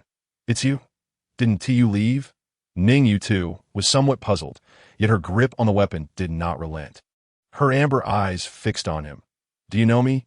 "No, you are not her." The man furrowed his brow again, displaying a contemplative expression, although their hair color was the same and quite conspicuous. Her eye color differed from that of the other. Furthermore, she should be a few years older, and her height seemed greater. The middle-aged man muttered to himself for a moment. Ning Yu suddenly came to a realization. She produced a golden pocket watch, the very one she had found in the small supermarket. Opening it revealed a photograph, which she presented before the MANIS this her. It was a family portrait. In the splendid setting, aside from herself and her parents, there was another little girl who bore a striking resemblance to her. Upon closer inspection, Ning Yu's eyes were amber, while the other girl's were a lake blue. "Yes, it's her. She must be your twin sister, right?" The middle-aged man nodded vigorously, understanding immediately due to their similar appearances that he swallowed hard, his gaze fixated on the blade still poised at his neck. His expression tense.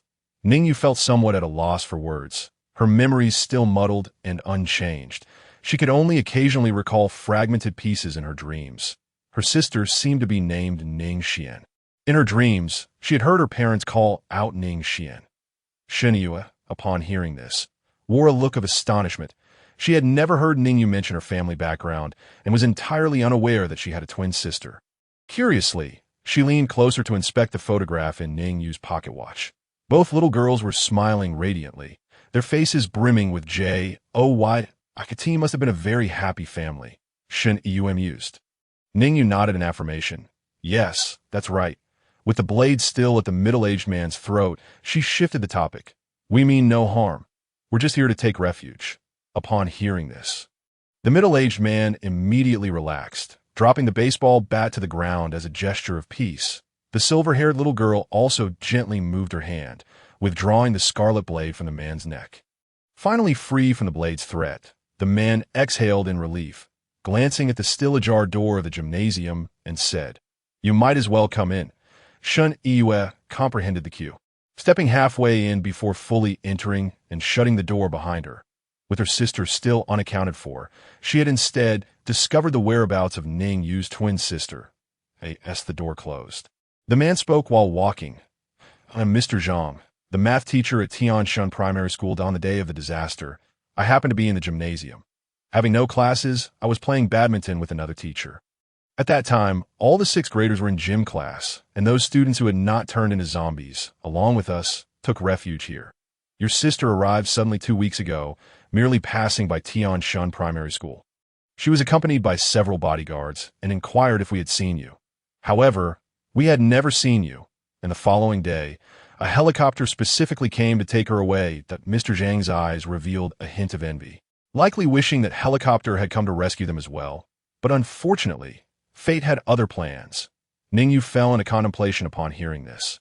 Searching for me, accompanied by bodyguards? A helicopter? My background sounds quite extraordinary. This is a troubling matter. Given my current amnesia, should I encounter family, my identity would be exposed. Perhaps not running into them is for the best. You know where she went?" Ning Yu inquired. Mr. Zhang shook his head. "I don't know. With those bodyguard around, we couldn't approach, let alone communicate. She could only ask us questions." Ning Yu chose not to pursue inquiries about Ning Xian further, and instead asked about other matters.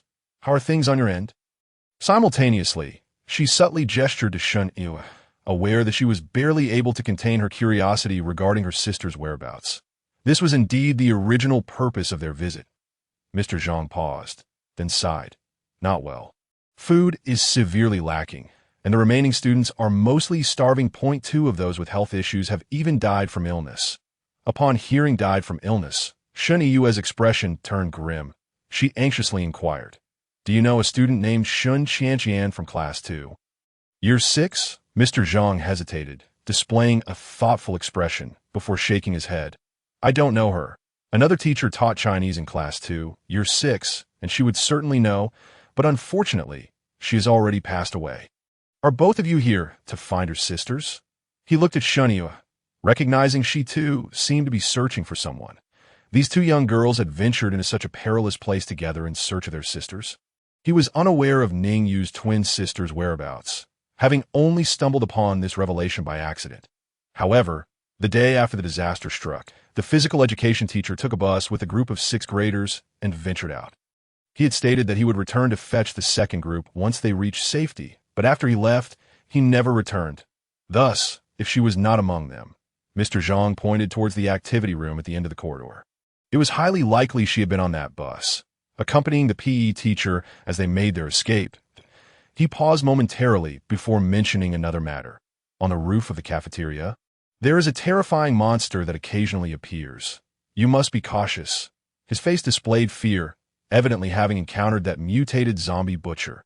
Originally, the female teacher had accompanied him to search for food, but that monster had killed her with a hook from above, employing brutal methods.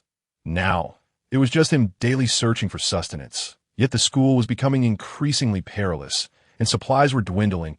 He did not know how much longer they could last. Did you encounter that monster on your way here? Mr.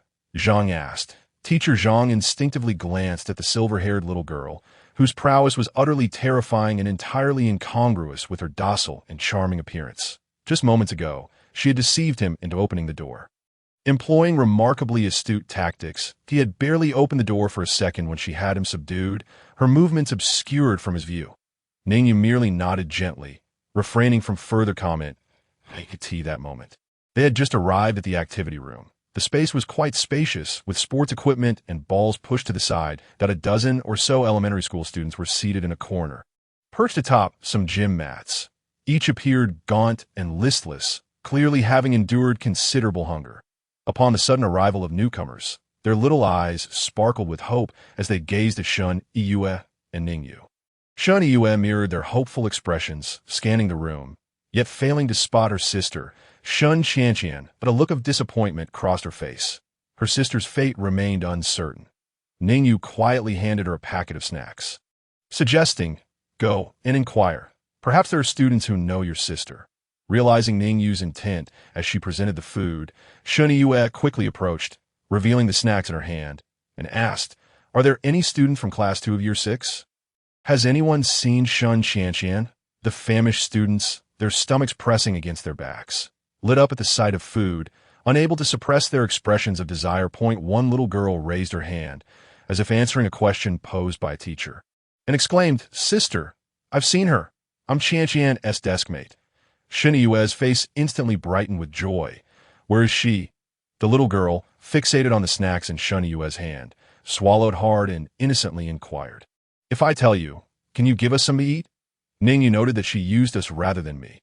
Shun Yue shook the bag of snacks, responding without hesitation, "Of course." The little girl hesitated, appearing slightly bashful, and after pursing her lips a few times, she continued, "Could you also share some with everyone?" As soon as she finished speaking, she quickly added, "Not too much. Just 2 or 3 more packets will suffice. We can share."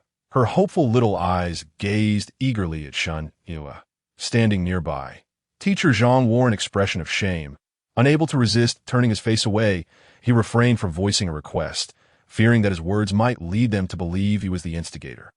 He berated himself for his inability to procure food from the school. Now relying on these children to beg for sustenance, he felt both pity for them and self-reproach. Upon hearing the little girl's plea, Shun Yue hesitated as well. After all, the food was not solely hers. It was shared between her and Ning Yu. In fact, it was largely thanks to Ning Yu that they had these provisions. Before Shun Yue could voice her concerns, Ning Yu pretended to retrieve 2 packets of snacks from her bag, but in reality, she pulled them from her storage space and handed them directly to Shun Yue from behind.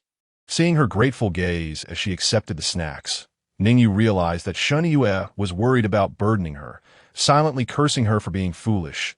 The little girl, spotting the additional snacks, quickly nodded and said, "That's enough, sister. This is all we need." Shun Yue approached and handed the 3 packets to the little girl, who immediately began to speak. That day, Teacher Lee took a group of students from the gym to the school bus. And Qian was among them. She asked me to go with her, but I was too scared and just wanted to hide. After that, Teacher Lee never returned. Perhaps they've reached a safe place. The little girl's expression was sincere, devoid of deceit. The Teacher Lee she mentioned was undoubtedly the physical education teacher who drove the bus. Though the fate of her sister remained uncertain, there was still hope. Ning Yu breathed a slight sigh of relief. Her sister might still be alive. The hope had not yet faded. She dreaded the thought of hearing that the little girl had said Qian was bitten by a zombie. After finishing her account, the little girl bowed slightly in a polite gesture, then turned to tear open the packaging, immediately releasing the fragrant aroma of the snacks. All the other students' attention instantly focused on her. Each one swallowing hard, their desires palpable. The little girl, seeming to command respect, gently instructed them, "Don't rush. Everyone will get share. Line up and take turns." She poured out the contents, counted them to determine how many each person would receive, and began distributing them by the end, for packets remained. She gave 3 to the last little boy, keeping 1 for herself. However, the boy insisted on giving her 1 back, resulting in each of them having 2 packets. Soon, the activity room was filled with the sounds of munching and the delightful aroma of snacks. Witnessing the students finally enjoying some food, Teacher Zhang's expression softened with gratitude as he hurriedly thanked the two. Ning Yu glanced at Ning Yu, recalling that she had just learned about her twin sister, Ning Xian. Yet, Ning Yu appeared entirely unperturbed, her amber eyes reflecting a calm demeanor. Perhaps her status, complete with bodyguards and a helicopter, alleviated any worries about her sister's safety. But even if her life was not in danger, didn't she desire to reunite? Ning Yu was unsure. Since Ning Yu remained silent, she had no intention of prying. Only Ning Yu herself understood that she harbored no desire to meet her relatives, nor did she possess any expectations that task required charm value. 6. Host charm value. 9. Qualification achieved. Ding! Task triggered. Embers of the Flower 1. Stay overnight at the gym. Series task completion reward. Random attribute points 2. Skill mall access granted. Teacher Zhang expressed his thanks. A notification echoed in Ning Yu's mind. The silver-haired little girl beamed with delight that a new named task implied the arrival of more attribute points. Furthermore, this time, the task rewards included something novel. The access to the skill mall piqued Ning Yu's interest, recalling the automatic probing skill she had received when encountering the glutton. This skill was immensely useful for detecting mutated zombies. If she could acquire new practical skills from the skill mall, or find a way to upgrade the probing skill from low-tier to mid-tier, allowing her to discern the weaknesses of low-tier mutated zombies, that would be quite advantageous. Ning Yu found herself filled with anticipation for this task. Moreover, since Lin Hao's encounter had yielded hidden rewards, perhaps this time would bring similar surprises. Just then, 2 individuals entered the activity room. A man and a woman, both in their 20s or 30s. The man was slightly overweight, his face adorned with excess flesh, exuding an air of arrogance, dressed in ostentatious attire resembling a nouveau riche. The woman, clad in somewhat provocative clothing, wore a light-colored V-neck long sleeve, the neckline plunging to near her cleavage, seemingly flaunting her alluring figure. Her lower half was paired with a matching pleated mini skirt and black stockings. Her shapely, elongated legs partially visible through the translucent fabric. Sporting a signature influencer face with subtle makeup, she exhibited a certain charm as she walked with a flirtatious sway. Upon entering, the portly man noticed the presence of 2 additional individuals. Raising an eyebrow as he spoke in a coarse tone, "Teacher Zhang, why are there survivors here again?" His tone carried an underlying displeasure. Teacher Zhang, unperturbed by his remarks, retorted sharply, "What do you mean again?" They knocked on the door themselves. "Should I ignore them? Moreover, this gym is not your private property. It belongs to our school. Don't forget, I'll let you in." Upon hearing this, the overweight man was about to retort angrily, but was held back by the woman beside him. "Teacher Zhang, don't be so irate. Boss Zhao is looking out for us," she interjected. "This place is limited. The more people there are, the worse it is for us, and you still have so many students to care for. What if someone infected comes in? We'd all be doomed." The woman spoke alluringly, yet her gaze fixated on Ning Yu, as if she had just discovered that the newcomer was, in fact, far more beautiful than herself. Her enchanting eyes scrutinized Shen Yue from head to toe. Nearby, the portly Zhao heard the woman's flattering words and, unable to contain himself, let his hand rest unceremoniously upon her slender waist, his eyes glinting with a lascivious gleam.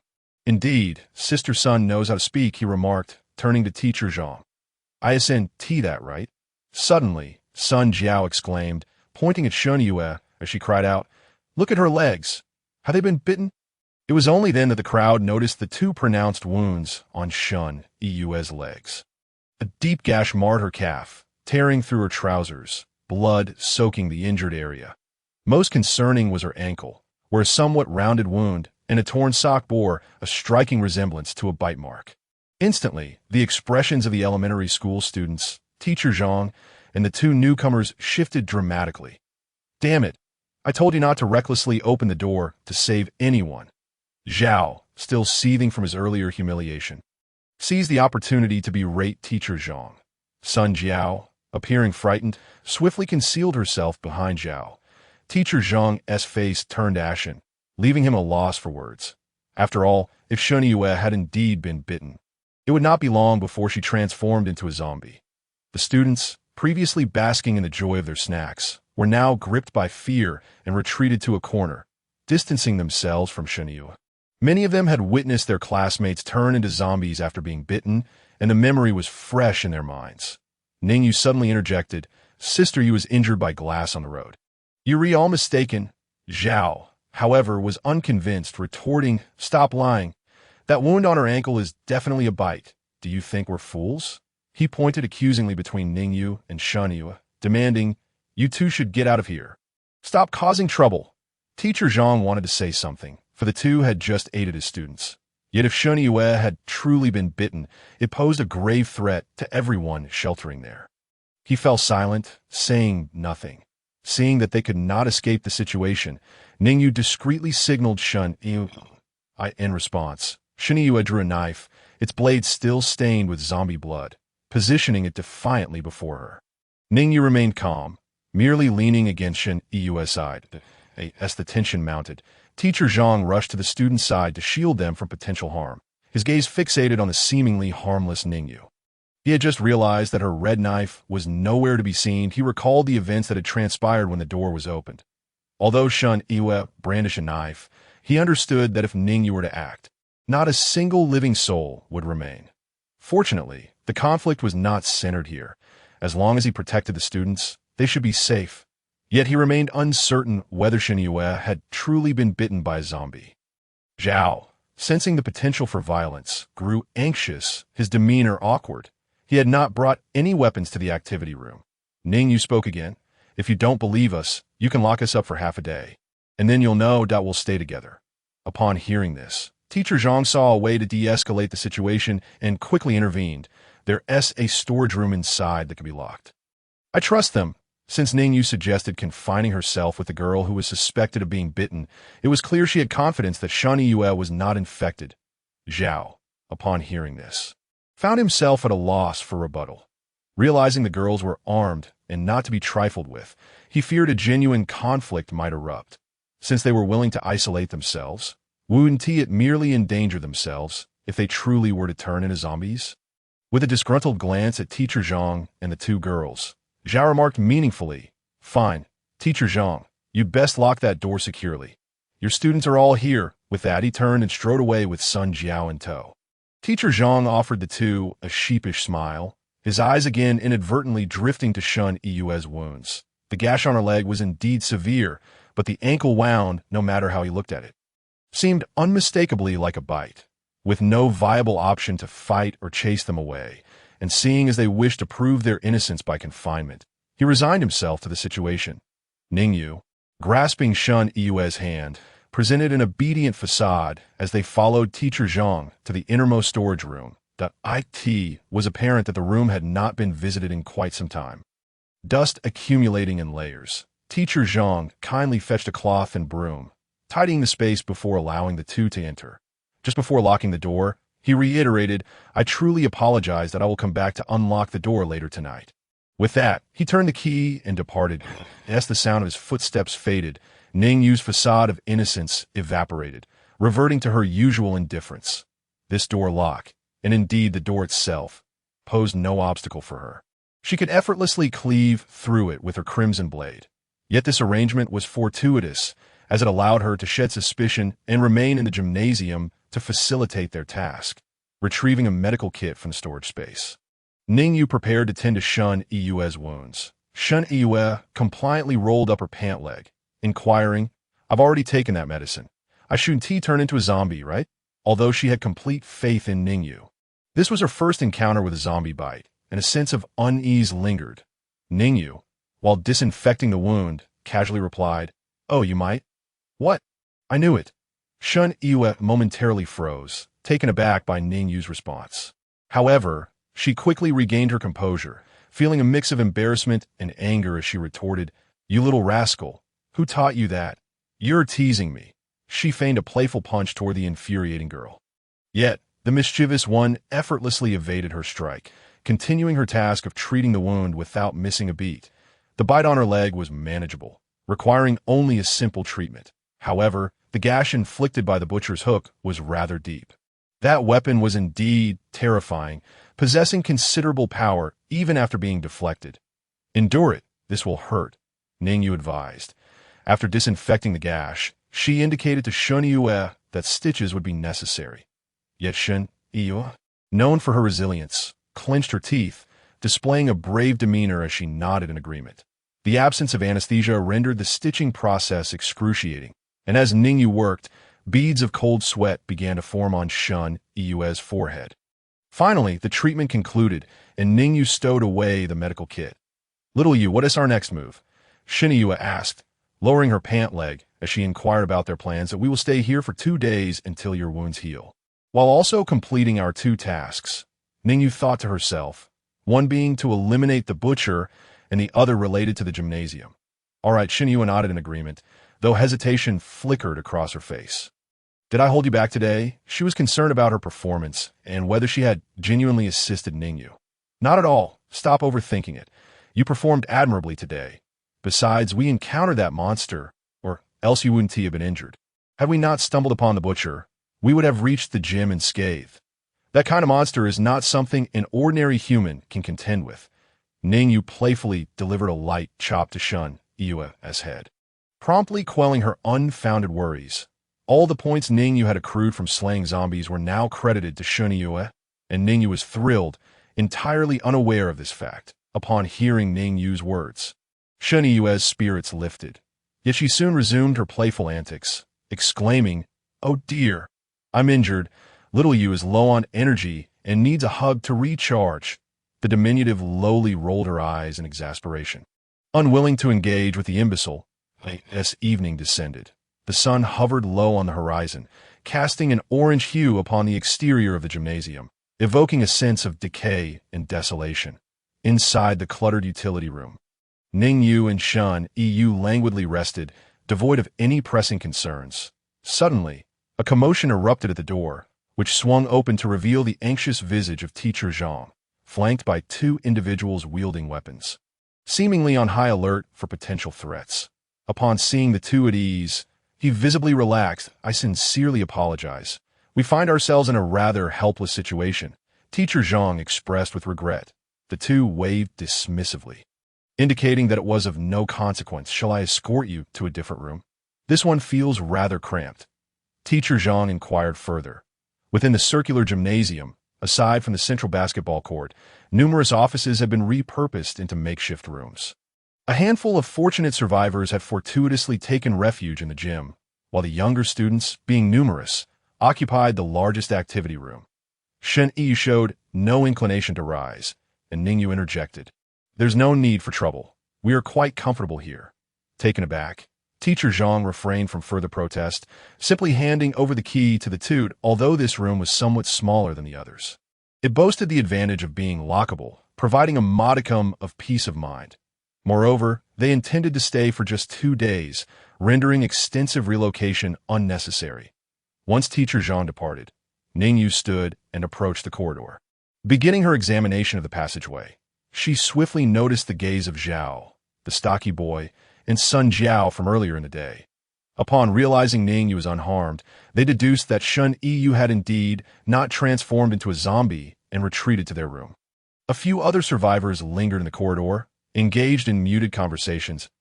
As Ning Yu ventured further, she unexpectedly spotted the little girl who had distributed snacks to her classmates, approaching with a few cushions in tow, seemingly intending to provide them as makeshift bedding. Witnessing this, the nearby survivors displayed expressions of indifference. Ning Yu, recognizing the situation, stepped forward to assist, donning a friendly smile as she inquired, "Thank you. What is your name?" "I am Bai Xian." "And you, elder sister?" Bai Xian, noticing Ning Yu's approach, shifted aside to grant her space to help. "I am Ning Yu," she replied succinctly, extending her hand to aid in the task. Bai Xian felt a sudden ease as the burden of the cushions lessened under their combined effort. Upon reaching the room, they set the cushions down, and Bai Xian retrieved a tissue from her pocket, beginning to wipe the dust from the cushions with a serious yet obedient demeanor. Shun Yu regarded Bai Xian with mild astonishment, pondering whether this was her way of expressing gratitude. Was she thanking them for assisting with the cushions and for cleaning? Ning Yu, having grasped Bai Xian's intentions, sighed inwardly. Once Bai Xian finished wiping, her small face flushed, breathless from exertion. Ning Yu, however, refrained from halting her efforts and instead produced several bags of snacks from her bag, offering them with a whisper, "These are to express my gratitude. Please accept them." Bai Xian's eyes lit up with delight upon seeing the snacks, and she promptly exclaimed, "Thank you, Ning Yu, elder sister." Her small eyes sparkled with joy, revealing her charming little canine teeth. She then turned to Shun Yu, saying, "Thank you, Shun, elder sister." Although she was unaware of Shun Yu's name, she had surmised that she must be Shun Qianqian's sister. Shun Yu swiftly grasped the situation. The students were facing significant food shortages. It seemed Bai Xian had been shouldering some of the burden and finding food for teacher Zhang through her efforts. Did the other survivors possess sufficient food? Hence their reluctance to accompany teacher Zhang in search of sustenance. Ning Yu recalled only seeing teacher Zhang at school today and posed a question to Bai Xian. "Yes, indeed we have many classmates. And teacher Zhang often goes out searching, but it is still insufficient." Bai Xian's expression momentarily dimmed, and she continued, "That is why I wanted to assist teacher Zhang. I thought this would be a helpful way." "I apologize." Upon realizing her little scheme had seemingly been uncovered, Bai Xian felt a twinge of embarrassment. Ning Yu, however, was entirely unfazed. She had discerned Bai Xian's intentions from the start and held no ill feelings towards the resilient little girl. Shun Yu, too, gazed at Bai Xian with gentle compassion. "However, it sounds like food is still quite scarce." Ning Yu inquired further, her amber eyes calm and serene. "Well, in truth, everyone is struggling to find enough to eat. I can only occasionally procure some." After a prolonged pause, Bai Xian reluctantly used the word procure. She understood clearly that despite her proactive efforts, others were under no obligation to share their food with her. Much like Zhao, who had taken her previous attempts to clean as a given, she recognized that no one had ever demanded her assistance. It was her own volition that led her to help. Therefore, giving was a kindness, while withholding was merely a matter of fairness. Observing Bai Xian's maturity, Shun Yu couldn't resist ruffling her hair. "You are already quite remarkable. I believe you have a great sense of responsibility." Hearing Shun Yu's praise, Bai Xian beamed, nodding earnestly, "Yes, thank you, elder sister." Having tidied up sufficiently, Bai Xian prepared to depart with the snacks, but was suddenly called back by Ning Yu. Bai Xian eyed the silver-haired elder sister with curiosity. Her hair color was indeed captivating, and her eyes sparkled like jewels. However, a hint of apprehension crossed her features. Did they perhaps regret offering her food? Anxiety crept in, causing her small hands, clutching the snacks, to grow clammy. "Could I entrust you with the cleanliness of the room in the coming days?" Ning Yu suddenly inquired. Bai Xian, taken aback, quickly comprehended Ning Yu's intent. She felt a surge of joy, nearly bouncing with excitement, her face alight with enthusiasm as she fervently nodded, "Yes, please leave it to me." Her expression radiated genuine delight. Ning Yu, maintaining a straight face, added, "But if it is not cleaned properly, I shall have to deduct your wages." While ostensibly teasing Bai Xian, she was subtly hinting at the prospect of compensation. Bai Xian, fully understanding the implication, eagerly affirmed, "Rest assured, Ning Yu elder sister. Her beautiful eyes squinted into crescent moons, filled with happiness. After bidding farewell to Bai Xian, Ning Yu closed the door, only to turn and find Shun Yu's astonished expression awaiting her. You were quite unlike yourself just now, Xiao Yu. Shun Yu remarked once the door was shut. What do you mean? Ning Yu responded with a bewildered look, to which Shun Yu elaborated. The Xiao Yu I remember wouldn't have so readily shared food. I didn't give it to her. It was a fair exchange. Ning Yu retorted promptly that, a fair exchange. Shun Yu replied knowingly, inching closer to the silver-haired Loli, scrutinizing her with a teasing gaze. I wonder. Perhaps, Xiao Yu, you are actually a good person? Me? A good person?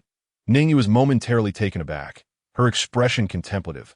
Shun Yu eagerly nodded, then began to mimic Ning Yu's tone. Ahem, I advise you to conceal your excess kindness in this world. It will be beneficial for both of us.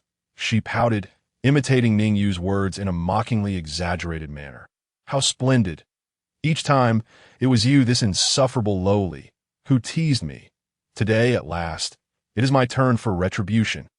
Ning Yu, however, did not indulge in Shun Yu's clumsy mimicry, but instead engaged in serious introspection. Was her assigning this task to Bai Xian truly a fair exchange? Was she acting out of sympathy? Why? When had she begun to soften? Was it due to that stubborn little gaze? She recalled the determined expression on Bai Xian's face, the one that suggested an unwavering resolve to assist teacher Zhang in alleviating his difficulties. It reminded her of her former self in a past life, in that previous existence. Ning Yu had relied solely on her grandmother, having lost her parents at an early age, with no means of employment. Her grandmother supported Ning Yu by scavenging for refuse. From a tender age, Ning Yu had displayed remarkable maturity, diligently joining her grandmother in collecting waste after school, indifferent to the ridicule of her peers. However, her grandmother, feeling pained by Ning Yu's plight of being looked down upon at school, consistently forbade her from accompanying her on these forays. Yet Ning Yu, a resolute child, would not heed her grandmother's protests and insisted on following her, eager to lend a hand. Aware that her grandmother was gravely ill and lacked the funds for treatment, Ning Yu yearned to share in her burden. She despised her own helplessness. In truth, her gaze during that time perhaps mirrored Bai Xian's today. The two moments, though separated by time, felt strikingly similar. Eventually, her grandmother passed away, and they could not afford a funeral. Ning Yu felt profound sorrow, though tears eluded her. Her grandmother had once said, "You must live well and not cry. If you do, it will sadden me." With no family left, Ning Yu was later sent to an orphanage, from which she was subsequently selected for training as an assassin. Yet the person she became was a cold, merciless killing machine, seldom reflecting on those memories that it was undeniably a cliché narrative, a trite fate, banal yet painfully real. Today, as these recollections resurfaced, she recognized that she was no longer the innocent child of her past life. Years spent as an assassin had taught her that emotions merely hindered her reflexes, and inexplicable anger surged within her, directed at her own fragility, at the realization that she was becoming softer, more empathetic. She loathed this aspect of herself. It was then that Ning Yu snapped back to reality, lifting her frigid gaze to meet Shun Yu, the instigator of her turmoil. With a swift motion, she brandished a scarlet tang dao, pressing it against Shun Yu's throat. "Do you believe I am a good person? Do you think I won't kill you right now?" The silver-haired little girl exuded a chilling aura, causing the temperature in the room to plummet. Yet, Shun met her gaze without flinching, acutely aware that despite Ning Yu's menacing demeanor, she harbored no true intention to harm her. Shun Yu understood that Ning Yu was merely distressed. With a smile, she replied, "If it were little Yu, then by all means. What nonsense are you spouting?" Ning Yu retorted, her irritation palpable. If little Yu wanted to kill me, she could do so at any moment. My life was given by little Yu. She can take it back whenever she wishes. Shun Yu showed no concern for the blade at her throat, instead gazing earnestly at the silver-haired girl, even leaning in closer. The proximity allowed Ning Yu to catch a hint of her delicate fragrance. "I just think little Yu needn't stifle herself. She should do as she pleases." As she drew nearer, Shun boldly embraced Ning Yu. This unexpected gesture left Ning Yu momentarily dazed, the knife forgotten as she reveled in the warmth of the embrace, whether it was the cold-hearted little Yu, the cunning little Yu, or the gentle, kind little Yu.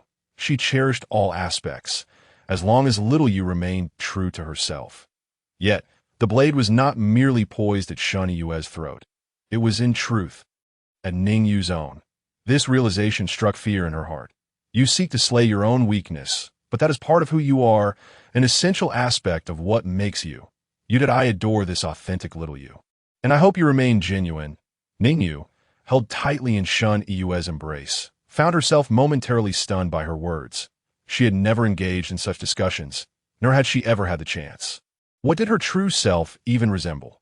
She had no answers. The atmosphere suddenly fell silent, as Ning Yu raised the hand that had once wielded the knife, feeling somewhat lost. The blade had been sheathed. Shun Yue, still holding Ning Yu, suddenly exclaimed, "Hooray! As long as I can embrace little Yu, it's a success. Today's little Yu energy has been fully replenished." A resounding victory. Still in a daze, Ning Yu was jolted back to reality by Shun Yue's exuberance. Observing the sudden burst of energy from this peculiar girl, she felt exasperated and retorted, "I'm telling you, I'm angry now. Your chips are gone." Shun Yue's face froze, her smile turning forced. "Little Yu, you can't do this." The silver-haired girl disdainfully pushed her away. "Even if the king himself came today, you wouldn't get any." Night deepened. The entire city plunged into darkness due to a power outage, enveloping the stadium in an abyss of silence. Ning Yu lit a candle in the room, a remnant from the supermarket. She retrieved the familiar book, The Outsider, and began to read, with no magazines left to peruse. Shun Yue had no choice but to join her in reading. After glancing at a few lines, the sentences filled her with drowsiness. These 4 knocks, like my urgent raps upon the door of suffering. What on earth was this book about? She felt increasingly sleepy and soon fell asleep. Ning Yu felt a weight on her shoulder and turned to see Shun Yue resting against her.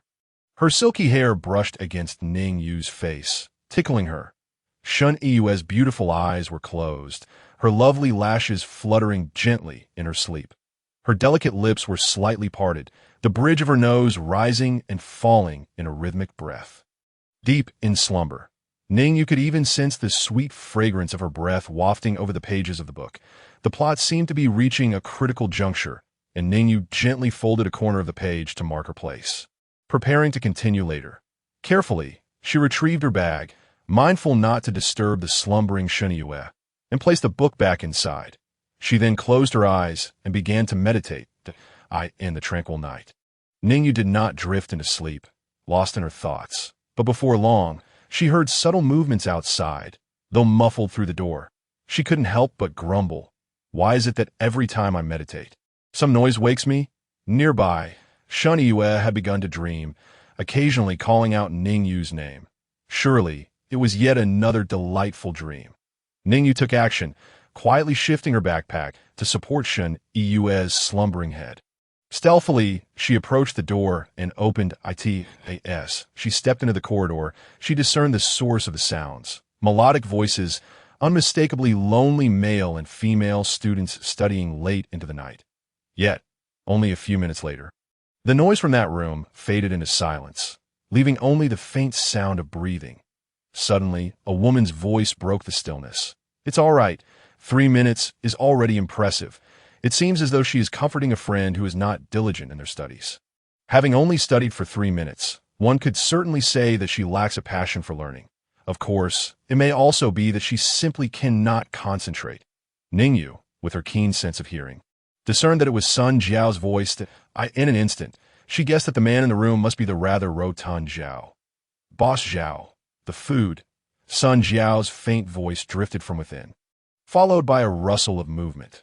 Before long, the doorknob turned, indicating that someone was about to emerge. Ning Yu concealed herself in the shadows. The corridor was dimly lit, allowing her to meld seamlessly with the darkness. Indeed, it was Sun Jiao who stepped out, her face still adorned with a seductive, ingratiating smile directed inward. Her attire was disheveled, and her complexion flushed, clearly indicative of her recent exertions in study. The door clicked shut behind her as she exited the room. The moment the door closed, a noticeable change overcame her expression. Ning Yu could read it. Emptiness, solitude, and revulsion. She clutched a handful of food, evidently a gift from Zhao, suggesting that a transaction had transpired between them. One of many. No doubt. The disgust etched on her face seemed to stem not only from the nature of the arrangement, but also from a profound self-loathing. Sun Jiao had been flattering Zhao merely to sustain this exchange. With no food to sustain her dignity, she felt compelled to surrender her allure, bartering her body for sustenance. Her last remaining asset. Such occurrences were not uncommon in this post-apocalyptic world. Suddenly, Sun Jiao appeared to sense Ning Yu's gaze. And in a panicked whisper, she asked, Who's there? Her voice was as delicate as a whisper, fearful of being overheard. The corridor was shrouded in darkness, and seeing no reaction, Sun Jiao concluded it was merely her imagination. Turning with the food, she retreated back into her room. After a brief moment, Ning Yu emerged from the shadows. Although this transaction was but a minor interlude, she had no intention of returning to her room. She simply locked the door to prevent anyone from assaulting Shen Yu, then made her way down the corridor towards the rooftop of the gymnasium. Thoughts of Shen Yu's previous words lingered in her mind, rendering sleep elusive. The interruption of this small incident prompted her to ascend to the rooftop for some fresh air. The rooftop of the gymnasium was spacious and largely devoid of anything. It offered a commendable view that a slight chill lingered in the air, but Ning Yu was unfazed by the cold. As she reached the top, she gazed up at the boundless night sky. Since the city had been stripped of its artificial lights, the stars had emerged in their full glory, perhaps shining as they had for millennia. Such a captivating nightscape was rarely appreciated, unlike the beauty above. The world below had become a hellscape, plagued by zombies and monstrosities. Her silvery hair danced gently in the faint starlight, swaying like delicate willow branches in the breeze. Ning Yu lifted her amber eyes, and the starry expanse seemed to reflect within them, as if captured in her gaze. Standing there, her petite figure tilted upwards, she fell momentarily silent, as if engaged in a wordless conversation with the universe. Suddenly, footsteps echoed from behind her. Ning Yu did not reach for a knife. Instead, her silver-sleeved crossbow quickly manifested from within her garments. Ning Yu, elder sister. The newcomer was none other than Bai Xian.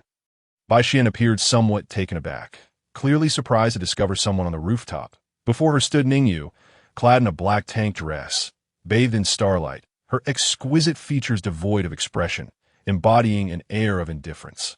As she turned to regard Bai Xian, the endless galaxy served as her backdrop. The scene was so breathtaking that it left Bai Xian momentarily spellbound. Ning Yu, are you perhaps an angel descended from the moon? How can you be so beautiful? Ning Yu, why haven't you gone to sleep yet? Ning Yu broke the silence, directing her inquiry toward Bai Xian. I can't seem to fall asleep. Whenever I'm restless, I come to the rooftop for some fresh air. Bai Xian replied, her shyness evident, as if her secret refuge had been discovered.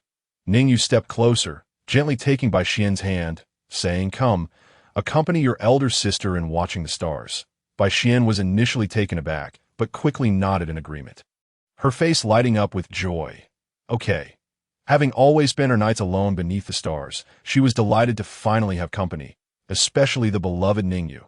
The two settled on the steps of the rooftop. Sitting side by side, Bai Xian absorbed the vastness of the starry sky, relishing the gentle night breeze. The elevation of the gymnasium rooftop offered a reprieve from the stench of the undead. The cool breeze carried with it a familiar scent of summer, evoking memories of a time when life was normal.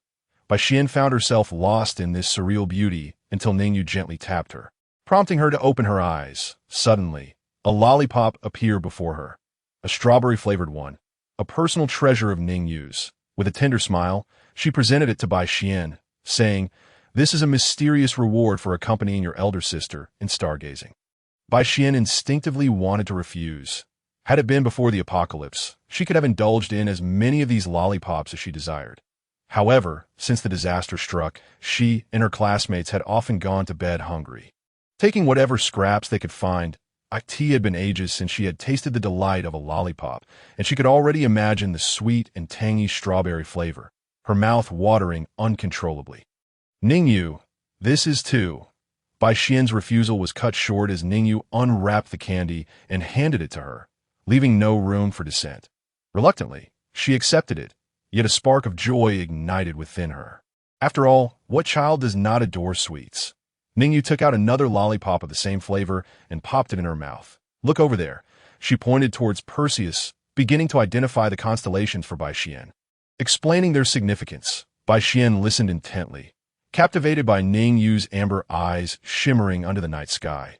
She longed for a sister just like her on the deserted rooftop. The two girls, one older and one younger, sat side by side, admiring the Milky Way. One pointed at the sky, animatedly speaking, while the other listened with rapt attention. Wow! Ning Yu, look! A shooting star, a white streak with a trailing tail darted across the sky. Indeed. A meteor. Bai Xian's face lit up with excitement as she squeezed her eyes shut, clasping her hands together to make a wish. Ning Yu calmly observed her until she finished. Ning Yu, aren't you going to make a wish? Bai Xian inquired, her innocent curiosity shining through as she gazed at Ning Yu, who remained unmoved. Wishes? Do I have any? World peace. Such matters are beyond my concern. I have no wishes, Ning Yu mused internally. Yet she feigned a smile for Bai Xian, saying, Elder sister has already made a wish. What did you wish for, Bai Xian? Upon hearing Ning Yu's question, Bai Xian's expression turned hesitant. Mom said that if you speak your wish aloud, it won't come true. But Ning Yu, your words are fine to share. Stealing her resolve, Bai Xian's small face brimmed with earnestness. I hope Teacher Zhang can find a huge stash of food all at once, so that everyone can have something to eat. In Bai Xian's enchanting eyes, hope sparkled brightly as she exaggeratedly gestured with her hands while uttering the word big. Ning Yu smiled at her words, gently caressing her head. The two continued to marvel at the starry sky, enveloped in the tranquility of yet another beautiful summer night. However, there was one matter that Ning Yu chose to keep to himself, one that he had no intention of disclosing. The shooting star also symbolized a life fading away. The following day, Teacher Zhang exited the gymnasium early in the morning, determined to procure some food for his students. The previous day, they had only nibbled on a few snacks, while he himself had consumed nothing. Most areas of Tianshun Primary School had been thoroughly searched, leaving only one location unexamined: the cafeteria. The cafeteria was equipped with a cold storage facility containing numerous frozen foods, typically reserved for preparing breakfast for the students, such as buns, steamed bread, and wontons. These items could easily be cooked if a fire was lit and a steamer was procured. However, Zhang's attempts to venture into the cafeteria had always been thwarted by the presence of the mutated zombie butcher. This monstrous creature had emerged suddenly after the catastrophe that on that fateful day. Teacher Zhang and his surviving female teacher had intended to retrieve frozen food from the cafeteria. Yet, as they approached the cafeteria building, the terrifying butcher appeared on the rooftop, and in an instant, the female teacher was gruesomely impaled and subsequently dismembered and devoured by the creature. Zhang, paralyzed with fear, had fled back to the gymnasium and had not ventured near the cafeteria since. The butcher did not appear every time, but its presence was occasionally felt. Thus, Zhang always made an effort to avoid the vicinity of the cafeteria during a search for food. Most areas of Tianshun Primary School had been nearly scoured clean. Aside from a few snacks brought by students and some items from the school as small shop, food was exceedingly scarce. With over a dozen students in need of sustenance, such consumption was unsustainable. He had also pleaded with other survivors for food, but he either faced rejection or received only meager offerings out of gratitude for Zhang's kindness in sheltering them. The rotund Zhao, however, possessed an abundance of food. Zhang had contemplated eliminating him and distributing the provisions among his students, yet such thoughts were fleeting, who had not entertained similar dark notions. Yet, he could not bring himself to cross the moral line, feeling a sense of shame for such malevolent thoughts, just like any ordinary person. The day before yesterday, the entire city experienced a blackout. Zhang immediately thought of the cafeteria's cold storage, although the temperature inside would not rise dramatically at once. It would become unpredictable after a few days that if he delayed any longer, the food would spoil. He recalled the eager eyes of his students yearning for food, his heart heavy with guilt. Driven by desperation, he steeled himself and decided to venture to the cafeteria.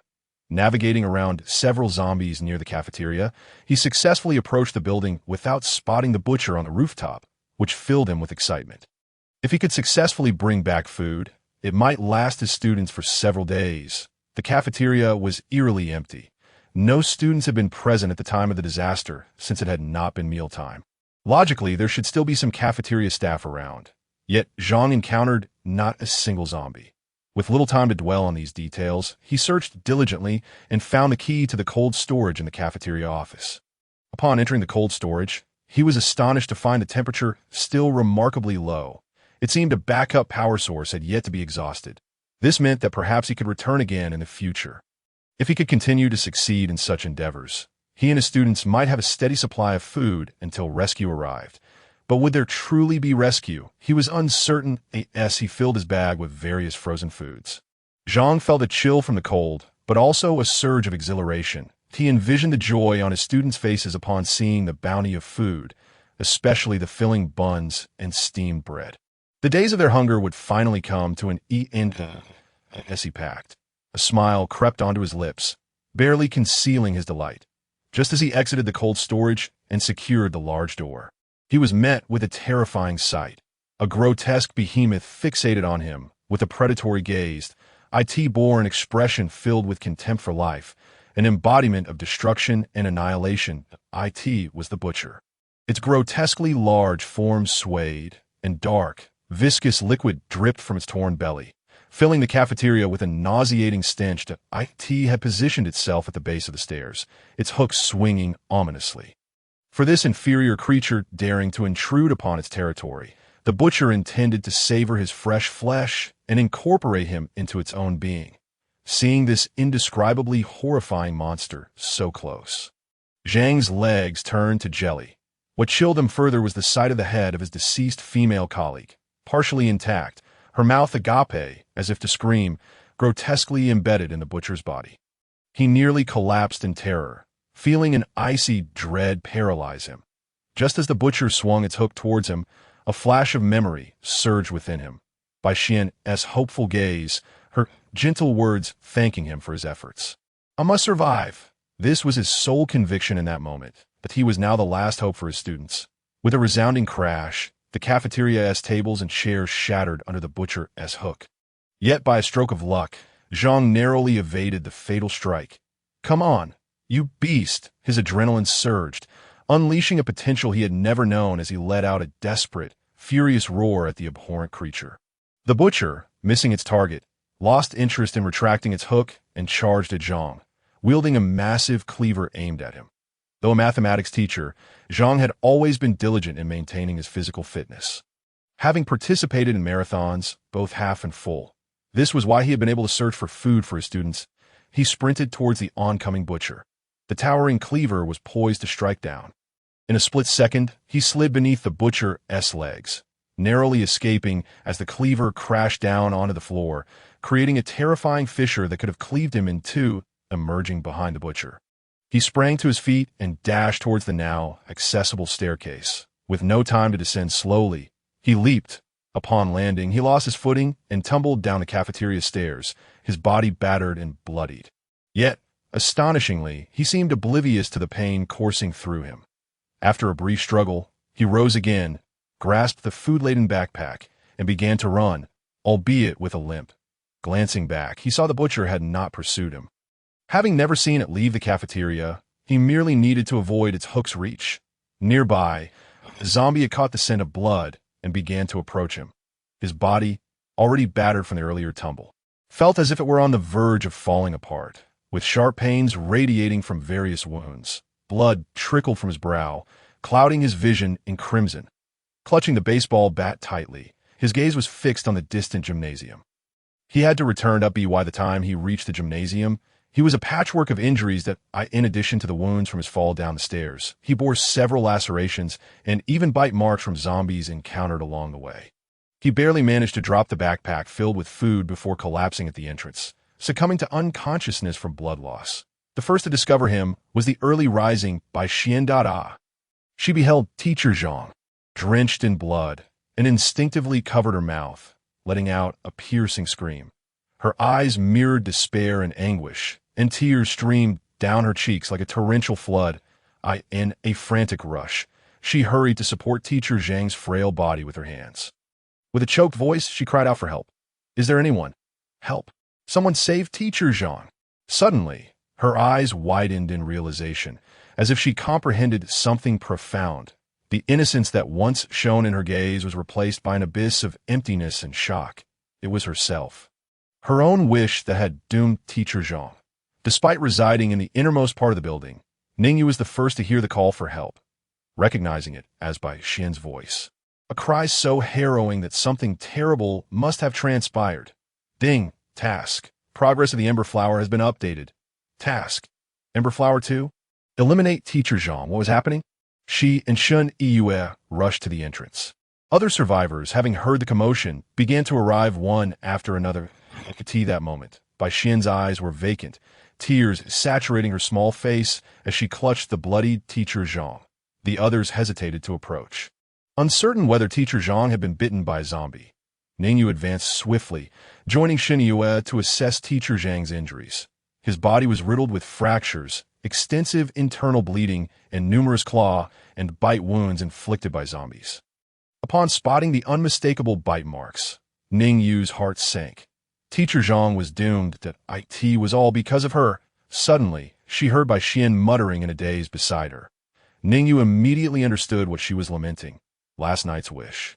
"It's not your fault, Bai Xian." Ning Yu attempted to speak, but Bai Xian was too lost to hear anything, repeating her words incessantly. Teacher Zhang, whom Bai Xian held, suddenly exhibited a flicker of life, his lips moving slightly as he uttered a faint plea. "Hurry, kill me. I've been bitten." All the survivors recoiled in horror upon hearing this. Dark veins began to snake across his body, and his pupils started to turn milky. Seeing this, Ning Yu could no longer hesitate. She pulled the dazed Bai Xian aside and signaled to Shun Yue. Without hesitation, Shun Yue unsheathed her dagger, aiming it at Teacher Zhang's head as the dark veins had nearly consumed him.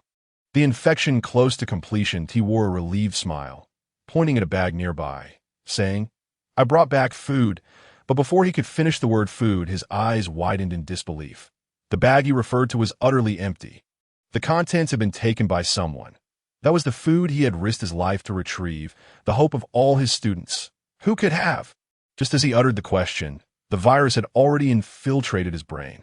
His skin turning a ghostly pale, his eyes, once filled with anger, confusion, and resentment, were instantly replaced by a deathly pallor, his black pupils vanishing entirely. This was the unmistakable sign of his transformation into a mindless corpse. He had believed that by sacrificing himself, he could at least bring back food, a glimmer of hope. Yet someone had trampled all over that hope. He was like the last flicker of flame for his students, now reduced to mere ashes. And from those ashes bloomed an ugly flower, a flower named humanity. Ning Yu absorbed all of this, understanding the weight of his question. Her tranquil amber eyes were chillingly cold. "Act quickly," she commanded softly, prompting Shun Yue to raise her dagger and plunge it into the head of the now undead Teacher Zhang. "No." A sharp cry erupted in Ning Yu's ears. That it was Bai Xian. A tearful wreck, struggling desperately, her limbs flailing as she screamed, her voice hoarse. She had just begun to emerge from her stupor, yet Ning Yu held her tight. Shun Yue showed no hesitation. With a swift thrust, the dagger pierced Teacher Zhang's skull. The transformed Teacher Zhang collapsed lifelessly to the ground. In Ning Yu's embrace, Bai Xian seemed to be struck by that very blade. Losing all strength, her spirit shattered. The survivors behind them wore expressions of varying emotions. Some were mournful, others turned away in refusal to witness, while some appeared numb, expressionless. Another day of the apocalypse. Nothing novel. In the afternoon, within the confines of Ning Yu and Shun Yue's room. The despondent Bai Xian, her eyes red-rimmed, busied herself with cleaning. This was the cleaning duty they had agreed upon yesterday. Ning Yu and Shun Yue attempted to dissuade Bai Xian, offering her food instead. But she firmly declined. She insisted that as the class monitor, with Teacher Zhang gone, it was her responsibility to care for her classmates.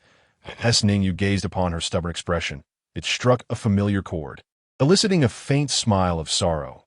Yet, even amidst her toil, Bai Xian's eyes betrayed her, tears escaping despite her efforts to wipe them away before they fell. Ning Yu's sister, did I cause Teacher Zhang's death? It was all because of my wish, wasn't it? She whispered, her voice trembling like a wounded rabbit. Upon hearing this, Ning Yu's expression shifted slightly, and she approached her from behind, gently embracing Bai Xian. Silly child. Your wish was simply for the teacher to bring back food. Nothing more. Even if you hadn't wished for it, the teacher would have still gone. You know that.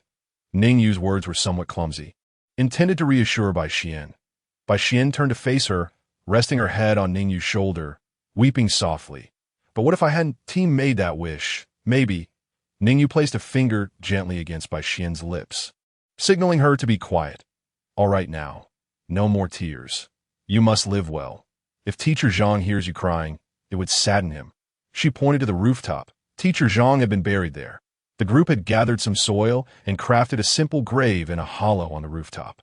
Observing the seriousness in Ning Yu's demeanor, the beauty of her gem-like eyes filled with warmth, Bai Xian buried her head in Ning Yu's skirt, holding her tightly, as if trying to suppress something deep within. After a lengthy pause, she slowly lifted her head, forcing a smile. I'm sorry, Ning Yu's sister, for dirtying your skirt. Ning Yu waved her hand dismissively, pinching her cheek gently, saying, It's nothing. Then she handed her a few bags of snacks and a lollipop, smiling as she remarked, This is your pay for today. Be sure to come back on time tomorrow, or I shall have to deduct your wages. Although Ning Yu seemed to have given her extra food, Bai Xian did not refuse, gratefully expressing her thanks before reluctantly leaving the room. Ding! Task. Progress of the Ember Flower has been updated. Task. Ember Flower 33. Locate the missing food. It was only after Bai Xian departed that Ning Yu's expression turned cold. Her mind echoing with the system's prompt, she narrowed her eyes, contemplating who could have taken the food.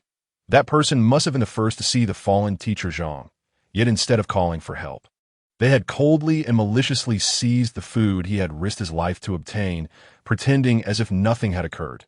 Truly, this was the apocalypse. As Bai Xian exited the room, she rearranged her expression, preparing to return to the activity room where her classmates were gathered. Yet before she could reach her destination, someone called out to her. Xian, could you do me a favor? Bai Xian looked up to see a woman who had called her. It was Sun Jiao, dressed in a white t-shirt and alluring shorts. Peeking from the room you need help with cleaning? Bai Xian inquired, a hint of anticipation in her heart. Sun Jiao nodded, smiling. Yes. Please, just like before. Upon hearing of yet another opportunity to exchange for food, Bai Xian, of course, would not decline. Sun Jiao had previously requested her assistance in tidying up on several occasions, always in exchange for provisions. Bai Xian found it rather peculiar that this sister's room was consistently tidy, yet she persistently bartered food for cleaning services. Could it be indicative of a certain obsession with cleanliness? All right, but may I come a bit later? Bai Xian thought little of it and promptly acquiesced. She intended to first visit the activity room and then proceed to tidy up Zhao Pengzi's space. However, this time she resolved to muster her courage and attempt to request food from Zhao Pengzi. It was unreasonable to continue working for nothing.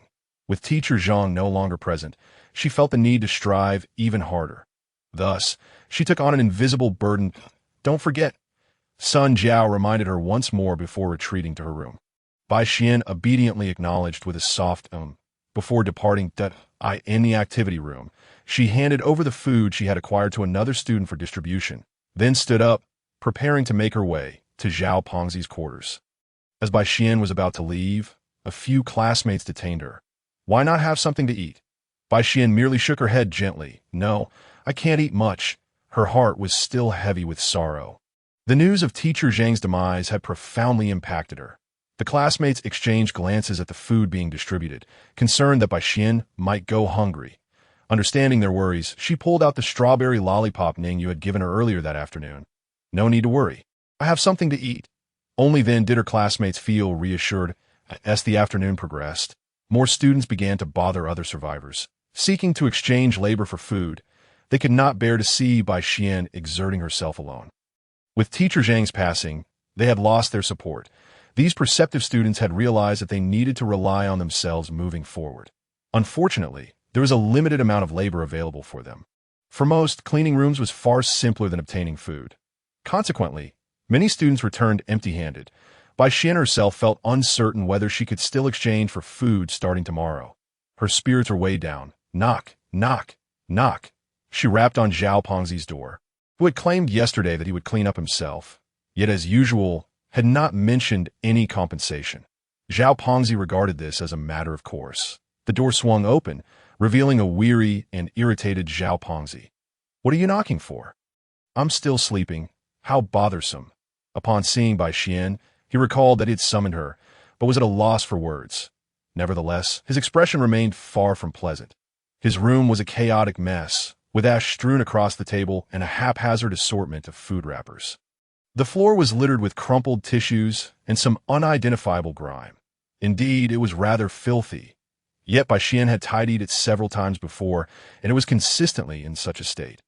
Even in the apocalypse, Zhao Pengzi's lifestyle seemed extravagantly indulgent. He had never lacked food and never showed any inclination to conserve it. "Cleaning, is it? Come in." Zhao Pengzi smirked, stepping inside and plopping down onto a stool with an air of annoyance. However, Bai Xian lingered at the doorway, hesitating to enter. "What are you dawdling for?" "Get in here," Zhao Pengzi called out, puzzled by her immobility. "Uncle, may I help you clean?" Bai Xian's words stumbled forth. She had never felt bold enough to outright ask for food. It was typically offered to her. She hesitated to request it, as no one was obligated to provide her with anything. Yet, in her current predicament, she felt there was no longer room for embarrassment, though her voice remained timid. "May I?" Zhao Pengzi raised an eyebrow, perplexed by her request. "Could you spare me a bit of food? Just a little." The bag that Teacher Zhang had returned with that morning was devoid of food. And if she did not make an effort today, they would soon find themselves hungry. She was baffled as to why Teacher Zhang had brought back an empty bag while indicating something there. Regrettably, Zhang's transformation had occurred too swiftly, leaving no time for clarification to, "Oh, you want food? Well." Zhao Pengzi initially intended to refuse, but suddenly turned, sizing Bai Xian up. She was clad in the uniform of Tianxin Primary School, with shoulder-length black hair, and her bright, clean eyes were devoid of any impurities. Her delicate face was pure and unblemished, a true beauty in the making. Her eyes were slightly red, evoking a sense of pity. Feeling the scrutiny of Zhao Pengzi's gaze, Bai Xian was inexplicably filled with a chill, as if he intended to consume her whole. "What a pity she is still too young," Zhao Pengzi muttered to himself, his rotund face shifting as his eyes darted about, contemplating something. "Ah well, today I'm in a good mood." It seemed Zhao Pengzi had dismissed a certain notion, recalling something that brought him joy. With a sweeping gesture, he retrieved a half-opened bag of cookies from the disarray. "Here, clean well, and this is for you. Just don't go telling anyone I'm stingy." The bag of cookies was only half full, and it was uncertain when it had been opened or if it was past its expiration date. Although it was indeed rather meager, it was certainly better than nothing. Bai Xian felt she had no grounds to be choosy, softly replying, "Thank you, uncle," before gathering her cleaning tools and stepping inside to tidy up. Zhao Pengzi, seated on his chair, idly clipped his nails, tossing the clippings beside her as she passed. "You can clean that up too?" he remarked. Bai Xian said nothing, silently going about her task. After some time, Zhao Pengzi stood, stretching his neck, and announced, "I'm stepping out for a bit. Don't go rummaging through my things, or you'll regret it." His threat was uttered casually as he opened the door, entirely unconcerned that Bai Xian might dare to steal anything. He was confident of her timid demeanor, knowing that she could scarcely muster the courage to ask for food. If only she were a bit older. With that, Zhao Pengzi exited, grumbling under his breath as he disappeared from view. Bai Xian diligently continued her work, for his room was exceedingly dirty. She swept the ash to the floor and began collecting it, cleaning the tabletop and then addressing the stains on the ground, gathering all the trash together. Just then, she noticed a puddle of water seeping from the cupboard in the room. The cupboard door was slightly ajar, seemingly filled with something. For reasons unknown, Bai Xian felt an inexplicable pull towards it, as if it were calling her. Upon opening the cupboard, she was astonished to find it stocked with numerous packages of food. Predominantly frozen items, dumplings, buns, and various types of bread. Bai Xian's eyes widened in disbelief, her mouth agape. The curry beef-flavored frozen buns were all too familiar. They were a special offering from the school cafeteria, a personal favorite of hers. These provisions had begun to thaw, hence the water pooling beneath them. This implied that the food had only recently been stored there. Could it be? Suddenly, the door to the room creaked open without a sound. A tall, burly figure loomed behind Bai Xian, who was still inspecting the cupboard. The chill ran down her spine. So you found it?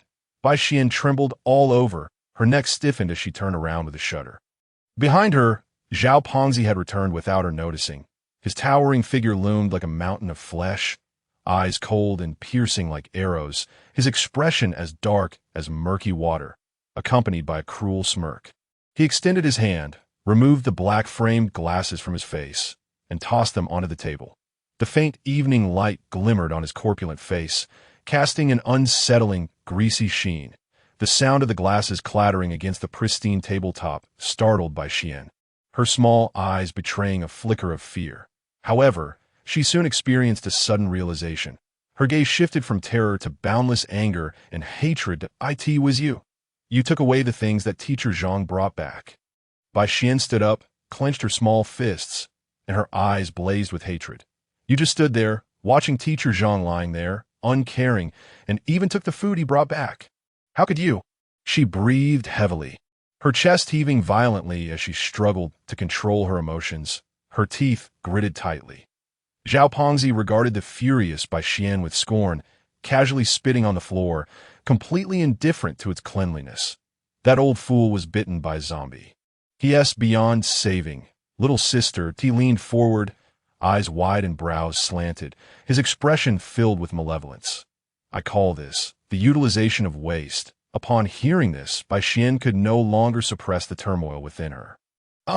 She let out a piercing scream and charged at Zhao Pengzi, seemingly ready to fight him to the death. Return Teacher Zhang to us. Return our food.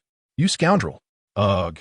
Tears streamed down her face, her emotions spiraling into hysteria. Yet before she could reach him, Zhao Pengzi's massive hand seized her head, covering her mouth. Her angry accusations fell silent.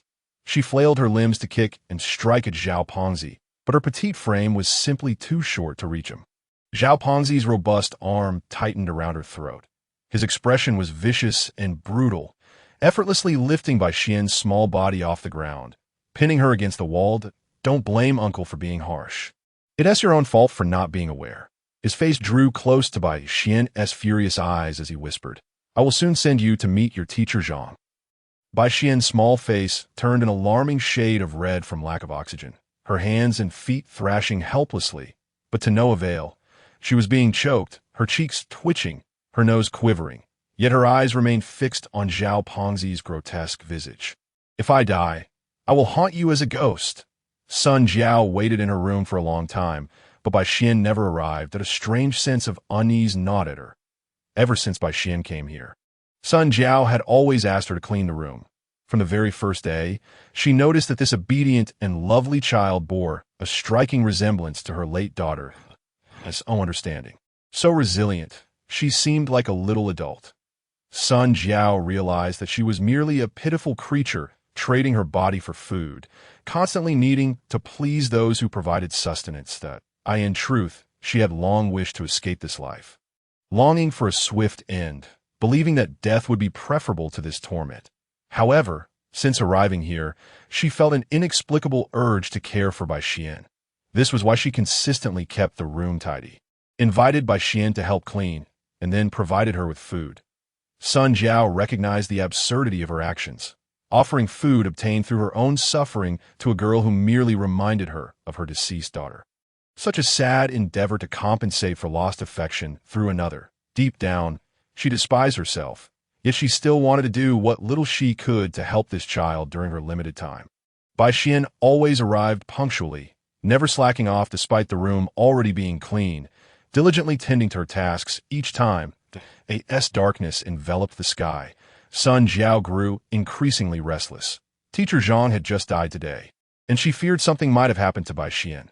Sun Jiao stepped out of her room and began to inquire, asking several survivors, but received no news. Some even asked if she needed a trade again. Leering at her in a crude manner, entirely disregarding her concerns, When she reached Zhao Pengzi's door, she gently knocked. After a long while, he finally opened it. Momentarily taken aback upon seeing Sun Jiao, he glanced at his watch. Impatience evident in his voice. "What do you want? What time is it? Didn't I tell you to come back in a few days? I'm not in the mood right now." Yet, Sun Jiao keenly noticed that Zhao Pengzi was not wearing glasses, his face displaying an unmistakable menace. Peering through the crack of the open door, she observed that Zhao Pengzi's desk was impeccably tidy. As though it had been meticulously cleaned, that a sense of foreboding washed over her.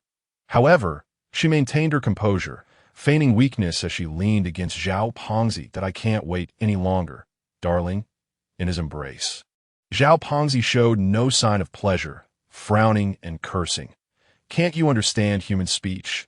He feigned pushing her away, attempting to eject her from his room, but the charming beauty who had collapsed against him slipped aside. Intruding into the room, Bai Xian, all semblance of seduction vanished from her demeanor. Her once vibrant face turned pale. Bai Xian bore conspicuous marks of choking on her neck, a long red mark, and lay unconscious on the floor of Zhao Pengzi's room. Her eyes tightly shut. Sun Jiao rushed over, placing her hand near Bai Xian's tiny nostrils. There was still a faint breath. Before Sun Jiao could act further, she heard the sound of the door closing and locking. "Zhao Pengzi, have you lost your mind? Why would you treat a child so violently?" Sun Jiao exclaimed, her emotions surging as she shouted at Zhao Pengzi, who she usually addressed as Boss Zhao when trying to please him. "You lot are just a bunch of gluttons barging into my room." Zhao Pengzi cracked his knuckles, the joints popping ominously. "And you filthy whore, what does this little brat-ass fate have to do with you? You dare meddle in my affairs." He stepped forward, seizing Sun Jiao by the collar, nearly tearing her clothing apart. Slap. Slap. Two resounding blows struck Sun Jiao's face, leaving red imprints before he flung her aside, sending her crashing next to where Bai Xian lay. Dazed and disoriented. "You wretched creature, all you want is my food, and even that isn't enough for you. You have to meddle in my business too." He tossed the bewildered Sun Jiao to the ground and picked up a steel rod from within the room. Yet Sun Jiao resolutely positioned herself in front of Bai Xian, terrified of her being harmed. "Oh, could it be that you really are her mother? A filthy whore, a little bastard, truly a perfect match." Seeing Sun Jiao's defiance only fueled Zhao Pengzi's rage. He brandished the steel rod and swung it mercilessly at Sun Jiao, causing her to stagger. The impact was severe. Sun Jiao felt as if she could scarcely breathe, pain radiating throughout her body. Yet, through gritted teeth, she uttered, "You, worthless thing." Only 5 seconds left. She aimed to provoke Zhao Pengzi, hoping to draw his wrath toward herself and divert his focus. Upon hearing 5 seconds, Zhao Pengzi's fury erupted. "Say that again. You won't leave my room alive today." He raised the steel bar high once more. Through the crevice of the door, a crimson tang knife silently slithered in, seizing the moment while Zhao the fatty spoke loudly. The blade swiftly severed the lock of the door. The steel bar came crashing down again and again upon Sun Jiao's body, leaving several bloody marks upon her skin. "Block it. Go on. Try to block it again." Blood trickled from the corner of her mouth. Her internal organs must have sustained significant damage. Yet she remained unfazed, gazing at the girl Bai Xian, whom she was protecting, with a tender look amidst her agony. Her own life had become inconsequential, but at the very least, she aimed to ensure Bai Xian's safety. How absurd it was, she mused, to sacrifice herself for a girl she hardly knew. A forced smile emerged on Sun Jiao's face. At that moment, Bai Xian had her eyes tightly shut, oblivious to this smile. Zhao the fatty's face contorted with rage, his eyes bloodshot, as he wielded the steel bar with relentless fury. There was no turning back now. Today, both of them must perish within his domain. "Die, you wretches!" he bellowed, raising the steel bar high above his head, aiming for her skull. This strike would surely result in a gruesome outcome. He intended to take Sun Jiao's life before turning on Bai Xian. Yet, just as his hand descended, it felt as though it had struck an immovable wall, freezing mid-air. And no matter how he exerted himself, he could not bring it down. What was happening? He whipped around, eyes wide with disbelief. A silver-haired little girl in a form-fitting black dress. Her amber eyes glinting with a chilling light, was fixated on him. The dangerous aura she exuded had him firmly locked in place. What a terrifying gaze! This was his immediate thought. The steel bar felt as though it had been ensnared, held fast by Ning Yu. No matter how hard he tried, it would not budge. Damn it! He grunted, attempting to shift his arm, his entire body straining, yet the steel bar remained immovable, not even trembling that if he forced it any harder. He feared he might lift himself off the ground. Zhao the fatty, looking at Ning Yu's delicate, fair little arm, could not comprehend how such strength could reside within her. Was she some sort of mechanical arm? Realizing he could not bring the bar down, he simply released his grip and spun around to glare at Ning Yu. I heard outside that you only have 5 seconds? Ning Yu's words struck like a thunderclap, causing Zhao the fatty to feel an emptiness in his chest. Upon hearing 5 seconds again, his face flushed a deep shade of purple, and he shouted in fury, "Who the hell are you to meddle in my affairs?" He recalled this little girl, who had come with that striking JK girl. Though his memory of her was vague, he had a clearer recollection of Ning Yu, primarily due to her exquisite beauty and her voluptuous figure, as well as the fact that she had been injured, presumably by a zombie.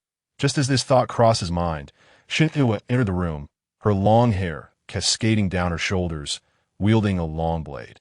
Seeing another person appear, Zhao the fatty's anger boiled over. "So, are you all coming to rescue your grandfather like the Calabash brothers?" Ning Yu halted Ning Yu's advance with a gesture, signaling her to let her handle it.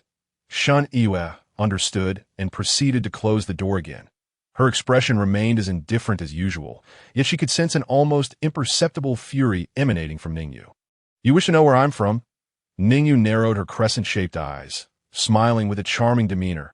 "I am your unknown wild father, here to collect your worthless life." Upon hearing that, Ning Yu, who had just locked the door, was momentarily speechless. How could such coarse words escape the lips of a lovely little girl? Though it felt utterly out of place, she had to admit, it was quite a scathing remark. "You seeking death?" Zhao the fatty, regaining his wits, trembled with rage. He swung his fist towards Ning Yu with tremendous force, his entire bulk quaking with the effort. Yet he had completely forgotten how Ning Yu had firmly grasped the steel bar moments ago, his anger clouding his judgment. What appeared to be a mighty punch was effortlessly caught by Ning Yu's small hand, as if it were nothing more than a toy, lacking all resistance. Just like before with the steel bar, Zhao the fatty attempted to struggle, exerting all his strength, yet it proved futile. Chilling realization crept over him. He had encountered a monster. Ning Yu gently twisted one of his fingers, contorting it like a mere plaything, then rotated it a few times. "Ah!" A scream akin to a slaughtered pig echoed through the room. Zhao the fatty's expression warped in agony, grotesque and unbearable. Ning Yu found his cries intolerably noisy. She raised her jade-like arm, her palm opening, and the crimson blade materialized from thin air, poised at his throat. "If you dare make another sound, I shall send your head packing." Feeling the threat to his life, Zhao the fatty's voice faltered, but the excruciating pain rendered him helpless. He could only suppress his cries, desperately attempting to stifle his voice. He was terrified of death. Observing that she had successfully muted Zhao the fatty, Ning Yu offered a satisfied smile. "Yes, silence is golden." Shortly thereafter, the torment of his second finger began. Not only was it twisted and deformed, but Ning Yu also took out a blade, methodically separating his fingernail from the skin.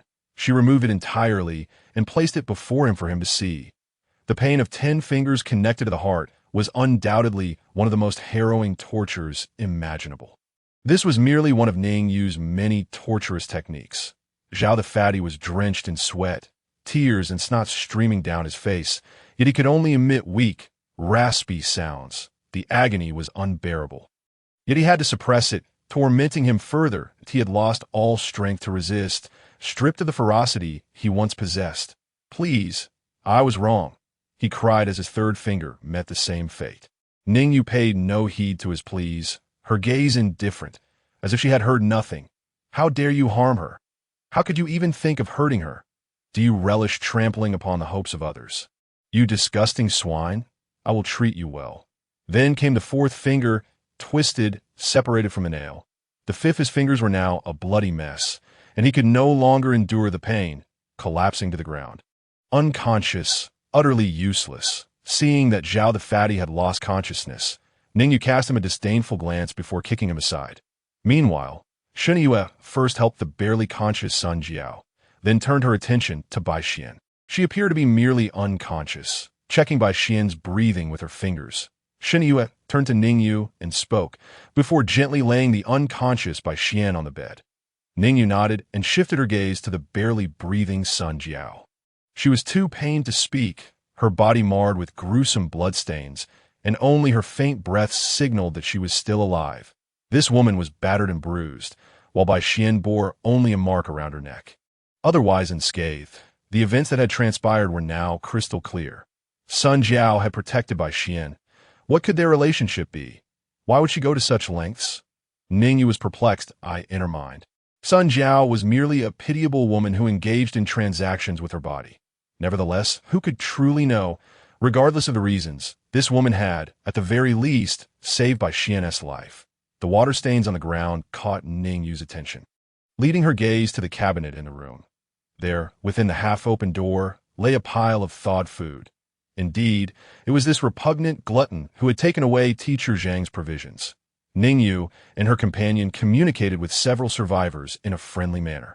Searching multiple rooms, yet found no clues, she began to doubt whether the food had been stolen at all, pondering if Teacher Zhang had truly lost it on the way. Fortunately, Shen Yue, who had split off to investigate, heard noises from Zhao Pengzi's room and called Ning Yu over. What a twist of fate. The person in dire need of food had his hard-won provisions taken away by the one who lacked it the most. How ironic. Ding. Task. The Flower of Ember has been completed. Rewards distributed. Stamina 1. Mental Strength 1. Skill Shop access unlocked. Hidden reward conditions met. Retrieve the lost food before Bai Xian's demise. Hidden reward granted. Free attribute point 1. Points 3,000. Random skill gotcha. Low tier. 1.as Ning Yu opened the cabinet door. A series of notifications echoed in her mind. Not only had she completed the task, but she had also fulfilled the conditions for hidden rewards. Although her attribute points had skewed slightly, only a minor decrease in mental strength occurred. Without question, the free attribute point was allocated to stamina. Ning Yu's attributes now stood at stamina 10, mental strength 5. Charm 9. She felt her basic physical capabilities nearing the level of her past life, with both strength and speed significantly enhanced. However, her physical form showed no apparent changes. This was rather unscientific, yet it hardly warranted scrutiny. The hidden rewards also granted her 3,000 points, bringing her total to 6,310, nearly 1,000 of which were contributed by Shen Yue. Having just unlocked the skill shop, she decided to examine it later and first address the pressing matters at hand. Sun Jiao's injuries had been superficially treated by Shen Yue, but whether she would truly survive depended on her own fate.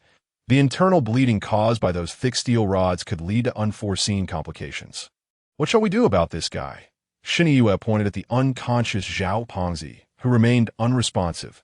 Stay here and keep watch. I still have use for him, Ning Yu replied, sheathing her scarlet blade but grasping Zhao Pengzi's limp body, dragging him along. The scene was quite incongruous. A petite silver-haired girl hauling a man several times her size. However, Shen Yue had long since grown accustomed to such oddities and merely nodded in agreement. Are you heading out? She inquired, noticing Ning Yu preparing to exit with Zhao Pengzi in tow. Outside, the night was deepening. What could Ning Yu possibly intend to do with him? Wait for me a moment. I am going fishing, Ning Yu replied, turning back with a mysterious smile. Fishing? Shen Yue's head was filled with question marks. Yet, Ning Yu had already stepped outside. The tasks within the gymnasium had been completed. It was time to confront the mutated zombie butcher on the canteen rooftop and claim the points he possessed. The canteen was still a considerable distance away, so Ning Yu opened her interface. The shop section now boasted a new category for skills, in addition to supplies and weapons. However, upon opening it, she found the offerings pitifully sparse. Random skill gotcha. Low tier acquire a random low tier skill or skill upgrade book. Required points 5,000. Skill slot expansion voucher. Permanently increases the number of skills you can equip simultaneously by 1. You currently have 1 equipped with a maximum limit of 3. Required points 20,000 to ordinary fist. Legendary is simple. Unremarkable punch, unavoidable, and a guaranteed kill. Using this skill may cause permanent damage to hair. Required points 9999999. limited time offer. Ning Yu was momentarily at a loss for words. This skill system was not like the supply and weapon options, where one could freely select purchases. Instead, it was a random draw, truly embodying the essence of certain mechanisms. Furthermore, the limit on the number of skills one could equip was rather restrictive, currently capped at 3.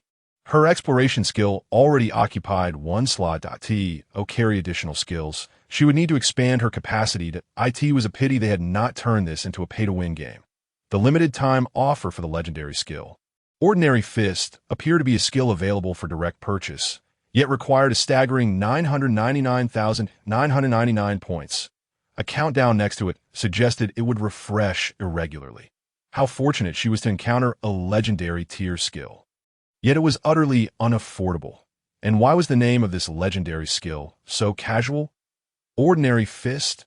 Nevertheless, having received a skill gacha for the previous task's hidden rewards, Ning Yu decided to examine that first. She clicked on the random skill gacha, low tier, in her inventory. Would you like to proceed with the random skill, low tier drawing in progress? You have obtained low tier skill upgrade book. Ning Yu promptly opened the description. Low tier skill upgrade book can upgrade an existing low tier skill to mid tier. This item was quite valuable. Ning Yu immediately applied the low tier skill upgrade book to her exploration. Low tier. Once upgraded to mid tier, it would allow her to identify the weaknesses of low tier monsters, providing a perfect opportunity to test it against the butcher. Ding, your skill. Exploration has been upgraded to mid tier. Exploration, mid tier can detect and provide intelligence on mid and low tier mutated zombies within the vicinity, along with the weaknesses of low tier zombies. Just as she was contemplating whether to spend 5,000 points to draw another low tier skill gacha, Zhao Pengzi, whom she was dragging, suddenly stirred awake. He began to struggle, and a knife appeared at his throat. Don't move, Ning Yu said coldly without looking at him, her scarlet blade already materializing in her hand. What do you intend to do to me? Zhao Pengzi stammered, realizing he had been dragged outside the gymnasium by the silver-haired girl. As he glanced at the restless zombies nearby, fear engulfed him. This little girl was certainly after his life. What? Ning Yu chuckled darkly. You'll find out soon enough. I have a big treasure to show you. Big treasure? Zhao Pengzi was momentarily taken aback. Then, feeling the threat to his life, he began to plead. I swear I didn't mean to harm her. Please let me go. I can apologize to her. I'll bow and apologize. Ignoring his pleas, Ning Yu continued her leisurely walk. Zhao Pengzi suddenly had a revelation, his eyes widening as if he had grasped a lifeline. If you spare me, I'll tell you about something valuable that only I know the location of. Oh, Ning Yu's interest was piqued, and she finally turned her captivating amber eyes toward him. Will you promise not to kill me if I tell you? Zhao Pengzi asked, nervously swallowing. Ning Yu nearly laughed out loud. What a classic line. No problem. Just tell me, and I promise I won't kill you. She smiled sweetly at the terrified Zhao Pengzi. Seeing her so readily agree, he felt a twinge of disbelief. But did he have any other choice at that moment? No, the nearby zombies had caught the scent of his blood and were gradually approaching, their growls echoing ominously in his ears. He glanced at Ning Yu, who appeared entirely unfazed. If he hesitated any longer, he would surely become zombie fodder. I'll tell you. Zhao Pengzi hastily interjected, beads of cold sweat dripping onto the ground, outside the school's rear entrance. I had left a Ducati motorcycle in the parking lot, with at least 80% fuel remaining in the tank.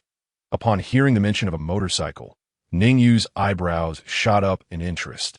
This was indeed a prized possession. Despite its loud noise, it was significantly smaller than in the current urban landscape. Fraught with various accidents and complex terrain, a motorcycle would allow for swift movement, deftly navigating obstacles that cars could not. Observing Ning Yu's intrigued expression, Zhao Pengzi felt a glimmer of hope and anxiously gazed at her. However, Ning Yu quickly pressed on with her inquiry. If it's such a fantastic item, why didn't you leave on it sooner? Are you trying to deceive me? Tightening her grip on the knife, Zhao Pengzi hurriedly exclaimed, It's a misunderstanding. When I arrived here, I had a buddy with me. He was bitten as soon as he got out of the car, and the place was soon swarming with zombies. I abandoned the vehicle and planned to return later. Noticing the urgency in his demeanor, which bore a semblance of sincerity, Ning Yu inquired further, Where's the key? Zhao Pengzi tilted his head slightly, forcing a conciliatory smile. It's in my left pocket. Ning Yu promptly sliced open his left pocket with her knife, and a small keychain fell out, emblazoned with a red tag reading Ducati. With physical contact established, Ning Yu concentrated, and the key vanished into her storage space. Zhao Pengzi was momentarily stunned at the sight of the key disappearing into thin air. But he quickly resumed his pleading. It's all a misunderstanding. I beg you, spare me. The scene was undeniably comical, with him, devoid of dignity, begging for mercy from a petite girl. Yet, in his desperation for survival, he had cast aside his pride. Unfortunately, Ning Yu was nearing her destination. With the item secured, she placed her hand delicately to her softly pouted cherry-colored lips and emitted a sharp whistle that shattered the tranquil night air of the school. All the zombies, yet to catch a whiff of blood, turned in unison towards the sound. Countless eyes in the darkness fixated on the silver-haired girl standing there, along with her captive, Zhao Pengzi. Roar. A cacophony of growls erupted as the hordes of wandering zombies charged towards them with wild abandon, creating a formidable spectacle. Ning Yu stood there calmly, unwavering, as if awaiting something. What are you doing? Zhao Pengzi, realizing the magnitude of zombies she had attracted, panicked, forgetting the knife at his neck, and began to struggle. If you continue like this, we'll both perish. Have you lost your mind? He shouted frantically, his voice cracking with urgency, but Ning Yu paid him no mind. The encroaching zombies formed a tight circle around them, closing in from all directions. Zhao Pengzi felt the horde closing in, realizing that with such numbers, survival seemed impossible. You promised you wouldn't kill me. I've told you where the items are, and I've given you the key. He screamed in a frenzy. Ning Yu turned her gaze towards him, her amber eyes cold as they pierced through the darkness. Then, her expression shifted, and she tilted her head with a playful smile. Right, I won't kill you, but the fish is about to take the bait. A powerful whooshing sound sliced through the air, heralding the arrival of the butcher's hook. Ning Yu fixed her gaze on the grotesque figure atop the cafeteria's rooftop, silently acknowledging its arrival. Before Zhao Pengzi could utter another word, the terrifying iron hook pierced through his chest. The wave of excruciating pain engulfed him as he coughed up copious amounts of blood. His eyes filled with despair and rage. Zhao Pengzi fell lifeless to the ground. Meanwhile, Ning Yu had already evaded to the side, watching him with an air of detachment. She narrowed her eyes, observing his unblinking gaze, and coldly stated, from the moment you harmed Bai Xian, you were already dead. Around them, countless zombies, ravenous and ready to feast, were closing in on Ning Yu. With a swift motion, she drove her crimson blade into Zhao Pengzi's lifeless body. The blood's lingering desire activated, this time fueled by the blood of someone she cherished. Her once amber eyes began to glow red, illuminating the darkness. In the distance, the butcher waved his hand, and the hook was reeled in. At that moment, all the zombies converged, their surrounding radius collapsing to zero, but there was no one left within it. Zhao Pengzi's corpse was yanked upward by the immense force, ascending towards the cafeteria rooftop. And Ning Yu seized the opportunity to hitch a ride. This time, the fishing was a success. But who was the fisherman, who was the bait, and who was the one caught? The butcher's reeling was swift. In midair, Ning Yu's silver hair fluttered behind her. With her now crimson eyes, she fixated on the butcher's grotesque form. As soon as they reached the rooftop, the butcher realized that not only had he caught something to eat, but it seemed he had also hooked a royal flush. He brandished his massive cleaver, intent on cleaving the newly caught silver-haired girl in two. Yet, Ning Yu was well prepared, using Zhao Pengzi's corpse to gain leverage. She effortlessly dodged to the side. Gripping her crimson blade with both hands, she felt the surge of excitement and bloodlust, accompanied by the chilling roars in her ears. It was a long-lost feeling. The cleaver missed Ning Yu and struck Zhao Pengzi's body, cleaving it into large chunks. Vivid red blood mixed with yellow fat spilled across the rooftop, creating a grotesque scene. The butcher, starved for fresh meat, paid no heed to Ning Yu and began to devour Zhao Pengzi's remains, chewing and swallowing greedily. Seizing the moment, Ning Yu activated her upgraded scanning ability. Detected, butcher, low tier, weakness. The butcher's back is particularly vulnerable. Concentrated attacks on the back may prove effective. Ding, weakness revealed. marking the line of death for the host. It appeared that the mutated zombies had weaknesses distinct from ordinary ones, not necessarily located in the head. However, what was this line of death? Positioned at the butcher's side, Ning Yu glimpsed part of his back. His corpulent back seemed marked with red lines drawn across it, emitting a faint glow, varying in depth. It seemed that attacking these marked areas would inflict lethal damage on the butcher. Was this the line of death? It resembled a special ability granted by the system. Ning Yu then noticed a small line of gray text beneath the scanning. Intermediate ability. So faint it was almost illegible. As long as it is alive, even a god can be slain before you. This phrase felt oddly familiar, since the weakness was revealed on his back. She would need to devise a way to deliver a righteous backstab. As an old saying goes, many hairs, weak fire, large body, weak door, fat body, weak rear. Truly, it did not deceive me. The butcher's hefty arm swung, and the hook was deployed once more. Ning Yu rushed towards the hook's trajectory, seeking to close the distance to the butcher. Just as the hook was about to strike her, she slightly shifted her body, allowing it to graze past her. With enhanced stamina and invigorated by the blood of someone she cherished, she was faster than during her first encounter with the butcher. Having dodged, she gracefully pivoted and sprinted towards the butcher, growing ever closer, her silver hair flowing behind her. The butcher, not foolish, did not immediately retract the hook after missing. After all, without the hook, the target was still approaching. He let out a terrifying roar and swung his bloodied cleaver towards Ning Yu. Having witnessed its terrifying power, Ning Yu naturally refrained from confronting it head-on. As the menacing blade descended, she deftly anticipated its trajectory and evaded. With a graceful leap, she landed upon the butcher's descending cleaver, propelling herself into the air and soaring over its towering form. Before the clumsy butcher, Ning Yu appeared as an elegant silver-haired sprite. Her target was undoubtedly the butcher's back, the crimson tang sword already aimed at the line of death behind it. Poised to strike, yet, at that moment, her pupils constricted sharply that a familiar sense of danger surged within her. As her mental acuity heightened, so too did this feeling. Peril. Two additional colossal hands suddenly erupted from the butcher's back, lunging towards her with fierce intent. Instantly, Ning Yu altered her mid-air stance, delivering a swift kick against the butcher's body, propelling herself away while raising her blade in defense. The two giant fists collided with her sword, immediately cleaving through the air. Ning Yu could feel the blade biting in a bone.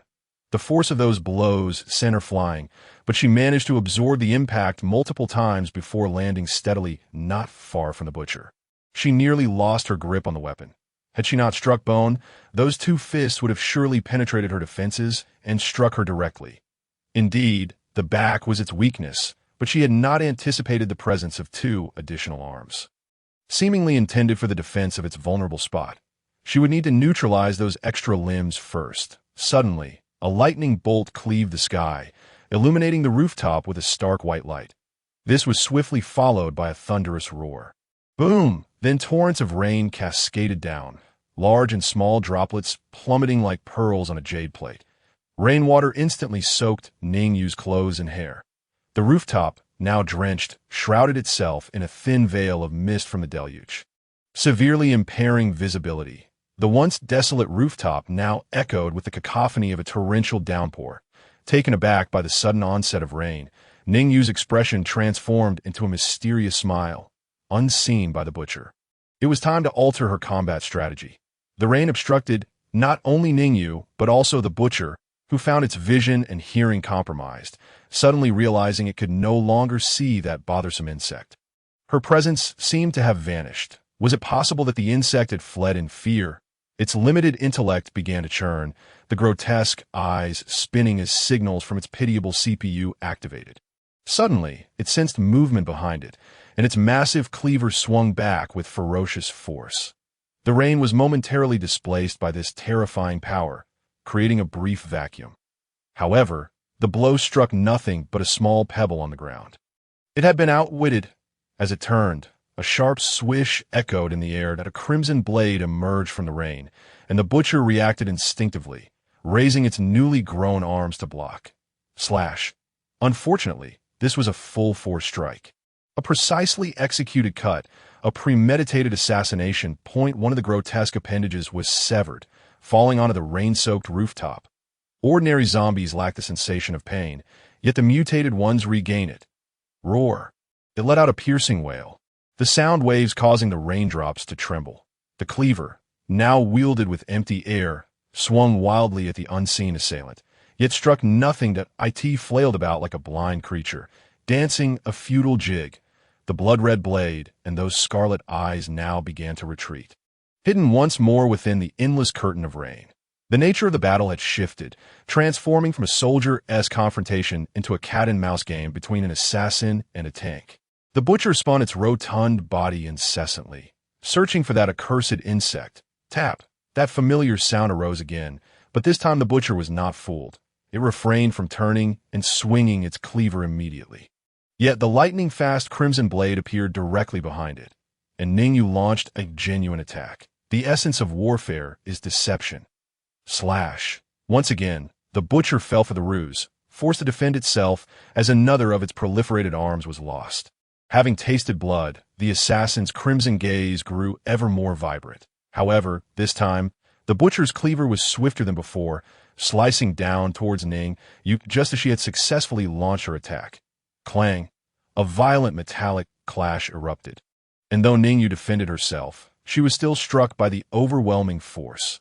Facing the terrifying impact of the butcher's strike was an arduous task. She was sent hurtling backward, unable to maintain her stance.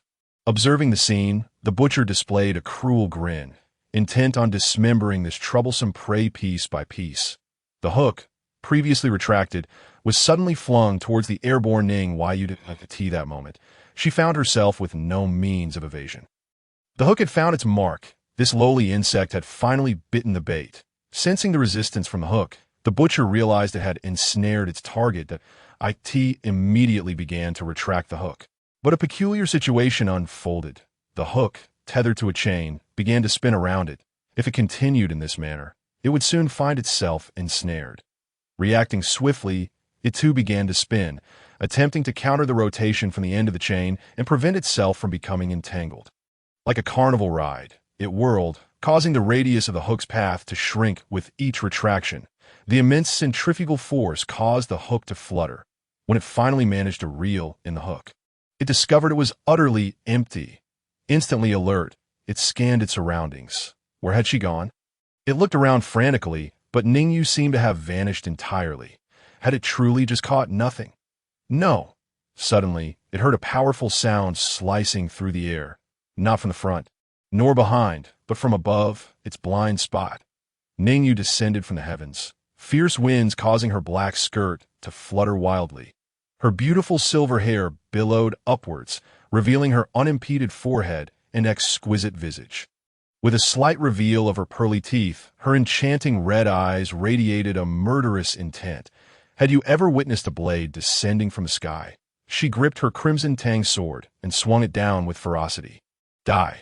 The blade followed the line of death along the butcher's back, carving a perfect arc that it cleaved open a massive gash, and the butcher's black blood surged forth like a freshly unearthed spring, staining the rain-soaked ground dark. Roar. It let out a heart-wrenching howl, clearly suffering a grievous blow, as it attempted to retaliate with its massive cleaver. Within Ning Yu's vision, the death lines that had once been numerous were now drastically reduced, leaving only the final line. This was the strike that would bring the butcher to its ultimate demise. Without hesitation, she struck again, plunging her blade into the butcher's body, a righteous backstab. The incoming cleaver halted abruptly, losing all momentum, and ceased its attack. The butcher's bulging eyes stopped spinning altogether. Its legs could no longer support its massive form, and it collapsed forward, succumbing to death. Boom! The immense body thudded onto the rooftop, its dark blood mingling with the rainwater, spreading outwards. Ning Yu flicked her damp silver hair and brushed aside the wet strands that obscured her vision. She gazed down at the scarlet blade, now glowing ominously as it absorbed the butcher's blood with an insatiable thirst. Ding! You have slain a low-tier mutated zombie butcher, earning 500 points. The Crimson Blade gains 100 experience points. Ding! The task has been completed. Eliminate Butcher 11. Rewards granted. Points 3,000, 50 discount shopping opportunity 1. A series of notifications echoed in her mind, signaling the completion of the final task at Tian Shun Primary School. Ning Yu's lips curled into a satisfied smile. Her attire nearly drenched, with raindrops cascading down the hem of her dress. Glancing at her black tank dress, she thought, well, at least it's black.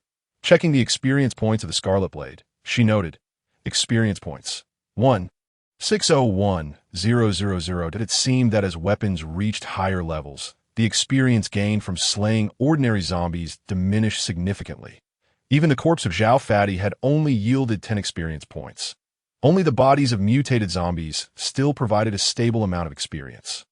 A quick look at her points tally revealed 9810. Finally, she had returned to the 9,000s and earned a chance to purchase at half price.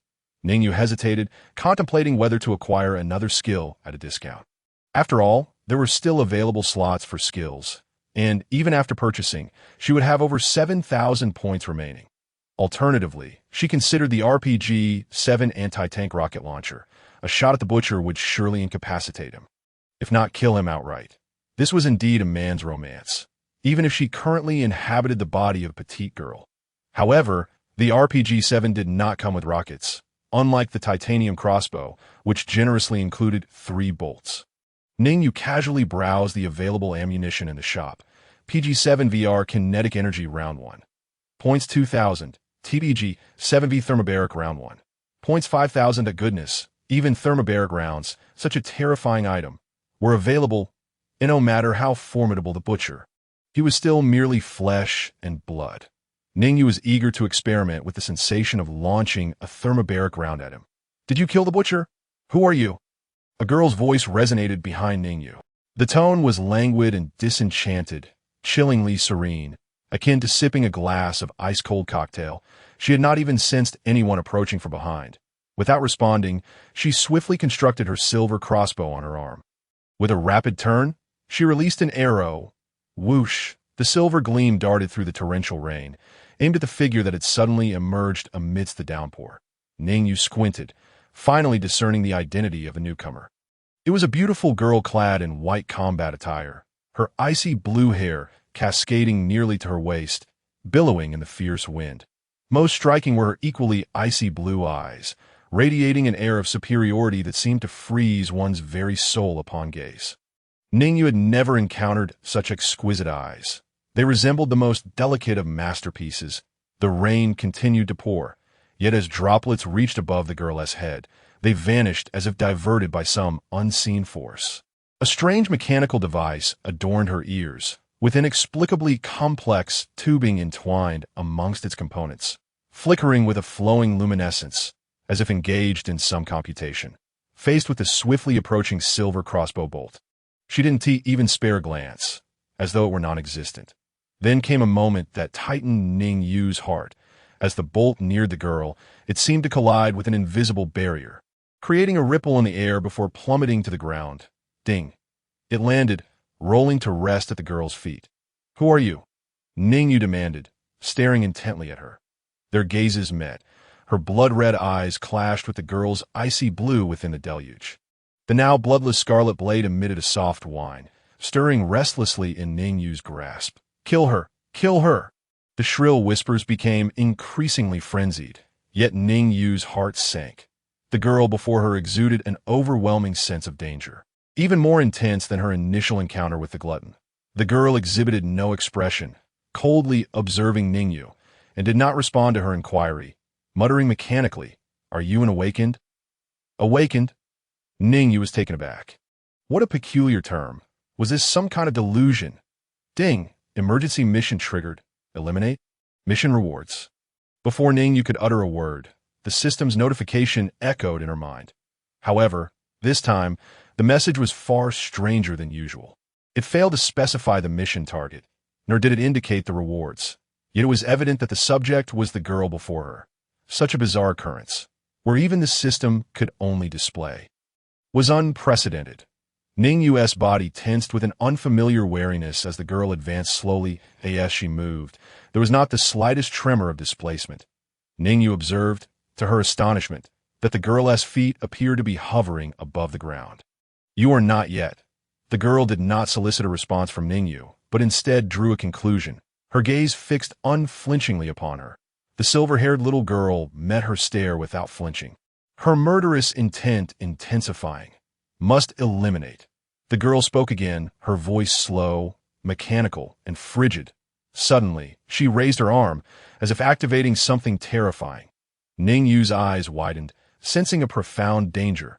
She could wait no longer. With a flourish of the scarlet blade, her black dress billowing, she lunged at the girl. The speed was so swift that her crimson eyes traced a beautiful arc through the air. The downpour showed no signs of relenting, but a remarkably vintage colossal sword was abruptly drawn from the sky by the blue-haired girl. The dark gray hilt boasted sharp black embellishments, some circular, others tooth-like. The blade was riddled with peculiar fissures, or more accurately, adorned with fractal artistry, an epitome of mathematical beauty, for someone like Ning Yu, who bore a mild obsession with order. The sight was utterly pleasing, a feast for the eyes. The originally gray blade, once grasped by the girl, emitted a blue luminescence akin to her hair and eyes. The fractal cracks glowed with a dazzling white light, surpassing the blue.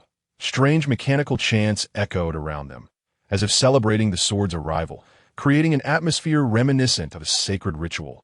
Eliminate, the girl murmured, and the flickering lights around her mechanical adornments intensified, as though some engine had reached maximum powered AT that moment. Ning Yu and her blade stood before the girl. The scarlet blade blurred into a series of afterimages in the air. The blue-haired girl finally wielded the colossal sword, an action that seemed to summon boundless energy, instilling a profound sense of dread within Ning Yu. Clang. Their attacks collided violently, the colossal sword striking sparks from the Tang Dao. The girl's expression remained unchanged. Yet Ning Yu felt an overwhelming force emanating from her hands. Was this truly the strength of a girl? She was sent flying backward, unable to control her trajectory, spinning through the air. Then she crashed into the concrete wall of the rooftop water reservoir. The Tang Dao clattering from her grasp upon impact. Ning Yu hit the ground, spitting out a mouthful of blood, the crimson mingling with the rainwater streaming across the rooftop. What a terrifying blow! Her scarlet eyes fixated on the girl, acutely aware of the overwhelming disparity in combat prowess. The girl hadn't even shifted her body. With a mere swing, Ning Yu had been sent reeling. Raising her head, Ning Yu felt a blur before her eyes. Realizing the girl had vanished from her sight, Ning Yu understood. She was already attacking. No, I must activate the dark side of the moon. Clang. Ning Yu, who had fallen to the ground, suddenly sprang to her feet, managing to parry the girl's formidable strike with one hand. The silver-haired little girl wore a manic smile. Good. This is interesting. The dark side of the moon had been activated. The girl's colossal sword bore down upon Ning Yu with the weight of thunder, pressing relentlessly against her one-handed grip, forcing her lower and lower. Eliminate. You are a damn repeat machine, aren't you? Ning Yu exhibited an expression of impatience. Her pearly white teeth clenched tightly, and her petite, delicate nose wrinkled in a manner that epitomized the vexation of a young girl. She transitioned from wielding her knife with one hand to gripping it with both, instantly turning the tide of their struggle. Now, it was Ning Yu who began to dominate the blue-haired girl, her form still hovering, yet being forced backward step by step. The blade in Ning Yu's grasp drew ever closer, her previously indifferent countenance now brimming with madness and exhilaration. She leaned in toward the blue-haired girl, as if preparing for an intimate encounter. Gazing into the girl's stunning ice-blue eyes, Ning Yu hissed through gritted teeth, "Your eyes are truly beautiful. I have decided to pluck them out and keep them as a trophy." With her second sentence, she swung her saber with great force, sending the blue-haired girl and her crack-riddled colossal sword hurtling away. In a sudden burst, she propelled herself forward to catch up with the blue-haired girl, scattering raindrops in her wake. Die. Ning Yu's strikes were more ferocious and relentless than the torrential rain falling at that moment. She unleashed a soul-chilling scream, each blow aimed at claiming the life of the blue-haired girl, her crimson eyes flickering in the downpour. Yet, the blue-haired girl remained unfazed by Ning Yu's ferocity, persistently blocking with her luminescent, crack-riddled sword, her expression unchanged. However, The battle's circumstances were becoming increasingly dire for her. The mechanical adornments behind her ears flickered at an alarming rate, as if on the verge of exceeding their limits. With another strike, she was forced back, and Ning Yu was nearing her threshold. With a sudden pivot, she unleashed a series of horizontal slashes with her saber, leaving the blue-haired girl with no avenue of escape. Crack! The blade struck fiercely at the blue-haired girl's waist, and a victorious smile spread across Ning Yu's face. However, as she completed the strike, she realized that no blood flowed from the wound. Instead, a dense array of transistors glimmered within, pulsating with intricate light. She was not human. Yet, Ning Yu was unwilling to squander such a prime opportunity. She withdrew her blade for a thrust aimed directly at the girl's heart, certain of her success. The blue-haired girl, who had just been struck, suddenly froze, her body trembling violently, akin to a malfunctioning machine. But Ning Yu's frenzied expression abruptly stiffened, as her thrust was thwarted by an invisible barrier. The force behind her strike was immense, distorting the barrier, yet it failed to penetrate. That moment, the blue-haired girl's ice-blue eyes transformed. Golden hues began to spread from her left eye, as if ink had been dripped upon it, quickly enveloping the entire eye. Truly useless, she remarked, her voice devoid of the mechanical quality, now imbued with a cold, yet distinctly human tone. Damn, there's a second phase, isn't there? Ning Yu cursed inwardly as she prepared to strike again. However, her crimson blade seemed ensnared within the barrier's rippling defenses, rendered immovable. Cursed be it, the girl, her left eye now entirely golden, regarded Ning Yu with a condescending glare. She raised her colossal sword, which erupted with formidable power and cleaved down upon Ning Yu's crimson blade. Clang! Ning Yu's eyes widened in shock. The crimson blade, which had fought alongside her for so long, was cleaved in twain by the crack-riddled sword. Ding! Item: Crimson blade has been destroyed. She yearned to tell the system that such reminders were unnecessary.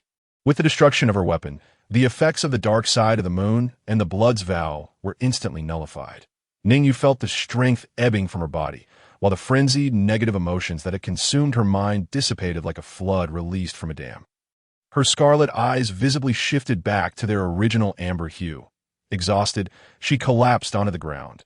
Chilled raindrops fell upon her head, and some damp strands of hair obscured the corners of her eyes. Ning Yu experienced a familiar sensation. Was it death? Was she about to embrace it once more? The blue-haired girl, her waist recently severed by Ning Yu, was enveloped by peculiar cubes that began to restore her to pristine condition. Her golden left eye radiated a divine light, more imposing and solemn than her prior ice-blue hue. Perhaps it was the gaze of a deity.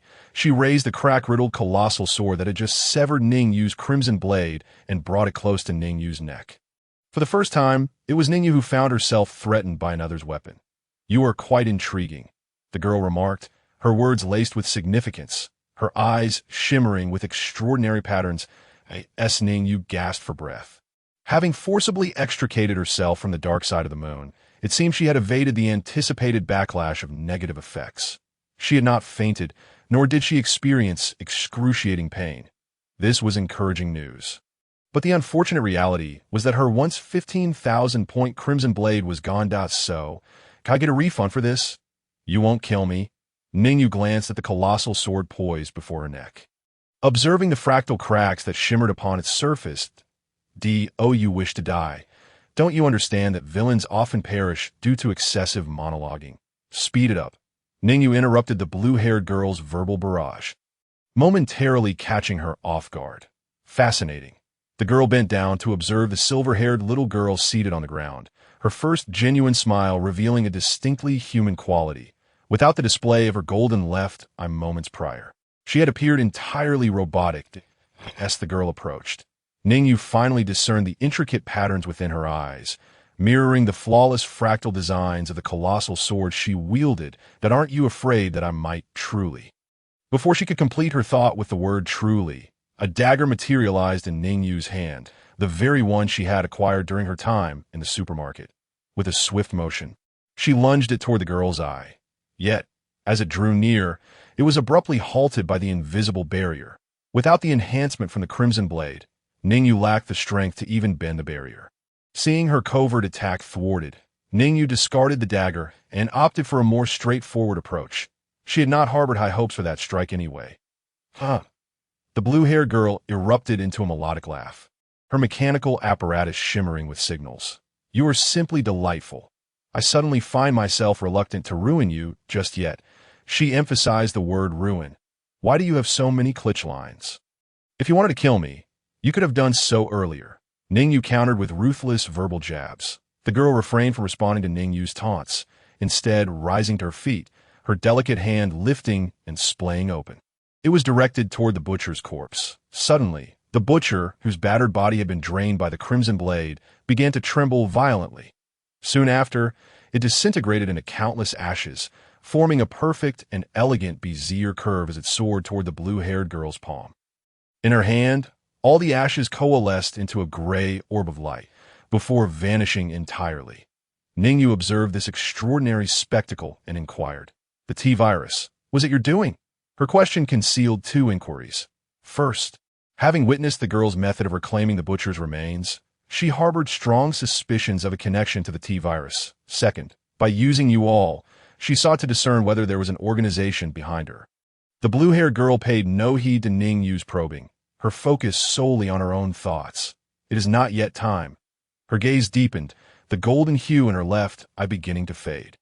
Her entire demeanor gradually reverted to the coldness she had exhibited upon their initial encounter. Just as the golden glimmer in her eye was on the cusp of vanishing completely, Ning Yu felt a violent gust of wind sweep through, nearly blinding her as her hair whipped chaotically. Yet, she distinctly heard the blue-haired girl whisper in her ear, "We shall meet again." Then came a peculiar, distorted sound, and when she opened her eyes again, the blue-haired girl had vanished. A lingering sigh hung in the air. Flesh and blood suffer and are weak. This desolate and melancholic sigh resonated deeply with Ning Yu, drawing her into deep contemplation. Why had the blue-haired girl attacked her, yet spared her life? What was the significance of reclaiming the butcher's corpse? What connection did the T-virus, which had precipitated this calamity, have with her? What did it mean to eventually reunite? And what was the essence of flesh and blood suffer and are weak? The silver-haired little girl furrowed her delicate brows. Could the riddle-maker please leave City A? She was unafraid of death, having already faced it once. Yet this series of enigmatic questions tangled in Ning Yu's mind, causing her considerable distress. Resolving to set her thoughts aside, she confronted a pressing issue. Her weapon was gone. Glancing at the severed crimson blade on the ground, Ning Yu rose and approached it. She picked up the hilt, preparing to temporarily store it in her system space. She longed to inquire of the system, even if a refund wasn't possible. Could it at least accept scrap? Ding! Weapon concealment quest activated. The Day of the Broken Sword. Quest details. Nourish the fractured crimson blade with your own blood. Quest rewards. Weapon restoration and an additional modification. Current quest progress. Zeroed. Just as she grasped the other half of the blade from the ground, the system's notification echoed in her mind. Could this actually trigger a hidden quest? Not only could it be restored, but it also promised mysterious enhancements. What serendipity! Why hadn't this been mentioned earlier? Had she known, she could have broken it herself, though it seemed somewhat disrespectful to the weapon. The quest required her own blood for nourishment, and Ning Yu was eager to try it immediately. She bit her thumb with her adorable little tiger teeth, allowing a few drops of blood to fall onto the fractured blade. Tea immediately emitted a faint crimson glow, reminiscent of the battle before. However, this red light flickered a few times before vanishing, as if it deemed the offered blood insufficient. Quest. The Day of the Broken Sword progress updated to 0.05. Ning Yu's lips twitched. Was this an indication that she would be drained dry? Although her blood was scant, an update of merely 0.05 was exceedingly meager. It seemed unlikely that the blade could be restored in one go. Attempting to restore it all at once would surely lead to her demise. Continuous nourishment over several days would be necessary to last. The downpour seemed to have been halted, with the raindrops gradually diminishing and dispersing. The clouds parted, and the silvery moonlight bathed the battle-scarred rooftop of the cafeteria. Ning Yu found herself alone. The little girl brushed her wet, disheveled silver hair, revealing her beautiful eyes obscured by bangs. A refreshing breeze carried the earthy scent of rain. invigorating her senses. She glanced up at the moon. The rain had ceased, it was already midnight, and Shunyue was still awaiting Ning Yu in the gymnasium. She twirled the ends of her dark hair with her delicate fingers, her beautiful eyes filled with anxiety, evoking a sense of compassion. She couldn't fathom why Ning Yu had taken so long. If she intended to deal with Zhao the fatty, it should have concluded by now. The silver-haired little girl, damp from the rain, suddenly pushed open the door, and Shun Yue hurried over. Xiao Yu, where have you been? Are you all right? Ning Yu looked up at her, shaking her head. I'm fine. That fatty has already fed the fish. Feeding the fish? Fishing. Does Tianshan Primary School have pond? Who knows, but it certainly implies he is dead. Ning Yu glanced at Sun Jiao, who was resting in the corner, her body wrapped in bandages, and she cast a grateful look at Ning Yu. She had initially wanted to ask why Sun Jiao had protected by Xian, but after a moment's hesitation, she decided against it, feeling disinclined to inquire further. You just rest here for now, the silver-haired little girl said indifferently to Sun Jiao. Given her serious injuries, it was best for her to recuperate in Zhao the fatty's room. Then she turned to Shunyue. Take Bai Xian to our room, but you come back later. I need to change my clothes first. Shall you want to change clothes? Seeing Ning Yu's damp appearance, Shunyue's face broke into a mischievous grin, as if recalling a certain little story. Why don't you let your sister help you change? Ning Yu rolled her eyes at this, turning her head aside to display an expression of exasperation. You wished it. If you dare to peek, I'll chop you up with a knife. Shun Yue's adorable lips pouted, and she could only protest with a sulky murmur. What a stingy person. It's not like I Haven Tea helped you change before. The morning light filtered into the small room. Shun Yue's sleeping posture was quite elegant, sprawled out without a hint of ladle-like demeanor. The neckline of her nightgown was barely containing her ample curves, and the garment was left wide open. Her fair thighs displayed casually. She lay her head on her smooth black hair, her body turned to the side, the sunlight casting a soft glow on her lovely sleeping face. There were only two girls in the room. The other was Bai Xian, curled up and resting, her condition now stable. Meanwhile, Ning Yu, the little girl with the curls, had already begun her morning exercises on the rooftop of the gymnasium. Her damp black tank dress from the previous night had been washed away. She had intended to wash it herself, but Shunyue had insisted on helping, so she simply handed it over. Now, she donned a refreshing white sports outfit, slightly oversized, enveloping her petite frame. Such a large size only accentuated the silver-haired little girl's adorable cuteness. Ning Yu was stretching her body after a workout, the glistening sweat illuminated by the gentle morning light. Her brows were knitted together as her mind replayed the scene of her battle with the blue-haired girl from yesterday. Having activated the dark side of the moon, she was at her peak power, her physical abilities enhanced to a terrifying level of 20. Yet, she had been unable to withstand even a single strike from the girl's second phase. Moreover, that massive sword of hers had effortlessly severed the immensely resilient crimson blade. Such terrifying combat prowess made her feel that even 10 gluttons would struggle against that girl. Ultimately, she was still too weak. She had to grow stronger. Ning Yu narrowed her beautiful eyes. Next time she encountered her, she would surely smash her head in. Suddenly, the door to the rooftop swung open, revealing two familiar girls. Shunyue had tidied her messy black hair, dressed in a fitted white striped short-sleeved top and a pale pink skirt. She was leading Bai Xian over. The marks around Bai Xian's neck had faded considerably, and she appeared to have fully recovered. Spotting Ning Yu, her eyes lit up with delight, and she hurriedly ran over. Sister Ning Yu. Ning Yu also noticed Bai Xian rushing toward her, her previously expressionless face breaking into a beautiful smile. As though an iceberg had melted, as soon as Bai Xian reached her, she opened her arms and embraced Ning Yu, who did not shy away. Instead, she laughed and said, Sister just finished exercising. I'm still a bit sweaty. Bai Xian paid no heed, burying her little head in Ning Yu's embrace, her voice tinged with a slight whimper. I don't care. You smell so nice, Ning Yu's sister. I thought I was going to die there yesterday. Ning Yu gently stroked her little head, offering comfort. Observing the two little girls embracing, especially Bai Xian, who had received Ning Yu's affection and head pats, Shunyue felt a twinge of envy, wondering when she too could be so actively embraced by Xiao Yu. Just as this thought crossed her mind, she felt Ning Yu's expressionless gaze fixed on her. You're 5 minutes late. We agreed to train this morning. Why do you always look at me like that? Shen Ua silently lamented, feeling a mix of indignation and sorrow. Why was her treatment so different, even though they were both girls? I was clearly the first one here. Suppressing her inner turmoil, Shen Ua began to fabricate an excuse. I just slept in a little longer this morning. Oh well, since Bai Xian is awake, let's head to Zhao the fatty's place. Ning Yu did not blame her. Instead, she continued to gently comfort Bai Xian, saying, "Come on, let us go and fetch the food for our classmates." The three of them exited the rooftop and headed directly to Zhao Pengzi's room.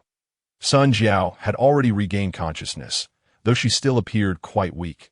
Fortunately, her wounds had been tended to, and her condition was an improvement from the previous night. Upon seeing the severely injured Sun Jiao, Bai Xian's innocent eyes widened as she asked, "Sister Sun Shi? Last night, she was the first to protect you. We only arrived afterward," Ning Yu explained. Bai Xian was momentarily taken aback, as she had fainted after being choked by Zhao Pengzi and was unclear about what had transpired afterward. However, witnessing Sun Jiao's bandaged wounds, coupled with Ning Yu's words, illuminated the situation for her. Despite not understanding why Sun Jiao had been so kind to her, she approached her and, taking Sun Jiao's hand in her small one, earnestly expressed her gratitude, saying, "Sister Sun, thank you for saving me." At these words, Sun Jiao's eyes sparkled with a newfound light, as if something within her had been redeemed. She firmly grasped Bai Xian's hand in return. For a moment, they were both silent. The food that Teacher Zhang had brought back was prepared by Bai Xian using a steamer and distributed among their classmates. As for the food originally belonging to Zhao Pengzi, Bai Xian had set it aside, storing a portion of it with Sun Jiao due to lack of space. The remaining survivors in the gymnasium, having learned of the butcher's disappearance, organized an exploration team to retrieve food from the cafeteria. The original equipment manager of the gymnasium took over Teacher Zhang's responsibilities and began to arrange matters for everyone. The following day, some successfully returned with provisions from the cafeteria. With the butcher gone, the outside world seemed less terrifying. The absence of a food crisis eased the atmosphere in the gymnasium considerably, and the previously gaunt students now wore smiles and radiated vitality. That night, the sky was once again adorned with countless stars. The three girls, Ning Yu, Shen Yu, and Bai Xian, sat on the steps of the rooftop. "Naughty little you, why didn't you bring me here sooner to see the beautiful stars?" Shen Yu exclaimed, her eyes sparkling as she gazed at the breathtaking starry river, voicing her complaint to Ning Yu.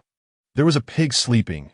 I won't mention names," Ning Yu retorted mercilessly, exposing Shen Yu's hypocrisy. Shen Yu could only pout, adopting HMPF, "I won't talk to you" demeanor. Beside them, Bai Xian leaned gently against Ning Yu, wrapping her arms around Ning Yu's left arm, and asked with a hint of sadness, "Sister Ning Yu, are you really leaving tomorrow?" In response, Ning Yu produced several strawberry lollipops and, without hesitation, stuffed them into Bai Xian's hands, saying, "Indeed, you must not forget your sister." "I won't forget," Bai Xian replied hastily, clinging tighter. She was reluctant to part with Ning Yu, her eyes beginning to glisten with unshed tears. "Then let us make a pinky promise." Ning Yu extended her pinky, intertwining it with Bai Xian's. "Sister Ning Yu, are you gentle to everyone?" Bai Xian inquired softly, looking up at Ning Yu. This question piqued Shen Yu's interest, for she felt like a true outsider standing beside them. "This little brat is not gentle with me at all." "Not at all," Ning Yu replied. "Little Xian is special." Ning Yu smiled at Bai Xian. Bai Xian nodded in a manner that suggested partial understanding. But her face quickly brightened with happiness, her eyes narrowing into lovely crescents as she tightened her embrace, exclaiming, "Sister Ning Yu is the best." Bai Xian did not comprehend why she was considered special. Only Ning Yu held that secret. Ning Yu lifted her gaze to admire the breathtaking scenery above. The gentle summer breeze played with her silver hair, and her amber eyes appeared deep and distant, as if recalling some distant memory. Bathed in the dappled light of the stars, the three girls chatted and laughed, as if time had frozen in that moment. When they eventually returned to their room, it was already past midnight. Bai Xian had been taken back to the activity room to rest. Ning Yu and Shen Yu discussed their plans after leaving this place. First, they would retrieve the motorcycle Zhao Pengzi had provided. Then head to the travel hub to find a map, before proceeding to the survivor gathering point at Yida Plaza on the motorcycle. However, after their plans were finalized, Shun Yu still pouted, saying, "Little Yu, give me a hug." Her low, plaintive murmur seemed to indicate that she felt neglected by Ning Yu, who had been conversing with by Xian. This person always wants a hug, Ning Yu thought. Glancing at Shun Yu, who appeared utterly deflated, and a mischievous idea struck her. Suddenly, like a hunting leopard, she lunged at the bewildered Shun Yu, knocking her down. Shun Yu had not anticipated such an ambush and found herself pinned on the soft mat by the silver-haired girl. Ning Yu seized Shun Yu's hands with both of her own, rendering her immobile, her body pressing down on Shun Yu. "Why do you always want hugs? Are you a child?" Ning Yu leaned closer to Shun Yu's pretty face. Her amber eyes fixated on her, a teasing smile adorning her lips. Little Yu, you're too close." Shun Yu, feeling Ning Yu's proximity in her gaze, found herself reluctant to meet her eyes, fearing that turning her head would lead to a kiss. A blush rose from her neck, reaching her ears. With Ning Yu's assertive posture, Shun Yu stammered, her words faltering. "I just wanted a hug. Is that too much to ask?" This girl was surprisingly adorable when shy. Completely unlike the usual clingy person, she was not a classic case of high offense, but low defense. Ning Yu mused, her playful spirit intensifying. She gently moved her lips to Shun Yu's ear, whispering softly, "Always wanting to be close, and even wanting to help me change clothes. I see you truly don't understand." Her warm breath brushed against Shun Yu, nearly short-circuiting her brain, her eyes turning into little spirals. "Understand what?" The silver hair brushing against Shun Yu's cheek tickled her, and Ning Yu continued to whisper in her ear, "Do you want a hug enough?" "Ah!" Shun Yu suddenly transformed into a kettle boiling over, emitting a sound akin to boiling water, her face burning red as she shut her eyes, too flustered to speak, her eyelashes trembling. "Is that all?" "Just that." The silver-haired little girl wore a smirk of triumph. Quietly, she rose and sat beside Shun Yu, her previously warm gaze now cold as she observed Shun Yu still in shock. "Hey, how long are you going to lie there like that?" Ning Yu inquired, as if addressing a fool. Shun Yu, initially keeping her eyes shut and her face flushed, finally opened her eyes upon hearing Ning Yu's voice. Seeing Ning Yu's smug expression, which was a stark contrast to her earlier aggressive demeanor, it suddenly clicked for her. "Naughty little Yu, how dare you tease me?" Flushed with embarrassment and anger, she scrambled to her feet, her cheeks still flushed. Grabbing a nearby hardback book, she aimed to throw it at Ning Yu. However, Ning Yu was quicker, snatching the book from her grasp and placing it aside before once again pinning her down in the same manner. "Let me go." "Naughty little Yu." Shun Yu realized her strength could not match that of the little girl and could only pound the mat in frustration. "So, do you want to be close next time?" Ning Yu teased. Shun Yu, recalling the earlier incident, felt her cheeks warm and her heart race, though her mouth remained defiant. "Next time? I will." Ning Yu rolled her eyes. Finding herself at a loss with Shun Yu, she eventually released her. Shun Yu finally stood up but seemed utterly dejected, turning her head away in silence, exuding an air of humph. "I'm upset." Even Ning Yu could see the black lines of irritation hovering above her head. Ning Yu rubbed her forehead, feeling utterly exasperated with this silly girl, tentatively asking, "Are you upset?" "I am upset. You can't make it better." Shun Yu stubbornly spoke, her face adorned with a hint of melancholy. Ning Yu approached her directly, extending her delicate arms like tender lotus roots, standing before her. "Come, let's embrace." "Yay!" Shun Yu exclaimed in joyous surprise, her awkward expression vanishing in an instant. She performed a swift transformation, turning around to envelop Ning Yu in a warm embrace. The energy was fully charged. "Ning, you could only display a look of "You have truly defeated me." It was already quite late, and the earlier commotion had left them both fatigued. Shun Yu was preparing to sleep, her entire being collapsing onto the cushion mat. Her gaze then caught sight of Ning Yu suddenly producing 2 broken blades. Without rising, she curiously murmured, "Xiao Yu, that's not your knife? How did it break?" Before she could finish, she witnessed Ning Yu slicing her own arm with one of the blades. Panic washed over Shun, her drowsiness instantly dissipating as she hurried over. "What are you doing?" Why self-harm? Ning Yu felt somewhat speechless, but this was truly not her fault. The method of repairing the blade was rather peculiar. She slowly replied, I have no choice. This is how I repair my blade. You need to use blood to fix it? Shen Yue stared at Ning Yu's bleeding arm, noticing that the blood flowed onto the broken blade without spilling. Instead, it was entirely absorbed, causing the entire blade to emanate a crimson glow. Observing the silver-haired girl's gradually paling complexion, Shen Yue felt a pang of sympathy for Ning Yu's method of bloodletting to nourish her weapon. Consequently, she extended her own delicate, fair arm towards Ning Yu. Can you use my blood? I can help you with half. Ning Yu gently shook her head. No, it has to be my blood. Disappointment flickered across Shen Yue's face, and she could only remain by Ning Yu's side, fearful that she might faint from blood loss. Ning Yu noticed her actions, but did not stop her. After all, she was well aware that she would halt once she approached her limit. Task. Progress update on the reforging of the broken blade 9 task. Progress update on the reforging of the broken blade 10. The task's progress echoed repeatedly in Ning Yu's mind. No, she had reached her limit. Just as she approached the 10th mark, Ning Yu felt that if she continued, danger loomed, and she hurriedly grabbed the first aid kit to staunch the bleeding. Shen Yue promptly assisted her. Ning Yu observed the now blood-filled crimson blade, its flickering red light having vanished. With a thought, she retracted the blade into her spatial storage. After completing these actions, she felt slightly dizzy. Leaning casually, her silver hair cascaded over Shen Yue's shoulder. I'm so exhausted. Time to sleep.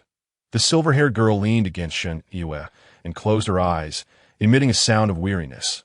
Unlike other blades that demanded the lives of the undead or others, this particular blade required her own life force. Shen gazed at the resting Ning Yu, a gentle smile gracing her lips as she tenderly supported her. Thus, the two simply collapsed together, drifting into a deep slumber.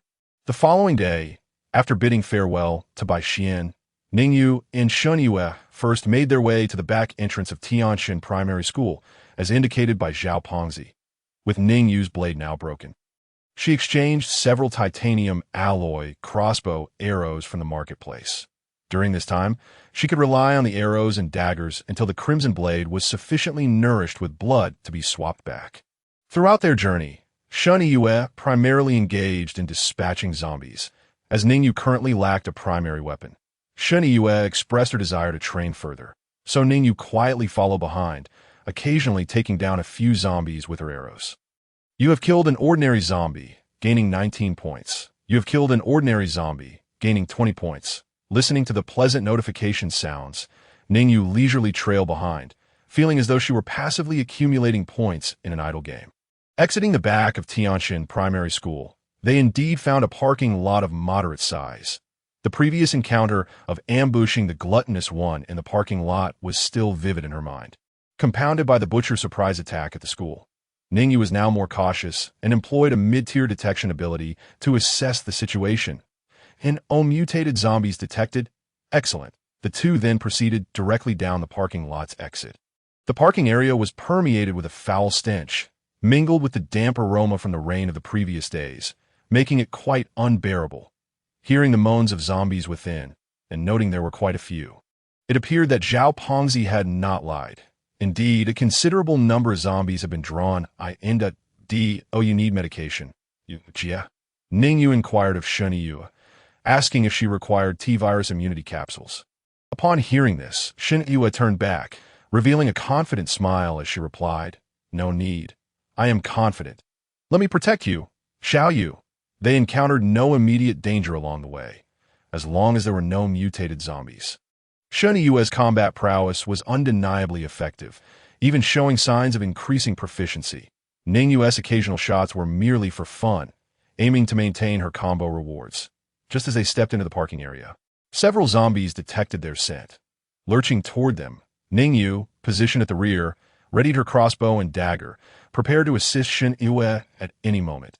With both hands gripping her blade, Shen Yue advanced, effortlessly maneuvering among the zombies.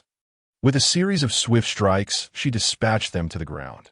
The parking lot was not extensive, and the density of parked vehicles was sparse. Ning Yu's eyes caught sight of a motorbike parked at a distance. Its design remarkably eye-catching. The silver-gray, streamlined body and striking red rims exuded a sense of mechanical beauty and technological allure, with two exhaust pipes spiraling from the rear, resembling two entwined dragons. What a treasure! Zhao Pengzi must be quite wealthy. This bike surely costs a fortune. Your motorcycle is indeed impressive. It now belongs to me. Shen Yue had cleared a few more zombies in front, still managing with ease. Approximately 20 zombies remained near the motorcycle, somewhat clustered together, and Ning Yu was curious to see how Shen Yue planned to handle them. She observed as Shen Yue approached a nearby 7-seater vehicle. Tossing an empty soda can towards the group of zombies. The can hit the ground, producing a pronounced metallic clatter in the otherwise silent underground parking lot. Upon hearing the sound, the zombies turned. Collectively spotting Shen, they snarled, baring their teeth as they charged toward her, unable to isolate individuals due to their close proximity. Shen Yue swiftly climbed atop the 7-seater, gaining the high ground. Clever move.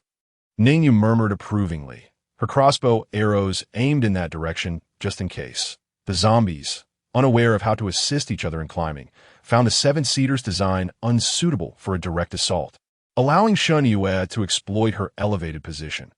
Calmly surveying the throng of over 20 zombies below, she raised her long blade, methodically dispatching them one by one as if hunting in a watermelon patch.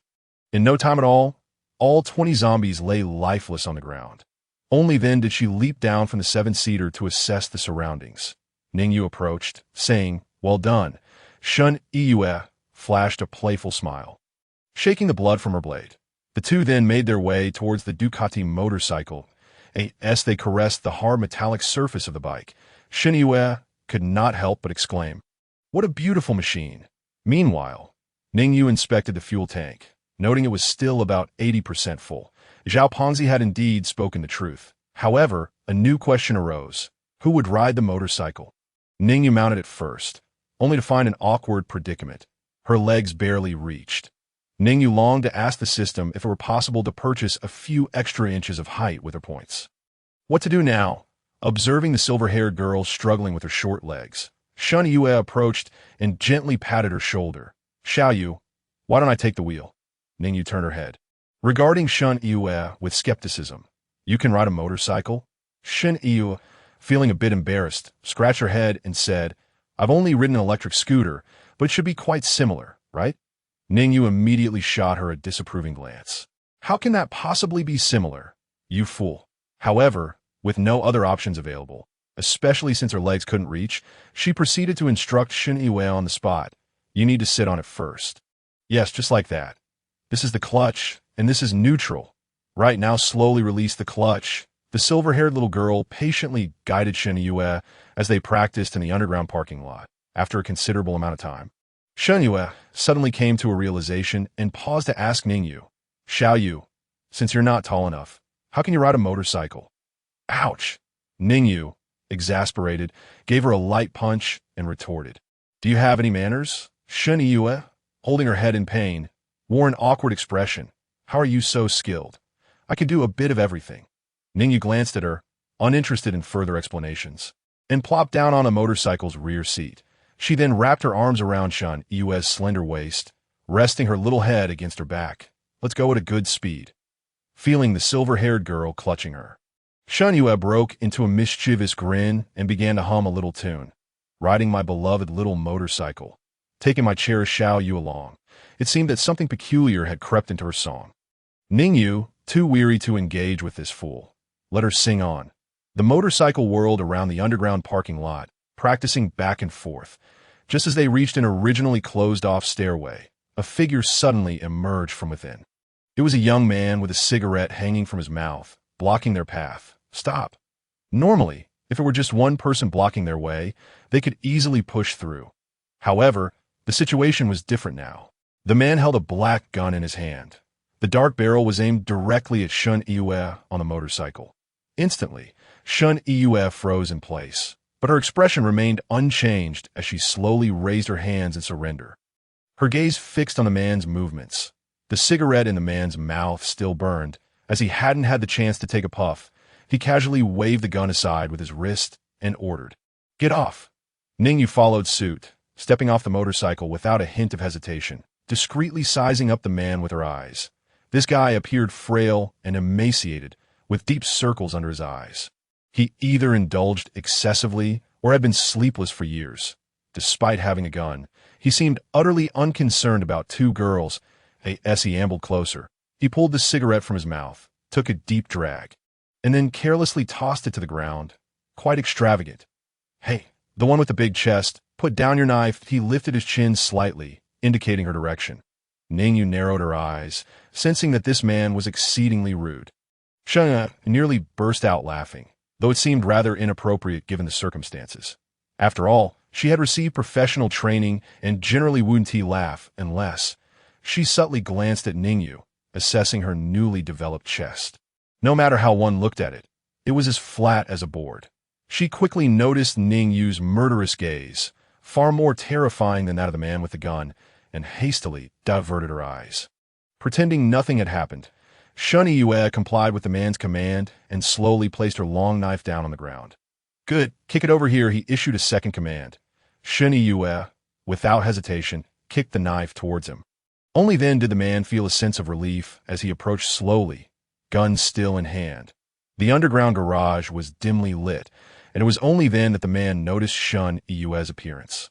She was strikingly beautiful, with an alluring figure, skin as white as snow, and elegant black hair cascading down her back, complemented by bright, captivating eyes and cherry-red lips. A fine specimen. The man let out a low sigh, his gaze instantly becoming lecherous.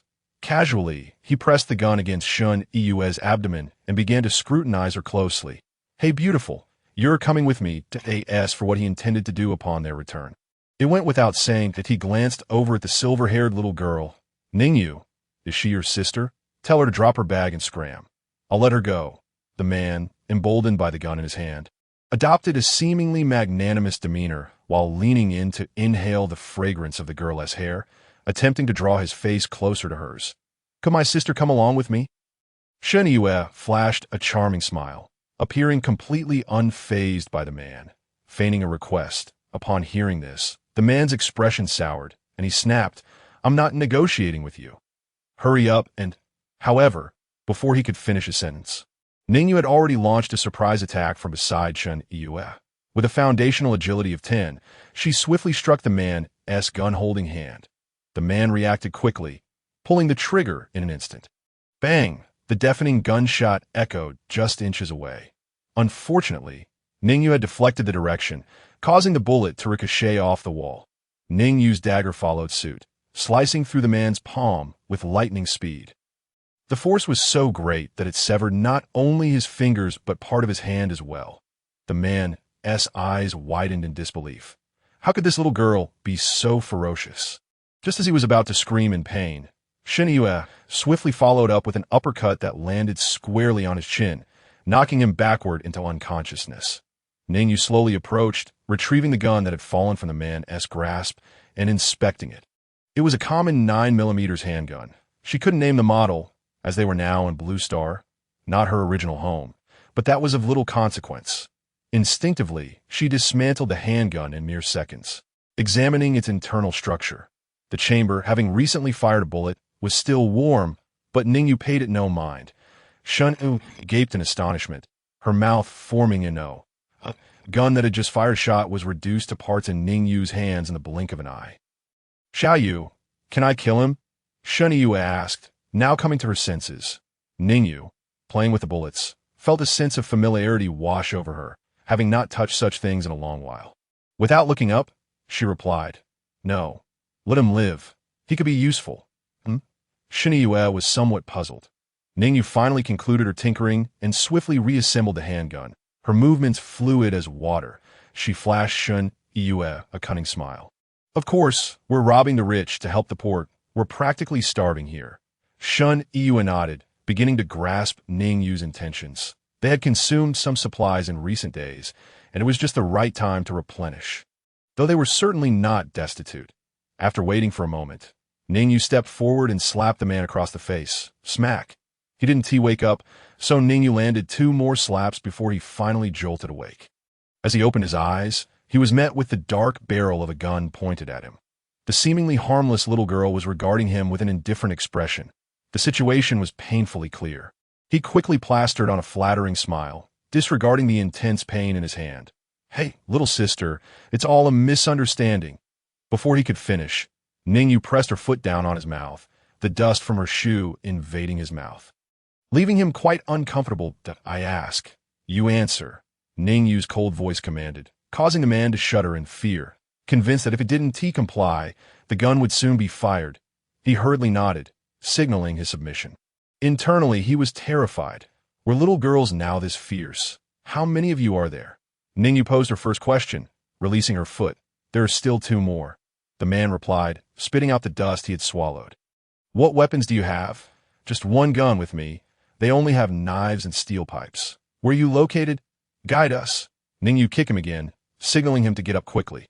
The man, realizing the dire situation, understood that his initial intention to rob these 2 individuals had backfired, leaving him in a predicament that weighed heavily on his heart. Clutching his bleeding hand, he wore a bitter expression, pleading, "We truly have nothing. I beg you, let me go." Bang! Ning Yu fired a shot beside his right ear, causing him to lose hearing momentarily, followed by a piercing tinnitus. He shivered in fear, then gradually realized he was unharmed. "Lead the way." Ning Yu's cold voice made it clear that she did not wish to repeat herself. With a dejected demeanor, he reluctantly rose to his feet. Meanwhile, Ning had retrieved the long knife that had been kicked away, along with the abandoned backpack.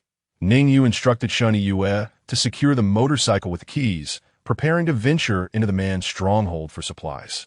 "Right up there. I'll take you." The man, now devoid of any defiance, obediently guided them, knowing well the consequences of resistance. Behind him stood the gun-wielding Ning Yu and the backpack-clad Ning, who resumed their conversation. "Xiao Yu," he said, "your chest is small. You are talking nonsense. Yours is too large. Have you even looked at yourself?" "Oh, I'm in a hurry. It hurts. It hurts." As they ascended the stairs slowly, the man contemplated escaping several times, yet each time he quickened his pace. He felt the gun barrel firmly aimed at him, forcing him to slow down once more. What kind of monsters had he encountered? A petite girl. Why was she so adept with a firearm? As they approached the 3rd floor, the man finally halted, turning to Ning Yu with an awkward smile. "This is it." Ning Yu glanced around the level, noting it appeared to be a training facility. Several classrooms had their doors ajar, and there were teachers' offices, all in disarray with papers strewn about. The bloodstains on the floor were minimal, indicating that few people had been present during the chaos that ensued on that fateful day. An additional iron door on the 3rd floor was securely locked, leaving the 3 standing outside it. "Open the door," Ning Yu commanded, aiming her gun at the man's back. After a moment of hesitation, he produced a key and inserted it into the lock. As the door swung open, his eyes widened in shock. A long knife had plunged into the back of his neck, penetrating his brain with a swift twist. He slumped against the door, gradually sliding down, leaving a long streak of blood in his wake. Emerging from behind his fallen body was a cold-eyed young woman wielding a knife, accompanied by a silver-haired little girl who smiled sweetly. All of this transpired in silence. "Wait here for me. Do not move," Ning Yu whispered to Ning before stealthily entering the room. Ning nodded obediently, beginning to survey her surroundings, yet she felt that Ning Yu's words had taken advantage of her. Ning Yu advanced cautiously, using various obstacles to conceal her presence, her ears attuned to the sounds within the 1st floor.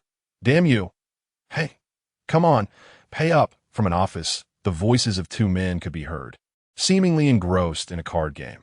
Ning Yu crept closer, peering through a narrow opening to assess the situation inside. The 2 men sat on the floor, playing cards amidst a pile of cookies and candies that appeared to serve as their stakes. The room was hazy with smoke, both men smoking. Likely the accomplices the previous man had mentioned before his demise. One man, looking despondent, was counting his snacks, evidently just having lost and calculating how much he had to surrender.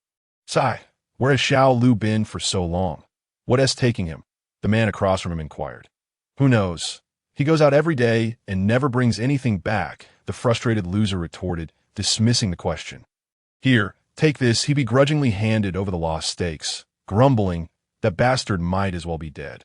All his food would belong to us. Just as the man received the winnings, he suddenly turned his head sharply towards the door, sensing an unusual gaze.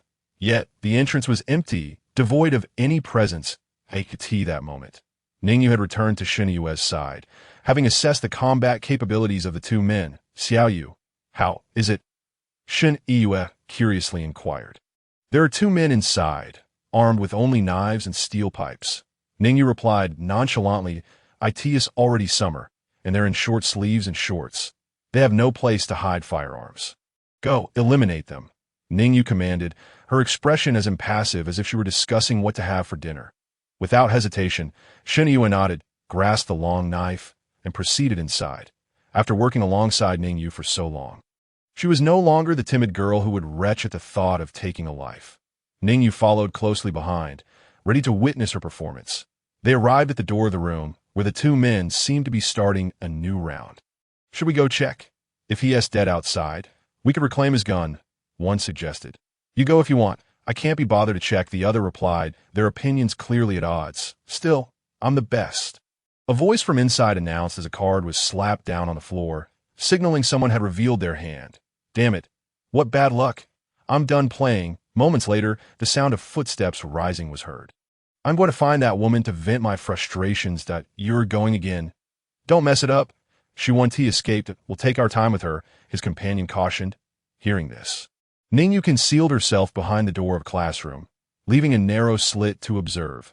Shen Yue positioned herself on the opposite side of the door, preparing to strike. Soon, a man stepped out, only to feel a chill creeping up his back. Just as he turned to look, a hand clamped over his mouth, and a long knife pierced through his chest, blood splattering everywhere.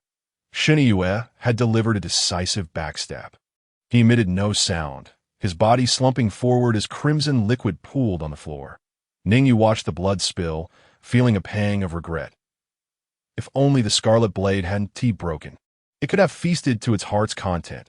However, now it had become picky, only willing to consume her blood. Sheng gently lowered the man's corpse to the ground, withdrawing the long knife from his body. Wait for me, Lao San. I'm coming too. Let us flank him. The remaining man seemed to have finished tallying his recent winnings and was preparing to exit. As he neared the door, he spotted the blood already seeping out. What is going on? He jumped in shock, hastily grabbing a steel pipe left on the floor. Who is there? With their cover blown, Shen dropped any pretense and confronted him, knife in hand. You wish to come to your demise willingly? Or shall I come to escort you to the afterlife? She regarded him with disdain, clearly unimpressed by their earlier conversation. The remaining man, taken aback by the sight of a beautiful young woman at the door, hesitated. Upon noticing the blood splattered on her knife, he realized that the person he referred to as Lao San had likely met a grim fate. He spat on the floor, brandishing the steel pipe and charging forward. You re-asking for death, you filthy woman. Shen Yue remained composed, waiting for him to approach. As he drew near, she effortlessly disarmed him, sending the steel pipe flying. He felt a sharp pain as her knife grazed his hand, retreating in astonishment. I didn't even see her move. Do not stop me.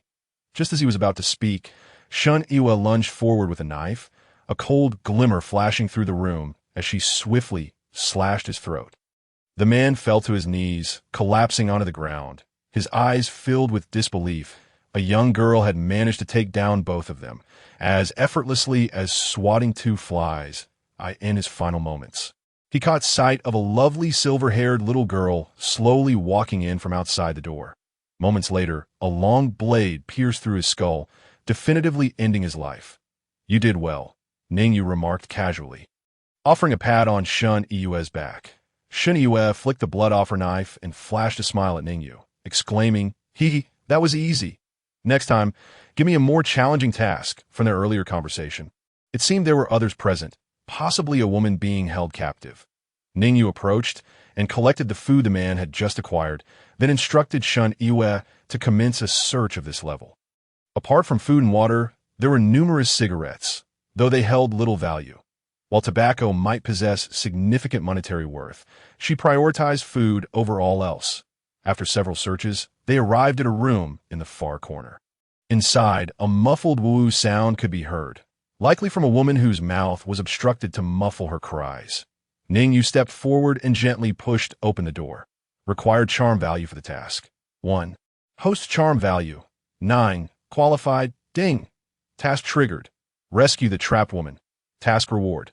Random attribute. Point 1. A familiar notification chimed in her mind, prompting a satisfied smile from Ning Yu. This was merely a trifling task. And she would also earn an attribute point. As the door swung open, a foul odor wafted out from within. Inside the room, a woman was bound by ropes to a rack high above. Her eyes covered with a rag, and her mouth stuffed with socks. She wore tattered office attire, suggesting she had once been a professional woman before the catastrophe. Now, her clothing was riddled with numerous cuts, particularly in certain sensitive areas, and parts of her skirt had been completely torn apart. It appeared she had gone quite some time without bathing, emitting a nauseating stench mingled with unmentionable odors. Upon hearing the door creak, she feared the arrival of yet another horrifying entity, and she instinctively began to squirm and struggle, emitting pitiful woo sounds in desperation. Trembling with fear, Ning Yu and Shun Yue observed the pitiable woman, instinctively understanding the inhumane treatment she must have endured here. Ning Yu approached and swiftly cut the ropes binding the woman's hands. The woman, already straining against the restraints, suddenly felt her hands loosen, and she found herself free from the ropes. Ding. Task. Rescue the trapped woman completed. Reward granted. Charm 1. Ning Yu rolled her eyes upon hearing the reward notification. Could this really be happening? Was there no minimum guarantee?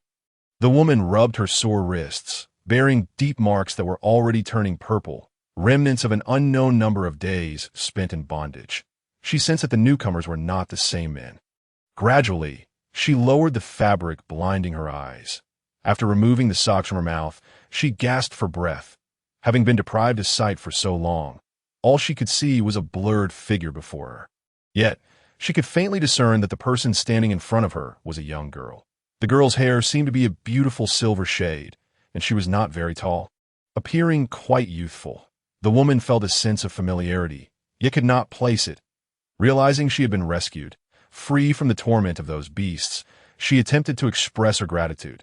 However, as soon as the words left her lips, they transformed into sobs, and she began to weep uncontrollably. Tears streamed down her face, narrating the horror she had endured during these days, where the men had treated her as less than human. They would visit her when they felt good, and beat her when they were in a bad mood. She felt less than a mere toy. She recalled the determination she had mustered, fighting her way out of a hotel teeming with zombies. After facing countless difficulties and near-death experiences, she had finally fled to this training center, believing she could find solace amidst the food and water available. But on that fateful day, a man pursued by zombies had appeared. And feeling a pang of compassion, she had opened the door to let him in for refuge. Little did she know, the moment he stepped inside, he had knocked her unconscious. The subsequent events were a ceaseless nightmare of humiliation, memories that felt akin to hell. With her eyes covered, she had lost track of how many days had passed in that putrid room. The stench had become so overwhelming that even she was repulsed by her own odor. She deeply regretted allowing a fleeting moment of kindness to lead her to such an irreversible fate. Several times, she had contemplated suicide, only to be thwarted and subjected to further kicks and abuse upon discovery. In the boundless darkness, she often recalled the girl she had seen battling the zombies in the hotel. Remembering her striking figure, she envisioned the girl standing amidst a horde of zombies in a desolate city, exuding an aura of defiance. If only she could possess the same strength, perhaps she would not have fallen to such depths. That wasn't entirely correct. It was not merely a matter of strength or weakness. It was about that damned moment of compassion that had led her astray. She gritted her teeth in anger. If given another chance, she would gladly carve that man to pieces. Ning Yu observed the woman before her, who seemed unable to cease her tears. The room was unbearably foul, and she couldn't fathom how those men had been capable of such cruelty. Covering her nose, she prepared to beckon Shun Yue to leave. After all, the task was complete, and the woman was now free. The rest was no longer her concern. Just as she was about to step out, a faint voice from behind called out, "Wait, please wait." Having gone days without speaking, her throat was hoarse, and it seemed as though she had exhausted all her strength to utter those words. Ning Yu turned slowly, regarding her with curiosity about what she wished to convey. The woman's dirty face still bore hints of beauty, perhaps one of the reasons she had been targeted. "Thank you. If it weren't for you, The woman halted her sobbing, struggling to articulate her gratitude. Lifting her head to finally see her savior, her eyes widened in shock, revealing a complex expression. "It's you? Again with me." Ning Yu was perplexed, wondering why it was always her. Had she encountered her sister or something? This was not a conversation to be taken lightly. The last person to exclaim "it's you" had met their demise. "You recognize me?" Ning Yu asked coolly and calmly, upon observing Ning Yu's unfamiliar demeanor.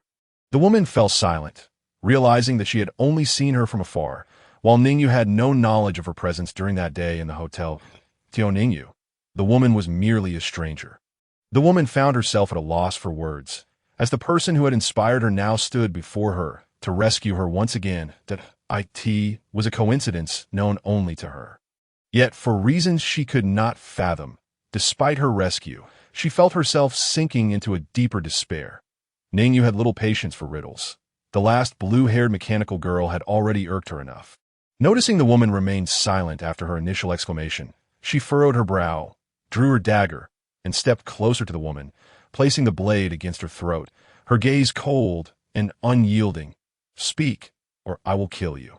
The woman, however, appeared to be oblivious to the threat, remaining in a daze that it seems that life and death have become utterly inconsequential to her. She allows Ning Yu to threaten her with a dagger. Yet Ning Yu finds herself at a loss. The woman appears completely frozen, and if she were to be slain at this moment, it is likely that no answers would be extracted from her. After a considerable pause, the woman finally regains her composure, her gaze lowered, as if weighed down by fatigue. It seems she has resolved something within herself, and she begins to recount her tale slowly. As she listens to the woman's narrative, Ning Yu recalls the incident, the task of eliminating 50 ordinary zombies. Utilizing her advantage of the terrain, she vanquished all the zombies that besieged her, thus completing the mission. That was when the woman from the hotel had witnessed her actions, to her astonishment. This had inspired the woman, prompting her to fight her way out of her hotel. This woman, appearing frail and delicate, has indeed achieved a miracle by surviving thus far. Yet, Ning Yu feels no particular sentiment towards her. Perhaps this second rescue by Ning Yu holds significant meaning for the woman. Meanwhile, Shun Yue listens in silence. Her sympathy for the unfortunate woman evident, yet her mind seems to be preoccupied with other thoughts. Perhaps it is only when the woman recalls the repugnant odor that clings to her that she begins to reclaim her humanity. Experiencing a basic sense of shame. "I apologize. I am afraid I am quite foul-smelling." The woman rises slowly, looking at her tattered clothes that offer no coverage for her body, merely using her hands to awkwardly shield her modesty. Though it is fortunate that they are both women here, the men, they have all been slain by us. The woman wishes to inquire about the fate of those vile men, but Ning Yu interjects with the answer. The woman, upon hearing this, is not particularly surprised, having seen the bloodstains on Shun Yue's blade and the dagger with which Ning Yu had threatened her. "I also have some food hidden away, which I never disclosed to them. Consider it my gratitude. I will take you to retrieve it." The woman bows deeply to Ning Yu in expression of her thanks. Ning Yu, feeling a bit awkward, refrains from fixating her gaze on the woman's exposed form and instead politely turns her head, saying, "Oh, very well. I appreciate your assistance." Upon hearing this, the woman's expression relaxes, as if repaying Ning Yu feels like a natural thing to do. She then steps out of the room, which has been a nightmare for her. Ning Yu and Shun Yue follow suit, seizing the opportunity for food that is being offered. The woman rummages through the bottom of a cabinet and retrieves a key. Using it to unlock the door to the printing room within the training center, as the door swings open, they are greeted by a trove of snacks, candies, and boxes of water, an ample supply. Had the woman not foolishly opened the door for that man, she might have survived here for a considerable time. Unfortunately, Ning Yu's storage space cannot accommodate all of it, only a small portion, and that is due to the fact that they have already consumed some. Ning Yu and Shun Yue begin to tally the items they intend to take, seeing the two already in the process of collecting. The woman says, "Please, take your time. I will find a few pieces of clothing, as I am truly. Ning Yu nods in acknowledgement, and the woman departs. She soon encounters the lifeless bodies of the two men lying in a pool of blood. While one remains unaccounted for, it is certain that he too has met his end. Without hesitation, she approaches and begins to strip the men of their garments. This is a training center, a place for remedial lessons. Devoid of clothing, she had left the hotel without any other attire. Clutching the blood-stained clothes, the woman enters the women's restroom in the training center. Although the power is out, the water still flows. She plans to cleanse herself there. At last.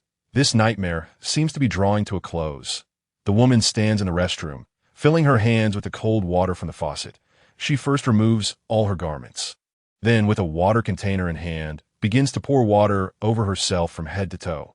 Lacking shower gel and soap, she resorts to using her hands to scrub her body. It feels as though her body has become the most tainted thing in existence. She scrubs vigorously, tears streaming down her face. It becomes increasingly difficult to discern whether the moisture on her cheeks is from tears or tap water. Her intention is to cleanse her body thoroughly before donning the clothing of the deceased men. As for the bloodstains, she will have to wash and wear one set at a time. Ning Yu and Shen Yue have nearly finished gathering their supplies. Their resources have been sufficiently replenished, and Ning Yu's storage space is now overflowing. She contemplates her abundance of points, wishing for a means to upgrade her storage capacity. Alas, she finds no option for such an upgrade in the marketplace. This should suffice. Let us depart. Ning Yu informs Shen Yue, having no intention of further concerning herself with the unfortunate woman. There are still ample supplies remaining here, likely enough for her to survive a while longer. Shen Yue remains silent, following Ning Yu as they prepare to exit through the large iron gate they originally entered. Just then, the woman suddenly emerges from the restroom, calling out to them, "Excuse me." The two halt their steps at the sound of her voice. "What is it?" Ning Yu turns her head, her amber eyes fixing upon her. The woman, though she has made a feeble attempt to cleanse herself of her grime and has donned one of the men's garments, stains of blood still visible on the chest, exudes an understated beauty despite lacking any makeup. It is no wonder the men had targeted her. The woman appears hesitant, yet summons her courage to address Ning Yu. "May I accompany you?" "No, I have no time to look after you. You offer me no value." Ning Yu coldly and unhesitatingly declines. "Though I saved you, your life is your own. You must strive for it from here on." The woman, taken aback by the abrupt refusal, had not held much hope to begin with. In this apocalyptic world, she possesses no skills, hence cannot provide any value. Her previous professional skills have become utterly obsolete. A shadow of despondency crosses her features, yet she accepts the outcome, continuing to inquire, "May I at least know your name?" "Ning Yu." Ning Yu has no intention of concealing her name. "Ning Yu, what a beautiful name." "Thank you," the woman murmurs, bowing deeply, tears spilling from her cheeks onto the ground. "Thank you for granting me the courage to live twice. I shall cherish this opportunity. I wish you well." Ning Yu responds succinctly, then takes Shen Yue's hand, leading her away from the scene. For a long while, the woman remains in that position, though the two no longer see her. Upon reaching the underground parking lot, Ning Yu unlocks the motorcycle. The two mount the motorcycle, the silver-haired little girl once again resting against Shen Yue's back. "Let us practice for a bit before we hit the road," Shen Yue gently suggests, then cautiously poses a question, "Am I of any use to you, little Yu?" It seems she is echoing Ning Yu's words to that woman. Yet, from a different perspective, there is a subtle hint of anxiety in her expression. Upon hearing this, Ning Yu rises from the motorcycle's rear seat, kneeling to embrace Shen Yue's neck, her head leaning close to Shen Yue's side. "Hey, little Yu, what are you doing?" Shen Yue is taken aback by the sudden affection, her cheeks flushing. Ning Yu reveals a mysterious smile, whispering softly in her ear, "What do you think?" "Little Yu, I think you've become a bit mischievous." Shen Yue blushes, having been caught off guard ever since the last time she was pounced upon. "Let's practice now." Ning Yu ceased her playful teasing and settled down once more. Thus, in the subterranean parking lot, Shen Yu resumed her practice with the motorcycle. Meanwhile, Ning Yu accessed the marketplace to search for 9mm ammunition. The handgun recently seized from that man contained fewer than 10 rounds, indicating it was primarily used for intimidation rather than for combat against zombies. It seemed unlikely that it would be used to take down the undead. However, as they were about to traverse the city on the motorcycle, it was imperative to eliminate zombies while on the move. Utilizing a titanium alloy crossbow was impractical, as there would be no time to retrieve the bolts in this instance. A firearm was most suitable. The noise of the gunfire was inconsequential since the motorcycle itself already generated considerable sound. Yet the scarcity of ammunition posed a dilemma.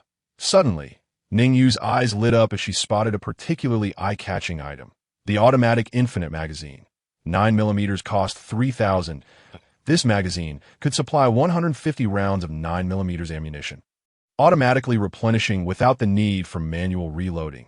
Each day at dawn, it would refresh to 150 rounds. While somewhat costly, at 3,000 points for a single magazine, it was only compatible with 9mm firearms, rendering it useless for other calibers. The marketplace offered similar automatic infinite magazines for different calibers, but these two required separate purchases. Despite its designation as infinite, the magazine only provided 150 rounds per day, implying that the term infinite referred to its daily replenishment. Nevertheless, this system had a modicum of conscience, for it was certainly more advantageous than purchasing bullets individually. Ning Yu glanced at her point balance. 10530. Having fought her way here, the zombies slain by Ning Yu had granted her additional points. However, 3,000 points were insufficient for a half-price opportunity. She would reserve that for more expensive items. Ning Yu opted for a full-price purchase. With a mere thought, a silver-gray handgun magazine materialized in her hand. The cool sensation of the magazine prompted her to remove the original magazine from the black handgun and replace it with a newly acquired infinite magazine. The previously slightly mismatched magazine seamlessly adjusted to fit the black handgun upon contact. "Sister Yu, let me try shooting while in motion. You should get accustomed to it too," Ning Yu called out from the back. This scenario would inevitably arise once they hit the road, so it was prudent to rehearse in advance. "All right," Ning Yu replied, her focus unwavering as she continued to practice. Ning Yu, seated behind her on the motorcycle, aimed her gun at several security cameras in the parking lot, which were now rendered useless due to the power outage. A few shots rang out, shattering the cameras and sending shards of glass cascading to the ground. "Xiao Yu, your aim is remarkably precise," Ning Yu remarked, astonished to see Ning Yu hitting such small targets while the motorcycle was in motion. She refrained from inquiring how Ning Yu had become so adept with firearms, knowing full well that the petite girl would simply respond, "Just a bit." Observing the bullet's impact, Ning Yu confirmed that there was no compromise in power, even with the infinite ammunition. She pushed the infinite magazine back into the handgun and began to disassemble it. However, upon opening it, she found it completely empty. Despite having just fired bullets that had successfully destroyed the cameras, upon disassembly, the magazine yielded no traces of ammunition. Realizing her attempt to exploit a bug had failed, she had hoped to extract the bullets from within, effectively allowing her to accumulate up to 150 extra rounds daily.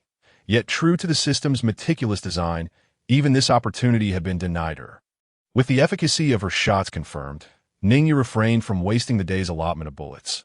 Now equipped with his handgun and an ample supply of ammunition, she could commence teaching Ning Yu how to shoot without the worry of wasting bullets.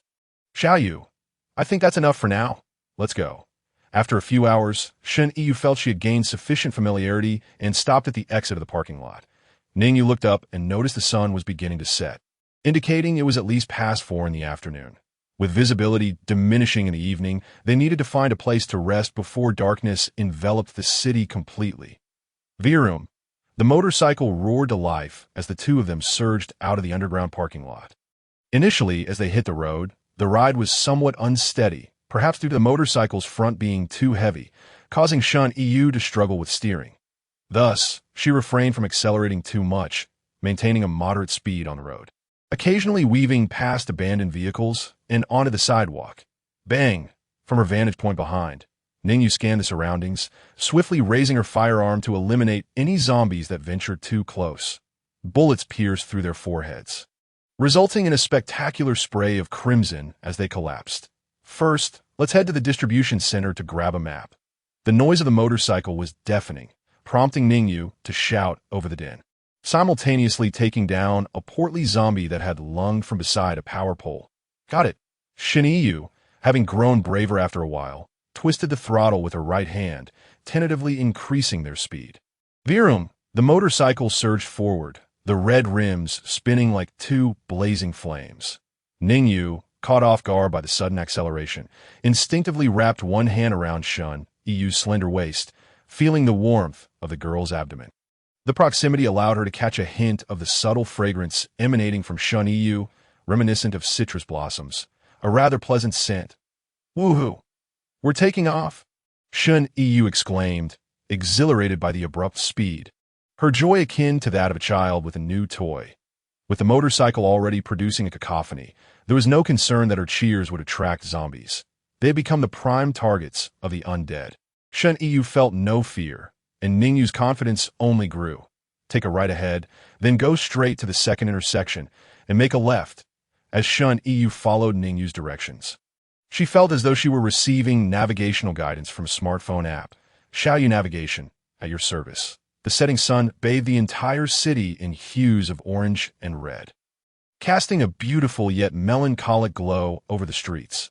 The black-haired girl and the silver-haired Loli sped through the city on their powerful motorcycle, moving at a breathtaking pace. The streets were littered with the undead, their ears piqued by the resonating noise, inciting them to pursue the motorcycle in a frenzied manner.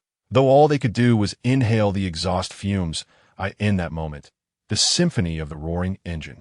Gunfire, the clatter of spent shells, the joyous shouts of the daring rider, and the hungry wails of the zombies formed a cacophony reminiscent of a metal rock anthem. Ning Yu caressed the heated barrel of her firearm, her silver hair billowing in the wind, her amber eyes, reflecting the sunset, locked onto the next approaching zombie. The black-haired girl, with her hair dancing wildly, twisted the throttle once more, exclaiming, "Hold on tight. Xiaoyu, the seasoned driver is taking off." A vivid scene reminiscent of an apocalyptic frenzy unfolded before them. As the two passed by the tourist center, Ning Yu abruptly leaped from the vehicle and dashed inside to retrieve a map. Meanwhile, Ning Yu circled outside, deftly evading the lurking zombies. Once Ning Yu had secured the map and rejoined her companion, they resumed their journey. The sun had sunk to a position directly in front of them, and the two appeared as if they were young maidens in pursuit of the sun, driving towards the horizon. Their next task was to locate a suitable refuge for the night. Ning Yu checked her ammunition, noting that she still had over 70 rounds, quite sufficient, and come morning, she would possess 150 once again. The remaining ammunition would serve as a means to instruct Ning Yu in the use of a firearm. Ning Yu had selected a high-rise apartment from a map. Such exquisitely decorated, modern-style apartments were typically inhabited by solitary individuals, predominantly office workers who, on the day of the apocalypse, must have still been laboring under the oppressive 996 work culture, thus absent from their homes. This made Ning Yu deem it a suitable choice. Such residences generally stocked a variety of convenience foods, allowing them to forage for sustenance and avoid depleting their reserves. The roaring motorcycle glided into the underground parking lot of the apartment complex, where few vehicles were present, indicating a low occupancy rate. The number of zombies trailing behind had also diminished. The motorcycle speed had caused some zombies to lose their bearings mid-stride. Only a handful of nimble zombies managed to follow them inside, and upon dismounting, the two swiftly dispatched them. With the city plunged into darkness, the elevator was rendered unusable. After securing their motorcycle, they ascended the stairs on foot. They climbed all the way to the 12th floor, a decision made by Ning Yu. After a thorough search of the 12th floor, Ning Yu managed to unlock a door to a unit that still bore traces of life. And they promptly stepped inside. The setting sun had dwindled to a mere sliver of orange light, while the night sky began to unveil its grayish hue. This faint glow filtered into the apartment, casting delicate shadows through the sheer curtains, illuminating a collection of red wines left behind by the previous occupant on a sideboard. The dining table was adorned with a blue tablecloth and an array of everyday utensils. A plush sofa was complemented by soft cushions, and beneath the coffee table lay a meticulously placed striped RUGIN summary. It was a clean, tidy, and inviting abode. The ever-curious Shinue had already sneaked over to inspect the red wine in the cabinet when she was playfully reprimanded by Ning Yu. who delivered a gentle chop to her hand. No drinking. We have to travel tomorrow. Shun Yu stuck out her tongue mischievously. Hey, I'm just looking. I want to open it.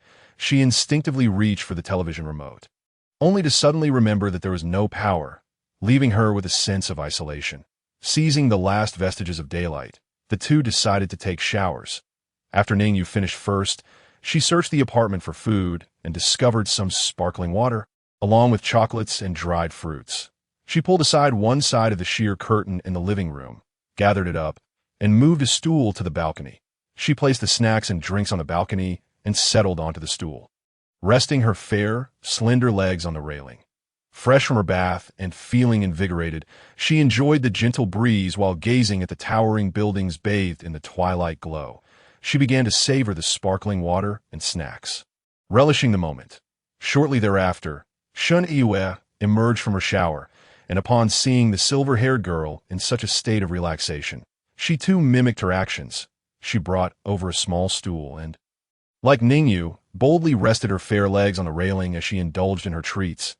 As time passed, the night had fully descended. What are you thinking about? Ning Yu inquired after taking a sip of her lemon-flavored sparkling water, relishing the sweet and tangy sensation in her throat when she noticed Shun was seemingly lost in contemplation. Oh, I'm just thinking about that sister from earlier, Shin Yu replied, suddenly snapping back to reality as she tore open a packet of nuts and popped a raisin in her mouth. Still pondering the question of usefulness, Ning Yu probed further. Not that. I know the answer to that one, but it's something else, a feeling I can't quite articulate. Shin Yu paused before continuing. I'm reflecting on how she mustered the courage to escape from the hotel, only to find herself in a safe haven with food and water. It sounds like a hopeful story. Yet unexpectedly, she endured such inhumane treatment, resulting in a tragic outcome. It all seems so capricious. If I hadn't encountered you, what fate might have befallen me? Ning Yu remained silent for a moment, lighting a candle as if to read the outsider. Taking a sip of her sparkling water, she avoided meeting Shun Yu's gaze and began to speak slowly. Have you ever heard of absurdity? Absurdity? What do you mean? Shin Yu was aware of the term, but was puzzled by Ning Yu's sudden mention of it. Turning her head to look at her, Ning Yu folded the corner of the book's page without intending to read. Instead, gazing up at the moon that had begun to rise. It refers to the absurdity of life. You think she finally found hope and was destined to cultivate an inspiring narrative, only to be met with such a tragic fate. Isn't that absurd? Full of unexpected twists, yet it genuinely occurred. Shin Yu seemed to grasp the meaning, albeit partially, as she chewed on the nuts and asked, So what is Xiao Yu trying to convey? Ning Yu lifted the book The Outsider and said, For instance, the author of this book, I've read his biography. One page recounts his achievement of the Nobel Prize in Literature and his participation in revolutions. A moment glowing with the brilliance of a life fully lived. Yet on the next page, he suddenly dies in a car accident, and his luminous existence comes to an abrupt halt. Or consider this. You should have had a normal day of studying. But then the apocalypse strikes out of nowhere, and you nearly lose your life. You and your loved ones are suddenly torn apart, with no knowledge of each other's fates. Ning Yu's amber eyes reflected a sense of detachment, akin to the still surface of a tranquil lake, as she continued. Thus, what I wish to express is that life is inherently unpredictable and absurd. All beautiful stories and aspirations are mere fabrications spun from our language. Life stands in stark contrast to stories. Devoid of linguistic embellishment, it cannot be beautified. It is simply a series of phenomena. Shin Yu felt a wave of confusion wash over her and asked, A series of phenomena? Ning Yu nodded, abruptly closing the book. It is through language that we beautify or distort pure phenomena into narratives that align with our expectations. For instance, he didn't cry at his mother's funeral, so he must be a heartless person. Or, the woman who escaped the hotel has been reborn. This must signify that everything will turn out fine. These are merely our imaginations, judgments rendered by our logic upon reality, imposing our subjective interpretations upon the pure phenomena we observe. Yet, reality often responds with absurdity, leaving us battered and bruised. Shin Yu found Ning Yu's words chillingly ruthless, evoking a sense of inexplicable unease. Yet they resonated with an unsettling truth. After a prolonged silence, She noted how the evening breeze seemed to have grown cooler, and after a pause, she spoke again. But Xiao Yu, if life is indeed so absurd, isn't it utterly despairing to be alive? One moment you could be joyful, and the next, disaster may strike. Efforts may yield no rewards, and the hope of success can ultimately lead to failure. Upon hearing this, Ning Yu smiled gently. No, quite the opposite. It is the recognition of absurdity that should compel us to resist, to defiantly raise a middle finger at this wretched life. Even if the outcome is failure, it is a death unyielding in its struggle, rather than a resignation to fate. Do you not think that this embodies true courage? Shen Yue found herself momentarily stunned, her mind beginning to seriously contemplate the implications of Ning Yu's words. It was only then that Ning Yu realized she may have overstepped, rambling on about a plethora of nonsensical topics. She displayed a hint of apology. I'm sorry for burdening you with this irrelevant chatter. However, Shen Yu gently shook her head, her watery eyes shimmering with something ethereal. No, I believe your words have brought me a great sense of reassurance. Suddenly, she raised her middle finger to the night sky, then burst into a fit of laughter, exuding vitality and relaxation. Ning Yu, momentarily taken aback, joined her in a rare moment of soft laughter. The sound of their mirth echoed through the night, strikingly out of place. The zombies below lifted their heads in unison, eager to discover which fool dared to laugh so heartily. Was this laughter a mockery of them, or of something else? Come, it's still early. Let me teach you how to use a gun. After sharing so much, Ning Yu decided against continuing her reading, instead waving the black handgun in her hand. Huh, really? Upon hearing she could learn to shoot, Shen Yue nearly leaped from her seat, her joy akin to that of a child whose parent had just promised a new toy. Ning Yu nodded, stating, You will need to take many lives in the future. I require your abilities to serve my purpose. This is our pact. Shen Yue tilted her head, a playful expression gracing her features. A pact? Does that mean you want to transform me into a magical girl, Xiao Yu? Ning Yu, speechless, lightly tapped the back of her head with the gun stock, not applying much force. Yet, Shen Yue immediately clutched her head, feigning pain with a comical expression. Oh, stinky Xiao Yu, why do you hit me every day? Are you looking for trouble? Ning Yu shot her a sidelong glance. Shen Yue wore a sulky expression, giggling foolishly. Then, she scooted closer, prompting Ning Yu to begin her explanations. This is the safety, and this is... Ning Yu first elucidated some fundamental components. When loading, pull back with one hand while pushing forward with the other. Then assume the shooting stance. She demonstrated the technique of loading with her fingers while explaining the movements. Subsequently, Ning Yu refrained from further instruction and tossed the gun to Shen Yue. Now, give it a try. Finally grasping the gun, Shen Yue curiously toyed with it, attempting to mimic the actions Ning Yu had just demonstrated. The movements are correct and quite standard. However, your speed is lacking. You still need more practice. Ning Yu nodded, observing that Shen Yue seemed to possess a natural aptitude for combat. It was no small feat to execute the movements correctly on her first attempt. Perhaps Shen Yue was inherently suited to be an assassin. Having never trained subordinates in her past life, Ning Yu now felt an inexplicable sense of nurturing. But was this nurturing of subordinates, or, upon receiving Ning Yu's praise, Shen Yue's face lit up with joy, her beautiful eyes sparkling? Perhaps one day I'll use this gun to protect my Xiao Yu. Imagining that scene. Hero saving the beauty. Xiao Yu would surely want to marry me on the spot. Ning Yu's forehead instantly sprouted several dark lines. Hurry up and practice. Stop daydreaming. Shen Yue had no choice but to resume her practice, while Ning Yu moved beside her, ready to correct her shooting stance. Your hand shouldn't be higher than the gap of the gun frame and slide. Grip the trigger tightly with your support hand. As she spoke, she drew closer to Shen, her delicate body brushing against her as she began to make adjustments. The proximity of the silver-haired Loli, combined with Ning Yu's warm touch and patient explanations, imparted an inexplicable sense of warmth to Shen Yue. Fresh from a shower and having borrowed the original owner's shampoo and body wash, Ning Yu exuded a sweet fragrance of peaches that it was likely the shampoo. And to confirm, Shen Yu gently sniffed the soft, snow-white strands of Ning Yu's hair, her nose nearly brushing against them. How fragrant. It's fragrant little Xiaoyu, and Xiaoyu's skin is truly fair, even more so than mine. Wow, such skin. Gazing closely at Ning Yu, Shen Yue found herself momentarily lost in thought. Hey, what are you doing, looking like a lovesick fool? Huh. Only then did Shen Yue notice Ning Yu was regarding her with a disdainful expression, embodying the very essence of a little Loli's scorn. Hey, I can't be blamed. It's just that Xiaoyu is too enchanting. She quickly attempted to play it off and refocused on her actions. After a while, Ning Yu set several empty beverage bottles at one end of the living room, instructing Shen Yue to stand at the opposite end. Now, give it a shot. Once everything was prepared, Ning Yu walked over and patted Shen Yue, who was holding the gun. Don't worry, it's perfectly normal for beginners to miss the target.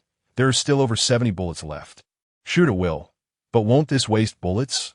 Shen Yue posed a very reasonable question, her curious gaze fixed on Ning Yu, while her practice movements did not cease. Not all. There's plenty to spare. Ning Yu waved her hand dismissively, like a true affluent individual. After all, tomorrow she would refresh with 150 rounds, allowing for some indulgence. All right. Shen Yue did not hesitate. She swiftly returned the gun to its holster, then executed a rapid draw, loading and aiming as Ning Yu had just taught her. With a focused expression, she gripped the black handgun tightly and pulled the trigger. Bang! The sound of the gunshot reverberated through the apartment building. Spreading outwards, the zombies below once again raised their heads in unison, attempting to locate the source of the noise. What a night! First laughter, then gunfire. Do they think we are harmless? However, after observing for a while without identifying the target, the zombies resumed their aimless wandering and moaning. The leftmost bottle was struck with precision, right in the center, and Ning Yu observed it clearly. Not bad. Ning Yu felt increasingly certain that Shen Yue possessed a natural talent for being an assassin. Bang! Bang! 2 more shots rang out, and the intervals between them were even shorter, indicating a marked reduction in hesitation. The other 2 bottles were also sent flying, struck dead center. Is this a bit ridiculous? How can a novice have such accuracy? Ning Yu regarded Shen Yue with a puzzled expression, only to find her equally astonished, staring at her own shooting hand and the gun in disbelief. Am I truly a once-in-a-million shooting prodigy? Xiaoyu, did I actually hit them? Shen Yue almost couldn't believe her eyes as she inquired of Ning Yu. Ning Yu approached, setting up several more bottles before returning to Shen Yue's side. Drawing even closer, try again. This time I'll watch your movements. Upon hearing this, Shen Yue nodded and picked up the gun once more. Bang! Bang! 3 more shots fired in quick succession, executed with remarkable decisiveness. Without a hint of hesitation, all 3 bottles were sent flying, struck perfectly. What is happening? Ning Yu stood beside her, observing closely. She could see the telltale signs of a beginner's awkwardness, far from the composure of an experienced shooter. Yet, the accuracy was astonishingly high. What does it feel like when you aim? Ning Yu's face was a canvas of curiosity as she inquired. Shen Yue appeared somewhat bewildered, pondering for a moment before responding. There's indeed a strange sensation. A strange sensation? Ning Yu pressed on. It feels as if, just before I pull the trigger, I could see the bullets flying back into the chamber, like a movie playing in reverse. Shen Yue's gaze drifted upwards, her hand cradling her chin, a thoughtful expression gracing her features. I can't quite explain it. It was as if I witnessed the predetermined outcome of the bottles being hit, even seeing the slow-motion moment of them being pierced. But in reverse, then, all I needed to do was replicate the actions I saw at the right moment and angle to pull the trigger. It felt as though she had received a script and was merely acting according to its dictates, everything seemingly preordained. Then she realized she had struck her mark. Shen Yue felt her expression clouding, questioning her own nonsensical utterances. Embarrassed, she scratched her head and chuckled. Xiaoyu, am I coming down with something? Am I losing my wits? Ning Yu was momentarily taken aback, pondering the peculiarity of the situation. However, she too possessed a mysterious system, so her acceptance of such phenomena was relatively high. After a moment's reflection, Ning Yu appeared to have an idea. Retrieving a bottle and returning to Shen Yue's side, I will toss these bottles. You attempt to hit them as they move, observing Ning Yu's earnest demeanor. Shun Yue realized that Ning Yu did not believe her mind was muddled. All right, she nodded, adopting a prepared stance and raising the gun. Ning Yu first threw a bottle at a normal speed. Bang! The bottle, mid-flight, was struck by Shun Yue's shot, altering its trajectory dramatically. Again, Ning Yu increased her throwing speed this time. Bang! The accelerated bottle was also unerringly hit by Shun Yue. The situation grew increasingly absurd. Ning Yu noticed that Shun Yue seemed to aim effortlessly, not tracking the bottle's path at all. What was happening? This time, Ning Yu exerted her full strength, sending the bottle hurtling forth at a tremendous speed. At this velocity, striking a person would surely cause injury. Yet, Shun Yue's gaze remained fixed on the gun, adjusting it to a specific angle before pulling the trigger. Bang! The rapidly moving bottle was once again struck mid-air. Ning Yu was left with no doubts. Even she could not guarantee a hit at such speed. Was this truly a stroke of luck? But what kind of ability was it? Perfect accuracy, foresight. It felt misaligned with Shun Yue's description. Lowering the gun, Shun Yue displayed an exuberant expression, exclaiming, "Xiao Yu, I think I'm amazing."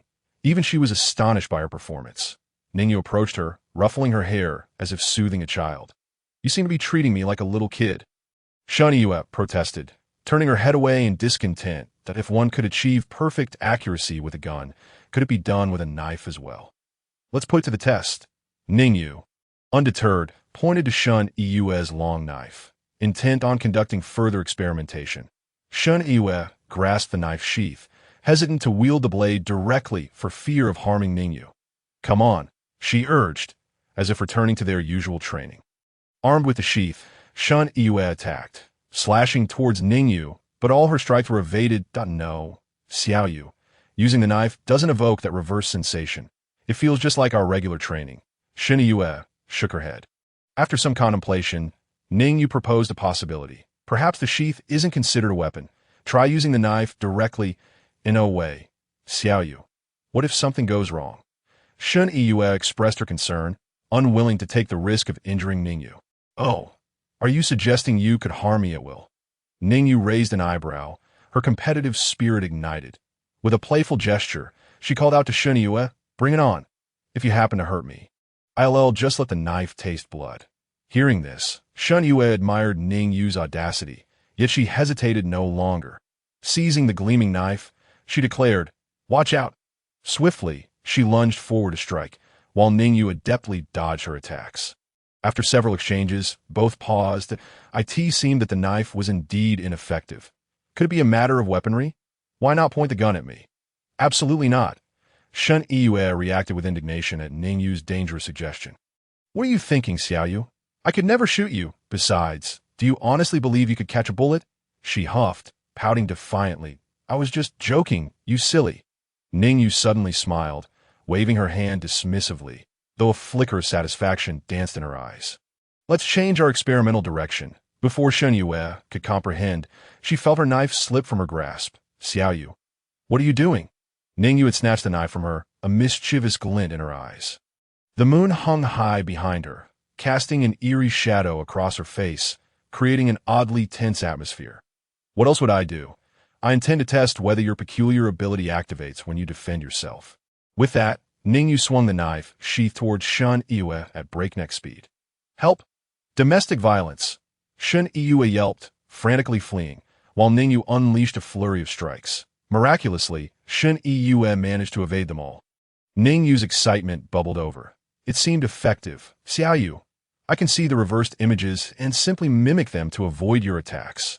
Shun Yue exclaimed, her movements frantic yet agile, managing to escape each strike. "Well, I can't accelerate now," Ning Yu warned, sending a chill down Shun Yue's spine. She hadn't been using her full strength yet. Instantly, the speed of the knife sheath increased, creating a blur of motion within the confines of the small apartment. Shun Yue struggled to keep pace, but her stamina was waning, beads of sweat forming on her forehead. I surrender, she gasped, feeling utterly exhausted. Yet, Ning Yu was determined to test the limits of this extraordinary ability, her relentless strikes showing no sign of abating. Finally, after a relentless barrage, Shun Yue could no longer keep up. Facing Ning Yu's final strike, She simply closed her eyes, bracing for impact. However, the anticipated blow never came. The knife sheath halted mere inches from her face. Shen Yu panted heavily, feeling as though her earlier efforts had been in vain, drenched in sweat from the exertion. Ning Yu, standing before her with a knife in hand, was also lightly perspiring, a strand of silver hair clinging to her elegant profile. She brushed it aside with an effortless grace. Shen Yu took a moment to catch her breath, yearning for a sip of her sparkling water, only to accidentally step on a bottle that had been knocked aside earlier. She stumbled backward, flailing her arms, inadvertently grasping Ning Yu's hand as she fell. Plop! She successfully pulled Ning Yu down to the floor. Of course, landing first herself.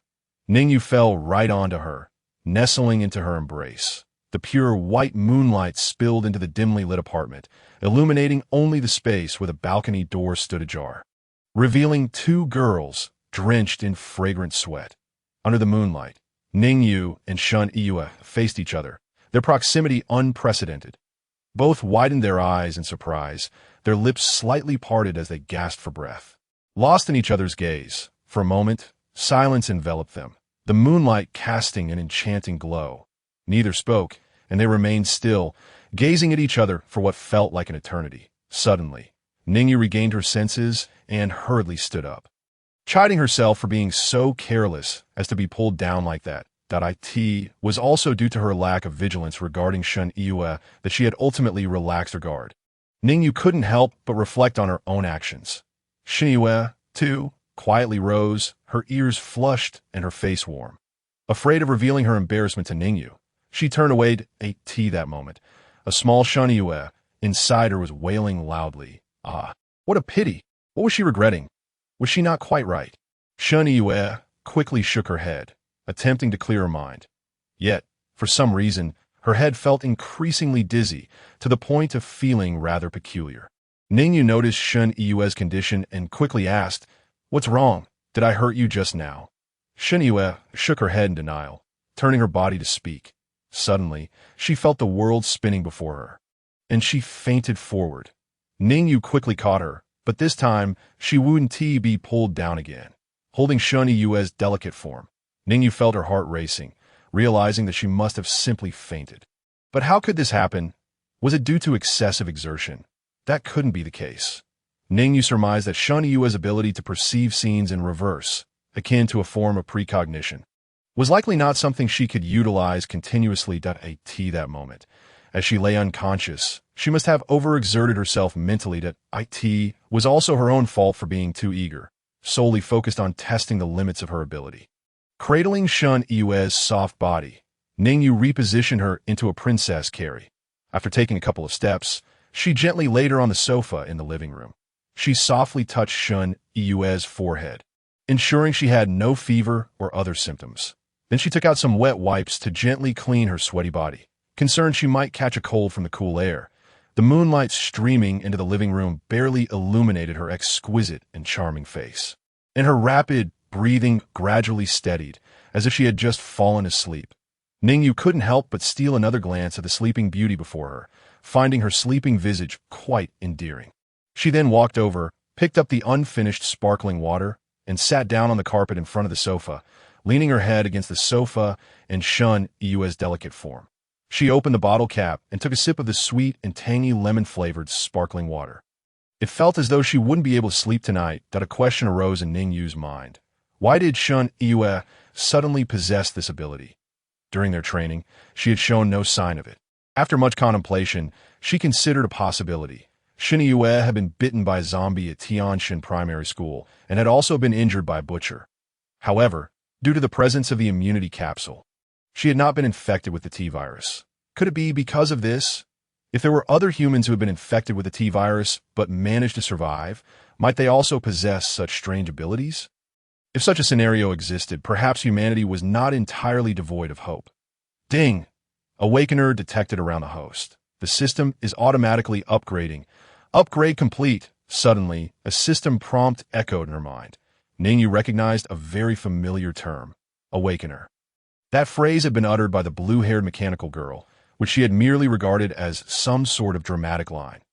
Awakener appearing around her, she turned her head, gazing at the peacefully sleeping Shun Yu, and fell into deep thought. Awakener, and that extraordinary ability of hers. Was she the awakener the system referred to? Ding! The epic quest path of awakening has been activated for the host. Quest details: increase physical ability, mental strength, and charisma to 10 points. Current progress: physical ability 10-10, mental strength 5-10, charisma 10-10. Quest reward: the host will awaken their origin. Origin? What was the origin? Ning Yu glanced at Shun Yu, pondering if it referred to her peculiar ability. Based on the quest conditions, her physical ability and charisma were already sufficient. Now she just needed to find a way to elevate her mental strength to the required level. Only then would she discover what the so-called origin entailed. Ding! The Path of Awakening quest has commenced. The host has received a special refresh of this week's sale. After a moment of contemplation, the prompts continued to ring in her mind. Today, the system was particularly active. Ever since she purchased the Scarlet Battleblade, the weekly sales had not yielded anything worthwhile, just items that Ning Yu currently had no use for. If it weren't for the Scarlet Battleblade being exceptionally useful, she might have begun to doubt whether the system was misleading her. Wait a minute. She suddenly remembered that her Scarlet Battleblade was now broken and awaited her blood. Was it truly trying to con her? Ning Yu opened the panel for this week's sale and was unexpectedly met with 2 items. Awakening Preparatory Potion, 1 bottle, original price, 10,000 points. Current price, 5,000 points, discount, 50. Effect: consuming it grants 3 attribute points, cannot be used on attributes exceeding 10 points. The other was Awakening Preparatory Potion Luxury Package, 3 bottles, original price, 21,000 points, current price, 10,500 points, discount, 50. It could indeed grant 3 attribute points, and thankfully she hadn't hastily purchased the skill capsule or single soldier rocket launcher. Saving it proved valuable, even without the Awakening quest. It was a highly cost-effective item. Otherwise, she would have to complete several quests to obtain mental strength, and there was a chance of failure, which would waste too much time. However, the pressing issue at hand was that Ning Yu lacked sufficient points. Comparing the 2 options, it was clear that the luxury package was the better choice. After all, 1 bottle only provided 3 attribute points, and she still needed 5 more points to meet the quest requirement, meaning she would need at least 2 bottles. The luxury package S potion, when broken down, cost only 7,000 points per bottle. Discounted, that made it 3,500 points per bottle, significantly cheaper than 5,000 points per bottle. Yet, she still didn't have enough for the 10,500 points. Wait.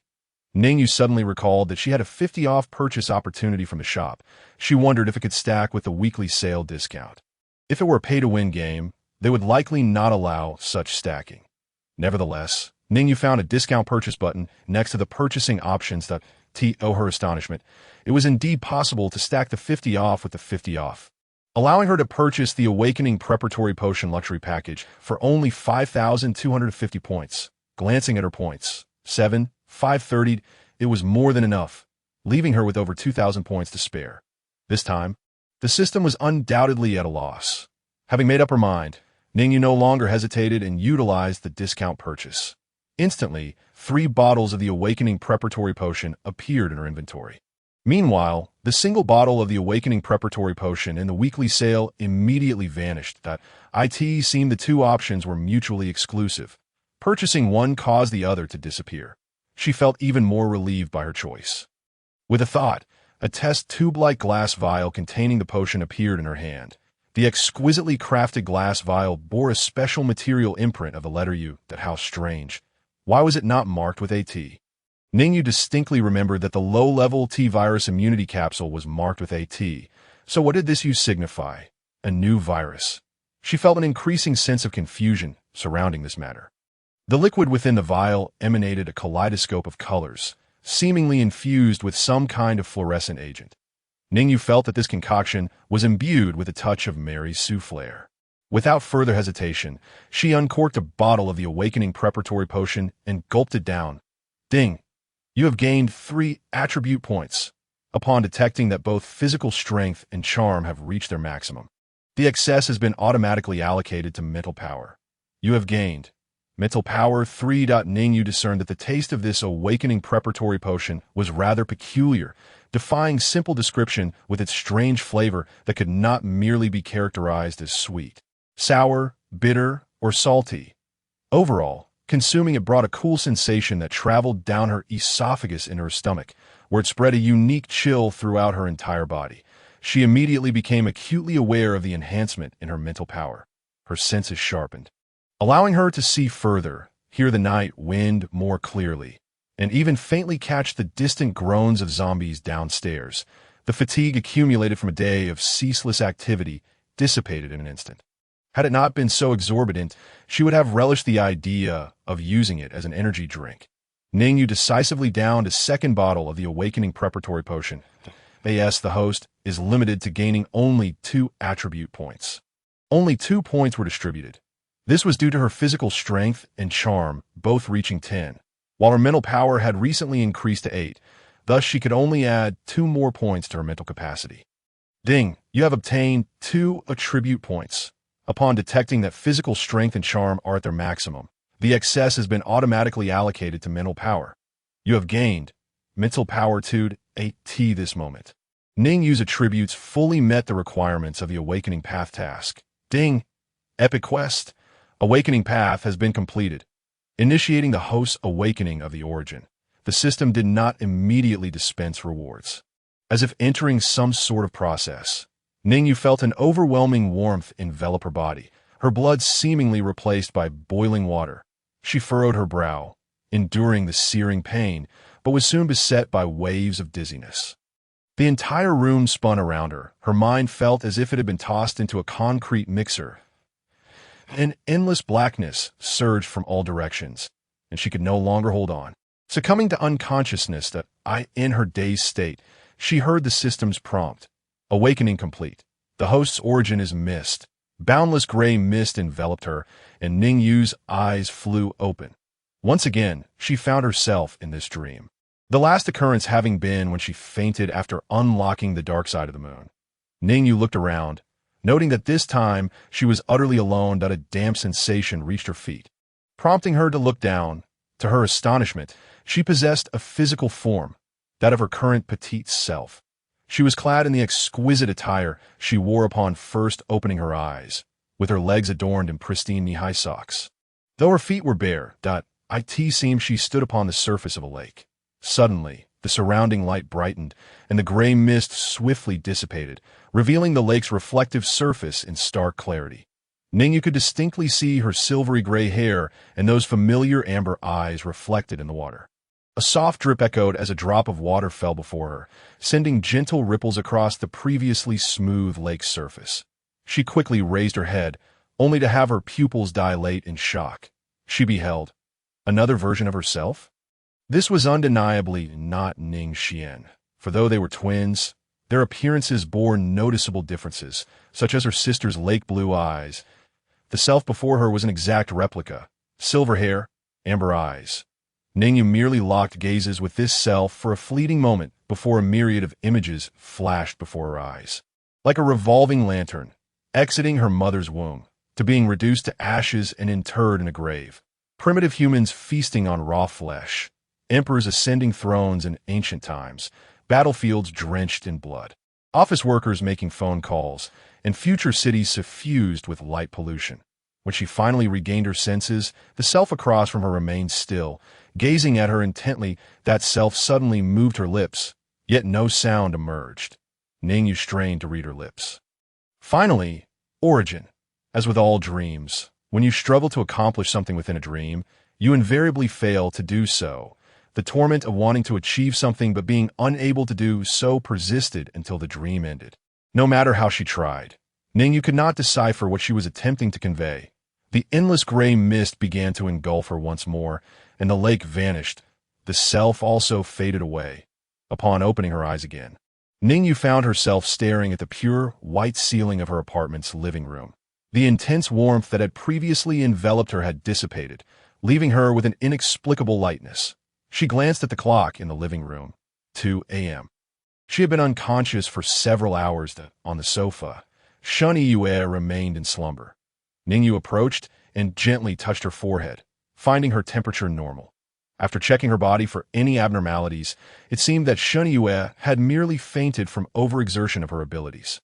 Now that her so-called origin had awakened, what changes would it bring? Ning Yu opened her status panel. Physical strength, charm, and mental power were all at 10 items, skills, and points had not changed. At the bottom, 2 new statuses appeared. Awakening status, awakened. Host origin. Ning Yu gazed at this, her mind filled with questions. She had anticipated a grandiose name for her superpower, yet the 2 empty parentheses left her perplexed. She clicked on this section, revealing a more detailed prompt. You can replicate certain origin abilities of other awakened beings, provided your friendliness towards them is greater than or equal to friendly. The abilities obtained through replication will be somewhat deficient. By touching the bodies of other awakened beings, you can gauge their friendliness. Beneath this explanatory text was a line in gray, barely noticeable. There is profit in existence and utility in absence. Ning Yu softly murmured this phrase. If that is the case, for ease of reference, she decided to name her origin void. The ability to replicate the origin powers of other awakened beings drew her attention to the slumbering Ning Yu. Surely, she and this individual must be at least friendly, right? Ning Yu approached slowly, using her delicate hand to grasp Ning Yu. In her dream, Ning Yu seemed to sense the warmth and instinctively embraced Ning Yu's hand. Ning Yu was taken aback, then silently shifted her hand away from Ning Yu's grasp. Xiao Yu, she murmured in her sleep again. Your friendliness level is close? Close? How could that be? Why was she unaware of this? Or was it possible that this individual had somehow elevated their rapport without her knowledge? Ning Yu looked at Ning Yu, who was tightly holding her hand, and felt a strange sense of rationality. At that moment, a voice from the system echoed in her mind. Target's origin detected. Target's replicable origin ability detected. Future insight. Ning Yu immediately clicked to replicate. Ding, origin ability obtained. Future insight. It turned out that this ability, which Ning Yu had just awakened, was called Future Insight. Perfectly aligning with her earlier behavior, a new section appeared on the system panel. Replicated origin ability. Future Insight. Enabling you to see an enemy's attack movements a short time in advance. Ineffective against non-attack actions. The frequency of use in a short period hinges upon one's mental fortitude. Excessive utilization may plunge one into a state of unconsciousness. Ning Yu meticulously perused the situation, grasping the intricacies surrounding Ning Yu. She also discerned that the replicated abilities were indeed constrained. For instance, the infallible skill Ning Yu possessed when wielding firearms had not been transferred. To be precise, although both could foresee the future, the abilities Ning Yu had appropriated merely allowed her to perceive the predetermined fact of herself evading and then to mimic and genuinely avoid that in contrast. Ning Yu not only could see the object being struck by a bullet as a fixed reality, but could also replicate it and transform it into actuality. While Ning Yu was eager to experiment with her acquired abilities, she refrained from rousing Ning Yu, who was still in a deep slumber. Instead, she retrieved the severed crimson blade and made a small incision on her arm, continuing to nourish it with her own blood. Ning Yu distinctly felt that her body had undergone a transformation following her awakening. For instance, her self-healing capability was becoming apparent. Her blood flowed steadily towards the crimson blade, yet astonishingly, the wound was healing at an exceedingly slow pace. It seemed that after a while, the wound would mend itself without any intervention from Ning Yu. Consequently, she was compelled to make another cut, as the bleeding had significantly diminished. Ironically, it had proved counterproductive, causing her to endure additional pain. Furthermore, despite the continuous loss of blood, she surprisingly did not feel excessively weak. Ordinarily, one would expect to feel lightheaded from anemia. Task. Progress update 27 of the day of the Broken Sword task. Progress update 28 of the day of the Broken Sword as she approached the 30th update. Ning Yu began to feel that familiar lightheadedness, albeit not as intense as before. She sensed that she could push on to 35, yet during the last attempt, she felt dizzy at merely 10. Overall, it appeared that her bodily functions had improved, though this was not reflected in specific attribute values. Resolving to halt further experimentation, she retrieved her medical kit. To staunch the bleeding she wrapped the bandages around her arm. Her mind wandered back to the peculiar dream she had experienced earlier. Who was that self in the dream? Why had so many images flashed before her eyes with just a glance? Moreover, how had she seen the future? What message did that self wish to convey? Could it be that the self in her dream was the very essence of this little girl's soul? This enigmatic world was rife with unanswered questions. Closing up the medical kit, she stowed it away and approached the balcony, shutting the door and drawing the screen closed. Outside, the city lay enveloped in a profound silence, devoid of anything visually stimulating. As she strolled back to the sofa, Ning Yu felt a slight chill and hesitated over whether to don an additional layer of clothing. Suddenly, her gaze fell upon the slumbering Shun. An idea struck her. She settled onto the sofa and reclined. Curling up beside Shun, this girl was quite warm. Just as Ning Yu leaned closer, the sleeping Shun Yu instinctively embraced her, causing Ning Yu to start an alarm, momentarily believing she had awakened. However, it was merely an unconscious reflex. How could she be so adept? Ning Yu shifted slightly, adjusting her position to find a comfortable spot for her head. Embracing this warmth, she felt as if she had found a sanctuary in this solitary, unfamiliar realm. Gradually, she closed her eyes. The morning sun shone radiantly, piercing through the sheer curtains. Shun Iyue stirred awake, blinking in the light. She suddenly twitched her nose like a puppy, seemingly catching a whiff of something delectable. Sitting upright, she realized she was on the sofa. It appeared she had fainted the previous day, with the rest of the events fading from her memory. What was that delightful aroma? The kitchen was alive with sizzling sounds. The unmistakable sound of something being grilled. With no electricity available, the absence of a range hood meant the entire room was infused with enticing scents. Shun Iwa rubbed her face, still feeling a bit groggy. Particularly with the sensation of emptiness and coldness surrounding her, it seemed she had cuddled something wonderfully fragrant and soft last night, leading to a particularly deep slumber. Gurgle, gurgle, her stomach protested, responding to the aroma of food. Shun Iwa straightened her disheveled attire and stood up. She noticed that the dining table was set with two neatly arranged place settings. Each set was accompanied by a steaming cup of milk, with a plate of bread in the center. Even if the bread was not freshly baked, it was artfully arranged, a clear indication of someone's meticulous touch. The sunlight flooded the room, prompting her to pull aside the curtain. Though the dazzling brightness made her instinctively shield her eyes, that a glance at the clock revealed it was 9 o'clock. Indeed, it was rather late.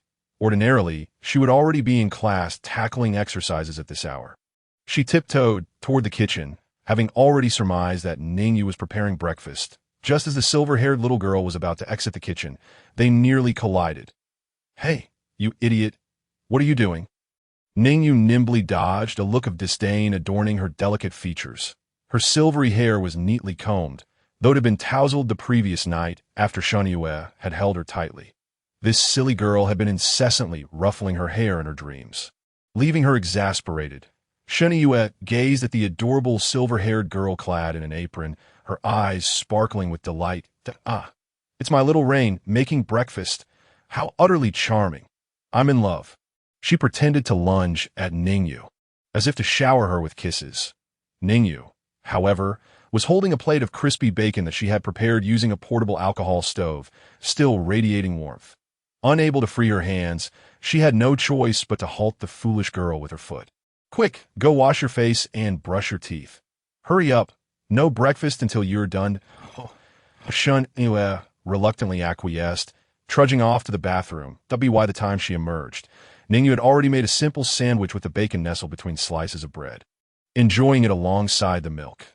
Shun Yue, feeling famished, approached the dining table. Upon seeing that Ning Yu had thoughtfully prepared everything, her heart swelled with warmth at the sight of the sandwich filled with bacon. A sweet smile spread across her face.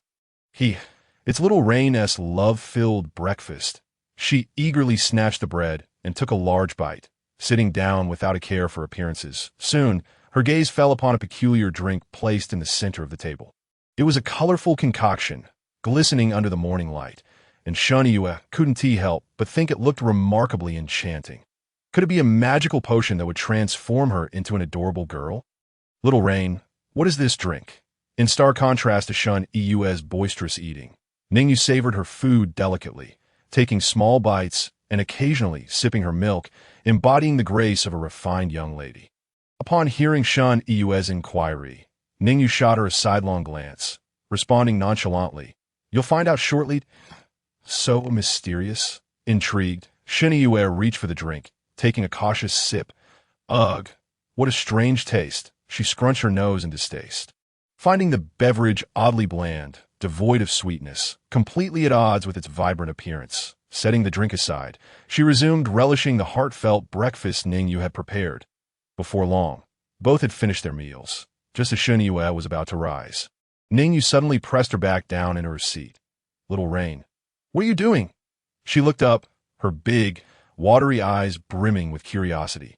Ning Yu wore a mysterious smile, reaching for the cup of honey drink, coaxing her like one would a child taking medicine. "Here, drink this too. It's specially prepared for you to—" As she spoke, she shook the vividly colored liquid, which was, in fact, an excess of the awakening preparation potion. Ning Yu had already maxed out her attribute points at 10 and could no longer derive any enhancement from this potion. However, she harbored a suspicion.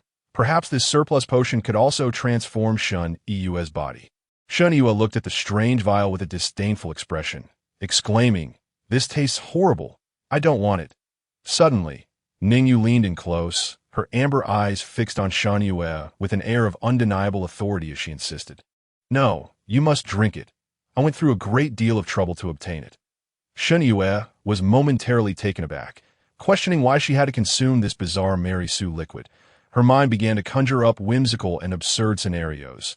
Was Ning Yu planning to make her drink this peculiar concoction and then subject her to all sorts of strange fates? The very thought was both thrilling and terrifying. Driven by a primal instinct to resist, she attempted to flee. Yet as she barely stood up and dashed to the side of the sofa, Ning Yu caught her.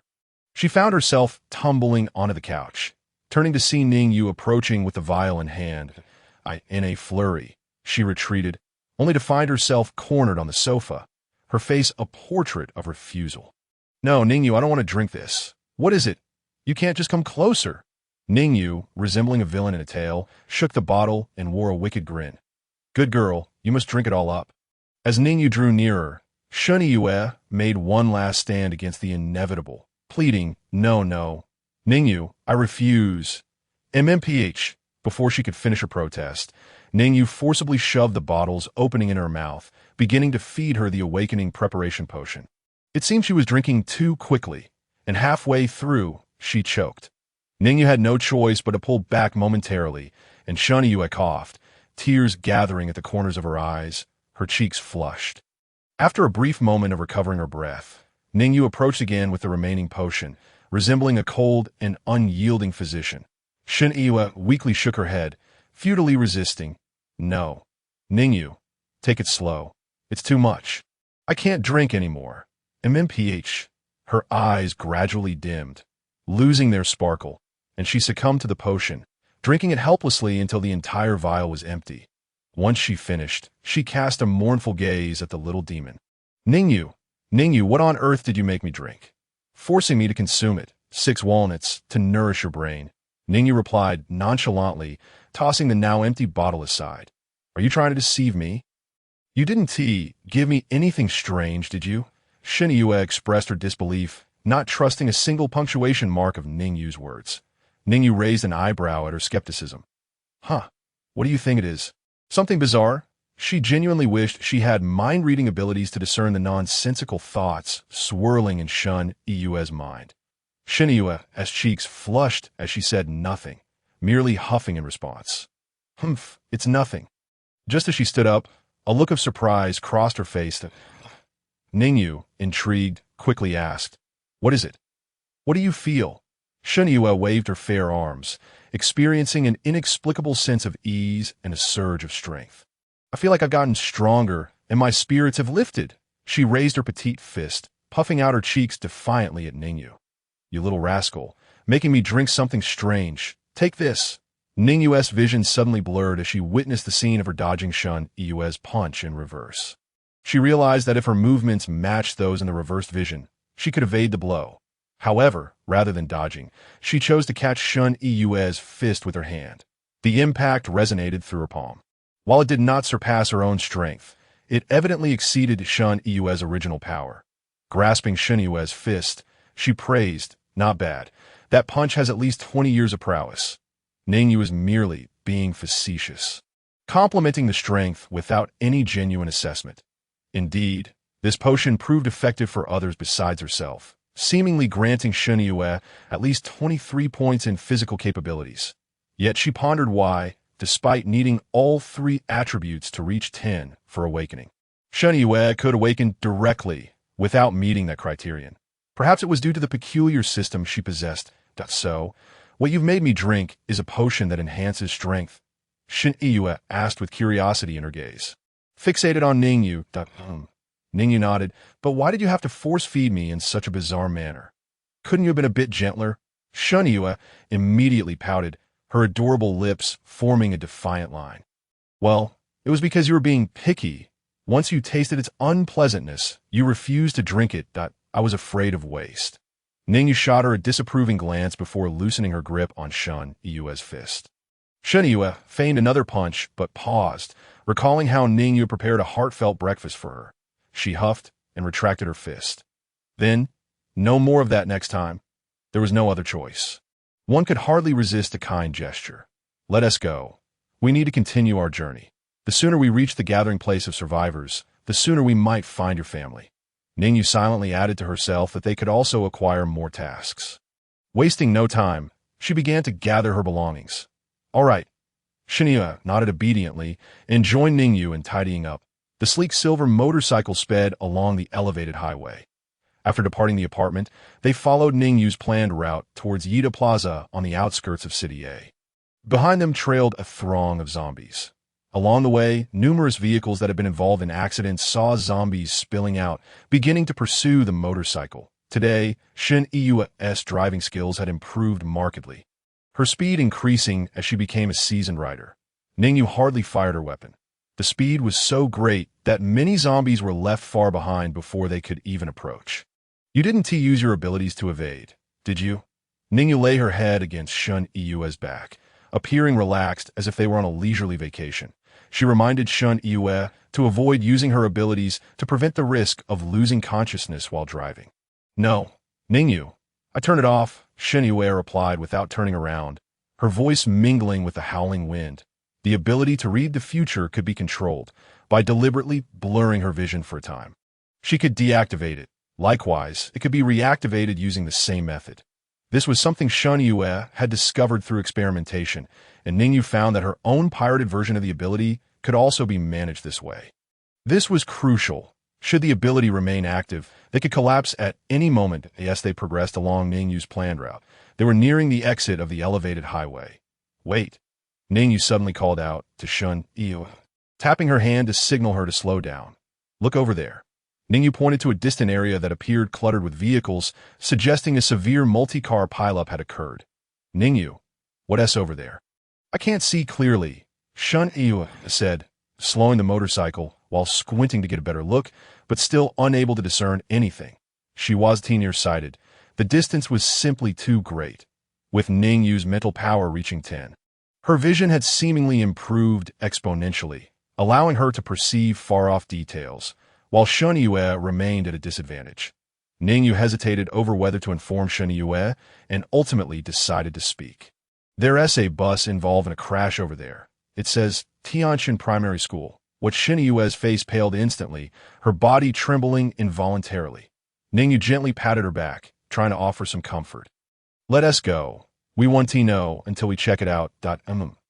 Shen deftly maneuvered the motorcycle as she advanced towards the exit ramp, where lanes converged. It appeared that in the chaos of an apocalyptic escape, many had failed to heed the road, resulting in a multitude of vehicles colliding, including the bus from Tianshan Primary School. The scene bore no remnants of the smoke that typically accompanies an accident, and even the bloodstains beside the vehicles had dried to a dark hue. A few emaciated zombies were trapped within the cars, their limbs still flailing mindlessly. Upon catching sight of Ning Yu and Shen approaching on the motorcycle, they unleashed a cacophony of howls, violently ramming their heads against the shattered glass. The already grimy windows fractured like spider webs, blood oozing from their foreheads, dark and putrid. These zombies, having been confined for far too long, appeared further decomposed, yet their insatiable hunger remained undiminished. Ning Yu tossed her gun and dagger to Shen Yue before accepting the long knife that Shen Yue had thrown her way. Given Shen Yue's ability to foresee the future, she was now better suited to wield a firearm. Meanwhile, as her crimson blade had yet to be adequately nourished, she opted for the knife to commence her assault. With the horde of zombies still in pursuit, the duo hastened to the front of the Tianshan primary school bus. Ning Yu glanced upward, noticing no trace of zombies beneath. Two possibilities arose. Either the elementary school zombies were too diminutive to be seen, or the humans had all disembarked. I'll keep watch below. You ascend and investigate, but exercise caution.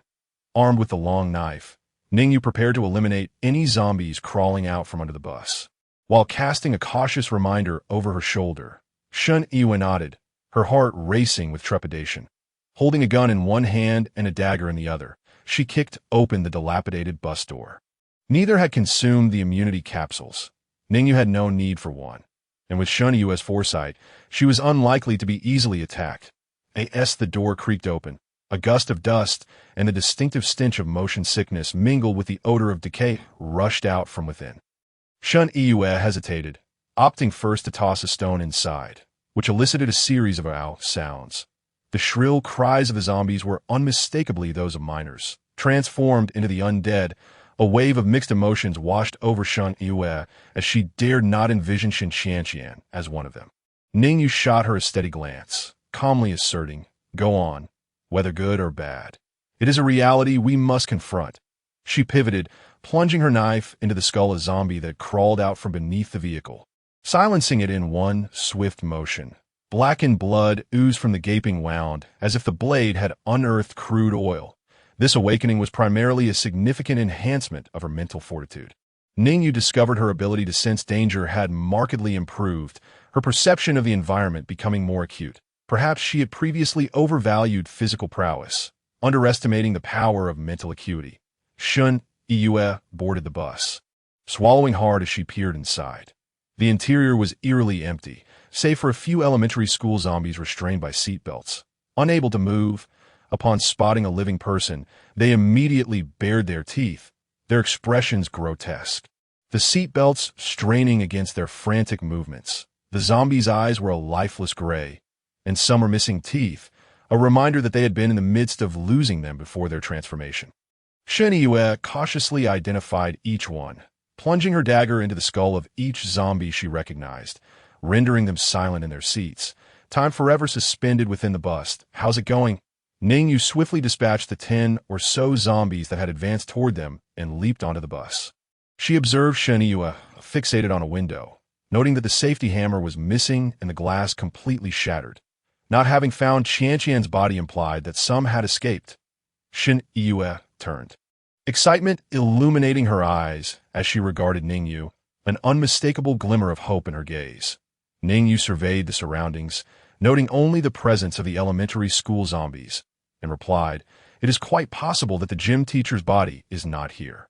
Perhaps he led a portion of the students to safety." Approaching the window, Ning Yu noticed a few dark bloodstains beside the shattered glass. She lifted a shard, addressing Shen. Oh, look, these are the marks from when someone was injured while jumping from the bus. Let's proceed in this direction and investigate."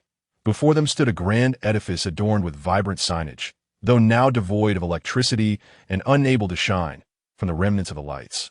One could faintly discern its former name, Grid Casino. Inside, Shen Qianqian frantically fled, accompanied by several disheveled elementary school students, both boys and girls.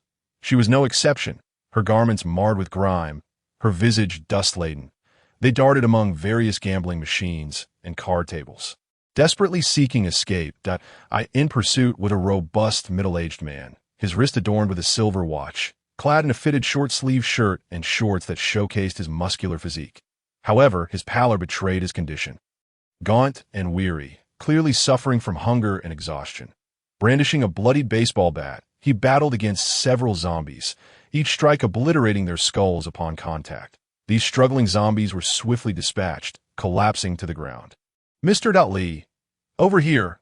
Shan Shanjian pointed towards an emergency exit, calling out to the man she referred to as Mr. Li. That exit seemed to lead to a passageway, the destination unknown. Upon hearing her, Mr. Li sprinted towards Shun Qianqian and the remaining students, quickly catching up to the fleeing children. Since fleeing from Tianshan Primary School that fateful day, their bus had met with an accident while descending from the elevated roadway. R.L. I had only been able to lead a portion of the students to safety, and they had spent the ensuing days evading capture in the area. Unfortunately, the surroundings were desolate, with only a few motels and locked homes, making it arduous to find sustenance. They had endured prolonged periods of hunger, often going days without food. Many of the students, plagued by starvation, had succumbed along the way, leaving only 4 or 5 survivors of the hardier lot. Initially, they had escaped the bus with around 10. But over time, some had been bitten by zombies, while others had fainted from hunger. Today, they stumbled upon the casino, a glimmer of hope amid despair.